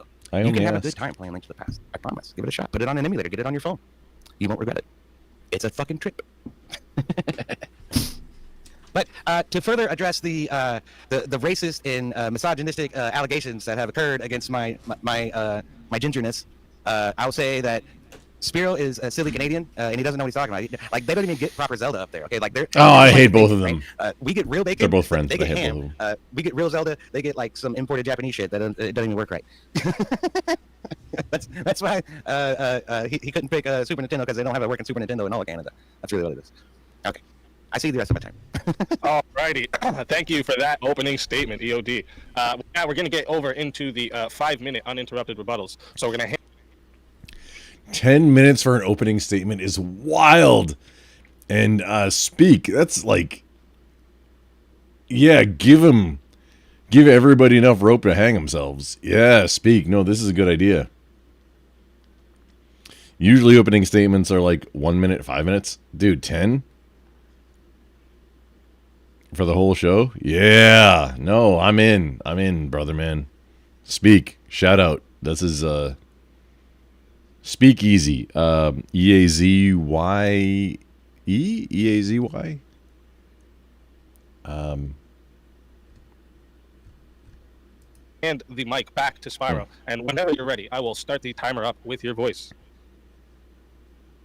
Well, after having spent a night with EOD's maternal progenitor, it was a wild fortnight tryst. He's making a your mom joke right now. This is See, the funny thing is, EOD is a buddy of mine. He's a Zoomy.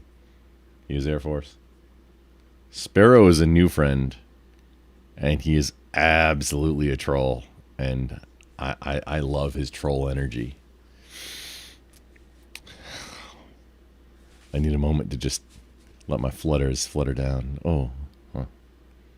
Best friend, you don't have to turn on that red light. bequeathed to me some knowledge, whereupon she stated that EOD loves to pretend like he's Link on a daily basis. Unfortunately for both her and I, he won't do the one thing that Link does do, which is shut the hell up and not talk. Moving on, there are a few things that EOD has already betrayed himself on. For example, he confused the concept of Zora's Domain and what happened to it between Breath of the Wild and Tears of the Kingdom. The Zora's Domain was not frozen in Tears of the Kingdom. And furthermore, it was frozen in Ocarina of Time, which means it's not the only game where Zora's Domain was frozen. It is therefore canonically and historically consistent. Furthermore, you brought up the Fire Rod, as if to say that it existed only in Link to the Past. However, it did also exist in Zelda. It was used with a book to shoot fire. So you don't even know your own history. How can you possibly hope to even be remotely close to the Chad that is Link, aside from just keeping your... And a candle.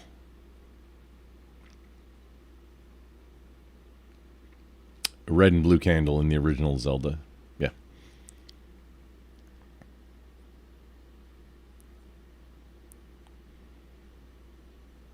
Yeah, me either, Fairwild. Just, your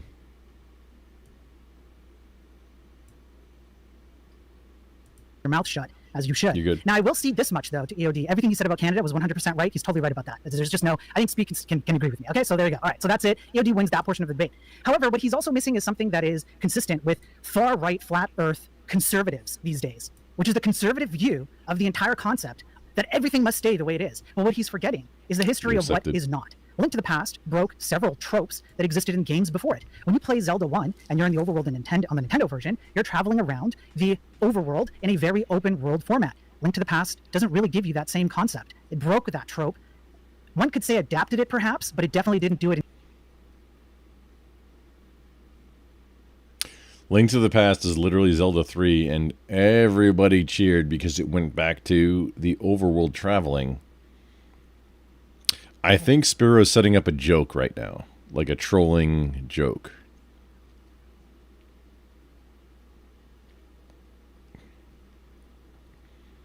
Because conceptually, it's number 3, which is Link to the Past, is very similar to the first one. Consistency with the previous games. Same with the use of several other weaponry or mechanics that existed previous to it. And as you move forward through each game does consistently push boundaries on what a typical Zelda game is. In fact, I would flip the argument on its head. The point of every single Zelda game was to break boundaries, was to break previous tropes. And there are certain things that must stay consistent, I can agree, in order to make a Zelda game, but they're not what my opponent is bringing out. Here's an example of something that you would agree, if it were removed from any Zelda game, would not be a Zelda game anymore. The Master Sword. If it just didn't exist in a game, you'd be like, what the hell is a Zelda game? If Zelda didn't even exist in a Zelda game, you might be scratching. Point in just the 3DO, the Philips 3DO, Magnavox 3DO, Zelda games. Just, you know, nobody played them. I sure didn't. And you know what? Hey, maybe we do that. Oh, man. Make a note. Let's do... Oh. Excuse me, there we go.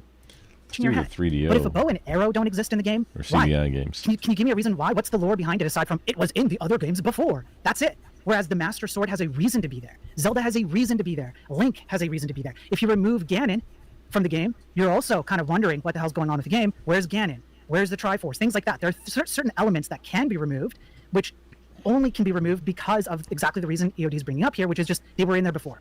Tears of the Kingdom does a first by making certain elements, which I'm not going to have time to get into, I guess, now, but we'll get into it in back and forth. Tears of the Kingdom is one of the first games that actually brings to the forefront the lore of some of the reasons why you can't extract certain elements like the Master Sword from a Zelda game and still call it a Zelda game. But no game presents a lore for the Fire Rod or the bow and arrow or the boots. Again, where were the boots in Ocarina of Time that were the same as the... Yeah, boots originate in Zelda 2, which I'm contending is the GOAT of the Zelda games, by the way. Yeah, I'm the underdog in this one. I'll debate anybody on this one. I'm the underdog. Zelda 2 is the best one. And most represents the entire thing. No, Fair Wild. I did not watch it live. Fun thing about content creators, just FYI, like if I'm not live,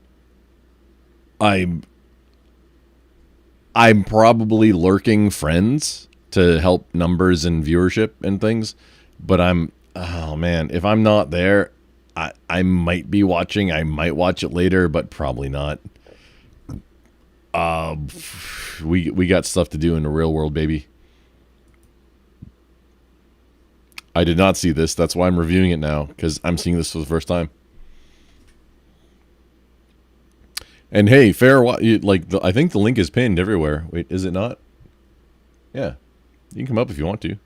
If you want to. You want to talk about this Zelda thing? You're up. No biggie. Boots and Link to the Past. They were not the same thing, etc., etc. There are certain things you can do. There's wiggle room in these games that still make it a Zelda game. And that would be where my source of contention is, as it seems he wants to stick to the definition of what is a Zelda game. But I still contend with the fact that you can have your cake and eat it too with Tears of the Kingdom. Tears of the Kingdom gives you essentially every core element that makes any Zelda game a Zelda game that you cannot remove from any Zelda game, and provides you the reason why you can't do it, and is therefore the most representative of all Zelda games. That's it for me. Alrighty, thank you for that rebuttal, Spyro. And with that, we're gonna hand over the mic back to EOD, and whenever you're ready for your rebuttal, I'll start the timer up with your voice. All right, yeah, no, I was not confusing what happened in Breath of the Wild versus Tears of the Kingdom. I know that it was frozen, and I know that that is canonical with what happened in Ocarina of Time. When I brought up the Fire Rod, it was an example of items being carried over from LTTP. So you gotta just prove my point there. The other thing is, you said Zelda 1 had other weaponry and mechanics that LTTP didn't exactly illustrate very well. I'd love to know what those were. The reality is that everything that was either missing or changed between the two games was because of the technological limitations of the original NES, right? And LTTP was just a better overall vision of what they were trying to accomplish. You're saying that each game pushes boundaries as we advance through the series. To a certain extent, this is correct, but primarily on the technological level, as I just iterated with LTTP versus the original LOZ. Okay, and even then, from LTTP on to Ocarina of Time, the big difference was really the technology and what was being done in terms of graphics and in terms of presentation. Rather, the lore was still very much kind of set and fixed. Not only that, but the format, the gameplay loop, was still very much the same as it was in the original game. In the original game, one of the flaws was that they didn't really prevent you from going somewhere you shouldn't be too early, right? Although they didn't tell you what level you were on. As soon as you entered the level, you knew that, oops, I just walked into stage 8, maybe I shouldn't be here. That was about the most amount of guidance that you got. In LTTP, they did a lot more to guide the player on a linear adventure, again, from that nobody to that hero of the world progression. And the item... Here's a good point, which I don't think that DoD is going to make, is that in Breath of the Wild, which was... okay, so... what's it called? Tears of the Kingdom is Breath of the Wild 2. In Breath of the Wild, there was no hand-holding at all. Like, there's all kinds of mechanics that are still even hidden to this day. Even learning what certain, like, markings on the map are, you didn't get, like, even a tutorial and no explanation. And that's... I mean, not having any tutorial on it at all, that's a little bit of a bad game design. But it doesn't mean it's not the best representative of the canon Zelda franchise.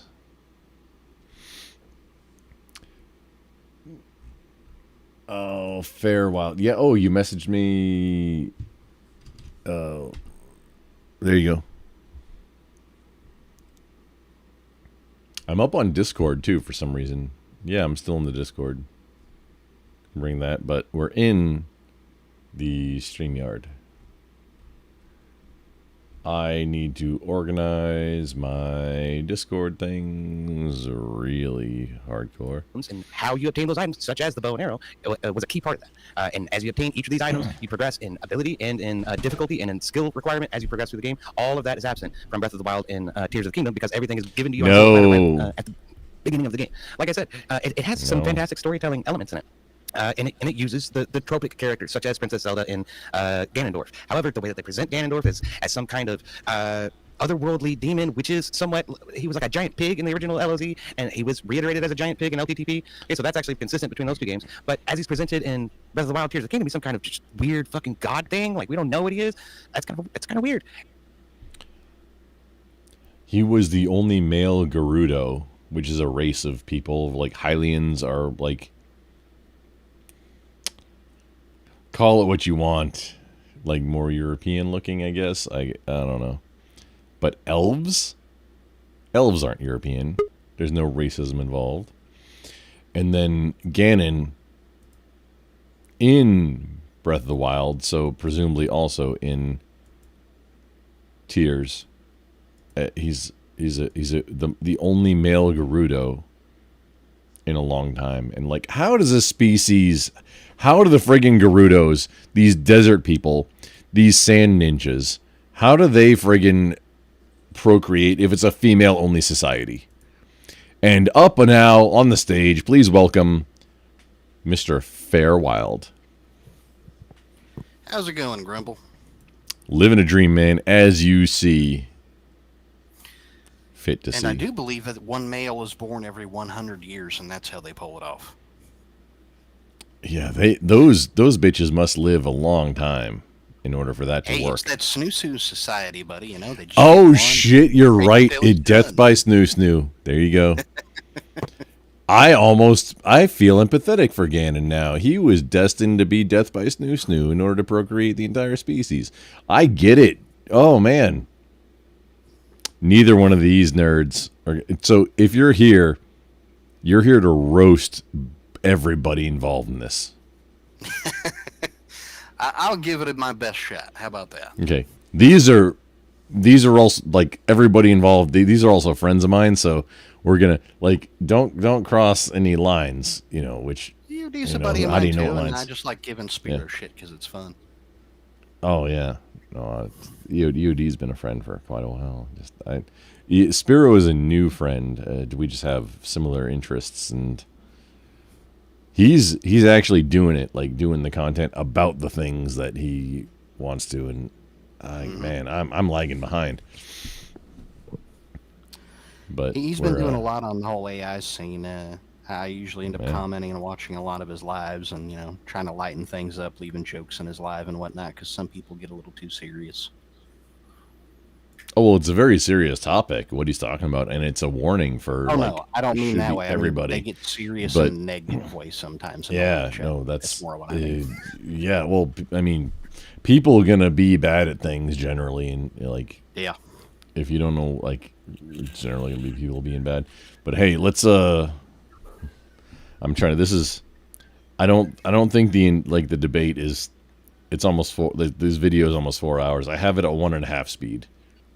Oh no, the entire thing is in 4 hours. Most of that's the open panel. Yeah, we're gonna not do that. That's fine. Yeah, most of the debate itself is pretty short. I think it was like a total of 30 minutes. Oh, I thought it was closer to an hour, but either way, yeah, we're finishing. We're gonna finish this. You might be right. It doesn't seem like closer to an hour. I don't. It doesn't matter. It's fine. Here we go. The other thing is that well, okay. I guess I'll have to concede that the personality of Zelda does fit with the personality of Sheik in Ocarina of Time. So I'll give you that. However, the way that Ganon is presented, we have these weird mechanisms of the spirits that are.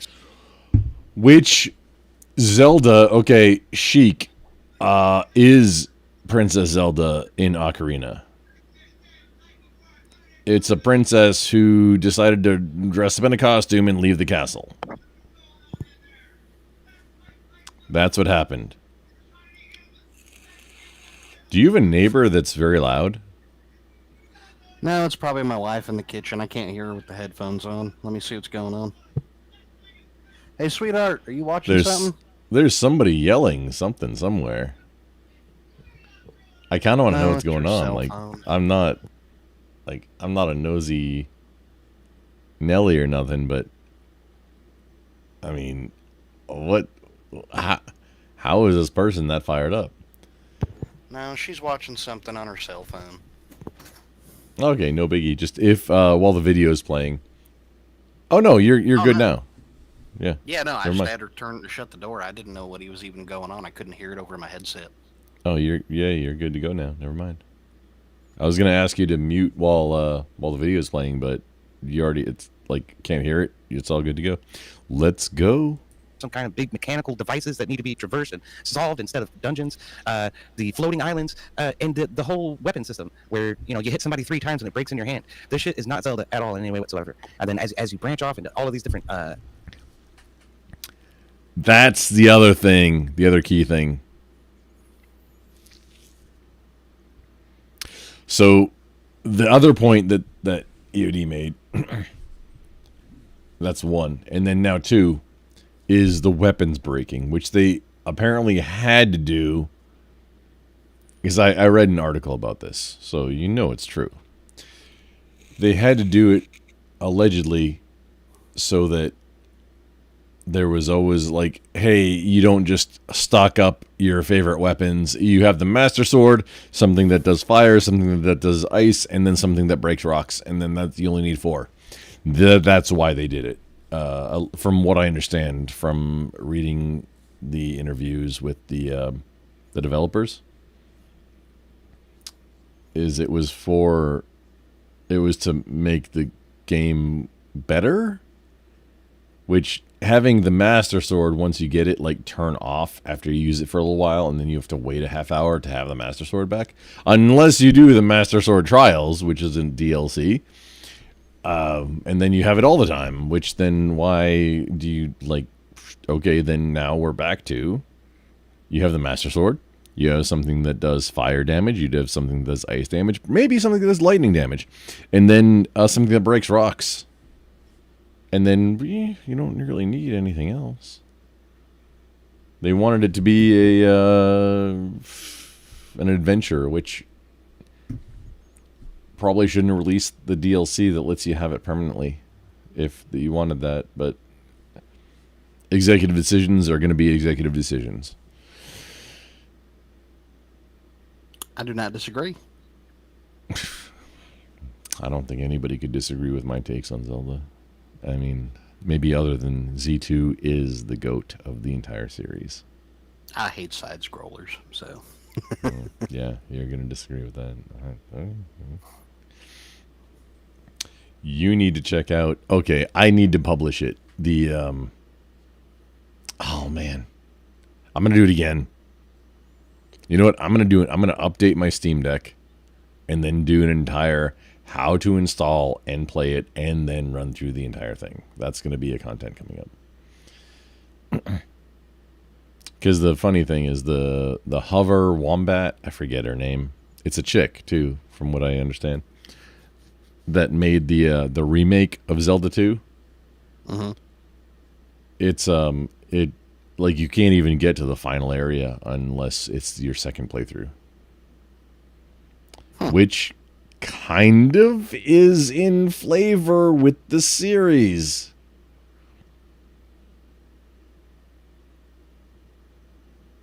There's a whole ass area that you can't even get to. The Great Palace even has like 1-ups.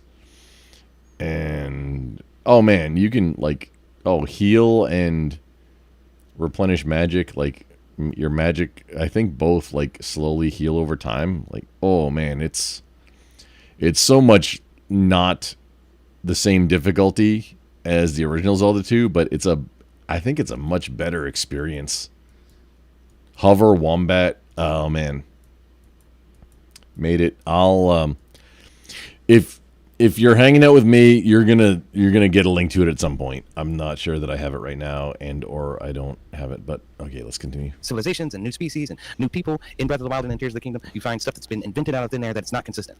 There are some things that are consistent that go on through there. The Zoras are there, but there's been a whole lot of stuff added that was never necessary before, and I would argue isn't necessary now, in order to make what we would consider to be a good Zelda game. Again, in order to define what Zelda is, you have to look at what Zelda has been, and that's why the foundation matters. When you build any kind of house. So if you build a shaky foundation, if you betray that foundation and overextend beyond what it can support, the thing falls apart. And that's, I think, what we're seeing happen with Tears of the Kingdom and Breath of the Wild. Now, does it expose people to the IP? Absolutely. It's a very well-selling game, and it's very well presented, but it is not a good representation of what makes Zelda Zelda. I mean, that's ultimately it. So I'll cede my time after that. Alrighty, thank you for that rebuttal. They both ceded with time. That, we're going to get over into the hour of open floor back and forth. Just to add to the end of my rebuttal, Spiro's mom is so fat that when she backs up, she beeps. Right? Okay, so there you go. All right. But just quick reminder for everyone in the chat: the Q&A is there. The live Q&A is there in the chat. So at the end, we're going to be doing a 30-minute Q&A. So if you want to get your questions in, you can put it into the live Q&A. But Super Chats, PayPals, and Cash Apps will get priority. So if they fill up the whole 30 minutes, we won't get to the questions in the Q&A there. So if you really want to make sure your question gets answered, send it in the Super Chat. Also, at midnight, we have another debate coming after this. So make sure you guys stay tuned. Speak is putting in work. This show was a great idea, especially with having like a hard stop from one after it. And this is like, no, this guy, he's been putting in work like this. He hit me up for like what topics and things to be part of the show, and it's like, oh man, he's putting in work. He's doing it. Any commentary? Swords of Reason has been pretty successful so far. Yeah, I'm like, I don't want, like, I'm proud of him. Like, this is like, hey, you're a friend and you're getting it done, dude. This is Speak is working it and doing it right. Especially having a hard stop. Oh man, that makes a sense of, it's a finite place. So yeah, in order to monetize, just that. It's no, he's doing it right. And we have debates all through December already booked up. So make sure, if you're not yet, hit the sub, hit the like on the stream, go to both the streamer streams and or the debater streams and like theirs as well. Okay, and then make sure you send them some money too for coming and giving you guys some entertainment. All right. And with that, we're gonna open up the floor. Whoever wants to start the open floor, I will start the timer with your voice. And again, thank you both for being here tonight. Thanks for having us. EOD. Let's try and go through these things one thing at a time. We'll go back and forth here. Obviously, so you bring up Ganon and the pig. Have you played Ocarina of Time? Yeah. He's a man. Yes. From where? The desert. Which desert specifically? Gerudo Valley. One desert there is. It's the desert. Yes. Well, I want to make sure that you're actually a true Zelda fan, or you're not just like, oh, there's a desert biome. So it's like, it's not like you're just. Well, I have demonstrated my dedication to the series on my own stream. Feel free to check it out. It's EOD696 at YouTube. Okay. Oh, Griff. All month, so. So you'd have to then agree that there's a lore that Ocarina of Time presented as to the history of like where Ganon comes from. He comes from the desert. He's a male Gerudo, and there's the lore is that it's very rare for a male Gerudo to appear. I believe it only happens every X number of years. I can't remember how many it is, but that's the lore behind it. So every sex number of years is actually very much in line with the lore. So where is this coming from? That Ganon in Breath of the Wild, Witches of the Kingdom is weird, right? Because he's like this big web fucking. The super funny thing is like the whole lore is like, well, how? Wait, hang on. So only female children are born, but how is that happening? How is the pregnancies happening if there's no males? How are the children being every 100 years? These have to be long ass generations, or there's something not being spoken about the lore. Yep. If it's presumably like close to humankind, 100 years is, I mean, more than most human people live. I say most, meaning almost all. It's like it's record breaking if somebody gets a triple digit age. Fair. What do you got to say about this? I don't disagree, but something I'm kind of considering is what if their fertile period is longer than humans? What if it extends beyond the age of 50?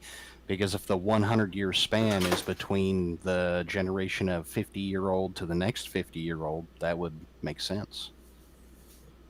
For females, being 50 years old. No, it would be 50 at that point.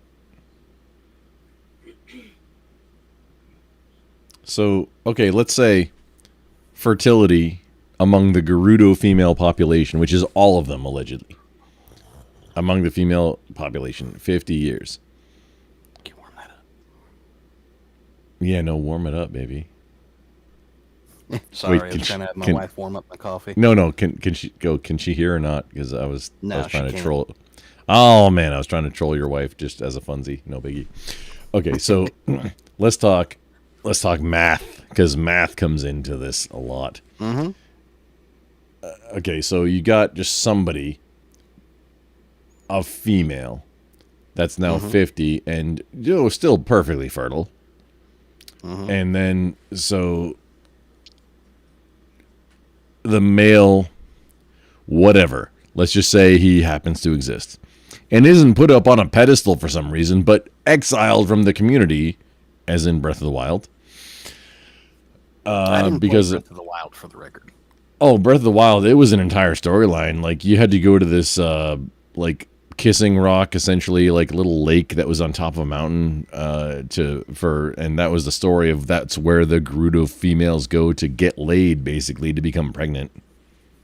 Gotcha. And then, allegedly, some male that is able to impregnate them would come and do so. If they showed up to the kissing lake or loving lake or what, I don't remember what it was called. It's on top of a mountain.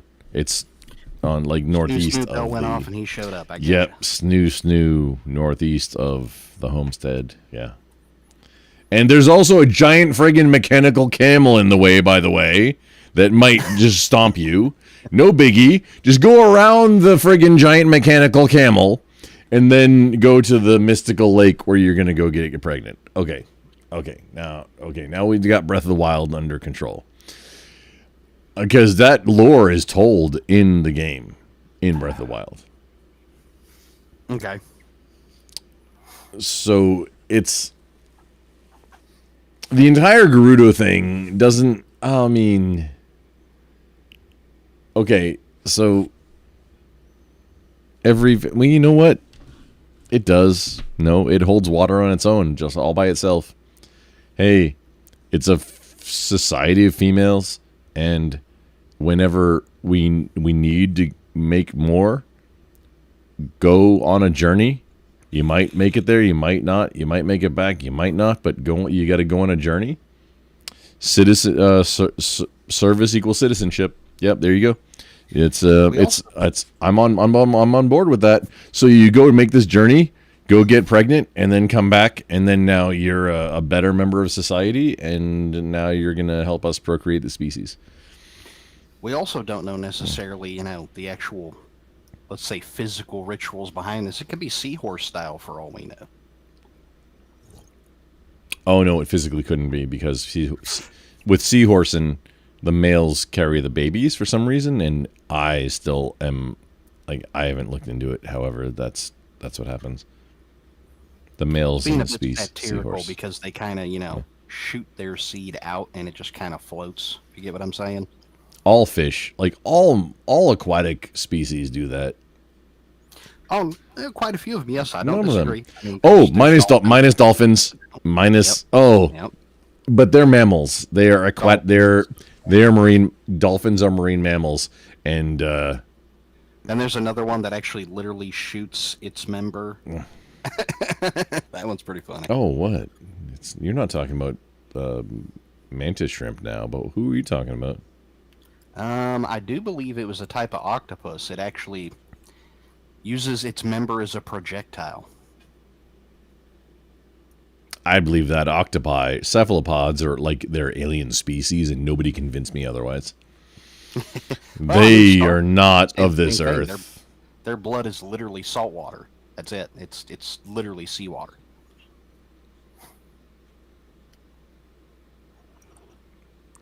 They are Lovecraftian nightmare creatures. I think that's actually where a lot of that inspiration came from, Because when you look at the ocean, there's things there that just don't add up compared to everything else on the planet. The Kraken is possibly the most nightmare creature in the history of ever. Architeuthis? Or do you mean the mythological Kraken? The mythological Kraken. Gotcha. Architeuthis, what's that? Is that? That's the prehistoric version of the giant squid.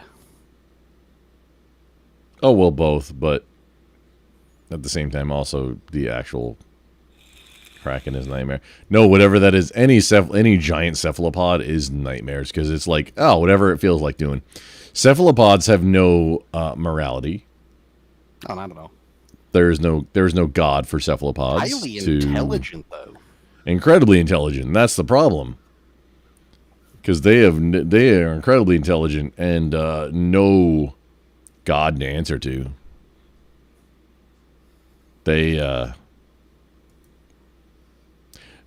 you ever heard the story about like this pet shop where they had some, I don't know even how you measure octopi or cephalopods or squids. I think it was an octopus. They had an octopus in one tank and like some sharks in another tank, and like the sharks kept dying because the octopus would crawl out of its tank into the shark tank, kill the shark, and then crawl back into its own before morning. Yeah, that tracks. My wife. Yeah, octopi are wild. Cephalopods so I can actually are. quote which species it was, and it's the male please. Argonaut octopus that uses its member as a projectile. That is why. How long does it take to regrow? It doesn't say right here. I mean, if it's a one shot and then you're done, like, I mean, that's a big deal. But if how long does it take to regrow? I think that's a pretty important part of that conversation. Yeah, this particular article does not state if it regrows, but when it uses it as a projectile, it then floats. The female somehow detects it, takes it, and uses it herself. Oh, there you go. Dude's absolutely not even involved in it. That's the gayest squid, cephalopod, octopus story I've ever heard. Learning that some of them are like, yeah, no, hang on, I'm shooting a Nerf football out there with my progeny. Come on, female, use that to make your progeny also. Because if not, I don't get progeny.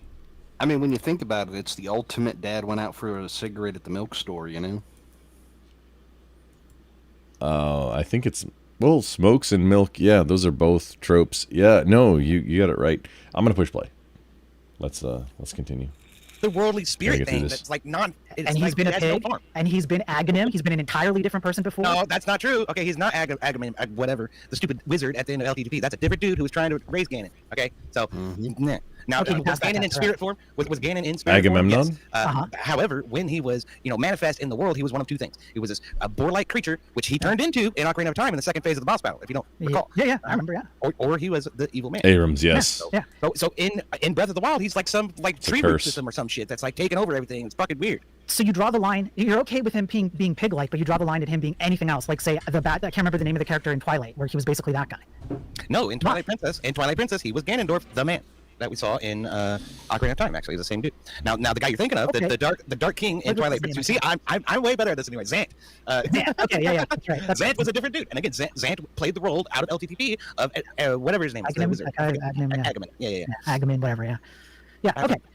Yeah, okay. So I just want to be clear then that your kind of contention here is that Ganon cannot be anything but Ganon the man and a pig. That's your contention. Some sort of boar-like creature, yes. Okay. So here's why I fundamentally disagree with that. The entire lore, which I'm sure you're going to bring up, you've already brought up some of the history. Which they're the Moblins.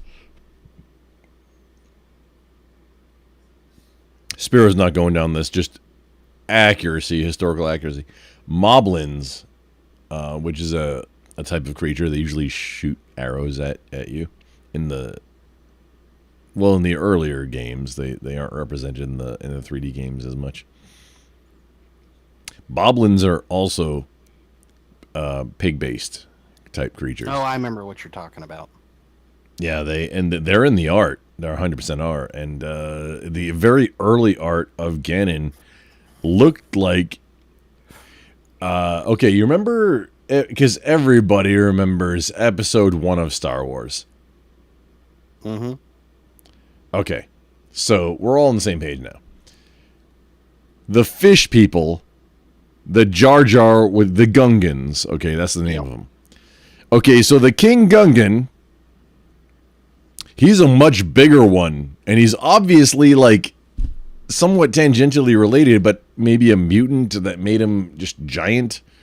That's directly correlated to in this context, that Ganon in that context, because the Moblins are all pig people.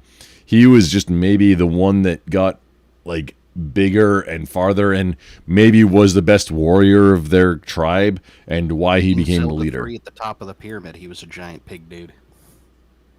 Oh, he's always been. I would say at least in both 1 and 2, he was also still a pig derivative, something or other.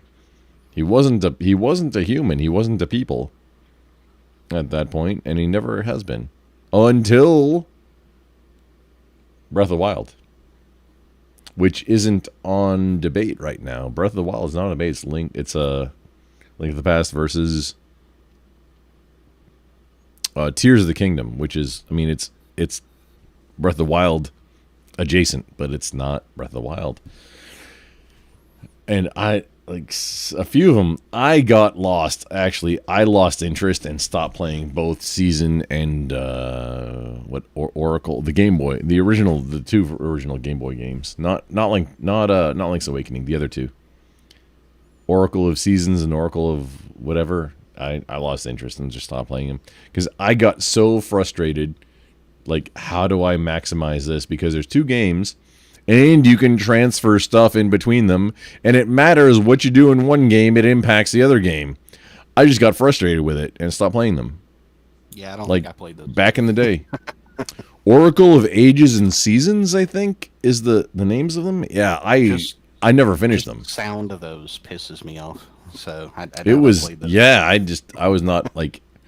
I have them. I had them. I had both of them, and I lost interest in both of them entirely, and just moved on in my teenage hockey playing Linux MechWarrior ass identity at the time. Yeah, I didn't even touch Zelda 2. I didn't know it existed till EOD brought it up. I'd played 1. I'd played 3. Excuse I played me. the one for the N64. I'm the one who always brings up Zelda 2. Because well, he brought it up that I had saw at the time.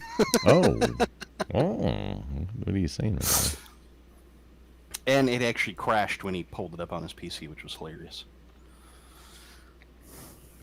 He should have watched my tutorial that I haven't published yet about how to run the remake of Zelda 2, which it's way better. It's like, it's so much more content in the Zelda 2 game. And it's like, it's all scaled way better. Getting to the... How many... I have to imagine that there was at least a few people that unalive themselves trying to get to the hammer in Zelda 2.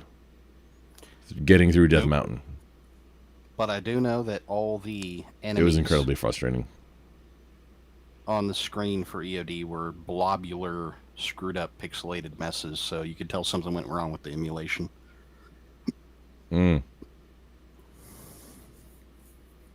I will make fun of him for that later. Thank you, sir.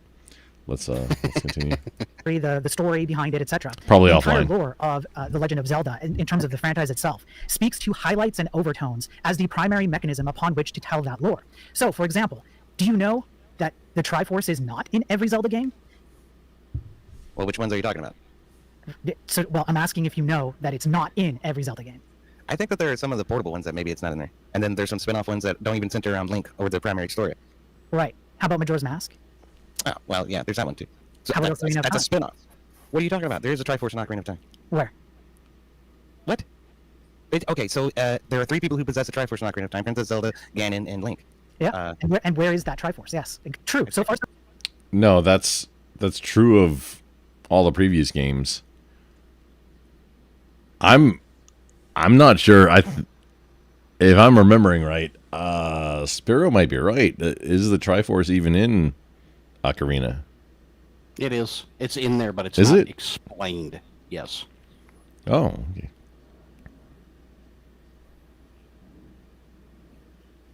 Good. Where is it? In their wrists.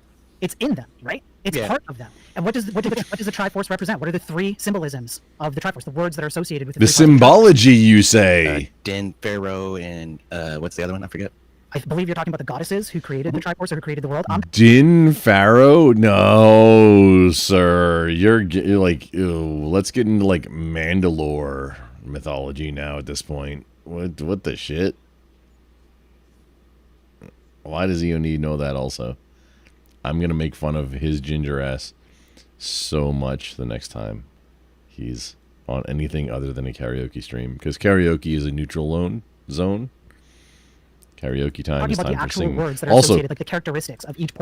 so December 11th is the next karaoke. Put it on your calendar.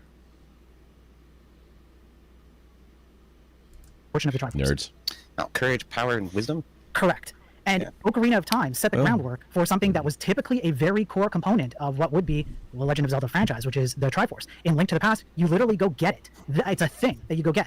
But my point is that there's Likewise, that's true in the original Zelda as well, which means That's Link to the true. Past is a good representation of the original look. That's sure, yes. But there's a tone that's being set here, which is that the Triforce is not always a thing. The Triforce is a deeper symbolism, much like you already mentioned in, I believe it was your opening, where you brought up the Shinto Christian background. There is symbolism that overpowers a lot of the specificities of the game. And that symbolism appeared in the original game. Ganon is power. It appeared in Ocarina of Time. It did not appear in Breath of the Wild or the Tears of the Kingdom.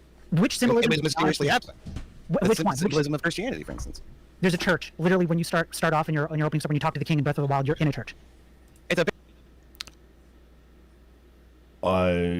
No, you. Well, oh, okay. So what he's saying is, no, that's true.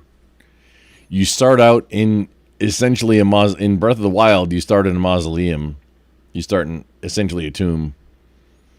And in order to progress the game to get the glider, you have to go into the, like, it's destroyed, but it's obviously a church.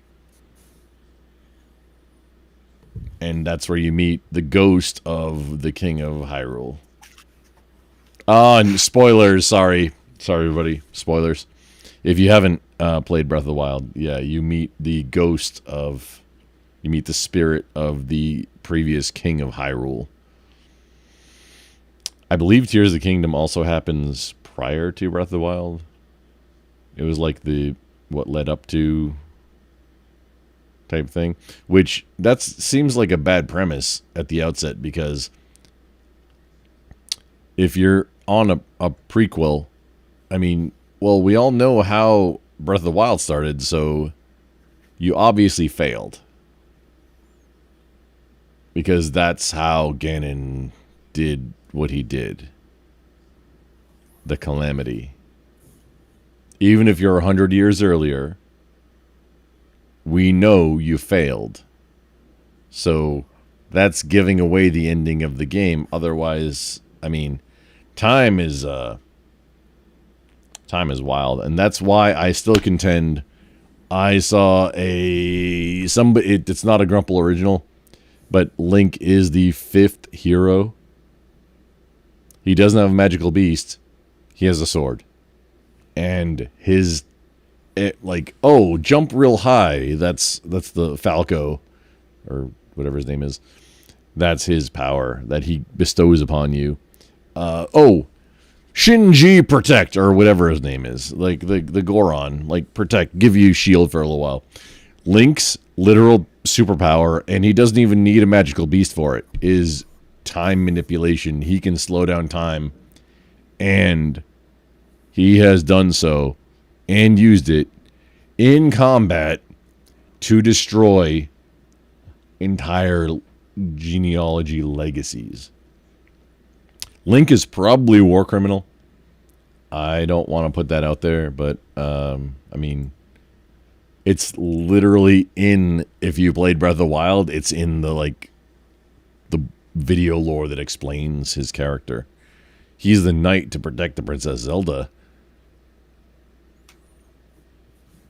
way earlier, which also means that she's getting close to 100 years old when he wakes up, or whatever it is. She's old when he wakes up, and he got preserved.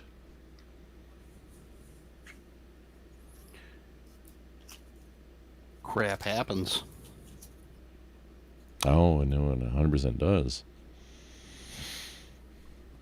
I don't think they're going to address any of that stuff, though. Here we go. Abandoned or some shit, isn't it? So? Well, that's not a church. That's the ruins of a church. Oh, so any abandoned church is not a church. So any existing church today that people, that's out there that nobody goes into, it's no longer a church. Well, it's more than just a church. Church is the people, not the building. Please. Let's get this straight. I think neither one of them are going to make that point. I'm calling it. I don't think either one of them are going to make that point. However, the building is obviously a church in Breath of the Wild. Like, it's literally obviously... Oh, fun fact. Castlevania, which came up a little bit earlier, but not part of this. It's called, like, Vampire Killer or something. There's very obvious Christian stuff happening. Like, they had to rename things for the U.S. audience because it started in Japan. Brought up Castlevania during the open panel on this one. Oh, you were in this? Okay, well, hang on. I'll let it. We'll go at least until your stuff happens.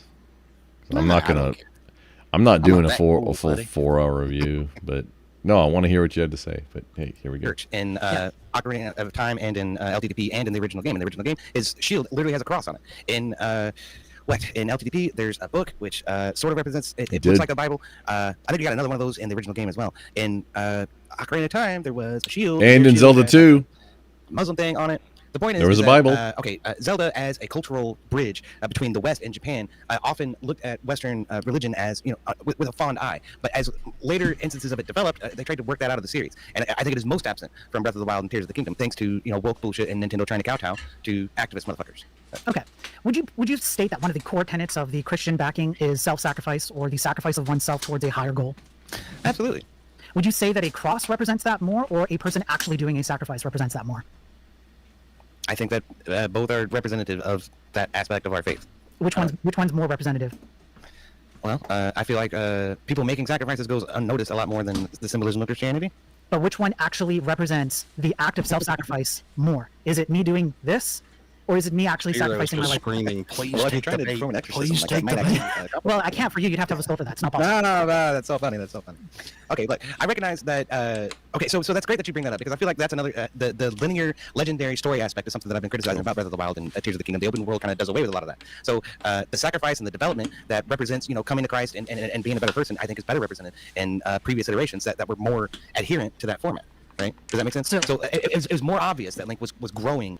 Zelda has always been, every single Zelda game has always been open world. Zelda has also, it's a Metroidvania aspect where, like, you have to go do something sometimes to unlock pieces of previous map that you've explored. It's always been a Metroidvania in the same exact genre. All of them. Literally all of the Zelda games are Metroidvanias. Minus the side-scroller piece, which,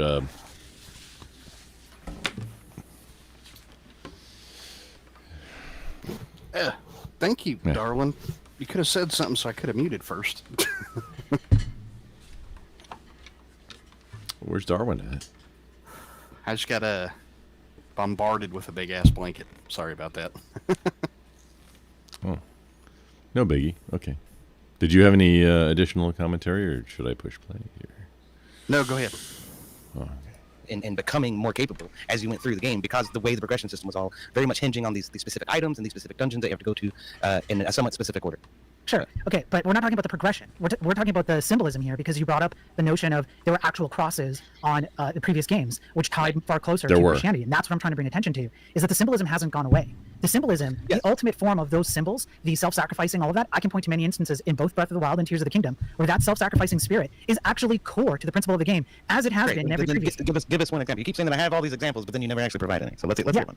Princess Zelda literally killed herself in Tears of the Kingdom. Yes, she did. No, she didn't. Yep. She did not. She teleported or something. Nope. Okay. Well, the game's not about Zelda, so that's you missed one right there. It's supposed to be Link making the sacrifices and growing as a human being, right?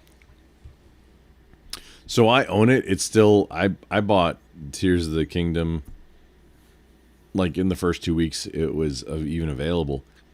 It's still in the shrink wrap. I haven't finished Master Mode on Breath of the Wild. I made it through normal. I had about 107 of the palaces unlocked, or the shrines. I don't know. I didn't play Breath of the Wild. There's entire parts of the map that I had never even visited, and only after I got into Master Mode that I even saw, like, ooh, hey, this is, and they were much more dangerous at that point because it's Master Mode.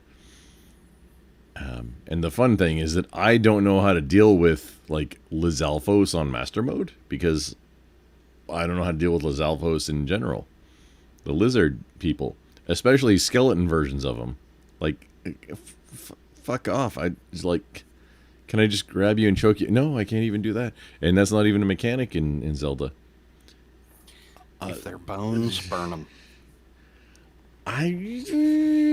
That's maybe not the correct way to do it. It's you have to know like all of the mechanics. You can't be a casual starting with Master Mode. I don't disagree. I'm just saying my experience with the Zeldas that I've played, whenever it came to something bones, burn it. I can't say I disagree with you. However, that's my D&D brain is saying, wait, I mean, fire doesn't really... It's going to be a while for fire to impact something that's just bones.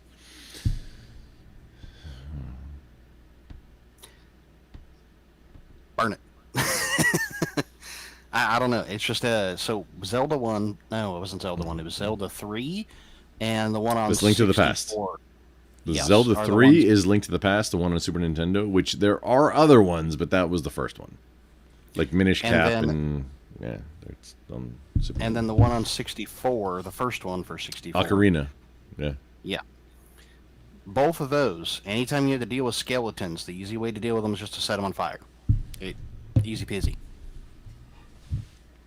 Those are the ones that are still fresh in my memory. Easy peasy lemon squeezy, Fairwild says about Zelda skeletons in Ocarina and or other games. We'll see how it goes. When has Link made the sacrifice, the ultimate sacrifice of death? Like any every game. time I run out of fucking hearts. It's a wonder you beat any of the games.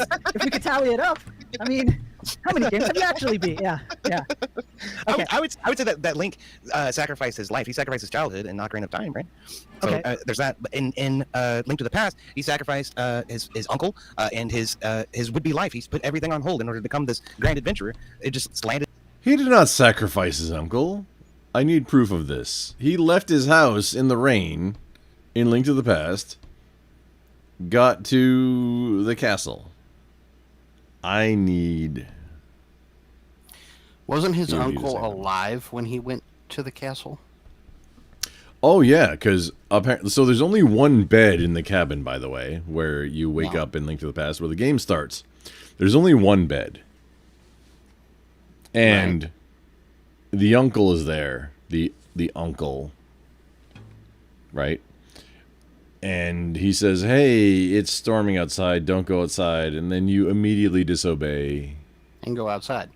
Then you pull up the little bush and you go down the little hole. And yeah, you don't have any weapons or light or nothing. Like, it's a prepper's nightmare. It's like, ooh, I'm here for the ride. Let God tell me how I'm going to do. Like, put it all in his hands. And that's what Link did.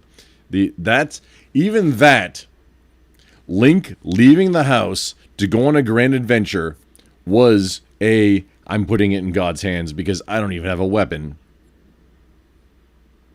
And I'm going to go, like, let's see what's going on. Walk out of the house and chose to be Rambo that day. I mean, kind of. In his lap. And so I think this element is actually prevalent in every single entry in the series. You know, you're right. When we're talking about the core tenets of self-sacrifice in Christianity, right, Jesus also put his childhood on hold, and he definitely sacrificed his uncle too, making him the perfect paradigm of self-sacrifice. However, unfortunately for you, that's not the case. What is the case is that Zelda sacrificed herself many times. The game's not about Zelda. Zelda didn't sacrifice herself many times. We're focused on a symbolism. We narrowed down to one kind of symbolic thing. You brought up Christianity. The symbology here, like, Zelda didn't sacrifice herself many times. It was, I think, only in Breath of the Wild. Now, there's a few Zelda games that I have not played, and I think that's a content thing that I'm going to do, is, like, the 3DO or CDI, the Philips 3DO games. I think I'm now that's going to be a content thing. Just because nobody's ever seen them. Because nobody had a 3DO. I'm gonna play. Sounds like it'd be interesting to watch. Yeah, I mean, maybe not. Probably for static content, it's gonna be bad for a live stream. However, I'm here for that. I do bad live streams. That's my shtick. I'm not No, really you good at don't. them. You've never fallen asleep on your stream or anything. Oh, yeah. Who would do that? Tremendously bad at things. Never. I don't know what you're talking about. And that's what I'm narrowing on, right? There's a sense of self-sacrifice there, and so there's consistency. If you want to look for that in the other games, it's all over them. It is exactly. Therefore, Tears of the Kingdom is not a betrayal of, in terms of that one thing alone. It's not a betrayal. That one thing, but you haven't done anything to address any of the criticisms that I've brought up so far. Okay, so now that I've completely demolished you on this one, let's move on to the next one. What's another criticism? You haven't demolished anything. Yeah, okay, all right. All you've done is say that because Zelda sacrificed herself, that's Christ-like. And it's like, okay, that one thing, sure, maybe, but the symbolism isn't there, and the overarching, symbology. Hold on, let me finish my fucking thought. Hold on, okay. So the symbolism isn't there, and the other thing is that the spirituality of it is all extremely, how do we say this? Is pagan, right? It's about like these gods that float in the sky and are big giant mechanisms that you have to go in and solve like a big puzzle or something. It has nothing to do with Christianity. It completely, turns away from that. Hang on, you said it was pagan, right? Like, yeah. You were okay. Not Christian. Okay, so what's the difference between killing a demon in a game versus going up to the sky and killing some bosses, or going to a temple on the ground? Like, why does the destination or the location of these things matter? What makes it pagan versus pagan? Okay, well, because we're not talking about a one true God looking over a world down below where people are expected to be, moral and, try to be Christ-like. We're talking about this world that's governed by, forces unknown that represent aspects of God's power rather than God Himself. So it's not it's not compatible with our Christian worldview. Sure, but the canonical, actual history of Zelda is that the world was created by several gods. There's nothing more pagan than that. Yeah, that's pretty fair. But even in these earlier iterations of the story, Wait, hang on. Here we go. From Super Chat on Speaks channel here. Wow, Grizzly Adams, which that apostrophe is not appropriate there. Adams is the full name. It's not like what. It was probably autocomplete. I don't want to disparage somebody. Grammar good, including me. I mean, I am a little bit of a schnazi about that. No, it's like no. You can do what you want. However, in my head, I'm judging you. Yeah, my wife is the same way. She's a champion when it comes to written grammar. I'm not so much. Okay. Wow, Grizzly Adam 'S is moderating. Lol, just messing. Never seen the hair out. Ocarina of Time is the best, but I'm with not an apostrophe. Bias, not biased. I never played any of the rest. That was the comment that I'm just reading out loud there. That's what I said at the beginning. Is yeah, I've never seen Speak with his hair down either. I have. I have It's not. down a few times. Oh. And I think once during this video too, actually. I mean, outside of this video, which it's like, I mean, of course, in this, because his hair is down in this video. That was the point of what I said, is that I hadn't seen it prior. Just none of the shows that I've done with Speak was.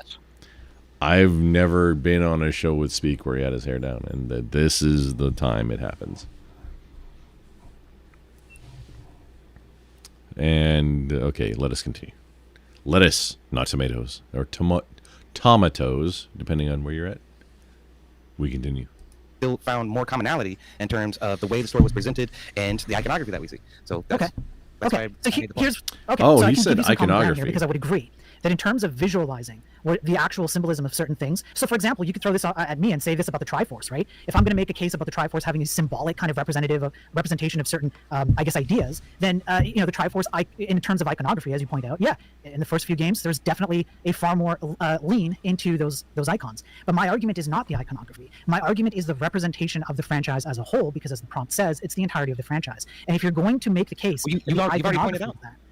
You've already pointed out that there's only one instance where you can find of self-sacrifice that's sufficient for you, and that's Tears of the Kingdom, right, where Zelda sacrifices herself. Well, because it's the one that's most consistent, and it's the ultimate sacrifice of oneself through your own actions. That's so why is that a unique element within the story there, right? You see what I'm saying? Correct. That's my point. It's not a unique element. It's pointing to the consistency of Tears of the Kingdom not betraying the canonical history or the symbolism that's been representative of the entire franchise. Well, what I mean is if it was, then we would see self-sacrifice more often in the series than we do. I can think of some instances of it happening in other ways, but Link's uncle being one, he sacrificed himself. Okay. Sure. But no, he didn't. Beyond that, there's not a lot of that actually happening. And again, I point to the. I'm remembering Okay, Link to the Past. Link's uncle wasn't, like, he was there when you woke up, and as far as I remember, you never saw him again except in that house. He didn't sacrifice himself for anything. I could have sworn I remember him dying. I just don't remember how. I want to say I agree with you, except exactly the same thing. I don't remember any of that happening. Like,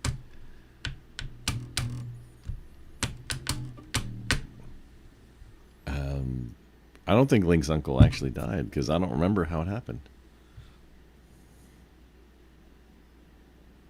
As a bridge between Western and Japanese culture. It's not, Zelda's not necessarily a Christian story, right? Like that was never really my claim. But the fact that we had some commonality in the way it's. No, it's not a Christian story. It's a story about Christians. Okay. From a not Christian. It's by the Japanese. And they have stories about us. That's how that happened. That's why there has to be translations. Yes, all of the Zelda games, all of Mario, everything, it originated in Japan. All of the Nintendo stuff, like all the original Nintendo stuff, it originated in Japan. Voltron. So I'll die on this hill. I'll literally fight anybody and die on this hill that Transformers is the best. It's called anime, right? Japanese cartoons.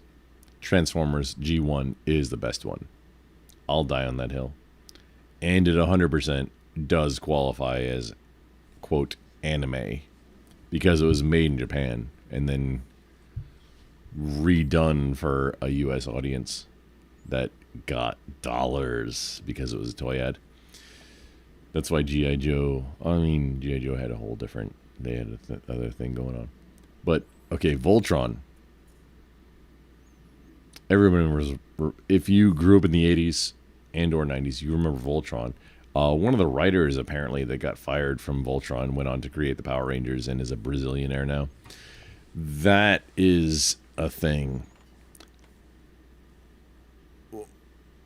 The original was...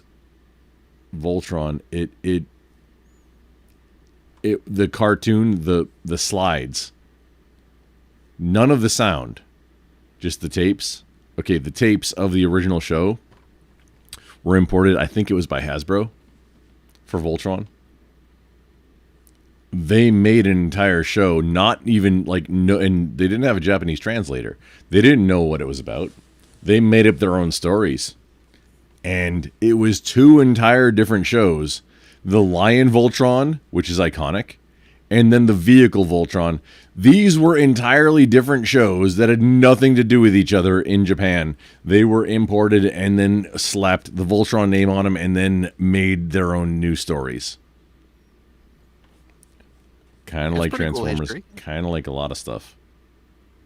Oh, thank you. That's this is just I'm trying to spread a little bit of knowledge about this thing, or just everything. Yeah, Voltron is that's a rabbit hole. I'm really glad. I mean, as much as I dislike Netflix, I'm really glad Netflix made the which I haven't seen more than the second season of the Castlevania and Voltron. Because I want to see their take on it. I refuse to admit that Netflix exists still. I'm on board with you because I finally can't. Like, it was, I just let the subscription keep going until that whole Cuties thing happened. Like, nope, canceled, done, all the way done. Stopped Goodbye. Owning it when they stopped allowing you to rent video games from. So it's been a while. Wait, they had video, like you could rent games from them? When did that happen? Yeah. It was a while. It was when they were just coming out along with Redbox and all that. You could rent video games from them, from Netflix, from Redbox, and there was another company doing it too. Interesting. I didn't know that. Yeah. Cool. I mean, cool on them early on, but I think they dropped the ball later. Yeah, the whole funny thing about like Netflix as a business is they are entirely dependent on the streaming of the things that they have rights to, of which they have the rights to stream, versus everybody else in the space, all of the big players like Paramount or whether it's NBC or whatever the other ones are, especially Disney. Like, Disney should be the most profitable about all the streaming services, because all of these other businesses, live streaming is not the main piece of business. It's an add-on. Versus Netflix, which they die if either subscribers drop and stop, or they can't get the rights to new shows or whatever. All of these other services, these other streaming services, they all have, like, the streaming piece. It's just an additional line of revenue. Versus Netflix, which is, that's their only. Redbox has a better business model than Netflix. Which, it's like, it was essentially initially the same thing. Redbox did have a better business model. One thing I will say is they were a bit nicer when it came to their late fees, too. Oh, well, allegedly Netflix didn't have any late fees. Like, you could keep, as long as you maintain the subscription, you could keep, like, if you accidentally, whatever, lose or break something, you could not have to deal with it forever. It's kind of like, overdue library books. It could be possible. I might be mixing up the two, but I could have sworn that it was after, I think it was 7 or 9 days, you had to pay an additional $20. Oh, on Netflix? No. Like I said, I could be mixing up the two, but I know on one of them. The model where... It was after 7 or 9 days when you rented it and got it in the mail. You had to pay an additional $20 after that. And I could be mixing it up. That's Redbox instead of Netflix. That's probably Redbox. Netflix was, you have a subscription to us. You can have X amount, whatever your subscription entitles you to with our model. You can have X amount, and you, like, it's 1 or 3 or 5 or however many movies. You can have it for as long as you want, for however. But you got to maintain your subscription in order for that to happen. And you can, as soon as you return one, then, okay, now you've got a slot free. Now you can get another one if you want to. That sounds familiar. That's how they worked. Yeah, I mean, that was Netflix. That was the Netflix business model, which is really good. I mean, it's really cool, except that it's their only business. Like, the entire company, that's the entire business model. Versus all of the other entities that are involved in big deal, like streaming as a service, where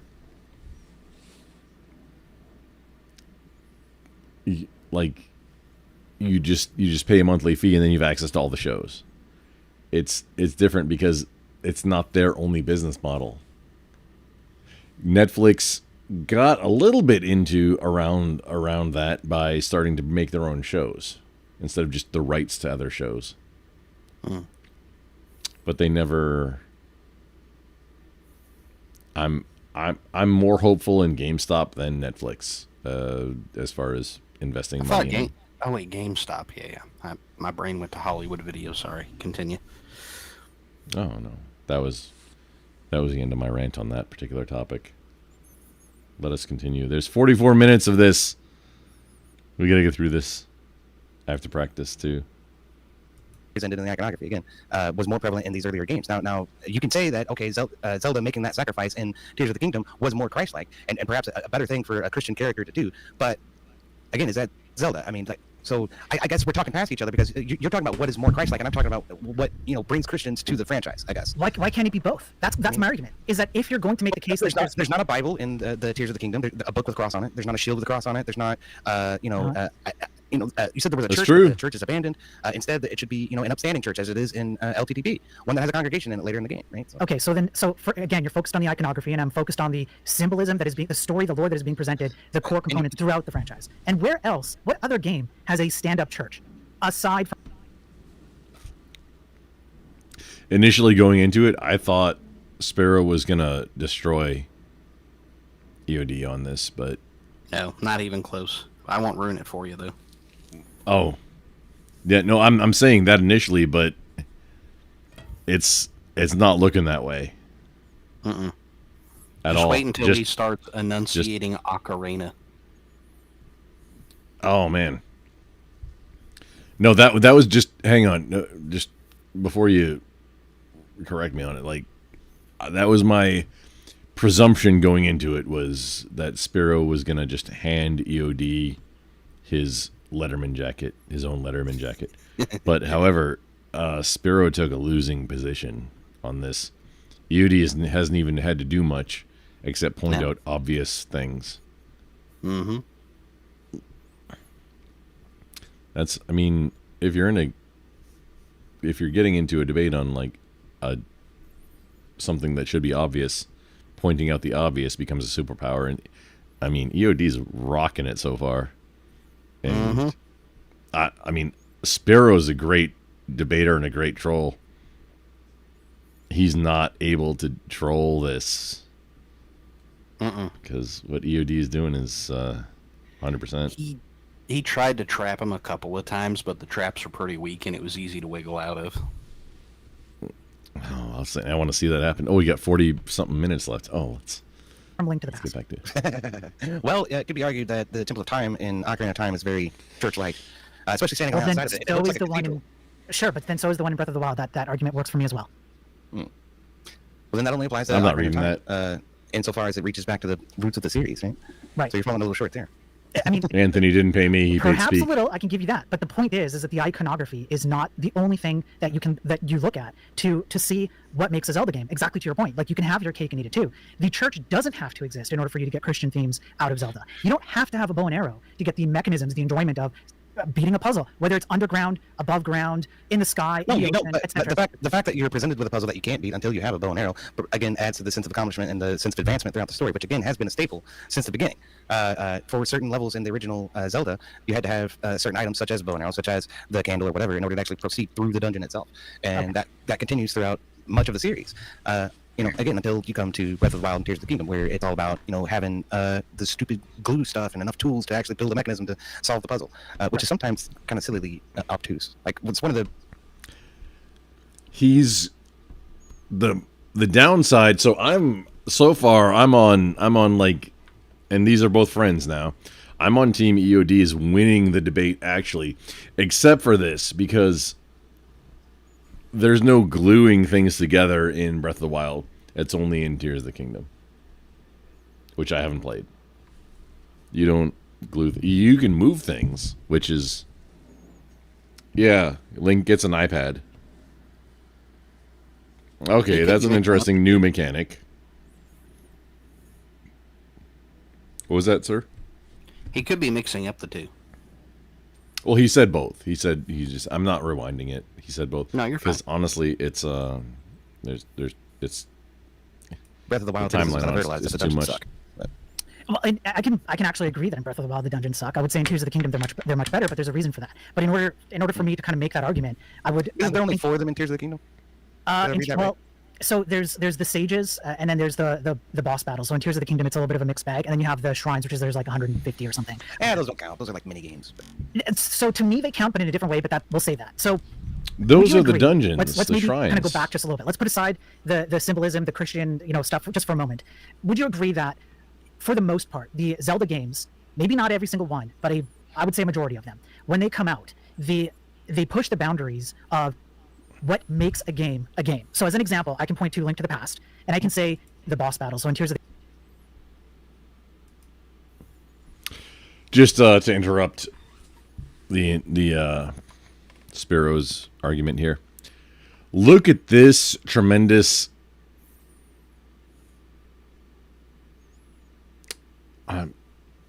the word begins with F, and I guess it's called a slur now. Smoking indoors like a common Frenchman. I'll die on that hill. Smoking In indoors his is common defense, Frenchman we did behavior. smoke indoors in the U.S. for quite a many years. I'll die on this hill. It's common And in Frenchman trains. behavior. And in planes. and in restaurants. Yeah. Actually, it was still legal to smoke in most restaurants in Missouri all the way up until 2008, 2010, right around in there. Missouri is based. Missouri.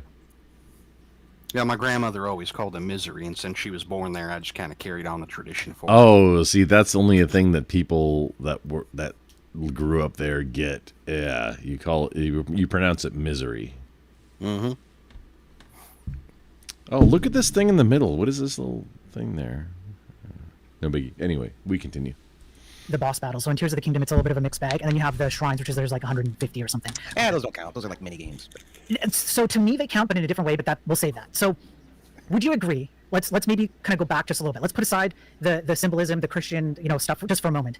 Would you agree that for the most part, the Zelda dungeon games, in Breath of the Wild I still can't beat, but I would say a majority of them, when they come out, they push the boundaries of what makes a game a game. So as an example, I can point to Link to the Past, and I can say that if you look at games before Link to the Past that were like top-down 2D kind of adventure RPG-like games, they never really quite matched up to Link to the Past.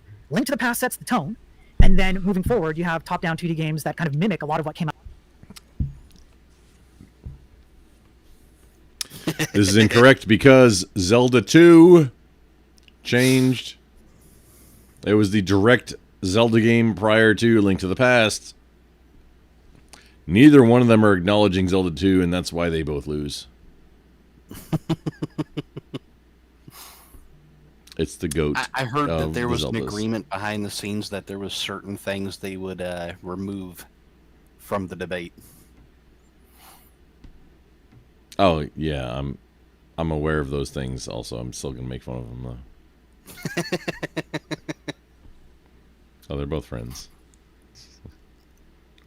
Let us Out of Link to the Past. Same with Ocarina of Time, I would say. I kind of set the road, which goes to your argument, of like 3D games, right? It really pushed the boundaries of the hardware, etc. So there's a history, I think, of games, Zelda games, historically doing that. What I'll say to try to expound on this a little bit is to say that it's not the lore that's changing from each of these games to make I'm not talking about lore. Yeah. I know. It's specifically technology and the way that gameplay is sort of affected. So yeah. Right. Yeah. Okay. So if all other things for a moment being equal, then it would also make sense that Breath of the Wild and Tears of the Kingdom, which now I'm going to bring it forward to the argument that you're making here, which is the gluing of the things together, building stuff, the tablet, certain elements, etc. There is something to be said about the fact that previous Zelda games have historically introduced mechanics that were made available by the nature of the hardware and software that was capable at the time that didn't exist in previous games.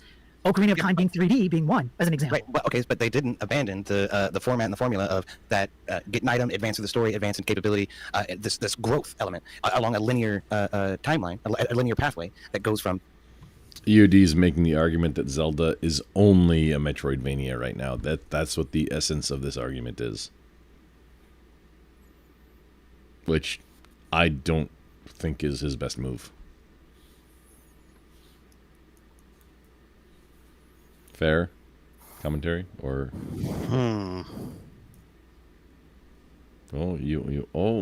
Fair has something to say. I don't know. I kind of want to keep my mouth shut. Oh yeah, you've seen this before. You know how it ends up, but yes. Okay. Being a nobody to becoming the hero of the world, right? Instead, in Tears of the Kingdom, I think it's much more wide open, and so much is presented to you at your fingertips right from the start that sense of advancement is sort of washed, if you know what I mean, or pales in comparison.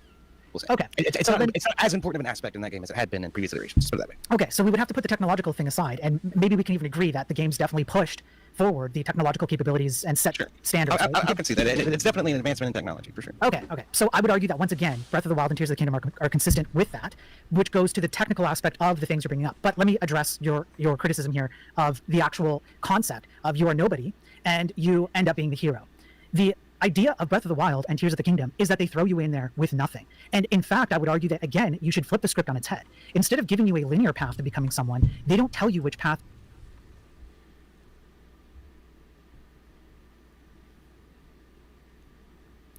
With few exceptions, that's been, I don't want to say all, because Zelda 2 is not an example of this, but most of the Zelda games, you start out with nothing, and you have to go, like, number 1, it's dangerous to go alone, take this. Number 3, you start out with nothing in your uncle's house, or Link to the Past. Breath of the Wild, you start out like you got resurrected, and you don't have a sword. You got to pick up tree branches to fuck off those moblins or whatever that I forget what they're called. It's my knowledge only extends to the Phantom Hourglass DS. That's as far as I went, and then I didn't. I don't even. There's so many Zelda games that I don't even know what all of them are. And I know Phantom Hourglass. No, I know that's the thing. Now that you mention it, but yeah, even all the way up to Phantom Hourglass, it's no different. You don't start out with crap. Okay, so what's this argument that somebody's doing? I forget who's doing it. Rewind it just a hair. Okay. So I would argue that once again, Breath of the Wild and Tears of the Kingdom are consistent with that, which goes to the technical aspect of the things you're bringing up. But let me address your criticism here of the actual concept of you are nobody and you end up being the hero. The idea of Breath of the Wild and Tears of the Kingdom is that they throw you in there with nothing. And in fact, I would argue that, again, you should flip the script on its head. Instead of giving you a linear path to becoming someone, they don't tell you which path you should take. In fact, there is no one path you ought to take. Exactly. That's the problem. Okay. So that makes it not a Zelda game. When we look at Zelda historically, that has always been the case in just about every single game. Now, can you approach things from a certain perspective? Can I go to Jabu Jabu before I go to Mount Doom? Yeah. I mean, technically, yes. But there's a very limited sort of way in order to accomplish that. For instance, the tiering of the dungeons that I was talking about in LTTP, which set the precedent for Link to the Past and for following iterations even past that one. What was I going to say? You get 3 dungeons in the beginning, then you have to collect these medallions, and then you go to the Dark World, and there's like 7. And you need all 7 in order to open the final area in order to get up to the boss. So there's a clear tiered progression system that sort of blocks your progress along the way. But as you go through each one of these dungeons, you get more stuff, get more capabilities, and clearly leading up to the final climax of the final battle with the final boss. Right? Okay. So there's 2 things that then I would argue back with. One is that those elements are still there in terms of linearity. It's just that the linearity is not what you think it is. The linearity is the point from you being nothing to you being a hero. What that's makes just a matter of gathering materials, right? I mean, that's all right. it is. So if you remove that, that's not Zelda. If you remove the idea of gathering materials, could you still? Here's a fun fact, and I'm not sure if I want to die on this hill, but 100%. Most games, like story-driven games, even if it has the illusion of being open world, like most of the Zeldas, it's still pretty linear. Yes. And, I mean, not everything has to be in exactly the same order, but it's very linear. Well, they usually do that by locking it off and requiring you to have a certain item to get through that area. That's what the concept of Metroidvania is, which, hey, now you've got this, whatever the MacGuffin is, and now you can go and unlock those pieces in the earlier part of the map. That's the entire concept of Metroidvania was in order to save resources. Right. By making you go back and forth in the map. Symphony of the Night, I think you brought up Symphony of the Night earlier. That, the entire Upside Down Castle was a resource saver. To just, hey, make more content. That's why you can get 106%, 106 point something percent to completion.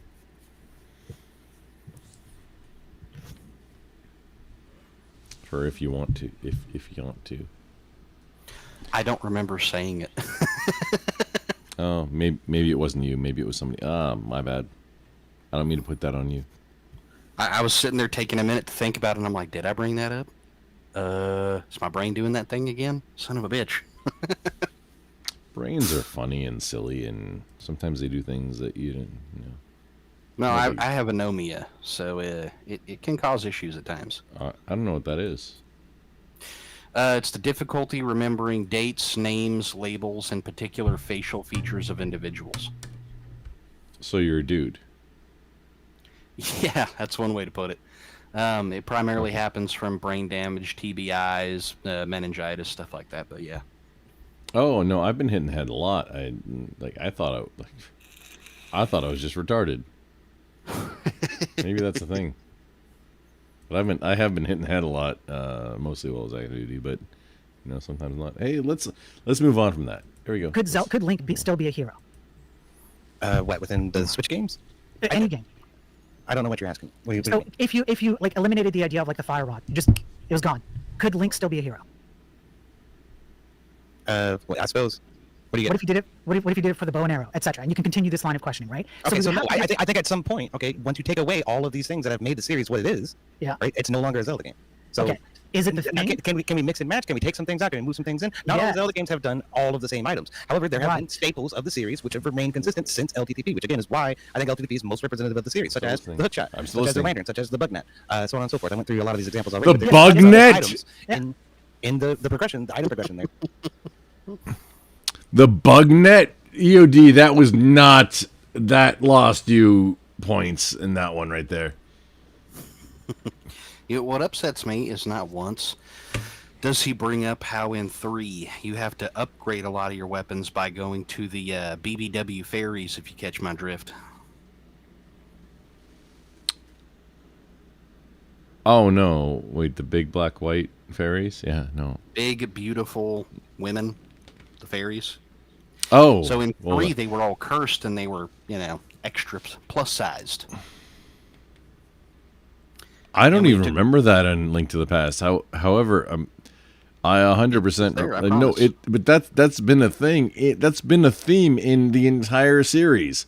And yeah, okay, so I'm agreeing with you that he didn't bring it up, that you had to upgrade your sword. It wasn't just a sword. However, in the original, just in the very first original one, in the very first Zelda 1, Legend of Zelda, you weren't upgrading. You were getting a new sword. Yes. Like you had to upgrade it above the waterfall if you had enough hearts, and then the one in the graveyard you had to push the thing, and if you had enough hearts, you could take the new sword.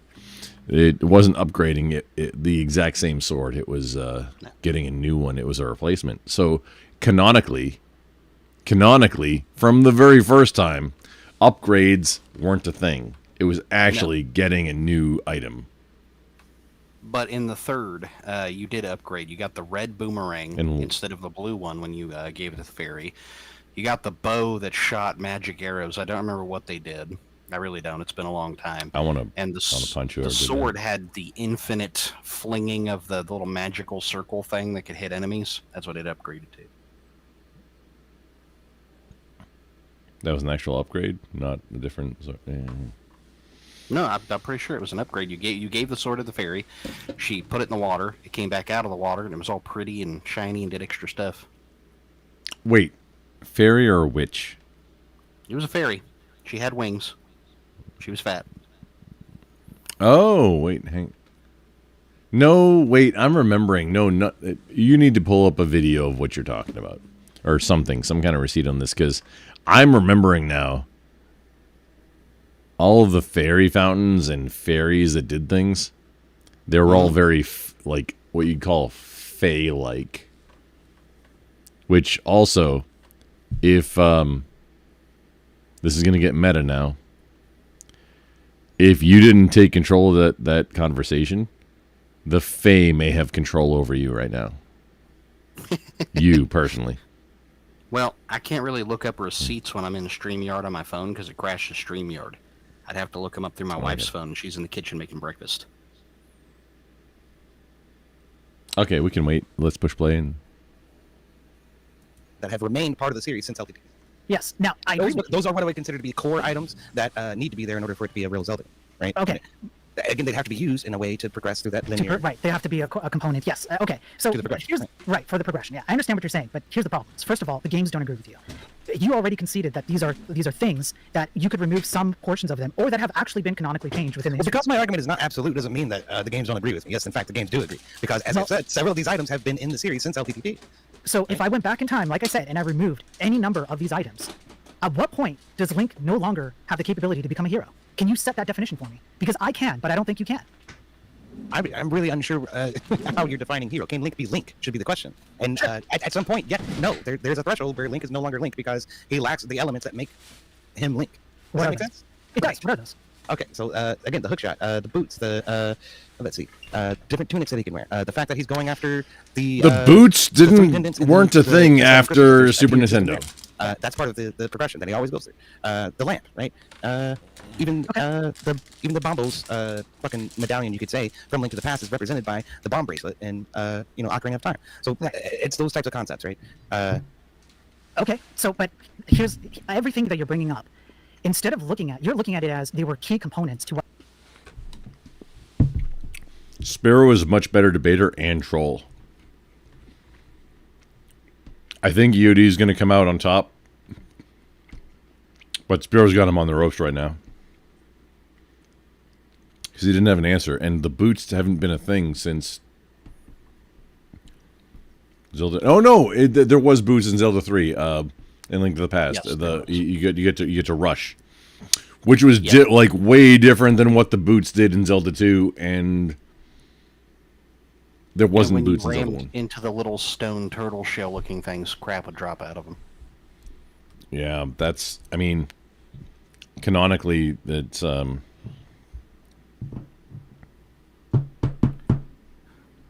I did look up the boomerang, and you are. It was a fairy, but you are correct that she did exchange it and not upgrade it for the boomerang. I'm not saying I'm infallible, but I don't like unless I'm like. I can tell you the exact video, but I don't know how to share it. Unless I'm trolling with wanton disregard, most of what I say is true. I like I said, I don't know how to share it to my phone from my PlayStation, but the video is from Retro Adam, and it's called "How to Get the Red Boomerang in Zelda." Wait, Zelda 1? No, it's. Wait, hang on. I'll pull it up. Hang on. Let me. You would like to share a thing? I'm here for it.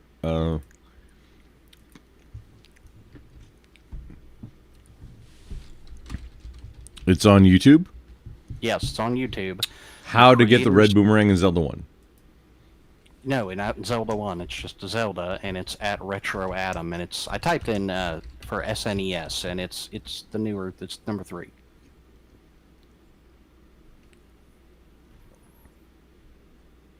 What was the creator's name? Retro Adam. Like Adam spelled the normal way? It's Retro, capital R, and then Adam, capital A. On YouTube? Yes, on YouTube. Here, you want me to type it into the thing here? Wait, link me the video in the back chat. Like I am not seeing this video because it's on the PlayStation. Yeah, you're on your phone or you're on a PlayStation. Let me finish. On the PlayStation, I have to look it up because if I close this app or minimize it, it crashes. I said that a minute ago. Yeah, but I'm not good at paying attention. That's true. I won't disagree with you. Like in real life, I'm a barbarian. Like if I were going to do D&D classes, like I think I'm a rogue, but I'm actually a barbarian. That's his name, Retro Adam.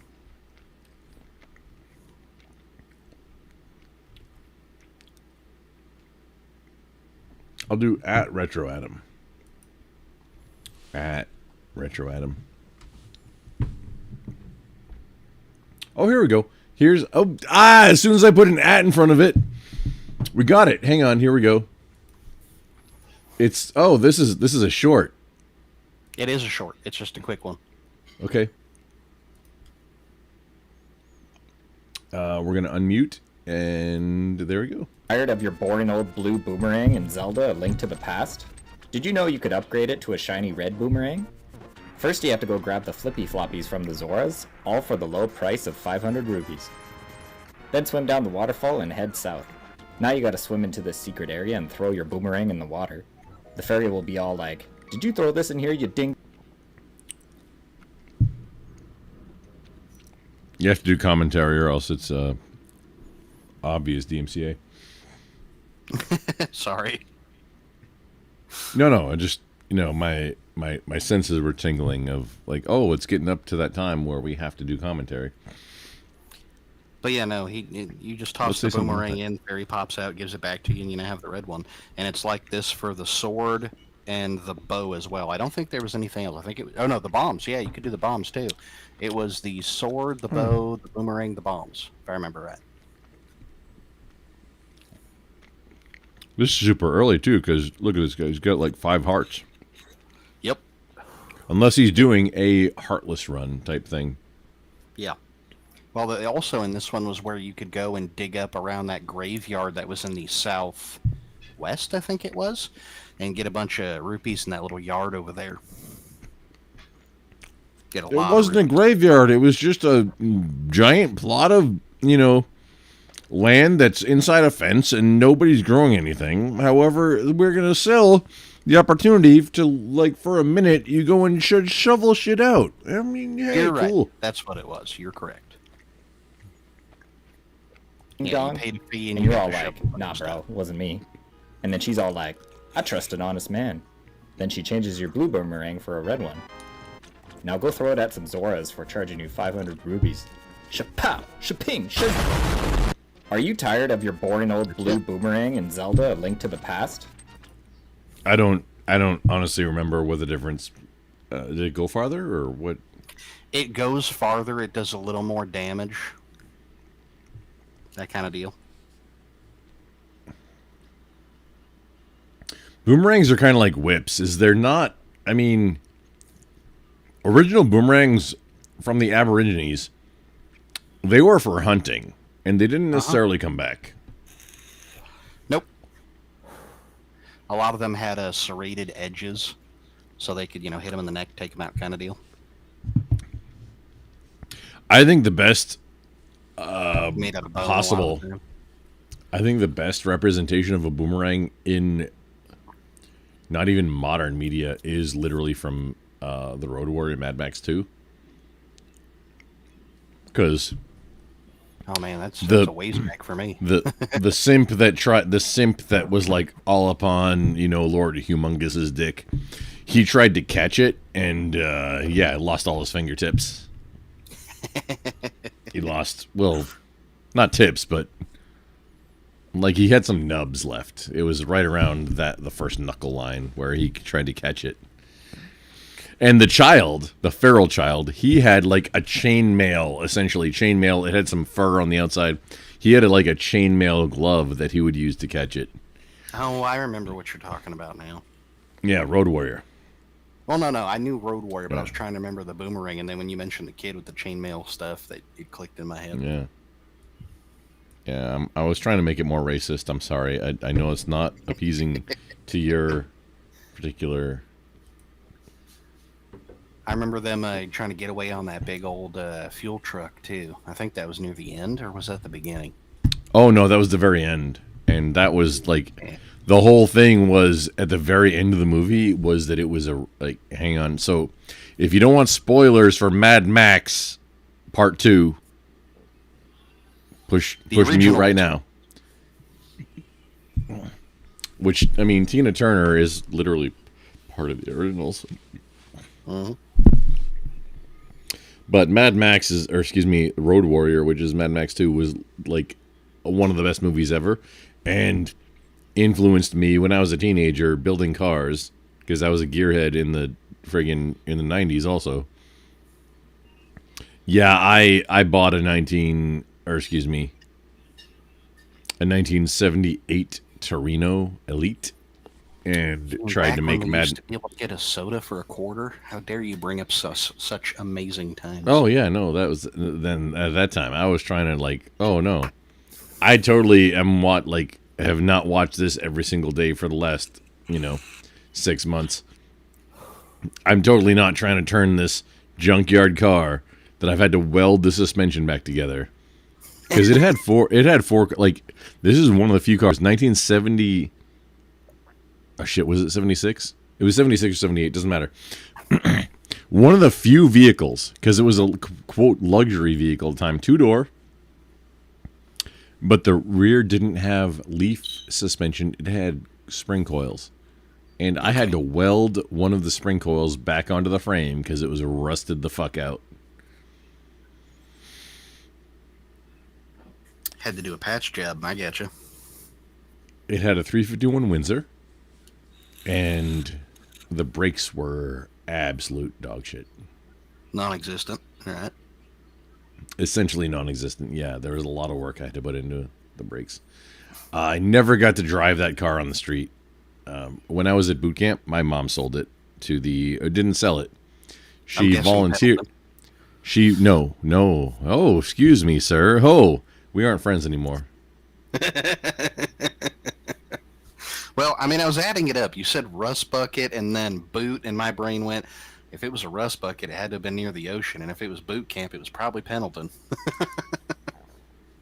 No, I went to boot camp Paris Island, sir. Oh. Fuck off with all that nonsense. Yeah, saying please, fuck your mom. Any hoozles. When I forget if it was at boot camp or MOS school or whatever, my mom volunteered that car that I had put a lot of work into to the fire department to practice Jaws of Life. And then it just vanished. Became a practice toy. I got you. It did have a vinyl top, which the funny thing is the vinyl top, that's just pressed on top of the steel. Mm-hmm. I'm getting emotional now. Let's just push play. What made Link Link in any given game? My argument is that they were key components to the environment in which Link found himself in. And the reason why Link became a hero is because he adapted to those environments. The environment gave him those things. Except for one thing. I don't agree with you. What's that? The Master Sword. Take the Master Sword away, you no longer have Link. No, it has to be more than that. Anyone can wield a sword, right? Nope. I would say that is probably one of the most important things. Can anyone wield the Master Sword? I would say that was one of the. Just as here's something that EOD should have addressed is in Breath of the Wild and Tears of the Kingdom, or I don't know if in Tears of the Kingdom, I'm assuming it's the same. In Breath of the Wild, you don't actually have to have the Master Sword. You don't need it. Well, not to mention there is a Zelda game where there are other characters besides Link wielding the Master Sword. Are there?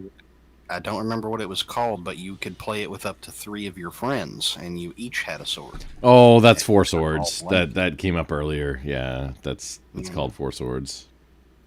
That's not canon, and that's Oh, come on! Just because it was shitty doesn't mean you're going to get to include it.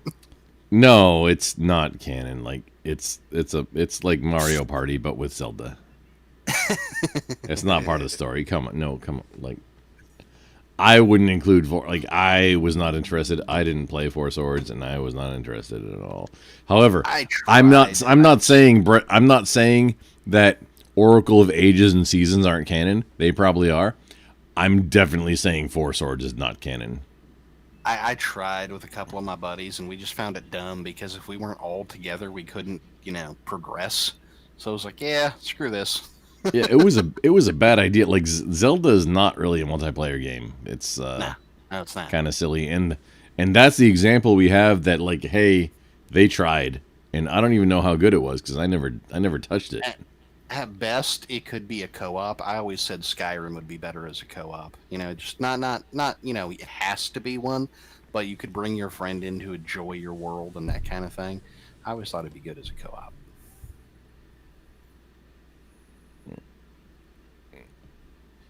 Okay, yeah, that makes sense. Let's continue.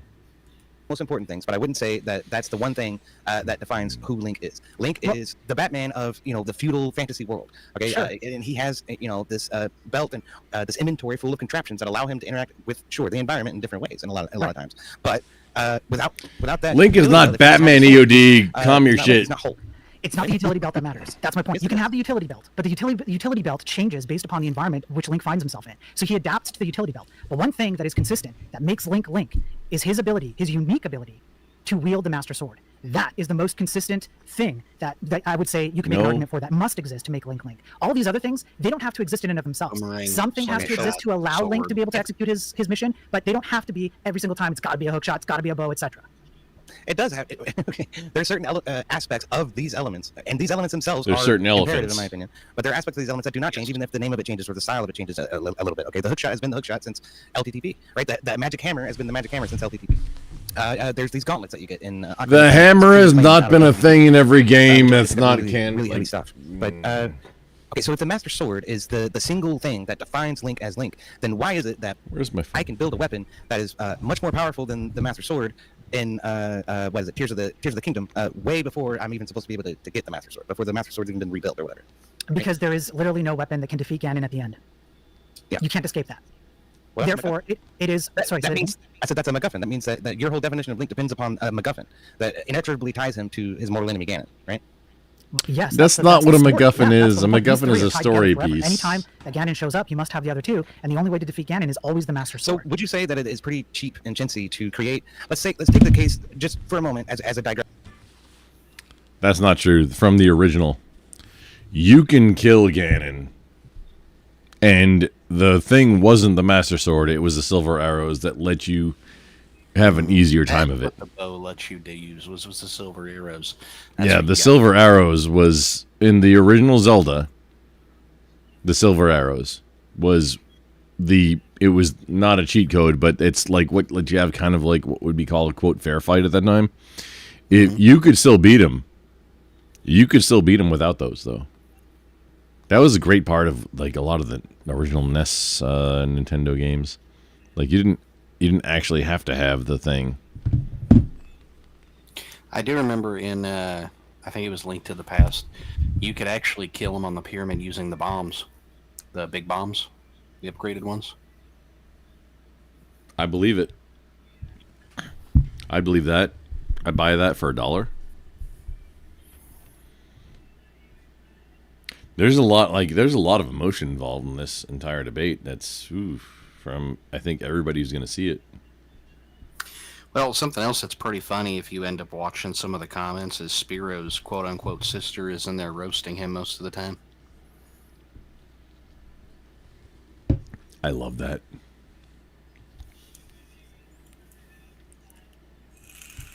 Okay. She even brings up how he cuddles with his Master Sword at night. And no, I'm not joking. She literally brings that up. I mean, it looked like it was made out of foam. It didn't look like a sword. It looked like a foam. I'm quoting what she said. I'm saying what I saw on the video, like with this dude. Like it looked like it was made out of foam. You'll see it when it pops up. Take the case of Super Mario Brothers 2, where they took a game that was not Super Mario Brothers, and then they reskinned it. They added a couple of key elements and said, now this is a Super Mario Brothers game, right? So doesn't that make for a cheap imitation of what Super Mario Brothers should have been? I could see your point there. Or are they bringing up Zelda 2 right now? Ooh, yes, I'm saying that they do that to a large extent, and what you're pointing out, rightfully so, are the key story elements that they were able to include and incorporate in order to try to get away with calling it a Zelda game. But at the end of the day, there are too many elements that are foreign. There are too many elements that gameplay core mechanics that are just so completely different. It's no longer a Zelda game. Okay, so and I keep going back to this, but just the sheer number of items in. Wait, Fireman, hit that link. Come and talk. You thought you can control the path with D-pad for what? Come and tell me what's ailing you, Fireman. You're good here. Yeah, no. Zelda 2 is the GOAT, and you're saying EOD was the winner. I think he's overall winning, which is wild. I was not expecting that because Spiro is objectively a better debater, but. Missed a few things, and EOD has got them. Weapons that you can gather up and mix and match together, even if we're not even thinking about the whole building aspect that Tears of the Kingdom introduced. That makes it a whole different world and a whole different progression system. As you said, the way you progress is by gathering stuff and making more powerful armor, weapons, and mechanisms to help you traverse the world and solve puzzles. But that core element of the linear legendary pipeline and how the items sort of hook into that progression is missing, and I think that's what makes them not Zelda games and not very representative of the series. So you can address that at all. You keep trying to wind us down a different road. Well, so my point here is that I think you're wrong. I think that it is representative. It's just that you're looking at it from your perspective, which is how do I enjoy playing Zelda games? What I've done is I've looked at the history of the series and I've said this is the thing that is consistent from game to game to game to game up until we get to Breath of the Wild. And I'm questioning why it must be consistent for that to be a Zelda game when you have so many other games that break their own consistency like that. They don't though. Okay, so no other game has introduced the weapon system, for instance, that exists in Breath of the Wild. Can we agree on that? Yeah, sure. No other game has introduced a cooking system like Breath of the Wild, where you gather ingredients and. But at the same time, Spiro wasn't arguing for Breath of the Wild. He was saying Tears of the Kingdom is the better representation. Which I don't even know. Like, do they even still have the same cooking system? What you got, Fair? Not much on that, but what I do got, like I said, I didn't play those two. But what I do got is something that's always bugged me. Breath of the Wild is great. Whenever I watch him moving his hand around with that cigarette in between his fingers, I keep feeling bad for the keyboard that's underneath him somewhere. Oh, you mean EOD? With his indoor smoking like a common Frenchman habit? Yeah, I get that. I just worry about it because every time I see him do it, I can just see in my head imagining the cherry just popping off onto the keyboard. And I'm like, no, not over the keyboard. Not over the keyboard. Murdercom, the link is pinned. Make dishes and come stuff like say that. Shit, I think there might have been one game. Yeah, I think there might have been one game that did something close, but not exactly like that. And I might be off on that one, so don't quote me on that. Not to the scale, at least, we'll say. The scale and complexity and importance with which... Sure, but I don't think the cooking mechanism in and of itself is foreign. Okay. And as a matter of fact, even the building system, because you're probably going to bring up the building system where you glue things together. I believe, Wind Waker maybe, or there was a game where you could actually build some kind of craft or something like that. I didn't play it. I had to look it up, but that's also not foreign. There's one on DS where you build a boat. Maybe that's what you're talking about? It might be. It might be the one I'm thinking of. Phantom Hourglass. It could be, yeah. Even that, okay, it's Phantom Hourglass? What the shit is this? Out of raw materials. No, on Phantom Hourglass. So Zelda has never adapted a mechanism that existed before and made it different. My point is that these ideals are... Okay, wait, hang on. Okay, pause. Wait, what's up, Phantom Hourglass? So Zelda Phantom Hourglass, which is on DS, you can get a boat. You don't build the boat, you upgrade the boat. You can put different things on it to help you go to islands so you can, do your little story missions and whatnot.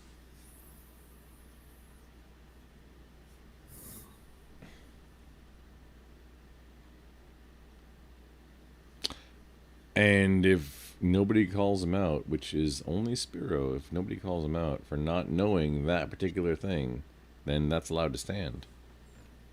Nobody calls him out, even though I was in the, in his, I don't know if it was his live or if it was Easy's live, but I was in one of the two going, no, you upgrade the boat. You don't build it. You upgrade it.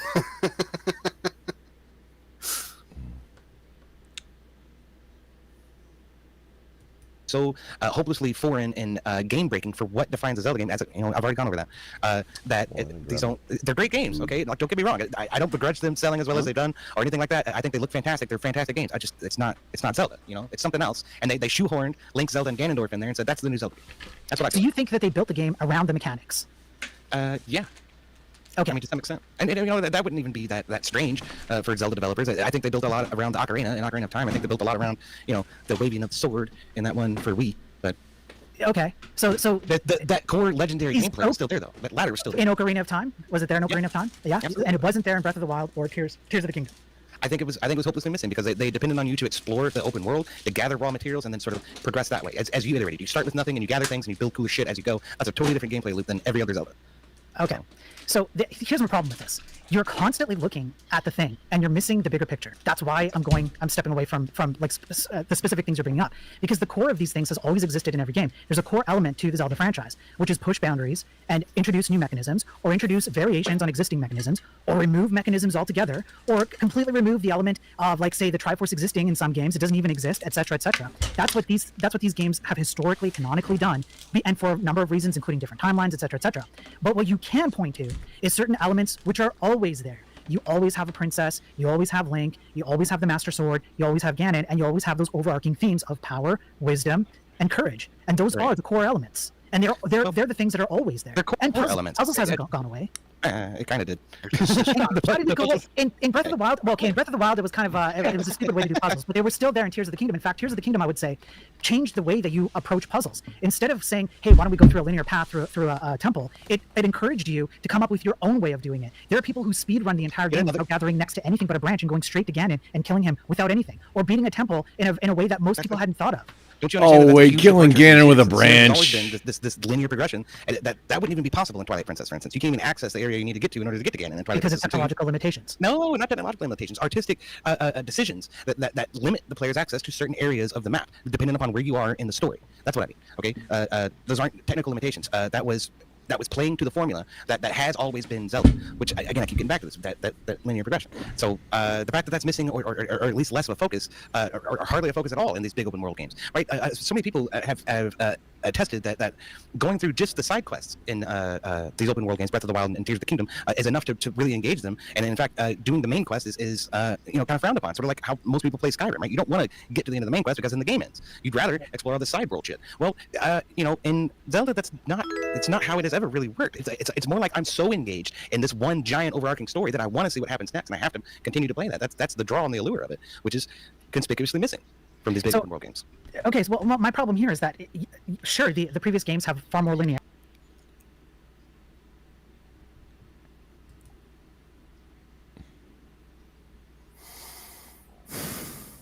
Wait, what? Oh. X Ristian alive. Followed on Kick. Thank you, sir. Let's continue. Or did you have any commentary, Mr. Wild? No, I was still listening. Okay. Yeah, an alert came in. It's just follow on Kick. Oh, thank you. I do appreciate. Let's continue. I have no problem granting that, and you stay very focused on that linearity, and for a purpose. There's a purpose behind it. It's not just like throwaway. It's just for the heck of it. Although I guess in some cases though you could make that argument. But anyways, I generally agree with you. But here's the problem. And you yourself just said it. You're so focused on the overarching story that you don't know what world you're even trying to save. Your ability to be engaged with the world is super limited. Look at Link to the Past. Exactly. The village in there is like it's super bare. It's barely a village. It's just a bunch of houses put together in a location. Like, why am I trying to save these people? Why do I really care about this? I don't. I care about getting to the end goal. I want to get the Master Sword because it's a requirement for me to beat Ganon, and then I have to go beat Ganon. That's it. You could remove the village from Link to the Past, and I bet you would still have the same amount of fun. I don't think so. There's important elements in the village. Okay. I want to know if he means Kakariko Village, which is a staple of the franchise, or literally the house in the woods where you start in Link to the Past. I think he means the village once you leave the first dungeon, where there's that one spot you can cut the bush behind the house and fall down the hole, and then there's a treasure box back there. I don't remember what it was inside of it. But if you go in through the house itself and down the stairs, it's actually blocked off by a wall, and you can't get through it. You have to blow it up from the other side. I think you're passing. I think you're talking past my depth of what I did in Super Nintendo Zelda, which was only one game. Maybe I was one of those weirdos that wanted to figure out what everything was, why it was there, what it did. Oh, and then penetrate it in the butt. Yeah, no, I get you. Like the book of Maduro. There's also some secrets that you can find if you want to try to get the heart pieces, which is something else that Link to the Past introduced, which ended up becoming a staple of the series afterward. Afterward was heart pieces. So there's important aspects of the village. You also learn a little bit more about the environment in the world by talking to people. Obviously, technical limitations are going to limit the amount of exposition that each character kind of puts out because it's a Super Nintendo, it's not a Switch. And yes, I still haven't questioned the idea that each iteration of the game pushes technological boundaries even further. They always do that. Nintendo's fantastic about doing that. Also, just fun fact. So, EOD is a friend, like an actual friend of mine. He says ideal when he means idea. Also, he uses the word liqueur when he's trying to say liquor. And these are so a liquor is a 40% plus or 80 proof plus alcohol. A liqueur is a sweetened alcoholic beverage that is, I think, generally 30% or lower. He's calling it one thing and saying, "Oh, that's just what I say," so I don't get confused. And I don't know why he does this, and I've got onto him about it a few times. He still does it. He still says liqueur when he's trying to say a liquor. Like he will call bourbon a liqueur. And it's very much not. It's definitely not. Same thing. He's saying, he says the word ideal.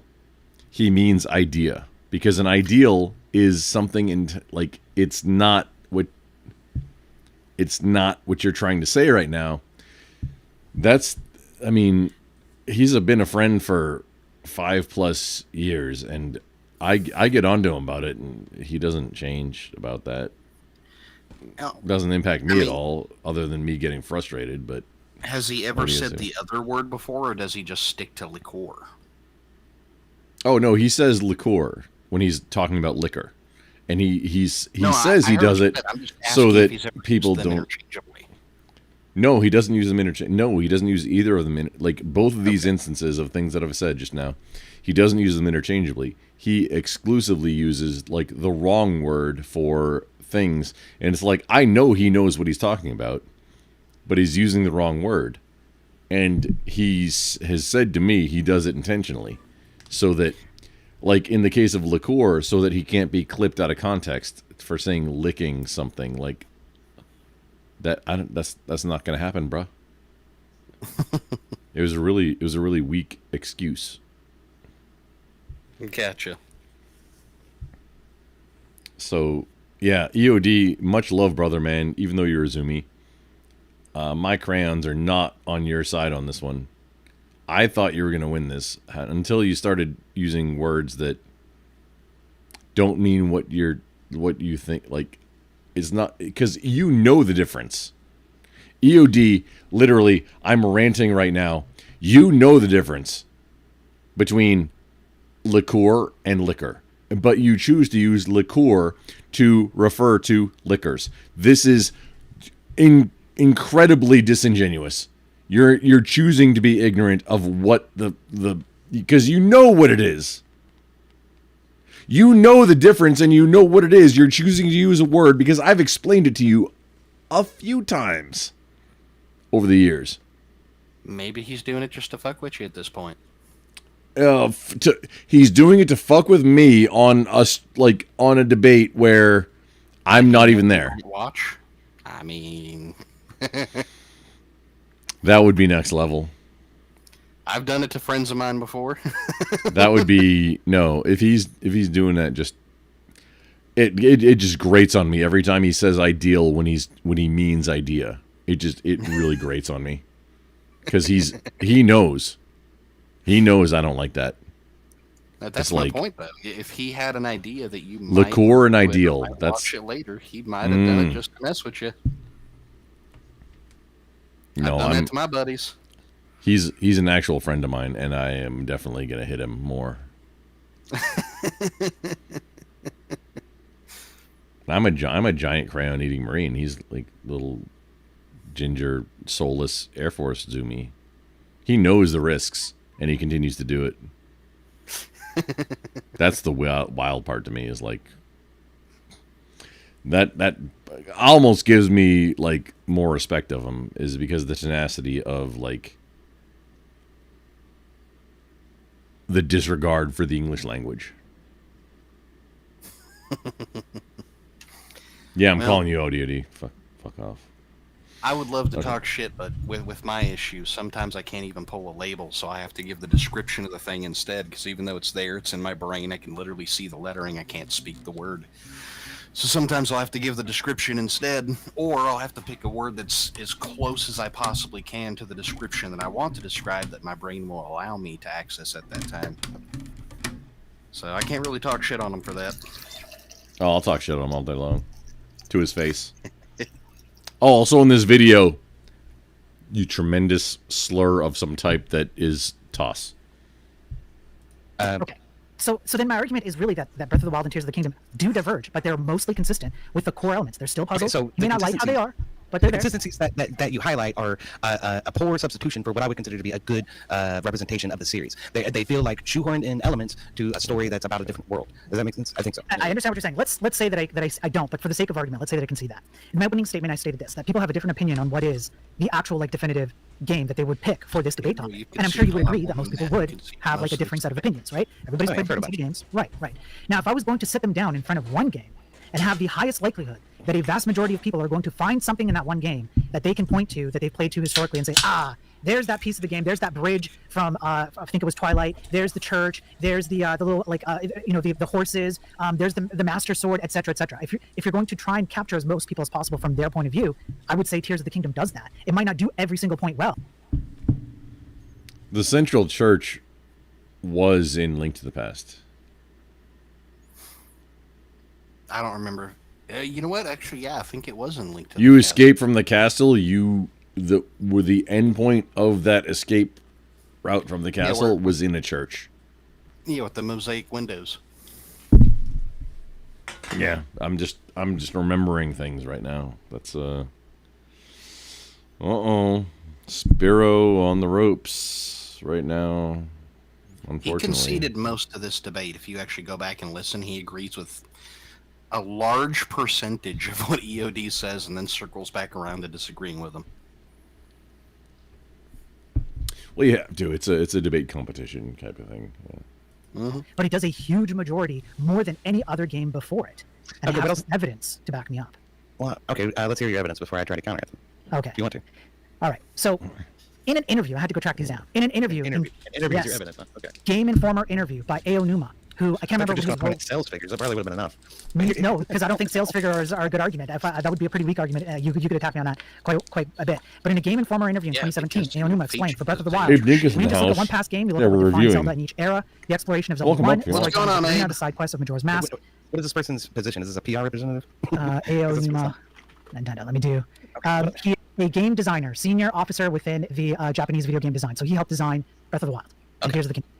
In a GDC, I think that's Game Developer Conference talk in 2017, the developers of the game themselves stated that they had a Zelda formula checklist in order to make sure that they were consistent with the historical background of what made Zelda games, including, for example, well, I'm stating, though, that there was a thought that was put into it, and I think it's coming from the horse's mouth. The paraglider, for example, was inspired by the Deku Leaf, which a lot of people would know about. We have the Rivali's Gale, which is based on the boomerang, the shrines, the tech, even that stupid little tablet, as you call it, that existed in Link to the Past. What do you think you walked up to when you walk up to the little walls, and it literally said, it's one of those stone tablets, and Sarah is telepathically talking to you through them? That's the tablet. It's not. Well, that was a tool of an evil person. That's not the same thing. But still, the concept, the mechanism is still there, and that's the point. And I have several other. I don't agree. I feel like that's just an excuse. And again, all of that just sounds like corporate public speak gobbledygook. Okay. What was I going to say? Is at the end of the day, all right, you can't deny the fact that some of the boundaries that they broke were through the gameplay loop, and that the gameplay loop in Breath of the Wild and in Tears of the Kingdom is unique among Zelda titles. Yeah, you have to concede that. The gameplay loop among okay, so if you're talking about the puzzles, temples, shrines, yes, I would concede with that it broke the loop. Yes. And not only that, but the progression being hooked into acquiring specific items as you progress through the story. Excuse me. There are certain elements, there are certain shrines and puzzles and stuff that are extremely difficult to break without that progression. You can still do it, but you could make the same case for previous Zelda games where you could skirt around. Not most of them. But it's not foreign. It's not a foreign thing. It's never happened before. The gameplay loop. It still remains true. It still remains true that a key point Sparrow needs to bring up from this one. Entirely different franchise, Mega Man. You can beat all the bosses with just without anything previous. All the bosses. You're just using his main cannon that you get from the beginning. Yeah, like Buster Run. That's what it's called. It's like even got a term. I don't remember what it was called. I remember he had the main cannon in the beginning. I remember you could get different iterations of it depending on bosses and stuff you beat. I remember at some point throughout the series he ended up with a little indicator on his arm showing how high it was charged up. I remember that. Oh no, just like literally just not equipping any of the things that you get. Maybe using like Rush the dog for jumping. but not using any weapons against anything. I get you. That's the entire thing with Mega Man, which is a side scroller, which, Zelda 2. However, that's. I'm trying to think of going back in time with all the Zeldas that I've beat where you actually had to have any kind of upgrade or anything, or as soon as like the basic loadout, you could beat the game, like beat the final boss, beat Ganon, or whatever the final thing is. I think maybe not in the Wind Waker, or maybe the fish in Zelda's in Link's Awakening. Maybe not those, but the rest of them, I think you don't actually need anything. It just makes it easier. I'm pretty sure in the Super Nintendo, Link to the Past, I'm pretty sure in that one there was a couple areas where you had to have the bomb to blow through a wall to progress, and another one where you actually had to lift heavy boulders, so you needed the gloves. Or push heavy boulders, not lift them. Oh, yes. No, 100%. Yeah, for some areas, like uncovering those areas. Did you need those to progress to get to the final boss, though? Yeah. I don't remember. Because you had to collect 3 things in different regions to be able to get to the pyramid to unlock that little barrier that was in between to actually get to the top to fight them. Well, that's the nature of a Metroidvania, too, but did you need them to fight in order to beat the final boss? To beat him? I mean, well, you have to access him to beat him, don't you?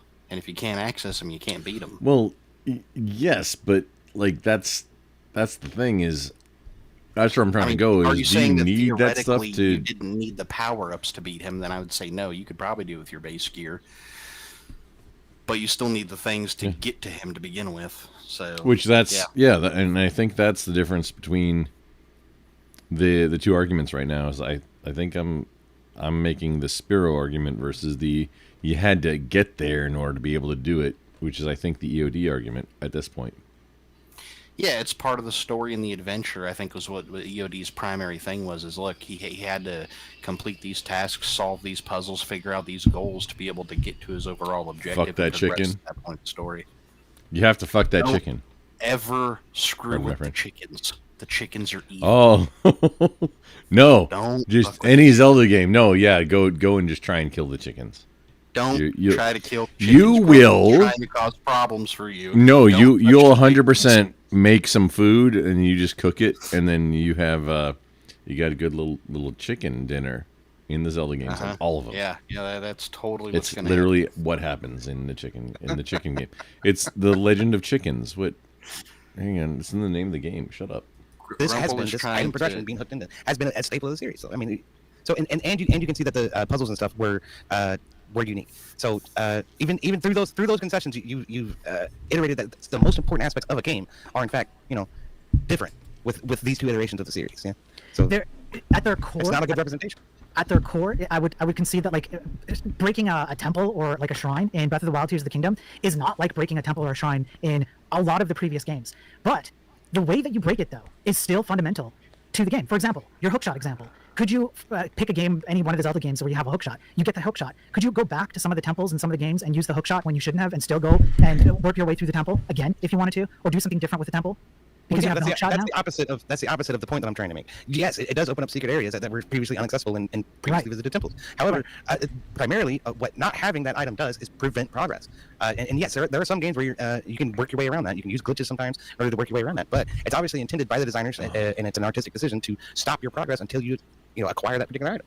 Okay, well then I would just go back to the fact that you are not required to have any specific item to finish your progress. Your progress is to defeat Ganon. That's your progress. It doesn't matter how many temples or shrines or whatever are available or what tool you use them. That's not the core element. It's still an element that gives you that feeling of your Link beating the game. But at the end of the day, it's the Master Sword, and it's the symbolisms of the courage and the Triforce things that get you to that end goal, regardless of how you get there, because you get there in a different way in almost every game. Well, to some extent, it is somewhat different, but a lot of games harken back to very similar locations in previous iterations. For instance, said harken. Village, like you said, that's one that iterates over and over again. The Goron town, there's always a Goron town, right? Near Death Mountain, right? That always happens. So on and so forth. These things are... No, it doesn't always happen. The storytelling. And Breath of the Wild and Tears of the Kingdom, some of those places are there, but the world is so foreignly, misshapen and changed, and there are so many other places that probably shouldn't be there in order for it to be a traditional Zelda game, that it feels like a totally different fucking game. I don't agree that there's something there that shouldn't be there. You have Sky, whatever the wind one is, with the Sky places. You have that. You have that one shouldn't be there. Why not? It's canonical. It's canonical. From which game? From it's either Wind Waker or Skyward Sword. I can't remember which one. We're in the sky. You're literally in the sky. You spend your entire time in the sky. Yeah. I didn't fucking play Skyward Sword. Well, there you go. Right. So that's canonical. He's talking about City, the game that he's just arguing. The past Dark World, just underneath. That's it. It's a replica of the same world. It's just flipped upside down. You have the exact same concept. You have the concept of the mirror. You just go through the world. That's not entirely true. Okay. In Link to the Past, several things change between the Dark World and the Light World, and it's changing when you go underground. Changing between them. You said it was the same world. It's the what would you call it, the landscape of the above world, just replicated, like mirrored. That's it. But things, you're going to find things underground that you're not going to find up there, and vice versa. That's not what the Dark World is in Link to the Past. In the Dark World, Link to the Past, the actual geography is different, and the places that you can visit are totally fucking different. It is like, and the world is now populated by super baddie fucking enemies. I think that's true of Tears of the Kingdom though as well. Yeah, it is. Yeah, you find some of the hardest bosses down there. Like traversing the world is necessary though. In order to get to certain places in the overworld in Link to the Past, you have to go to the Dark World and then come back. And same with Tears of the Kingdom.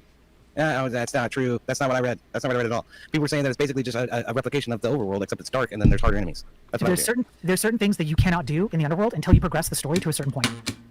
Okay, so that's not the same thing though. So like we're talking past each other again. Like it's literally a mechanic for traversing geography in LTTP.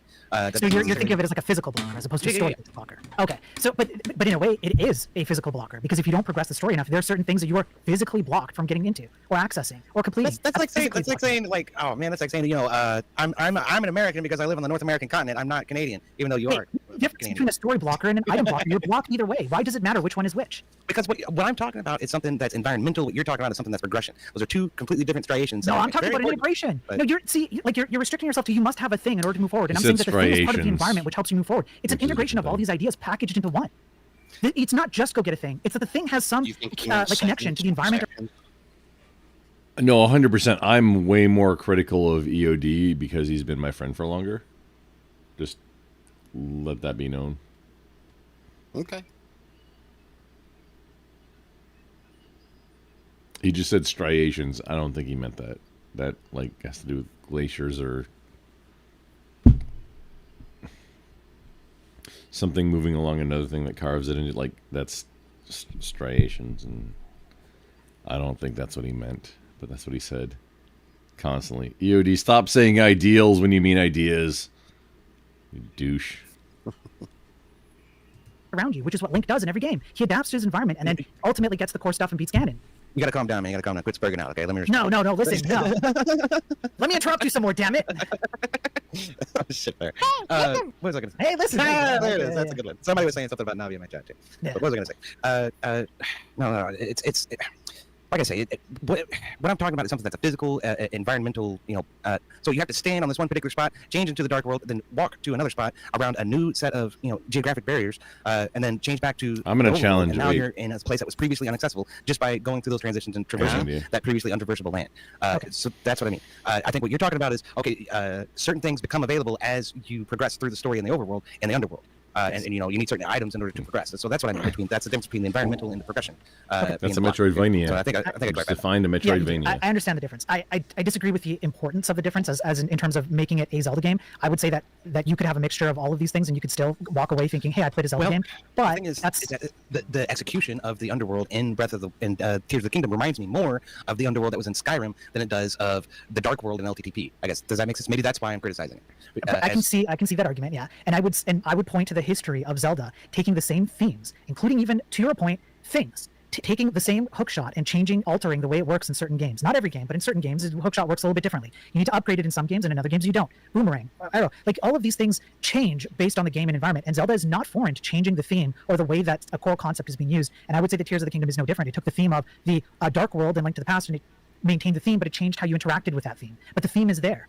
That theme of killing Ganon is there. All those themes are all there. Some themes are, I will agree, but again, when we come to the Dark World thing, it's less like the Dark World in LTTP and more like the Dark World in Skyrim. I feel like it's more inspired by other series than it is of previous iterations of Zelda. So that's why I don't like that example there. When it comes to the things that they do get right, Ganon being in the game, the Master Sword being in the game, Link being in the game, Zelda being in the game, again, I feel like these are a small pittance of what should be, a much more grandiose story about how Link goes from being nothing into being something, and that progression should be iterated out rather than what seems to be presented to me. And I haven't spent a lot of time playing Breath of the Wild or Tears of the Kingdom, I'll be honest. But what seems to me to be presented there is that there's this big, wide open world, and you sort of go to different places and interact with different cultures in order to do well for them. But it doesn't particularly matter what order or pathway that you take in order to do that. And there isn't a very good, clear progression along the way. And I think that's a huge failing. As well, there's the missing, the missing mechanics, man. I gotta have the hook shot to get through the fire temple. I gotta have the iron boots to get through the water temple, that kind of stuff. Okay. Well, then, with the last few minutes, then I'll go to my last real point on this. Then, can you agree that whether Link has or doesn't have particular items, that's kind of we're just I'll cede it for the argument. He has to have a hook shot or whatever. One thing he cannot be without at all is the Master Sword. He must have the Master Sword. I accept that that's one of the most important things, but I think more than just a Master Sword makes Link. It's not just y'all Master both Sword, failed also this. tool belt, in my opinion. Okay, let's say we go with that for sake of argument. Why does he need the Master Sword? Can you explain that to me? Well, to kill Ganon, like you said. Why? Well, because Ganon is the embodiment of evil in the world, and Link's job is to save the world. So that's it. So You can beat. I want to say, I'm not like, somebody please check me on this. I believe every single game you can beat Ganon without getting the Master Sword, because you have other swords previous to that. It is just a lot more challenging. You can beat Final Fantasy with one white mage. The first I never one. played any of the Final Fantasies except one of the older top-down ones that was on PC where you were on a moon base or whatever it was. That was a long time ago. I don't even know what that is, dude. So I beat Final Fantasy 1. This was before streaming was new streaming was a thing in the 90s. I beat Final Fantasy 1. I think I used 4 white mages. It's a thing, and not upgraded ones, because in Final Fantasy 1 you can get to a point where you can turn them into a different class, essentially, like a better, more powerful class. And I didn't do that. I touched any of them, and I only ever played the one. Mm. I beat Final Fantasy with 4 white mages, which apparently somebody's done it with 1. I don't have time for that. You got to be way on top of your. The thing is, the white mages are the healers, but they have some really weird situational, absolute win button abilities. And you got to just position yourself to do that. And then, the last fight, the boss fights. Oh, yeah. It gets interesting. Man. Just saying that made me smell hickory. I need to go chop wood. There you go. To make from the volunteer trees in my yard. I need to go chop them down and turn them into things to smoke meat, and turn them into no, they're not an annoyance. They're helping me. That's how I approach life. Hey, whatever this thing is that's a detriment or an annoyance or whatever. No, how do I turn this into something that's helping me? I advise everybody to take this mentality. Because, you can't... Some things it just doesn't apply to, and I get that. But at the same time, most things aren't really... Most of the troubles in everybody's life aren't actually that bad. Most of them. Some are, 100%. But most of them aren't. And you need to take... We're doing life lessons right now. You need to take the ones that aren't actually detrimental to you and use them to lift yourself up. Nerd. Why does he need the Master Sword versus a regular sword? It's a MacGuffin. I don't know. Yeah. So Tears of the Kingdom is the only video game in the entire franchise that fully explains the history of the Master Sword, including the timeline and why so many timelines converge. And I mean timelines as in like previous games, why they converge on Tears of the Kingdom. It is the only game you're going to get that literally goes back in time. It's the link to the past as to why the Master Sword must exist in every other game. It is fully fleshed out. It explains the mechanism of the sword. It explains where the sword comes from, how it was created, why it arises the way it does, why it takes time or doesn't take time, why Link is the only one that can wield it, and Link has to go through the same kind of trials to wield the Master Sword in Tears of the Kingdom as he does in most other games to wield the Master Sword. It is one of the most critical components. Literally no other game goes into as much depth, not even close, as Tears of the Kingdom. And you have a fundamental missing aspect. Kind of going back to Link to the Past, you're wandering around in this world, and all you're thinking is, me must kill Ganon, and you don't really know why, or how the Master Sword works, or why Zelda is the way she is, etc. That's not fucking true at all. It was Final Fantasy VI, and it's called, the level was the Lunar Subterrane. That's the one I was thinking of. Final Fantasy VI is also the GOAT of the entire franchise, and I will die on that hill and fight me. 100%. It's the best Final Fantasy. However, Lunar, like, whatever you're talking about, like, I don't know that I remember that. I know there's a lot of stuff that I probably didn't do. And it was Chapter 20. I just looked it up using the PlayStation to figure out. I probably never even got to that. And because there's stuff in the Final Fantasy games that I guarantee a lot of people don't even know. Even if they thought they 100%ed it. Yeah. This one, that's where I'm at. I'll die on that hill. Okay, in Link to the Past, the very first thing you do is you get a telepathic message from Princess Zelda that she must be saved from the castle or whatever. Then your uncle goes out in order to fucking do it. No, actually, not with the Master Sword. So your uncle goes out and does it, and then he ends up getting killed. You save Zelda, and then where do you escape to? You escape to a church, which is a full standing, actual pews and stained glass windows church with a cross on the top of it and everything. It's actually a fucking church. Then you are explained to by the preacher that, this is someone is trying to resurrect Ganon. You have to stop him. And then you're set on your quest. Then you are set on your quest in order to stop the evil force of Ganon, which is this demon from the Netherrealm.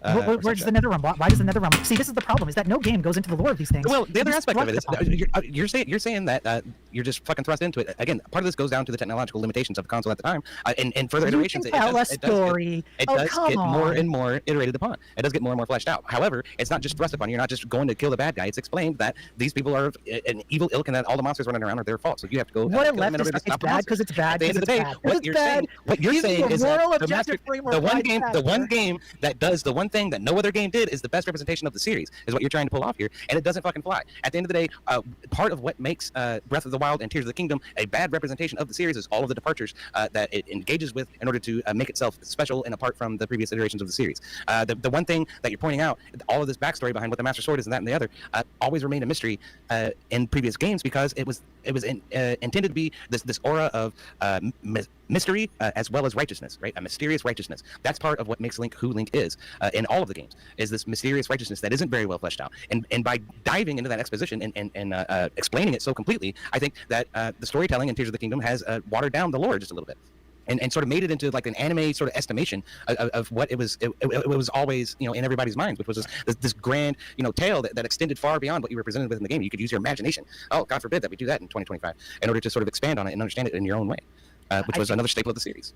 I think what happened in Tears of the Kingdom is that it opened the door. It didn't close the door on anything. It allowed you to make sense of almost every game in the history of Zelda, and it allows for not quite. There's 3 exact separate timelines. That's canon now. It doesn't have half the shit that all the other games had. I mean, that's because it doesn't need to make that true. These things are not mutually exclusive. I disagree. No, there you go. EOD doesn't have a soul. He sucks. Canada's not a real country. We're gonna invade. It's gonna become the 51st state. To the fucking lost woods. Man, how this debate felt like that. I had to end it on that. That is gonna wrap up the open portion of the back and forth of the debate. First off, shout out to both debaters for giving their side strong and coming out hard with this one. All right. Make sure you all go and sub up to both EOD696 and Spiral Fluoropolis, okay, so that you guys can get more information on Zelda that you've never heard before, okay? So what we're going to do now, we're going to get into the closing statements. And reminder for the chat, okay? We're going to do a 30-minute Q&A after this. So if you want to get your questions in, there is the Q&A in the chat. But if you want to make sure it gets asked. We don't have too many super chats, so I'm sure we'll get through them quick enough. But if you just want to make sure, and you want to just support the show, send it in a super chat.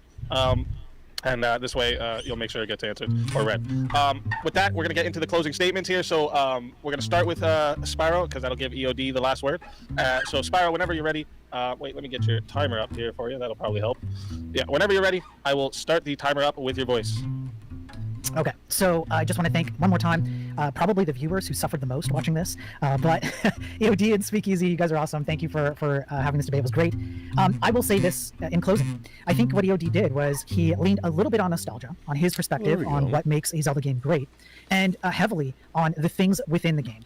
And I was trying to lean on the concepts, because the one thing that is consistent between every single Zelda game is the concepts. The one thing that is not consistent between every single Zelda game is the thing. And so, for example, to his point, he conceded that the Christian iconography was not consistent. A lot of the weaponry, not consistent. Even the way that you approach certain puzzles, temples, etc., not consistent in terms of their execution. But you can make a case for the concepts, which he did. He made a concept argument for having puzzles to begin with, having a temple or temples to begin with, fighting Ganon, etc., etc., even having weapons beyond the Master Sword. These are concepts that are not tied to their execution, and the history of the franchise bears that out to be true. Now, there is some consistency between games in terms of certain elements within there, but these are niche arguments. They're not overlapping arguments, and the prompt states the franchise as a whole. And if you're looking at the franchise as a whole, then you have to look at the things that are consistent as a whole and that are not consistent as a whole, and where you can draw those parallels to something that best represents that. And I think I laid my case out reasonably enough that in particular, maybe not so much Breath of the Wild, because I'm not the biggest fan of Breath of the Wild, but it's linked in with Tears of the Kingdom, so I have to kind of, unfortunately for me, it's an uphill slog. But Tears of the Kingdom, it was literally meant to take the history of the franchise and take some element of it that is consistent with that history and bring it into the game. And it is the only game which goes comprehensively and thoroughly into that lore,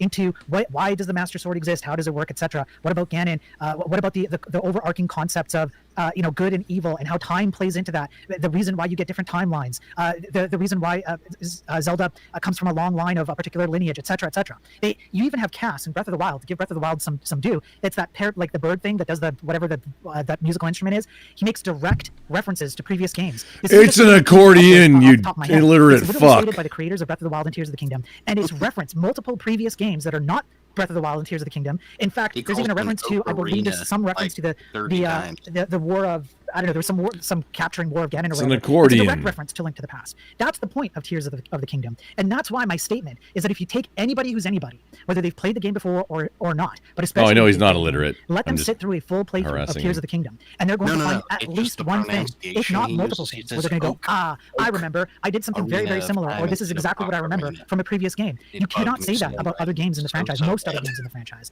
For example, it's really hard for you to say, Ocarina of Time, I remember this thing from Link to the Past, unless you're talking about the stuff that I'm talking about, which is what?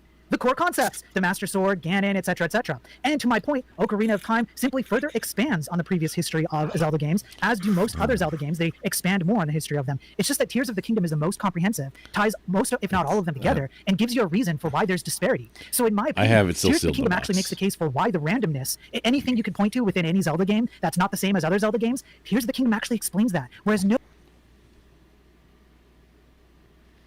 I actually dug out my... Oh, it's right here, actually. Fun fact. And it has Breath of the Wild loaded on it. There you go. I'm not going to play Tears of the Kingdom until I beat Breath of the Wild on Master Mode, which... I think I have 3 of the camel... Or, not camels, but I think I have 3 of the things beat. I need to do some learning on, like, how to deal with some of these things. The friggin' Ganon boss fights are not as challenging as a fucking, pardon my French, random Lizalfos on Master Mode. I don't know, I never played those two. That's a tougher fight. The lizard people are a tougher fight than any of the Ganon fights in Breath of the Wild on Master Mode.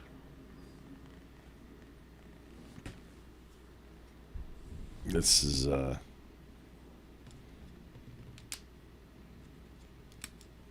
not just this little guy right here. Also, buy it. Have it on physical media.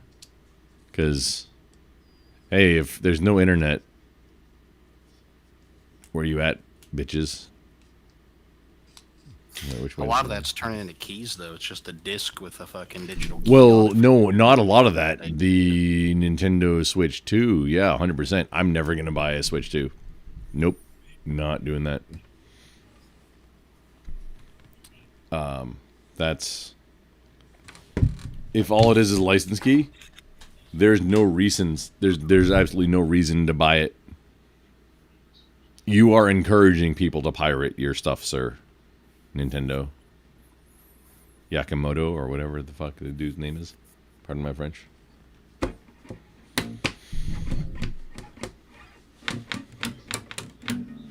You are by doing that and saying, "Hey, if you purchase a physical copy, you are only buying a license." Oh no, sir. I'm not doing business with your company ever again. While that's in place. I mean, doesn't Nintendo lost like everything by doing that. I'm sorry, what'd you say? I mean, don't most companies do that nowadays, like Steam as well? You're just buying a key or a license for the product.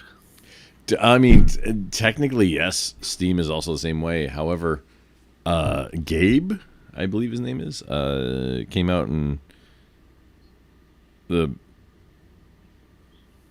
I believe a founder or chairman or whatever he is of Valve, and said, "Hey, if you want to play a game, put it on a thumb drive and move it between your whatever device and the other device." That's like, at that point, you own it as long as you can do it without connecting to the internet. While technically, which I've been apprehensive about like owning something on Steam because technically it's the same thing.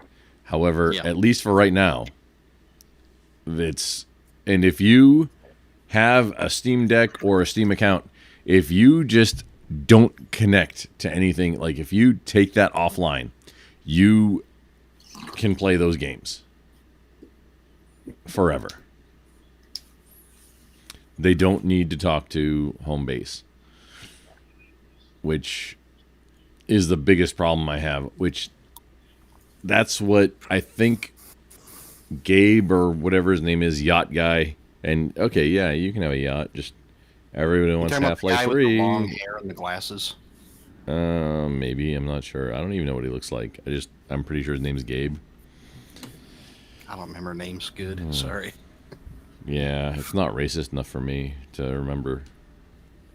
Because obviously I'm not melanated enough person to not make it about racism, so we have to make it racist. There we go. Oh, look, my bass is black. I see that. My acoustic, this is acoustic electric. I'm just like, hey, we're gonna practice some songs. I don't know, I get worried whenever you pull out the guitar, so it tells me that, you might pass out any moment. I mean, I might, but I need to run through these songs at least one time before I have to go do rehearsal. And maybe get a little bit of sleep. I'm not sure if I'm going to actually sleep between. So, when I mentioned it, it was 3 hours ago. I need to run through these songs at least once. I'm going to stop, at least on YouTube, I'm going to stop it and restart a new one because it's probably going to get DMCA'd. Sounds good. But we're going to finish out this first. Whenever this is done, that's the next thing I'm doing. No other Zelda game explains that. So you can go back to any game and go, oh, because I played Tears of the Kingdom, I now understand why this thing isn't, by Ocarina of Time does this thing differently than Link to the Past, beyond just technical limitations and whatnot. There's no other game that does that. So, in conclusion, EOD sucks. He was a great opponent, but he sucks. He's a right-wing, far-right conservative. He probably believes that the Earth is flat and that Link will fall off the edge if he walks too far, walks off the boundary of the plane of Hyrule or something, blah, blah, blah. All right, that's it for me. You opened a secret door there. All right. Thank you for that. Oh, wow. Statement, Spyro. And with that, we're going to hand over the mic to EOD. Yeah, I think that was a chest you opened. I don't know what happened. But I'm going to hand the mic over here to EOD 696 for your closing statement. And whenever you're ready, I'll start the timer up with your voice. Right now. Okay, so here's what I'm going to start with. Okay, Canada's not a real country. Learn to say about what the hell you Canada, son of a bitch. What else was I going to say? It's, right. See, one of the things. Let's remember what the prompt is before I continue here. Okay. The prompt is which Legend of Zelda game best represents the franchise. And what my opponent is trying to do is trying to say that there's this that separates Tears of the Kingdom. There's that separates Tears of the Kingdom. But it makes all these callbacks. I promise you that the guy with the wings that never appeared in any other game with a musical thing that never appeared in any other game said something about Link to the Past. I'm telling you, it's in there, but he can't actually give us any real examples. He points to a plethora of examples, but can't give us any. And throughout this debate, I provided evidence after evidence after evidence demonstrating how every single Zelda game since Link to the Past has iterated upon the formula of Link to the Past in order to be a Zelda game. That's part of the staples of the series. When I sit down to play a Zelda game, there are certain expectations that I have. There is a certain amount of the tool belt that I expect to see. There is the Master Sword that I expect to see. There is Ganondorf. There is Zelda. But what Tears of the Kingdom, which my opponent has admitted shamelessly does, is instead of having Hyrule Field and Hyrule Castle and all these places that are familiar and something that we can harken back to and say that this is a Zelda game, it departs in huge ways. My opponent did nothing to explain to us why the inventory system is so grossly different. Why the game loop has gone from being this linear, legendary path from starting out as nobody and becoming the hero of time, becoming the hero of the world. Why that seems to be, at least muted, if not even. Even EOD just said the hero of time. Which is allegedly, it's not stated outright, that I said it before, and this isn't the Grumple original, that Link is the 5th hero. The other 4 heroes drive the majestic beasts or magic beasts or whatever they're called. I forget, honestly. But Link is the 5th one, and he doesn't have a beast. His power is controlling time. That's why he's able to do literal genocides in the name of the queen, who is Princess Zelda at the time.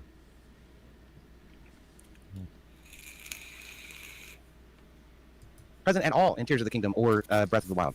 Instead, we're presented with this huge open world where gathering raw materials and building things and constructing our own weapons and our own armor is that's the rule of your progression right there. As you proceed through these games, they just don't feel like Zelda at all, which makes them a terrible representation of the series on the whole. That's why I chose the foundational LTTP, as my opponent so rightfully pointed out early on, that there's many tropes within it that make it, that have made Zelda ever since 1991 when LTTP came out, and that these were all defined within LTTP on the Super Nintendo with this fantastic iteration of the game, which is still perfectly playable and interesting and good today. I highly recommend everybody go check it out. One of the things my opponent asked is which game would you set a person down in front of in order to sort of express the best of the series, and you want to do one that's not unique, that doesn't depart in huge ways from the series in order to appropriately represent the series. Again, the Tears of the Kingdom's not a bad game. Breath of the Wild's not a bad game. They're fine games. They look awesome. They play great. The Switch is a fantastic piece of hardware, if you like playing games on a cell phone. But at the end of the day, it's not a Zelda game. That's been my main contention, and I really don't think that's been very well contended with. What did my opponent say to this? Is that, it's got Ganon in it, it's got Zelda in it, it's got the Master Sword in it, so it must be a Zelda game. No, that's not all that makes a Zelda game. Again, it's got to have that legendary progression system, and all of that always hooks into acquiring specific items as you proceed through the dungeons. And these mechanics, these core elements of every Zelda game that were originally established in Link to the Past are conspicuously missing from Breath of the Wild and Tears of the Kingdom. But yeah, okay, so if we want to chuggle syrup all day and be a lumberjack, definitely support the Canadian, and we could say a boot and all that. If you want to make Canada, said chuggle. Vote for me. All right, so yeah, that's all I got. That's opening the chest right there. There we go. There we go. I'm not too, informed on my Zelda sounds, but I was able to get them. I knew the Saria song one though, because I remember again on the Nintendo 64. That was like the Zelda I played, and that was one of my favorite things that you got to do was play the little harmonica thing. That's one of the best parts about Ocarina of Time. The music is fantastic in that game. Yeah, I had fun with that. All right, so we are gonna thank you for that closing statement, and we're gonna get over into the 30-minute Q&A. But like always, before we start the 30 minutes up, I like to ask a question from both sides. And since this isn't really like a positive, negative side, I'll ask one question that'll be like for both of you is like, if you had to choose second place now, so like you guys are both fighting for your specific game, but if you had to choose second place, which game would you put there? And we'll let Spyro go first, and then EOD. I think it would have to be Link to the Past as number 2. Yeah. All right. And EOD? I'd say Ocarina of Time. I think, as we pointed out several times on either side of this debate, Zelda continues to push the technological boundaries every time it's iterated upon. And I think Ocarina of Time was a great, fantastic iteration on LTDP. I thought all the story elements were fantastic on LTDP. A lot of that parallels perfectly with Ocarina of Time. But when I thought about what was most emblematic of the series, I had to go with the foundational piece of what I think made Ocarina of Time, and that's LTDP. So. Of course, if you try playing, Ocarina of Time today with like an N64 controller that was actually produced for the N64 back in the 90s, that fucking spring is all worn out. It's terrible. It's a fucking miserable experience. Yeah. Well, okay, so to be fair, I won't give it away just yet. But to be fair, my number 1 and number 2 are different based on my position in the debate. Let's just say I wasn't like, my heart wasn't fully in my position. I was doing it for the sake of having a nerdy debate. But I'll save that for the end, yeah.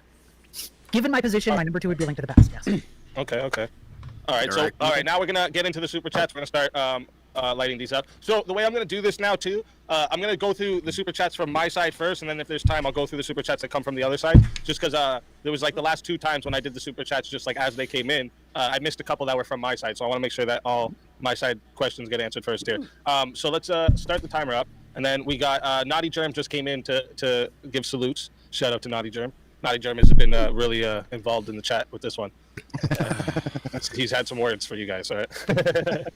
And then we had Alice the Greek came in and said, "No question here. I'm Spyro's sister and can confirm our mother beeps when she backs up." That's true. She is actually my sister. And second of all, yes, my mother does beep when she backs up. It's true. Yeah. I still get PTSD when I'm walking down the street, man. Yeah, you think the beats are coming next. $5 comes in. Wow, Grizzly Adams is moderating. Just messing. Never seen you with the hair out. Ocarina of Time is the best, but I'm biased. I've never played any of the rest. Well, okay. That's why I went through all the playthroughs this past November. The past month I've been doing a whole bunch. I'll spend at least an hour or 2 in every game. That's what I was planning on doing. But I didn't get past freaking Twilight Princess. So. You guys have definitely made me think I might have to go play the other ones. Because, like, again, I did enjoy the one I played. So, hearing you guys tonight, I was like, I think I got to go play some of these other ones. Yeah, you should.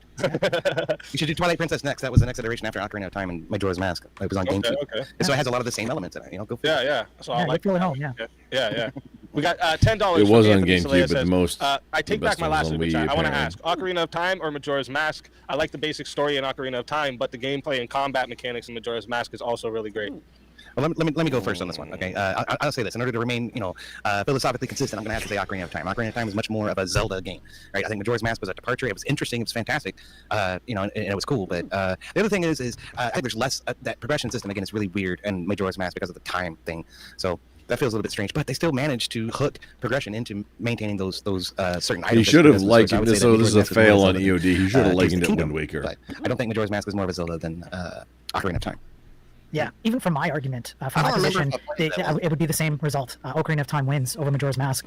Even if you could just make the argument of like, what are those core elements that I argued for? A few of them are definitely missing in Majora's Mask. Where the heck did they go? I think it's too big of a departure. In fact, I think it's even worse than Tears of the Kingdom. That's my actual stance. As much as I'm not anyways, I won't get into that. But yeah, Ocarina of Time, hands down. Word. I like it.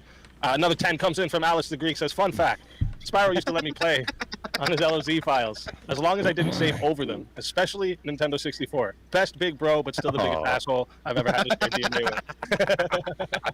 I'm just gonna. That's actually not so bad. Those are probably the nicest words she's ever said about me. I'll take it. Let's go. That's what's up. Oh, here we go. Another one from Alice the Greek. Fun fact: Spyro and I used to take random kitchen utensils to duel with, but only used Link's yelling sounds. Sister dumped my mother off to no end. What a Greek. I don't remember this. I don't remember this at all. Yeah, I don't know. That's fucking great. That's hilarious. Thank you. No. And then we got $10 comes in from Anthony Salea. Says, off subject, but Spyro singing to an AI-designed Disney whip song was peak entertainment. We shall never forget ever. It was definitely one of the best. On Rob's? Yep, on Rob's. Yeah. I'm gonna have to go and watch it now. I think it might be either number 1 or number 2 in terms of income for Rob in a single night. That's what's up. Probably number 2. We gotta get more of that. Prince of Dogs just says just sends $5 to say nothing. Just sending some support. Thank you, Prince of Dogs. Lost Avarice member for 1 month. Shout out Lost Avarice. Look, 2 nerds arguing over a simp. I don't know what I'm calling you. I heard a couple people called Link. I heard a couple people called Link a simp. What do you guys? Well, see, that's complete bullshit. Okay, the simp in Nintendo lore is Mario. Mario is the fucking simp. He's always trying to save Princess Peach. Link is trying to save the world. Okay, and Zelda just happens to be part of that. Yes. Why not trying to save Zelda then? This is confusing to me because, like, again, I used to think the game, like the little elf guy that you are, I thought his name was Zelda. Right? My whole thing the whole time. So. Oh no, that's the wrong take. Speak. Oh. She's not the main thing. No. Well, she constantly is though, because you're often required to rescue her before you can move forward to do the rest of your story. Not every time, but most of the time, yeah, she's a core component. But rescuing her is not the thing. That's just like part of the story. She's a means to an end. She's like acquiring a tool. Oh. Okay, so the other thing is like in some games, I think in those latest iterations too, she's sort of presented as a boss bitch who can do some fighting herself, right? What was it? In Ocarina of Time, they started that with Sheik. Sheik was actually Zelda. Yeah, she was actually Zelda in disguise. Right. No, yeah, I'm not. And I think the canonical version of Zelda being able to fight for her own isn't that out of the realm of whatever imagination, because she comes from a lineage of power, of magical power, which would mean that she has some ability to fight. But anyways, but the point is that Link is not. He's just he's just. It's like gathering the bow or whatever. You got to free the princess, otherwise you can't do whatever you got to do. Yeah. Okay. She's just a side character. I get it. Yeah. Well, like in Link to the Past, so that's like the first thing you do. So it's in the first 15 minutes of the game, you've already saved. You just save her and then keep going. And Okay. then the rest of the game happens. Yeah. I guess they just had to keep the name for the franchise too. That you can't just name it Link all of a sudden or something else. I guess that makes sense. They tried that once or twice, but yeah, that's no good. That's how you lose people buying it. Plays into my argument that it's about tradition. The whole series is about tradition. But, We got $10 from Alex the Greek. Says, I've had to listen to Spyro my whole life, but thank you folks for listening to my big bro during this debate, and I'm so damn sorry. Rest in peace, your ears. I agree with her. I agree. Like, yeah. I agree. Anthony Salea comes in for $5. Says, not to be bigoted, but I always thought Gorons represented a certain race in the real world. Sitting there eating rocks. Well, I mean, in Tears of the Kingdom, I think it's Tears of the Kingdom, they actually get addicted to ketamine. I mean, people infected rocks. I'm not joking. You're sitting there, like, addicted, like narcotics, and you have to go and, like, remove them from the economy, essentially, so that they can't get addicted to them anymore. Yeah. That's great. Okay, look, Japan has some ideals. Okay, let's. That's all I'm gonna say. Yeah, that's true. That's true. Yeah. Prince of Dogs comes in for $5 just to say nothing again. Ideals. Thank you very much, Prince of Dogs, but then follows with another $5 and says, Not "What what drew he you meant. the He meant most ideas. to the games that caused you to nerd this much?" I don't know, man. I always loved the story. That's why I wasn't so thoroughly excited about Breath of the Wild or Tears of the Kingdom. I felt like it was a huge departure in the story. I just enjoy that type of tale. Like, I'm a big Tolkien fan, and I feel like Zelda, the way that the story gets told reminds me of the way Tolkien told his stories. So I guess that's why I like it. Yeah, I agree that the deep lore that isn't at least insinuated when I played Link to the Past definitely drew me in, but very much, I guess it's kind of going to EOD's point here a little bit at least. When I played Link to the Past, I'm going subjective now. I felt like as a kid, I was Link. Like, I felt like I did the thing that saved the world, which is very rare to say in video games today. Like, how often do you play a video game today where you felt like you are the character, or like you somehow possessed that character? It's like, oh, I did this, right? That's how Link to the Past made me feel.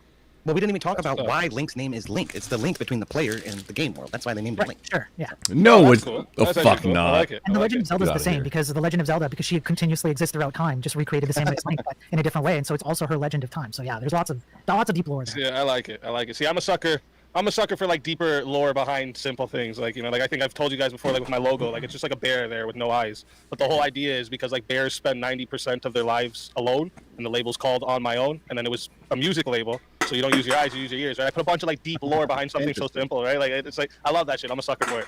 Here's a little extra money for them sick Goron beats. This is when King Darunia starts dancing. Yeah. It's just a stupid dance. This is a classic, man. This is a classic. That breaks down. You know what I really enjoy? There's something to it that's missing today in video games. I want you to picture that you are creating a song. Like, you'll know about this because you've made songs before, and you're trying to come up with a tune, and you've got all these instruments available to you, even as early as, well, let's go back to Link to the Past. Like, we're talking 94, right? And so you can sit down in front of a piano or a guitar, you can come up with a cool tune, it sounds nice, but now you've got the limitation of the hardware, and you can hear it even on the Nintendo 64 version of this Goron song. And the fact that it's still carried through, and you can still kind of like, hey man, there's a beat here. That art is lost today. So I really appreciate it. You're not lying. That was another criticism that I heard a lot about Breath of the Wild and Tears of the Kingdom. The soundtrack sucked. Yeah, the soundtrack was lackluster. Okay, if I'm going to continue my argumentative stance here, I'm going to push back on you, and I'm going to say that the soundtrack was very purposefully built so that it immersed you inside the world. The point of lessening the soundtrack in certain elements was so that your focus was not on the audible, but was what was going on in front of you. The temperature, elements that you had to contend with, the puzzle itself, etc. And then there were certain portions of Tears of the Kingdom or Breath of the Wild where you were fighting a big boss, and then the orchestra picked up really right. And so there was a purposeful reason behind the way that they did the music. Well, the music was kind of in your face the whole time in Ocarina of Time too, so that makes it a little different. But, yeah, excuse me. And then we got another 10 comes in from Alice the Greek, and here's some extra money for putting up with Spyro, just like we've done our parts. Now, this part I disagree with. You may not like hearing me, but maybe my presence. Come on. Greatness? Come on now. Come on. Come on. Prince of Dogs comes in with another 2 just to support. I appreciate you big time, Prince of Dogs. And another 2 to say nerd alert. Another 5 comes from Halsey. Fun fact: Spyro has never held an axe. That's not true. I have. It didn't go well for the guy without a finger, but I did hold that. Shit, Los is coming in with the roasts. That's what's up. Anthony Saleya comes in for $10. Says, "Why does Zelda seem like a feminist, but always appeals to the patriarchy and Link to save the world? Then have a tribe of women in is it Gerudo or Gerudo? Gerudo, who had a male every 100 years. Weird dynamics." I think I can actually kind of answer this a little bit. Okay, let's go.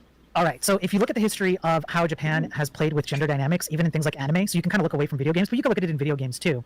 They haven't been afraid of putting female characters in front leading character positions. But what they've almost always done, maybe you could make a case not in recent times, but I don't think they've actually deviated this very much.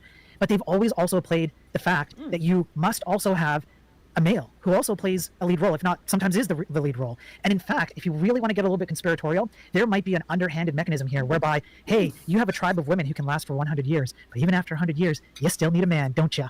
Right? And so it's kind of like a subtle anti, oh, you think you're feminist, oh, raw women for 100 years, but at the end of the day, what do you need? You need a Ganon. And what kind of guy do you need, by the way? You don't need no simp who's walking around and be like, oh, please, will you slip with me? No, you need the worst guy on the planet who wants to destroy you and everyone around you. That's who you need to come in. That's the male character you need. Yay, feminism, right? That's what feminism gets. Let's go. And then we got another $2 comes in from Prince of Dogs, just showing some support. And then Anthony Saleya with another 2 says, for the goal. Shout out to you, Anthony Saleya. And then that's it for supers on my side. And then we have this one over here says, are you trolling me right now? Because I think he brought that in when I first said I'm defending Tears of the Kingdom. And Yeah. like, what the hell, yeah. Yeah. He was not happy. No. That's not the right Zelda. You picked And the then James here says, I was playing some old Zelda game long time ago and found an Easter egg that said in 2025 there will be a guy on the internet named Spyro, and that I need to tell him that he sucked. It's true. It's true. So thank you both, Unforced Ego and James, for the donos. Both of you do suck, and neither one of you could defend Tears of the Kingdom like I did. I think I did a superlative job defending Tears of the Kingdom here. And by the way, James, that story sounds like it was AI generated, so get the hell out of here. That's funny. I almost forgot. That was like pick the one that nobody really likes, and you're like, I'll defend this one. That's kind of, I'm not kidding, that when EOD and I talked at DebateCon, that's kind of what I did, because... Also the latest one. Well, I mean, okay, I'll save is it? Okay. Yeah. I'll save it for when we're done Q&A, and I'll stick to my position until the end, then I'll reveal the secret, yeah. All right. So first question we have from the chat, I see here from Rev Russ for both of you. Which game sticks more faithfully to the established lore, purpose, and rules of the Master Sword and the Triforce, and why? Would you like to go first, EOD? You go ahead. Okay. I do believe it's Tears of the Kingdom. Like I said, Tears of the Kingdom is literally the only game that explains the Master Sword in full. It's not a partial explanation. It's every single mechanism of the Master Sword, never before explained in any other game the way it has. Now, you don't see the actual Triforce, although you do see it represented within symbols like drawings on people's clothes and stuff, so it's still there in Tears of the Kingdom. But you do see the representation of the concepts of what the Triforce represents: courage, wisdom, and power. And all of those elements are core components. They're actually the core components to how Link and Zelda progress throughout the game. And in other games where the Triforce didn't physically exist, it's the same thing. Those core components of courage, wisdom, and power are built into the people who drive those components in a kind of like mostly narrative and action-based way. So it's not even that foreign to the franchise as a whole. So I would still make the case that it's Tears of the Kingdom. Yes, Triforce is a triangle symbol thing. That's right. Yeah. Yeah. Well, I wasn't sure if that's what it was. I was trying to remember the symbol of it. I'm like, I think it's like the 3 triangles that make a triangle. Yeah. Okay, so the Master Sword is best represented in Link to the Past, which was the first game where it freaking appeared. I did not get that during the debate. Without explanation. Sure, without explanation. But again, a lot of that was left up to your interpretation. Okay. And the one that you cite is the only one that actually bothered to try to explain it. They just made a bunch of shit up that threw all the canon and everything else out. So again, poor representation of the series. They did not make anything up. They stuck to how the Master Sword has worked in every other game. Why does the Master Sword lose power? Why does it end up in the middle of the woods? Why does Link lose his arm? Right? Like that never happened in any other game. Did it? Did that happen in any other game? No. Talk about a red herring. Talk about a red herring. Well, why does Link not take a dump in every? Like, who the hell cares? It's not the point. Like, which one did he take a dump? He didn't take a dump in any of them. Well, even the one where he ate a whole bunch. He ate all the fucking time and EOD. I did what you prescribed. Okay, I imagined him going off into the woods, taking a dump, and then a bear attacked me. I had to go kill that. Damn it. All right. Next one comes in here from Rev Russ again, and says, which game more effectively portrays the reoccurring cycle of rise, fall, and restoration of a Hyrulean civilization? I would say that's undoubtedly LTTP, man, because the world is in a state of dire straits because of the evil monsters coming up out of all over the place, and you have to go and purify all these key locations in order to get rid of the monsters. That's the whole point. That, and then getting rid of Ganon at the end of the game purifies the world at large. So, okay, between the two, it's definitely LTTP. That's a tough question, I think, because the problem with pointing to one single game and saying that's the one that represents it the most is that there's a destruction between the two that we presented, right? That's how I was taking the question. Okay, that's fair. And all I'm saying is that's a tough one for me to answer because the way I'm looking at it is there one of the two games that best represents it the best? But both games represent a singular cycle of destruction and resurrection. If I had to pick one game that explains it the best, then maybe Tears of the Kingdom because it explains a lot of the historical lore. But I don't think there's one single game that represents that cycle the best. I'm not sure I would be able to pick one because you don't really see like a repetitive cycle like that multiple times over the course of one single game. Maybe I guess Ocarina of Time because of the time travel element a little bit. Well, it's one cataclysm when Ganon gets into power, though. In Ocarina of Time, it was one cataclysm, and you're just sort of transferring between before the cataclysm and after. Yeah, you're right. I would have. I'm having a hard time picking like the.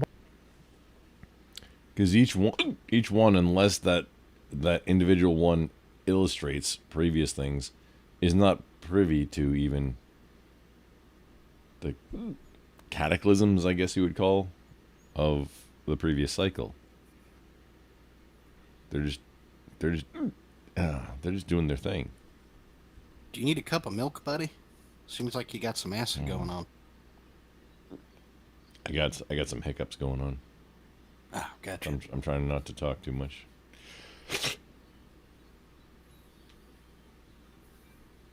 One that best represents that cycle. I think I could pick the one that best explains that cycle, but that's as best as I could do. Yeah, well, Bandit in my chat says, back in my day, we didn't need everything explained to us. It works within this world. That's all we needed. That's right. Well, that's great for you conservative flat earthers, okay? All right. Next question comes in from Bang Bang Lulu. Why are you gay? Thank you. No, you are gay. You are gay. It's because there was a beep every time my mother backed up, and it really. Yeah. Bin Talk comes in. Question for both panelists: was Navi absolutely necessary? Please provide details. Was this absolutely necessary?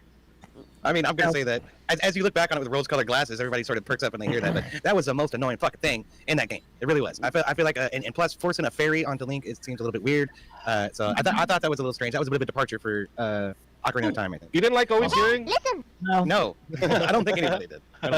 Although that theme is continued in Twilight Princess and some other iterations of the game where you have a guide that's constantly with you. But they learned to make it a lot less fucking annoying. Right. Even Breath of the Wild, Tears of the Kingdom has the same concept. There's people who follow you along. You even play out their stories a bit more, so they expanded on it. But in that particular game, the way that they implemented it there, I guess if I was going to make a defense for it, I'd use the EOD argument and say it's the first game that brought it to the franchise, and then further games expanded on it. But man, they did it pretty bad. I would rather they have taken it out. All right. Toned her down a little bit. Or toned her down. Yeah. Hey, maybe didn't have it as many times as it does. Yeah. Hey, next listen. one comes in from Hugh for both debaters. Whoever can most accurately whistle or hum Zelda's lullaby will win this debate for me, as I can't split the difference. I can do that. In both your arguments. I can do that. Okay.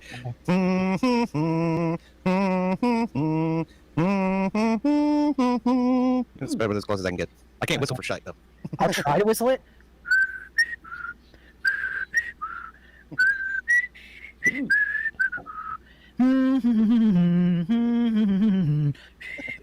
See that?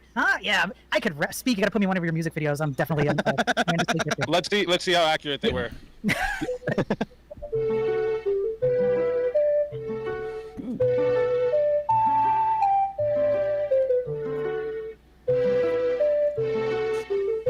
I just did one refrain. You cheated.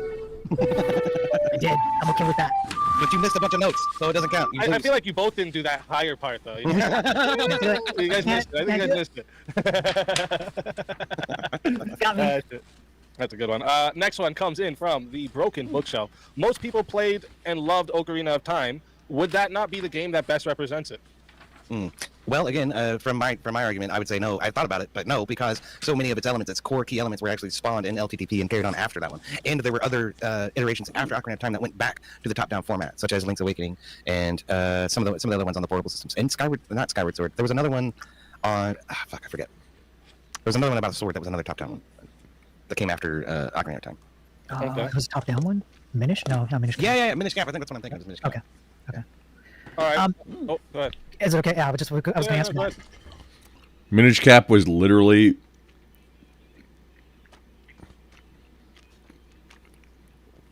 The entire game of Link to the Past, the Super Nintendo game, the entire map, it's literally the same map. They just added some stuff to it. It's the exact same So map. it's like a DLC. Yeah, Minish Cap should have probably been a DLC, but that wasn't a thing, you know, because it was on cartridge. Yep. I don't even know when and where Minish Cap came out. I only learned that it was a thing in the last, you know, couple of years of my life. And it's apparently a thing. Yeah, it's where Link can like shrink himself, and it's like a whole new thing. However, the entire overworld map is the Link to the Past one. Gotcha. It's essentially a mod for Link to the Past. I didn't even know it was so official. Ocarina of Time, in particular, that argument of which one most people played that would best represent it. From my argument, I was taking the word represents and franchise and putting those two together. So when you're looking at the entire franchise holistically, what's the one game that would best capture as many elements of the entire franchise as possible? And that's why I went with Tears of the Kingdom. I would agree with VOD that Ocarina of Time doesn't really do a good job of that. It pushes the Ganon story forward because I believe it's the first game that actually revealed that Ganon comes from Gerudo at all, period. But beyond that, you have a lot of the same stuff that essentially came from Link to the Past. The reason why Ocarina of Time stands out more is because of the technological leap, which they absolutely did push boundaries. Right. Yeah. And so they introduced mechanisms, much like Link to the Past did for 2D. It introduced mechanisms for 3D, and then you're like, oh, this is Zelda in 3D. I get it now. But I don't think it's the one that best represents the franchise. Well, another thing about LTTP that's consistent between it and Ocarina of Time was the ocarina itself. Right. When you get a flute in LTTP, it's actually an ocarina. So that was like foreshadowing. Yeah. All right. A translation thing or why they called it a flute. Adam, There's been a flute or some woodwind instrument in, I think, every Zelda game. Back through 1. I'm trying to remember I number know 2. all the ones I played had it in it. There's been some... So Link is not a warrior. He's a bard. There you go. Neither of them bring this up. Lifted King sends in Nerds. 5 just to support the show. I like it. Oh, That's wait. one of my mods, And then when he walks with fire. $2 comes in to say, now hum the intro song of Wind Waker, both of you. I don't even remember. I don't remember that one either. I played that game once, maybe. That sucked. We both fell for that. Yeah, I'm sorry. Sorry, Adam, for your $2. Maybe for $100, I'll magically remember it. Well, find the song for us and play a little bit of it. We'll try to hum it. That's it? Yep, I think it is. That's why he said that, because there's no way either of us is going to hum that.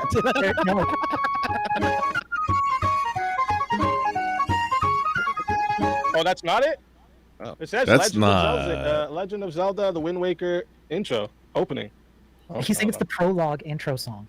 History of Hyrule. Yeah, for $2, we better get this right. I mean, History of Hyrule. Right, Adam? For $2, we're gonna jump through hoops for you now. You're basically vibe streaming the stream right now, Adam. For $2, just sit. I'm just trying to grift on behalf of Speak here. This? Yeah, I think that's what he means. So, Adam, you're welcome, Speak. You have $5. You're welcome. I don't think I've ever heard this song.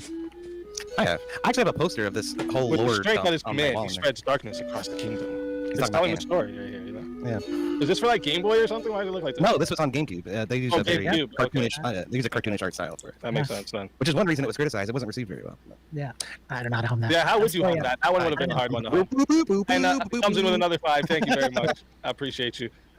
We got Zero Smoke said, "What do you guys think about Wind Waker being a great representative for the franchise?" That's funny. I think you're eating what the Gorons were eating in Tears of the Kingdom, and you're completely deluding yourself if you think that's even partially true. I think it's a better representative than Tears of the Kingdom. I think there are more consistencies with Shut two up. generations than there are in Tears of the Kingdom. All right. James says, "Which is more of a feminist, Link or Zelda?" Zelda, definitely. Link It's is gotta the be agent of Zelda. the patriarch. Yeah, Link is the agent of the patriarch. Yeah, it's got to be Zelda. I think, in particular, you see that Zelda works with other women. Like that's like a historical consistent theme. Not every game, but in most games, she's like working with other women as like a harem of women put together. You know, trying to defeat Ganon. It's like, yeah, if someone's gonna be a feminist, it's probably Zelda. Although, hang on, wait, I just realized you could make a case for the women of Gerudo. That might actually be a stronger case. Yeah. Yeah, for being feminist for sure. Because they're basically just the some of them lambs women. they're more familiar with these than most of them. Alice, Alice the Greek sends in 20, says, I just wanted to finish off strong. Spyro's voice is higher than mine.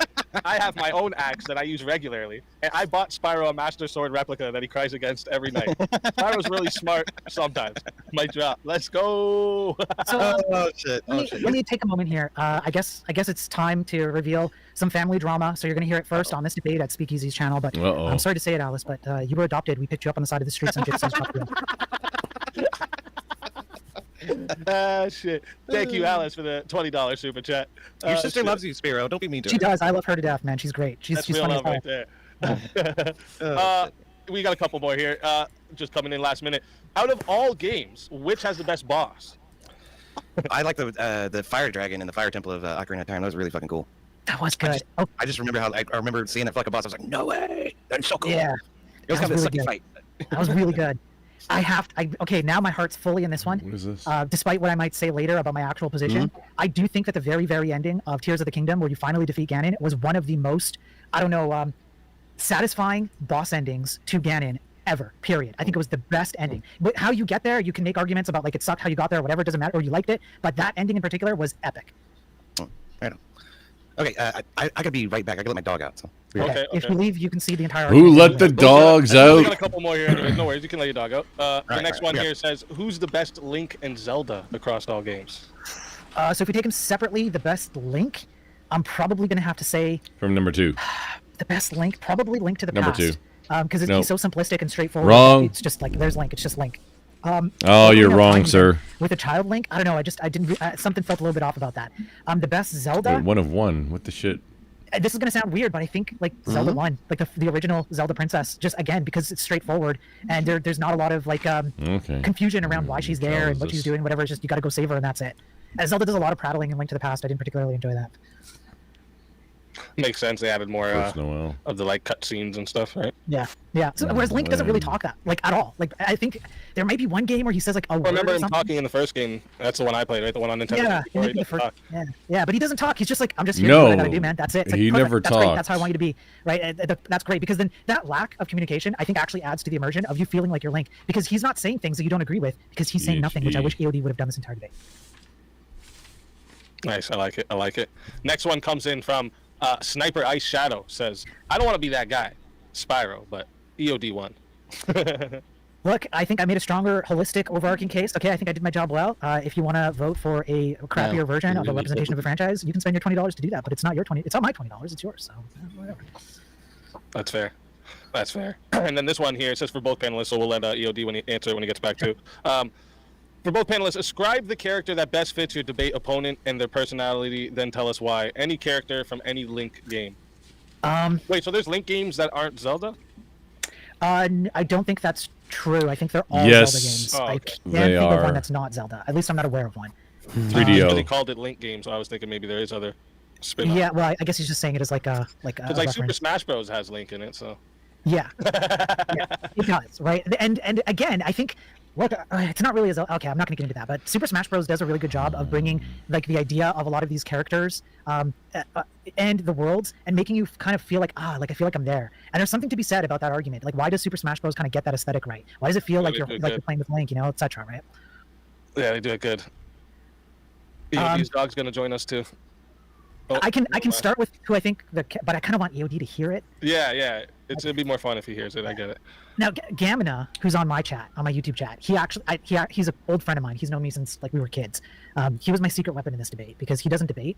But when I need to talk about anything video games, I go to that guy. That guy's my guy for anything video games. You want to have a good opinion on video games? You talk to him. So I did a little bit of debate prep with him, and he's already beat me to the punch as to who I think EOD is. So when EOD is ready, Gamina and I are in agreement. I'm not kidding. I had it prepared in my notes. I was going to make a joke about EOD. All right, EOD, this question here from Bin Talk is for both panelists. Ascribe the character that best fits your debate opponent and their personality, then tell us why. Any character from any Link game. I'm ready to go, EOD. I had this one prepped beforehand because I had a few jokes ready. You ready, EOD? Okay, go for it. You're like Tingle because you're a map-obsessed man in weird colors with your hair, especially. How am I a who map-obsessed no one man? takes seriously. You're just a fan inside of a video game because you don't even exist. Okay, you are that one guy who's standing up on the ledge with the chickens and Tears of the, what was it? Twilight Princess. Okay, and he's got like this crazy weird hairdo, and he wants money, so you can grab a chicken and ride it down to a target. Capitalism, baby. That's right. Yeah. And so all you're trying to do is look at these key elements and say, oh, that's a Zelda game. If it's got cannon, then it's a Zelda game. If it's got Zelda, then it's a Zelda game. Right. So that's it. That's it. And, yeah. I like Yeah. it. Well, unfortunately for you, EOD, I did visit your mom last night, and she was exactly like a great fairy. She gave me an upgrade while you're stuck at base level 2. That's another thing that fucking Breath of the Wild and Tears of the Kingdom did fucking weird is they turned the fairies into like these weird drag queens. Like, what the fuck's up with that? The fairies supposed to be, I don't know, they were kind of weird. What? Yeah. It's canonically historical, okay? And they look weird there too. They look weird there too. No. Breath of the Wild, they made the fairy, like the mother fairies, like horny, not drag queens. Sorry, EOD. You take a big, giant Lima on this one. That's an L. You took the L. I don't on know. this I one. never played either of those two, so I can't speak on it. Breath of the Wild's pretty awesome. It really is. I'm gonna actually go. When I'm done here, I'm gonna do that for like a little bit, maybe. I'm grabbing it for the first time in quite a while. Hang on, let's charge it. Make sure it's good to go. And then, yeah, then I have to go to rehearsal.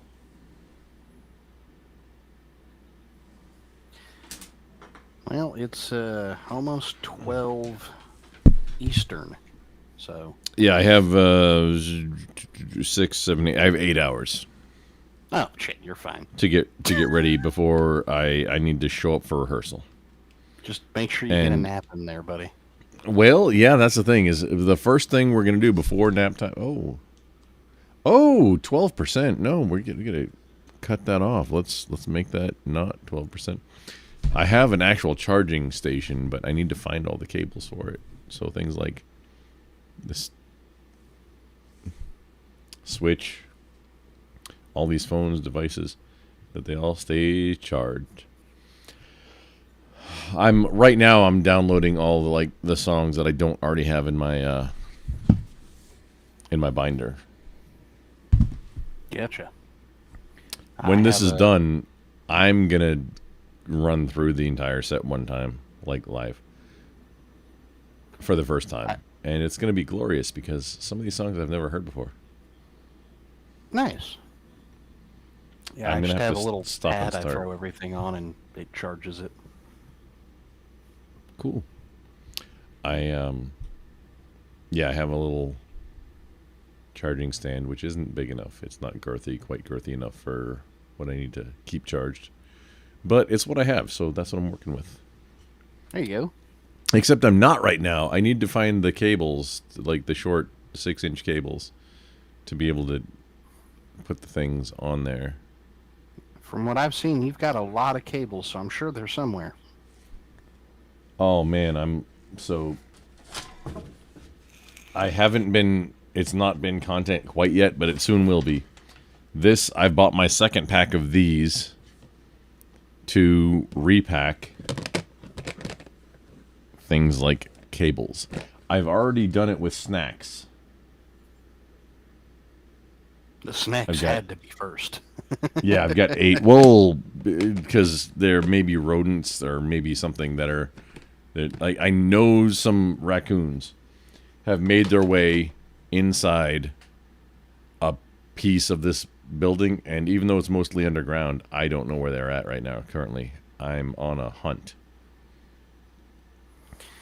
Gotta get rid of them varmints, or secure all your food so they have no reason to be there. Yeah, well, I mean, warmth for whatever. I think the female is pregnant, and I don't know how long it takes for raccoons to do that whole thing. I think that's why, because there is the building that I'm in right now, there is a structural building above it, and oh, dude, friggin' raccoons are in the ceiling. They're in it, and the first time I saw them, I almost shot him. I was really close to I'm done with you. However, they have thumbs. It's like, oh, they're sentient, kind of, sort of. My good nature took over hey, just kill the varmints. Yeah. So I have wild raccoons that are somewhere. I don't know where. In a building that I don't know where they are. Just don't become Asmon, man. Don't start whipping out old mummies. I'm not sure what that reference is towards. Asmongold, something about him, but I don't know. The first Noel. Hang on, I did print it. Got it. No, these are the best. Two sections on one page. The entire song, one page. Yes. There you go. I want more of this. Turn it. Even if I have to like draw lines with red so that I know, hey, redo this chorus here, and like just as a reminder, 100%. Yes. Okay. Okay. We're let it flip it. Oh well, yeah. Because I mean, open up. I've in my music notebook. I'm keeping the things. Sometimes I have to put like 3-hole punches on both sides so that we can do one, and then like if there's only a little bit on the third page, I cut it off and tape it to the second page so I can fold it out. Yeah, no, hang on. We're gonna listen to this while I continue on my journey. My last joke that I had prepared. AOD, I think you should play the full Tears of the Kingdom. I think you'd really love the Dark World because it's representative of your social life, lonely, barren, and lacking reflection or light of any kind. Well, that's very kind of me. Harsh. And then Wagira, last super chat, Wagira comes in for $5. The best representation of Zelda was the limited edition Nintendo cereal, which I ate and it was stale. Shit. On the shelf too long. Oh, we went through that earlier. Well, listen, that is gonna wrap up the Q&A portion. So we have time to do like an hour after panel. Are you both good to stay for hour after panel? Yeah, I can stay for a little while. I do have to get up early in the morning. I might have to cut out around 11:30. Yeah, 11:30 is when I gotta stop anyways because we got another debate at midnight. So. Okay. Perfect for me. Perfect. Yeah, works out perfect. So. We're gonna wrap up here the Q&A. Again, big shout out to everyone who sent in super chats and questions. Your support, big help with helping me keep this coming for you guys. Okay, big respect to both our debaters for stepping in. We got last one here, quick. Alice the Greek comes in. Spyro is the grave keeper in Ocarina of Time. Hears a lot of gross and passes it off as his own when he's never left the graveyard. I mean, like, if you're gonna roast me, at least like say something that's out of the realm of like not being true a little bit with me. That's just perfectly true. Do it all the time. Shit. But yeah, it's big shout out to both debaters again stepping into the arena. Whether you agreed or disagreed, takes real courage to come up here, put your ideas to the test, right? Even if they are about the best video game. Okay, we're gonna roll the debate outro. Runs for about 3 minutes, gives everyone time to go use the washroom, fill your drink, whatever. Right? I'll be during the outro. I'll drop the link to join the panel into the chat, so anyone who wants to come up, share your take, whatever. Heads up again, if you're gonna come up to try and troll, spurg over everyone, do stupid shit, you're just gonna get muted and then you're gonna get booted. So don't do none of that shit. Okay, just quit. Muted that and booted, he says. Okay. And if you are enjoying what you have seen here tonight, make sure you subscribe to the Speakeasy channel so you don't miss more debates just like this one every Monday, Tuesday, and Wednesday. All right, and stick around once the outro goes down. All right, that's when the chaos begins. All right. What about the poll to see who won the debate? Oh yes, and I'm gonna put it. That's right. I'm gonna drop a poll into the chat as well. That's right. Don't want to forget that. Let me do that right now. I'm gonna while you're doing that, spoiler. I'll just say a quick thank you. I just want to add to what Speak is saying. Thank you, EOD. That was a hell of a lot of fun. I really enjoyed it. It was a great night. I hope everybody got some entertainment out of it. And one more time, again, thank you to Speak for hosting. Hopefully, it was not too bad. He didn't have to step in again. I know those are his favorite debates. He doesn't have to step in. He's got two nerds here. Yeah, I had a great time. So just thank you both. It was great. That's thank you, man. I appreciate it. It was a good debate. Yes, it was. It was a really good one. I enjoyed it, and I got to, you guys have made me actually want to go play the other Zeldas now. But yeah, I'm gonna roll the outro. Chat. The poll is in the chat now, so vote for who you think won the debate, and we will see you all in about 3 minutes.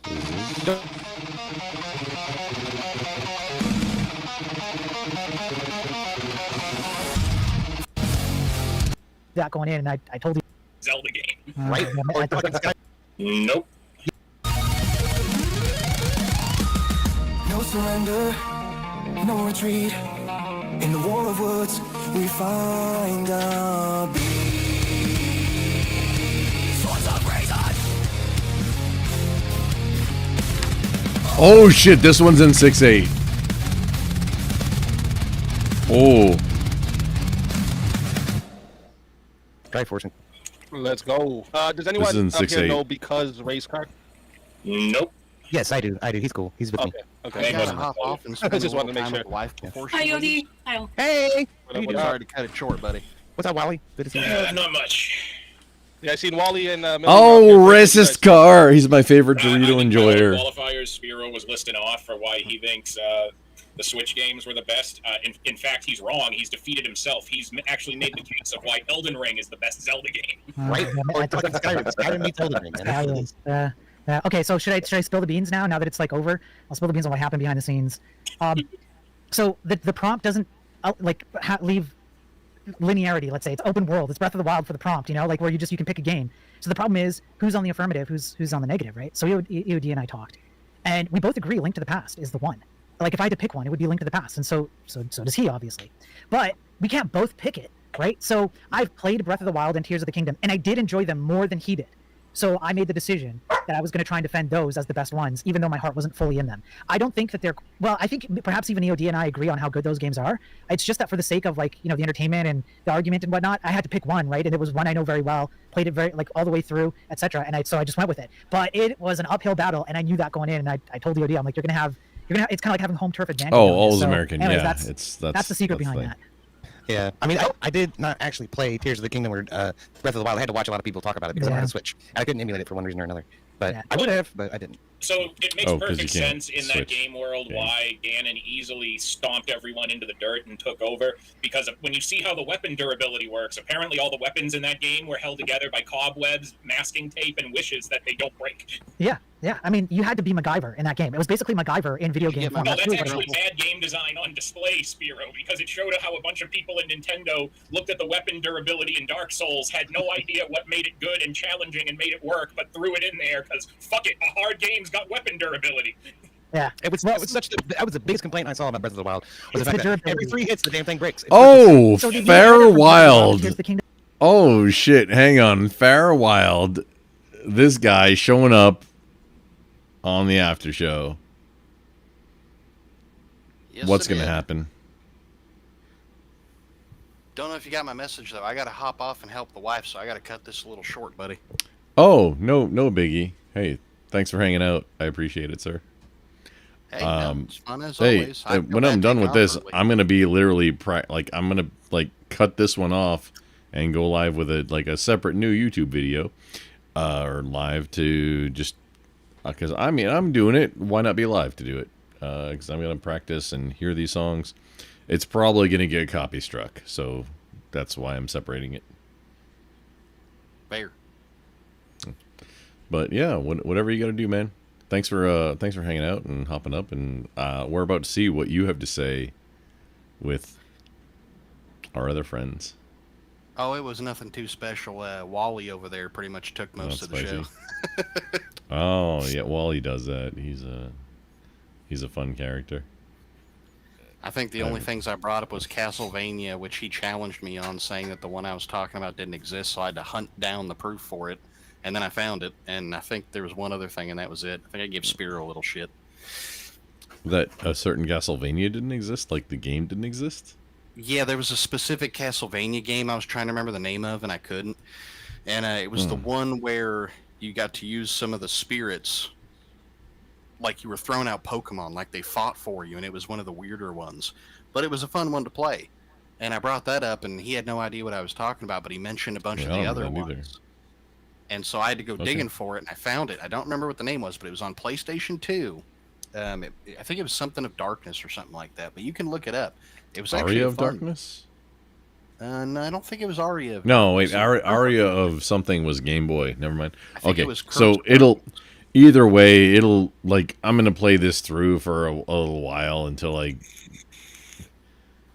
need to switch over. Yeah. You'll hear it in there. Hey, thanks for hanging out, man. And yeah, you have a great day. Thank you, sir. It was fun, and I'll catch you later, buddy. Keep it sexy, man. Happy Thanksgiving and Merry Christmas.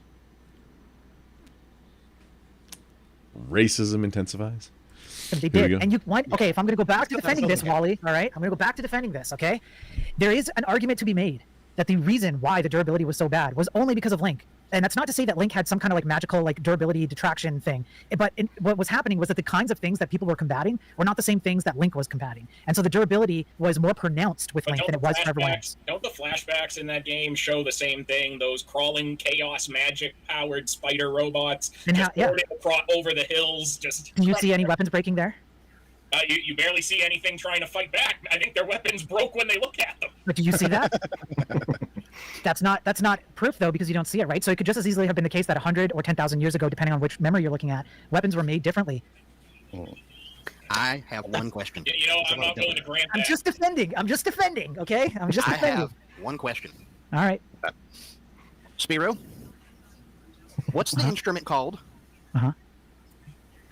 Which instrument? What's the musical instrument called? Wind-based instrument. It's got one of the most notable games in the franchise. Nobody say it. What's the musical instrument called, Spiro?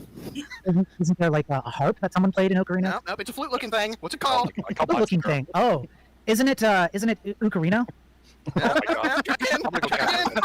No, it's not Ocarina. Is it? Wait. I think I got it. That would be the most Canadian word ever fucking pronounced. Oh shit. Wait, I think I got it. Ocarina syrup. There it is. You got it. That's it. That must be that new mutated maple tree I keep hearing about. I think I got it, right? Oh. You know, EOD, like, as one of your longest standing mods, I'm really upset you didn't consult me as a very as someone who's also multicultural in Canadian culture, as I've been up to Toronto and fucking come back an international beer league hockey champion, so I'm better than the Canadians at their own fucking sport, that they haven't won the Stanley Cup. This is a friend of mine also. 32, excuse me. He's a burrito lover. He likes Rotary Most of the good engines. talent ends up going to the NHL anyway. That's why Canada's teams suck. What's I gotta say? You're right, Race Car. I should have talked to you about the Canada stuff. I definitely on how to combat the list of donkeys that Spiro has acquired. You know, I have not received them. I don't have the list of donkeys. Yes, you did, because Emmett has them. He gave them to you. I was in that panel. Hold on. Oh, okay, right. I received that from AI. That doesn't count. Name the Donkeys was just one of my favorite things ever. Oh, man, that was just one so of the good. best memes to come from DebateCon 6 for sure. Let me ask you guys something based on the Zelda topic here, because Bruce did say this in the questionnaire. We didn't get to it, but it kind of brings up a questionable point. Like, why didn't either of those get gold editions if they were like, you know, the top dogs? You can't beat what's already gold. I think what they did with Breath of the Wild was a bit before Tears of the Kingdom came out. I think they made another edition of it that included the DLC. But that was about it. But Nintendo hasn't really believed in value for about a couple decades now. Yeah, Nintendo just kind of sticks to what they are, eh? And they just the idea that games like Breath of the Wild became greatest hits that were now suddenly $20 games for like late buyers of the system, those days are fucking over. That's bullshit. Yeah. When it comes to LTDP, I guess it was too early in the fucking series. The only game up to that point that had a golden cartridge was the original. But yeah, they did that for Ocarina of Time. Cartridge for Ocarina of Time, but They did that for Ocarina of Time. Yeah. It started going downhill when they started making the expansion packs for the N64. I believe mine is you mean the memory yellowish You know, I colored. never bought the expansion pack for the N64, and let me tell you why. Because, like, me being a kid who was like Because very you were a nerdy and teenager very or careful child? with all of like my expensive stuff that I did have. To put the expansion pack in the N64, you had to rip something out of the N64 with a big obnoxious sticker on it that said "Do not remove." Do not remove. Right. Oh, dude, you never played Perfect Dark then? Yeah, or No, I never Rogue played Squadron. Perfect Dark on the N64. No. Oh, Perfect Dark was a fun game. Yeah, That was game awesome. Good, man. that was a game when like you could make a bunch of NPCs run around, and then you and your buddy were in it too, so you could like team up and kill everyone else. I played the shit It was out like of the next level of GoldenEye, man. Yeah, Yeah, you I had played the shit out of GoldenEye, and Yeah. at the time, I think I This was is just playing racism. A lot of like RPGs at the time, so I was kind of over GoldenEye shooters at the time. I know all you D-gens up here did play Conker's Bad for a Day. Don't Oh, lie. hell yeah. That was a great game, dude. That's like a love that game. The You fucking didn't know, Wally? the Never shit, played it. that was awesome. Really? Oh, That fuck, game. you're lucky. Not even one. You know what it is by the time it had finally came out, I didn't give a shit. Oh, it's a great I game. was lucky. I was lucky, and my mom didn't know what it was. You know what I mean? Right. So I got lucky.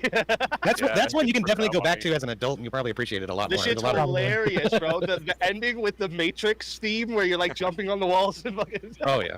You're like a little fucking. What is he? A squirrel or a chipmunk? Yeah, he's a squirrel. But the whole game's degen. He's a and squirrel. You have to help at one point. You have to like help this bee pollinate a fucking sunflower, and it's really you have to help the bee fuck the sunflower, and the sunflower. Well, the sunflower has a giant pair of tits. Yeah, like it's, Yeah.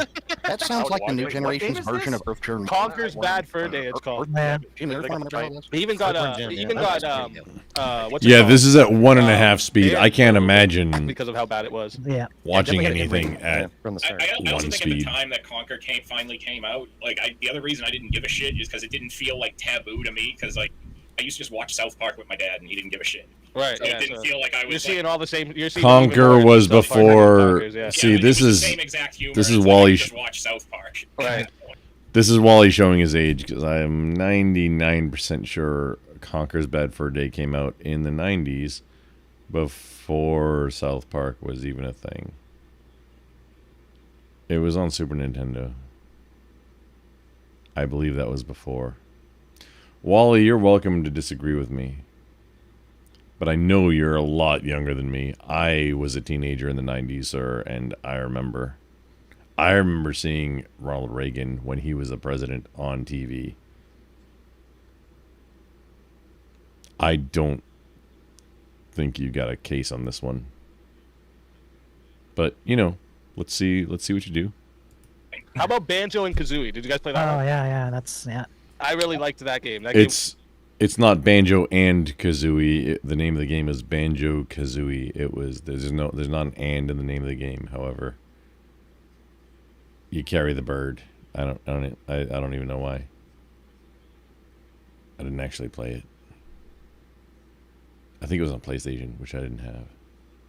Was like I like games that involve the like puzzles you have to solve to advance. I think that's why I liked the N64 Zelda. You had to like figure shit out to go. Yeah, that could be good for.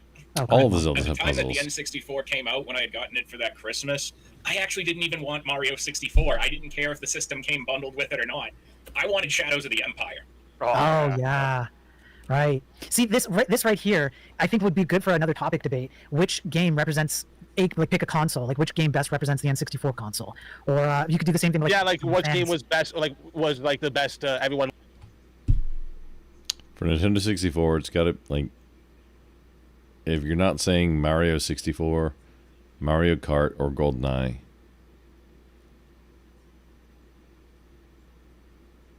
you're probably high. One of those three. Yeah, there were a lot of other really good. However, that's the stuff that represents it. Especially GoldenEye defined the Nintendo 64. Would have got the console even just to play that game. Right, You know what I mean? right. What made that console that console? Like which game made that? You know, that kind of. That'd be a good debate. Too. I think Which Breath of the Wild, if that's the defining thing, Breath of the Wild defines the Switch because I bought a Switch to get Breath of the Wild. Period. GameCube would be easy. That's just flat out Smash Melee sold that system. Here's a question. Yeah, those Smash Bros games were fun as fuck, man. Nobody I always loved them. They were fun as everyone that Smash came out. is very competitive. I see one on the PlayStation that I played a little bit of. It's now what is it called? It's the like Tom and Jerry, Bugs Bunny. Okay, just FYI, just if anybody's not aware, Super Smash Brothers is still very competitive. It's a very competitive game, and also not even the Switch version, like the GameCube version, the original one, where if you're plugged in via HDMI, it's losing frames versus it has to be an analog TV for some of these nerds to get down with it. It's wild. Oh yeah. Versus the yeah. So it's basically Smash Bros with Looney Tunes. Warner Brothers characters. Yeah, and there's like Scooby Doo up there and shit. Yeah, it's pretty good. It's pretty good. I had fun with it, but it's funny because you could actually have what's that? Scooby Doo in that game. Hardest game in Sega Genesis. Oh, and there was a lot of them. Yeah, Sega was one of those systems that were like still like the arcade games. Uh-huh. You know I'm gonna say Lion King. I'd say opposite and say, okay, Shadowrun, but not the Genesis, the Super Nintendo one, because you had to stand still while shooting, and that was a thing specifically to the Super Nintendo one. Shadowrun has a whole bunch of other lore too, but the Genesis one was the Genesis Shadowrun game was way better overall, 100,000% as a game. The Super Nintendo one had a decent story, but it was not good. The play wasn't good. Not even a little bit. Not even one time. Not at all. Straight up. Was Lion Golden King Axe was on there? hard, bro. Lion King was hard. Dude, people, you would think, Toy because Story it's like was a probably kid's worse. Disney movie, you think that game was easy? No, Yeah, that game you was think it'd be hard. good for the kids, then you're a kid, and then you like give up after Yeah. the second stage. Echo the Dolphin, JS says. That's Yeah, hilarious. that's the other hardest game on the Genesis, at least as far as exclusives. Yeah. So here, I got a question. Spiro, did you ever play Devil May Cry? No. EOD, did you ever play Devil May Cry?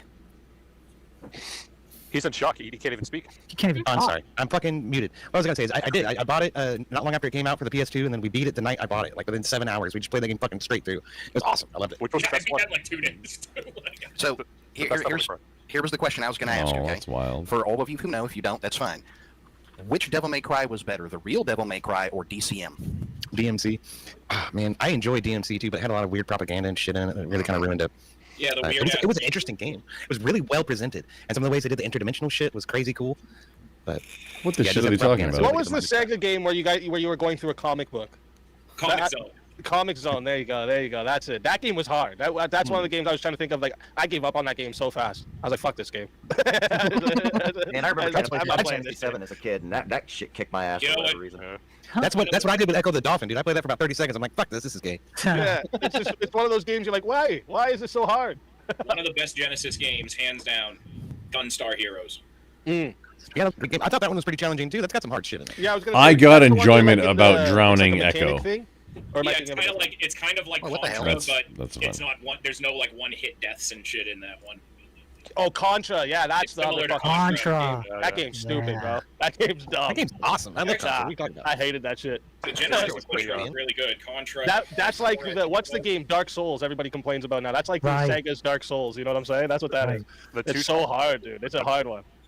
I guess because Sega had a history of doing Castlevania actual game on Genesis arcades. is hard, too. Yeah, Sega And- was like actual arcade. Actual arcades. And so when you go to an Chameleon arcade. Kid, remember Yeah. Chameleon Kid? Yeah, that's right. So when you go to an arcade back in the 80s and 90s, you're going to play these like very difficult games. That was part of the fun, right? And then they port them over to the Genesis, so you kind of get arcade games and consoles, and so then you get stuff like Contra and whatnot. It kind of makes sense. That you think about it now, though, the harder games is what keeps you playing, right? Yeah. So that's why. Yeah. Well, But when I was a one of the kid, games- nah, bro, I wanted to play a game I could at least go fucking 30 seconds without dying. This is one of the things that separates like Dark Souls fans from Zelda fans. Okay, is like the breach of difficulty. In Zelda, it's really more about storytelling and exploring the world. It's not about trying to challenge your skill as a gamer for the most part. And Dark Souls is the exact opposite. Like the world couldn't matter less to those guys. They're more interested in the next big ass fucking. Oh no, I don't think disagree. Have you seen how long Dark Souls? I don't think EOD has played Master Mode on Breath of the Wild, or presumably it exists on Tears of the Kingdom, but I don't think. Ooh, yeah, I mean, in normal, yeah, it's about the story. On Master Mode, it ramps up significantly. If you don't hit something within X amount of seconds, it starts healing. It's wild. Lore videos are that will talk about entire like sections of level design. Like a lot. I mean, I agree that there's definitely some lore there to be uncovered if you want, but I think what attracts people to the series, I guess is what I'm talking about, is really more the challenge with Dark Souls and Souls-like games, Yeah, and then with for Zelda, sure. it's more about exploring the Dark story. Souls is when all the other games bore you, and you're like, I need something that's challenging. That's Yeah. exactly what I Well, there's the challenge, and then there's the My fact dog's that, like, like- as you're picking up the items and the weapons, and you're reading through shit, and you're figuring out how to make events happen in the game, and it's kind of making you think like you're on your own, like, lone hero adventure. Mm-hmm. And Yeah, in there's your head, you're kind of figuring, like, putting the pieces together of, like, the story, because really, it's a realistic situation that you could go on some long hero's journey, and you don't know the story of every place you're coming upon. Yeah, that's true. There's definitely a difference between why people keep replaying any Zelda game. You could pick any one that keeps getting replayed for any reason, and why people replay a game like Dark Souls. There's overlap, but there's definitely also a difference. I don't think most people go back to Zelda because it's challenging. Not in the same way that Dark Souls is. It's challenging for a different reason, perhaps. Maybe puzzle solving. That might be. Yeah, the thing is, like, you could play through Zelda, then when you play through it again, it's going to be easier, and like you're going to be able to like figure things out to do it in a better way. With like Dark Souls, it's hard every time, no matter fucking what, right? Like you know exactly what's going to happen, you know exactly how to fight the boss, and it's still going to be fucking hard to fight the boss. You know what I mean? Well, there's other ways you can challenge yourself, and you can do that in both games. Like in Zelda, you can do runs just like Metroid, where you like kind of strip down like the extras that you collect and kind of purposely give yourself less of an advantage over the enemies. Like I've played every Souls game. I know them all basically inside and out, but then I could still do a run where it's like, hey, I don't normally play this with these kind of weapon styles or use these magics. I'm going to do a run where I do that shit and see how well I do. Well, That's kind of what I've been doing with Skyrim for a long time, too. Yeah. Go ahead, Fury. To me, the reason people go back to the old Zeldas is the same reason people go back to the old Resident Evils, and it's not nostalgia. It's the challenge that came with thinking, right? Just like with Dark Souls. It's the thinking, how you have to figure out the puzzle, how you have to figure out the boss, what you're looking for in their cues, so on and so forth. It challenges us to actually use our brain in a way we enjoy. Yeah, the camera angles, man. Those are the best in those old Resident Evil games. Yes. Did anybody here play Battletoads for the normal? Oh, yeah. Battletoads was a tough game, too. That was one of the hardest games on fucking Genesis. And that was a Connor Mario, guys. That's a hard game, Battletoads. Okay. For sure. Yeah. What was it? What happened with that? $10 comes in from Maryland. Thank you, Maryland. Comes in with the crown. You know what's really difficult, by the way? God herself as yeah, it's really difficult. God herself has graced us with some crowns. I like it. Yeah, Maryland. I think I find it particularly difficult to play a game like Dark Souls or Zelda or even like Earthworm Jim or Super Mario when I've got all these frequencies in my head just like telling me things. It's difficult, right, Maryland? That makes sense. Yeah. She was talking to fucking Avarice and JS Urban Adventures the other day. It didn't sound like it was going very well. Oh, that was a crazy. I was listening in the chat like, holy. Yeah. What I was gonna say is what happened with. I just kind of I remember I kept like putting off having to do errands that day. What was I gonna say? What happened with that poll? We had a poll. What happened? Oh yeah. So the poll. Let me see how many votes we got so far. It's been up for 26 minutes, 47 votes, and 60% said the winner is EOD. I didn't think by that much. I thought I was gonna say literally. Yeah, blow the fuck out, Canada. What do you think? Yeah. Well, yeah. Gloat now, average. Or I see what he meant. You want to know why? Because I was calling it AI bots EOD. that showed up to vote for EOD. All your anti-AI rhetoric, Spiro. All AI. It was AI that robbed bots. You watch out for my donkeys, EOD. Once I get those donkeys in my hands, you're done for. I'm pretty sure those are the only ones that Rowdy in the chat says remaster Paperboy. Paperboy from Super Nintendo was Oh, that's an idea. You guys remember my favorite normal Nintendo game, the one I used to play all the time, was Ninja Gaiden. First off, I used to play Ninja Gaiden. It's pronounced Gaiden. It is Gaiden. Yeah, True, let's call it Gaiden, even if it's not. Ninja Gaiden Gaiden doesn't sound good anyway. So now we're gonna name Gaiden. It's okay. It probably The is. funny It probably thing is. is like But that game was sick, man. Yeah. I've never actually finished the first one, but I have beaten 2 and 3, which is weird. I don't even remember if I ever ended up beating them, to be honest. I just remember I used to love playing them so much. The hardest game I can recall playing in the past, it was a ripoff of Indiana Jones. It was like Indiana Jones, the Temu edition, right? But it came with every old school Windows 95 PC, or 95 or 98. It was 95 or 98 PC. And that thing was hard as hell. But it was like fun. Pitfall, something or other. Yeah, you did Pitfall, that's what I was thinking. Gators and all that. Yeah. That's Pitfall. Yeah, that was an Atari. Yeah. Pitfall. Oh yeah. Yeah, Pitfall. Wasn't that like one of the first like console games? Yeah. Yeah, that was one of the first Atari games for the 2600, I think. Yeah, Pitfall. You're right. That is a good one too. I think Pitfall was one of the first Nintendo games that used Rob, the robot. One of the hardest NES games, though, by far, was the third Castlevania game. Castlevania games were hard, yeah. But what made Dracula's Curse especially hard was that about halfway through the game, you start doing less damage, and the enemies take more hits. Nice. Do you guys remember the Castlevania where it like turned into Castlevania/Pokemon? Yeah. I don't remember that. No. I forget what it was called, but you would capture demon or fairy souls, and then you turn them into allies to fight with you. Yeah, those were like the DS games. Those are in like the DS era. No, it was that was in the weak ass era. I had it on PlayStation. I can't remember if it was PlayStation 2 or 3, but I had it on PlayStation. It was okay. So that could also be. I know exactly the one, and I always remember it because the Alucard, I villain in the think, games. was the character's name. Wait, what was the character's name? I think it was Alucard. He had the silver bluish hair. That wouldn't make sense because that was Symphony of the Night, and there wasn't a Pokemon mechanic in that one. I was thinking if it was Yeah. PS2, it would have been Lament of Innocence. Maybe I don't remember. Which the name you can have the same character because apparently Simon was in the 1 and 2 I at wish I could least. search for one up here, but if I close this on my phone, it closes the app. Yeah, that's the PS2 one. That's the one where you play Leon Belmont, like Simon's. No, great it wasn't grandfather. Leon. It wasn't Leon. I know it wasn't Leon. Leon, help. Sorry, I had to. Okay, we're done doing reviewing this. We're just gonna be done. I need to go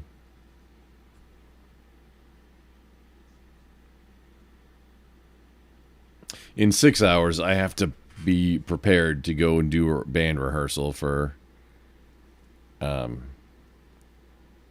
these songs. And I think 3 of them I've never even heard before. Maybe I go live before we do it. I'm not sure, but we're gonna be done for it right now. Everybody's been great and sexy. Thank you. Thanks for hanging out.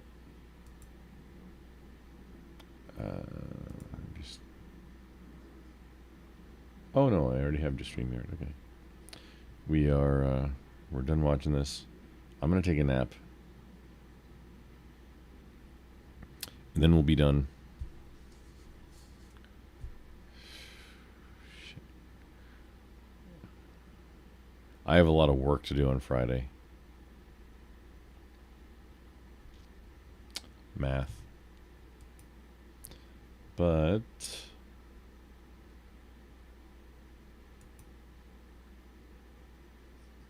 y'all keep it sexy, and as always, Grumple loves you.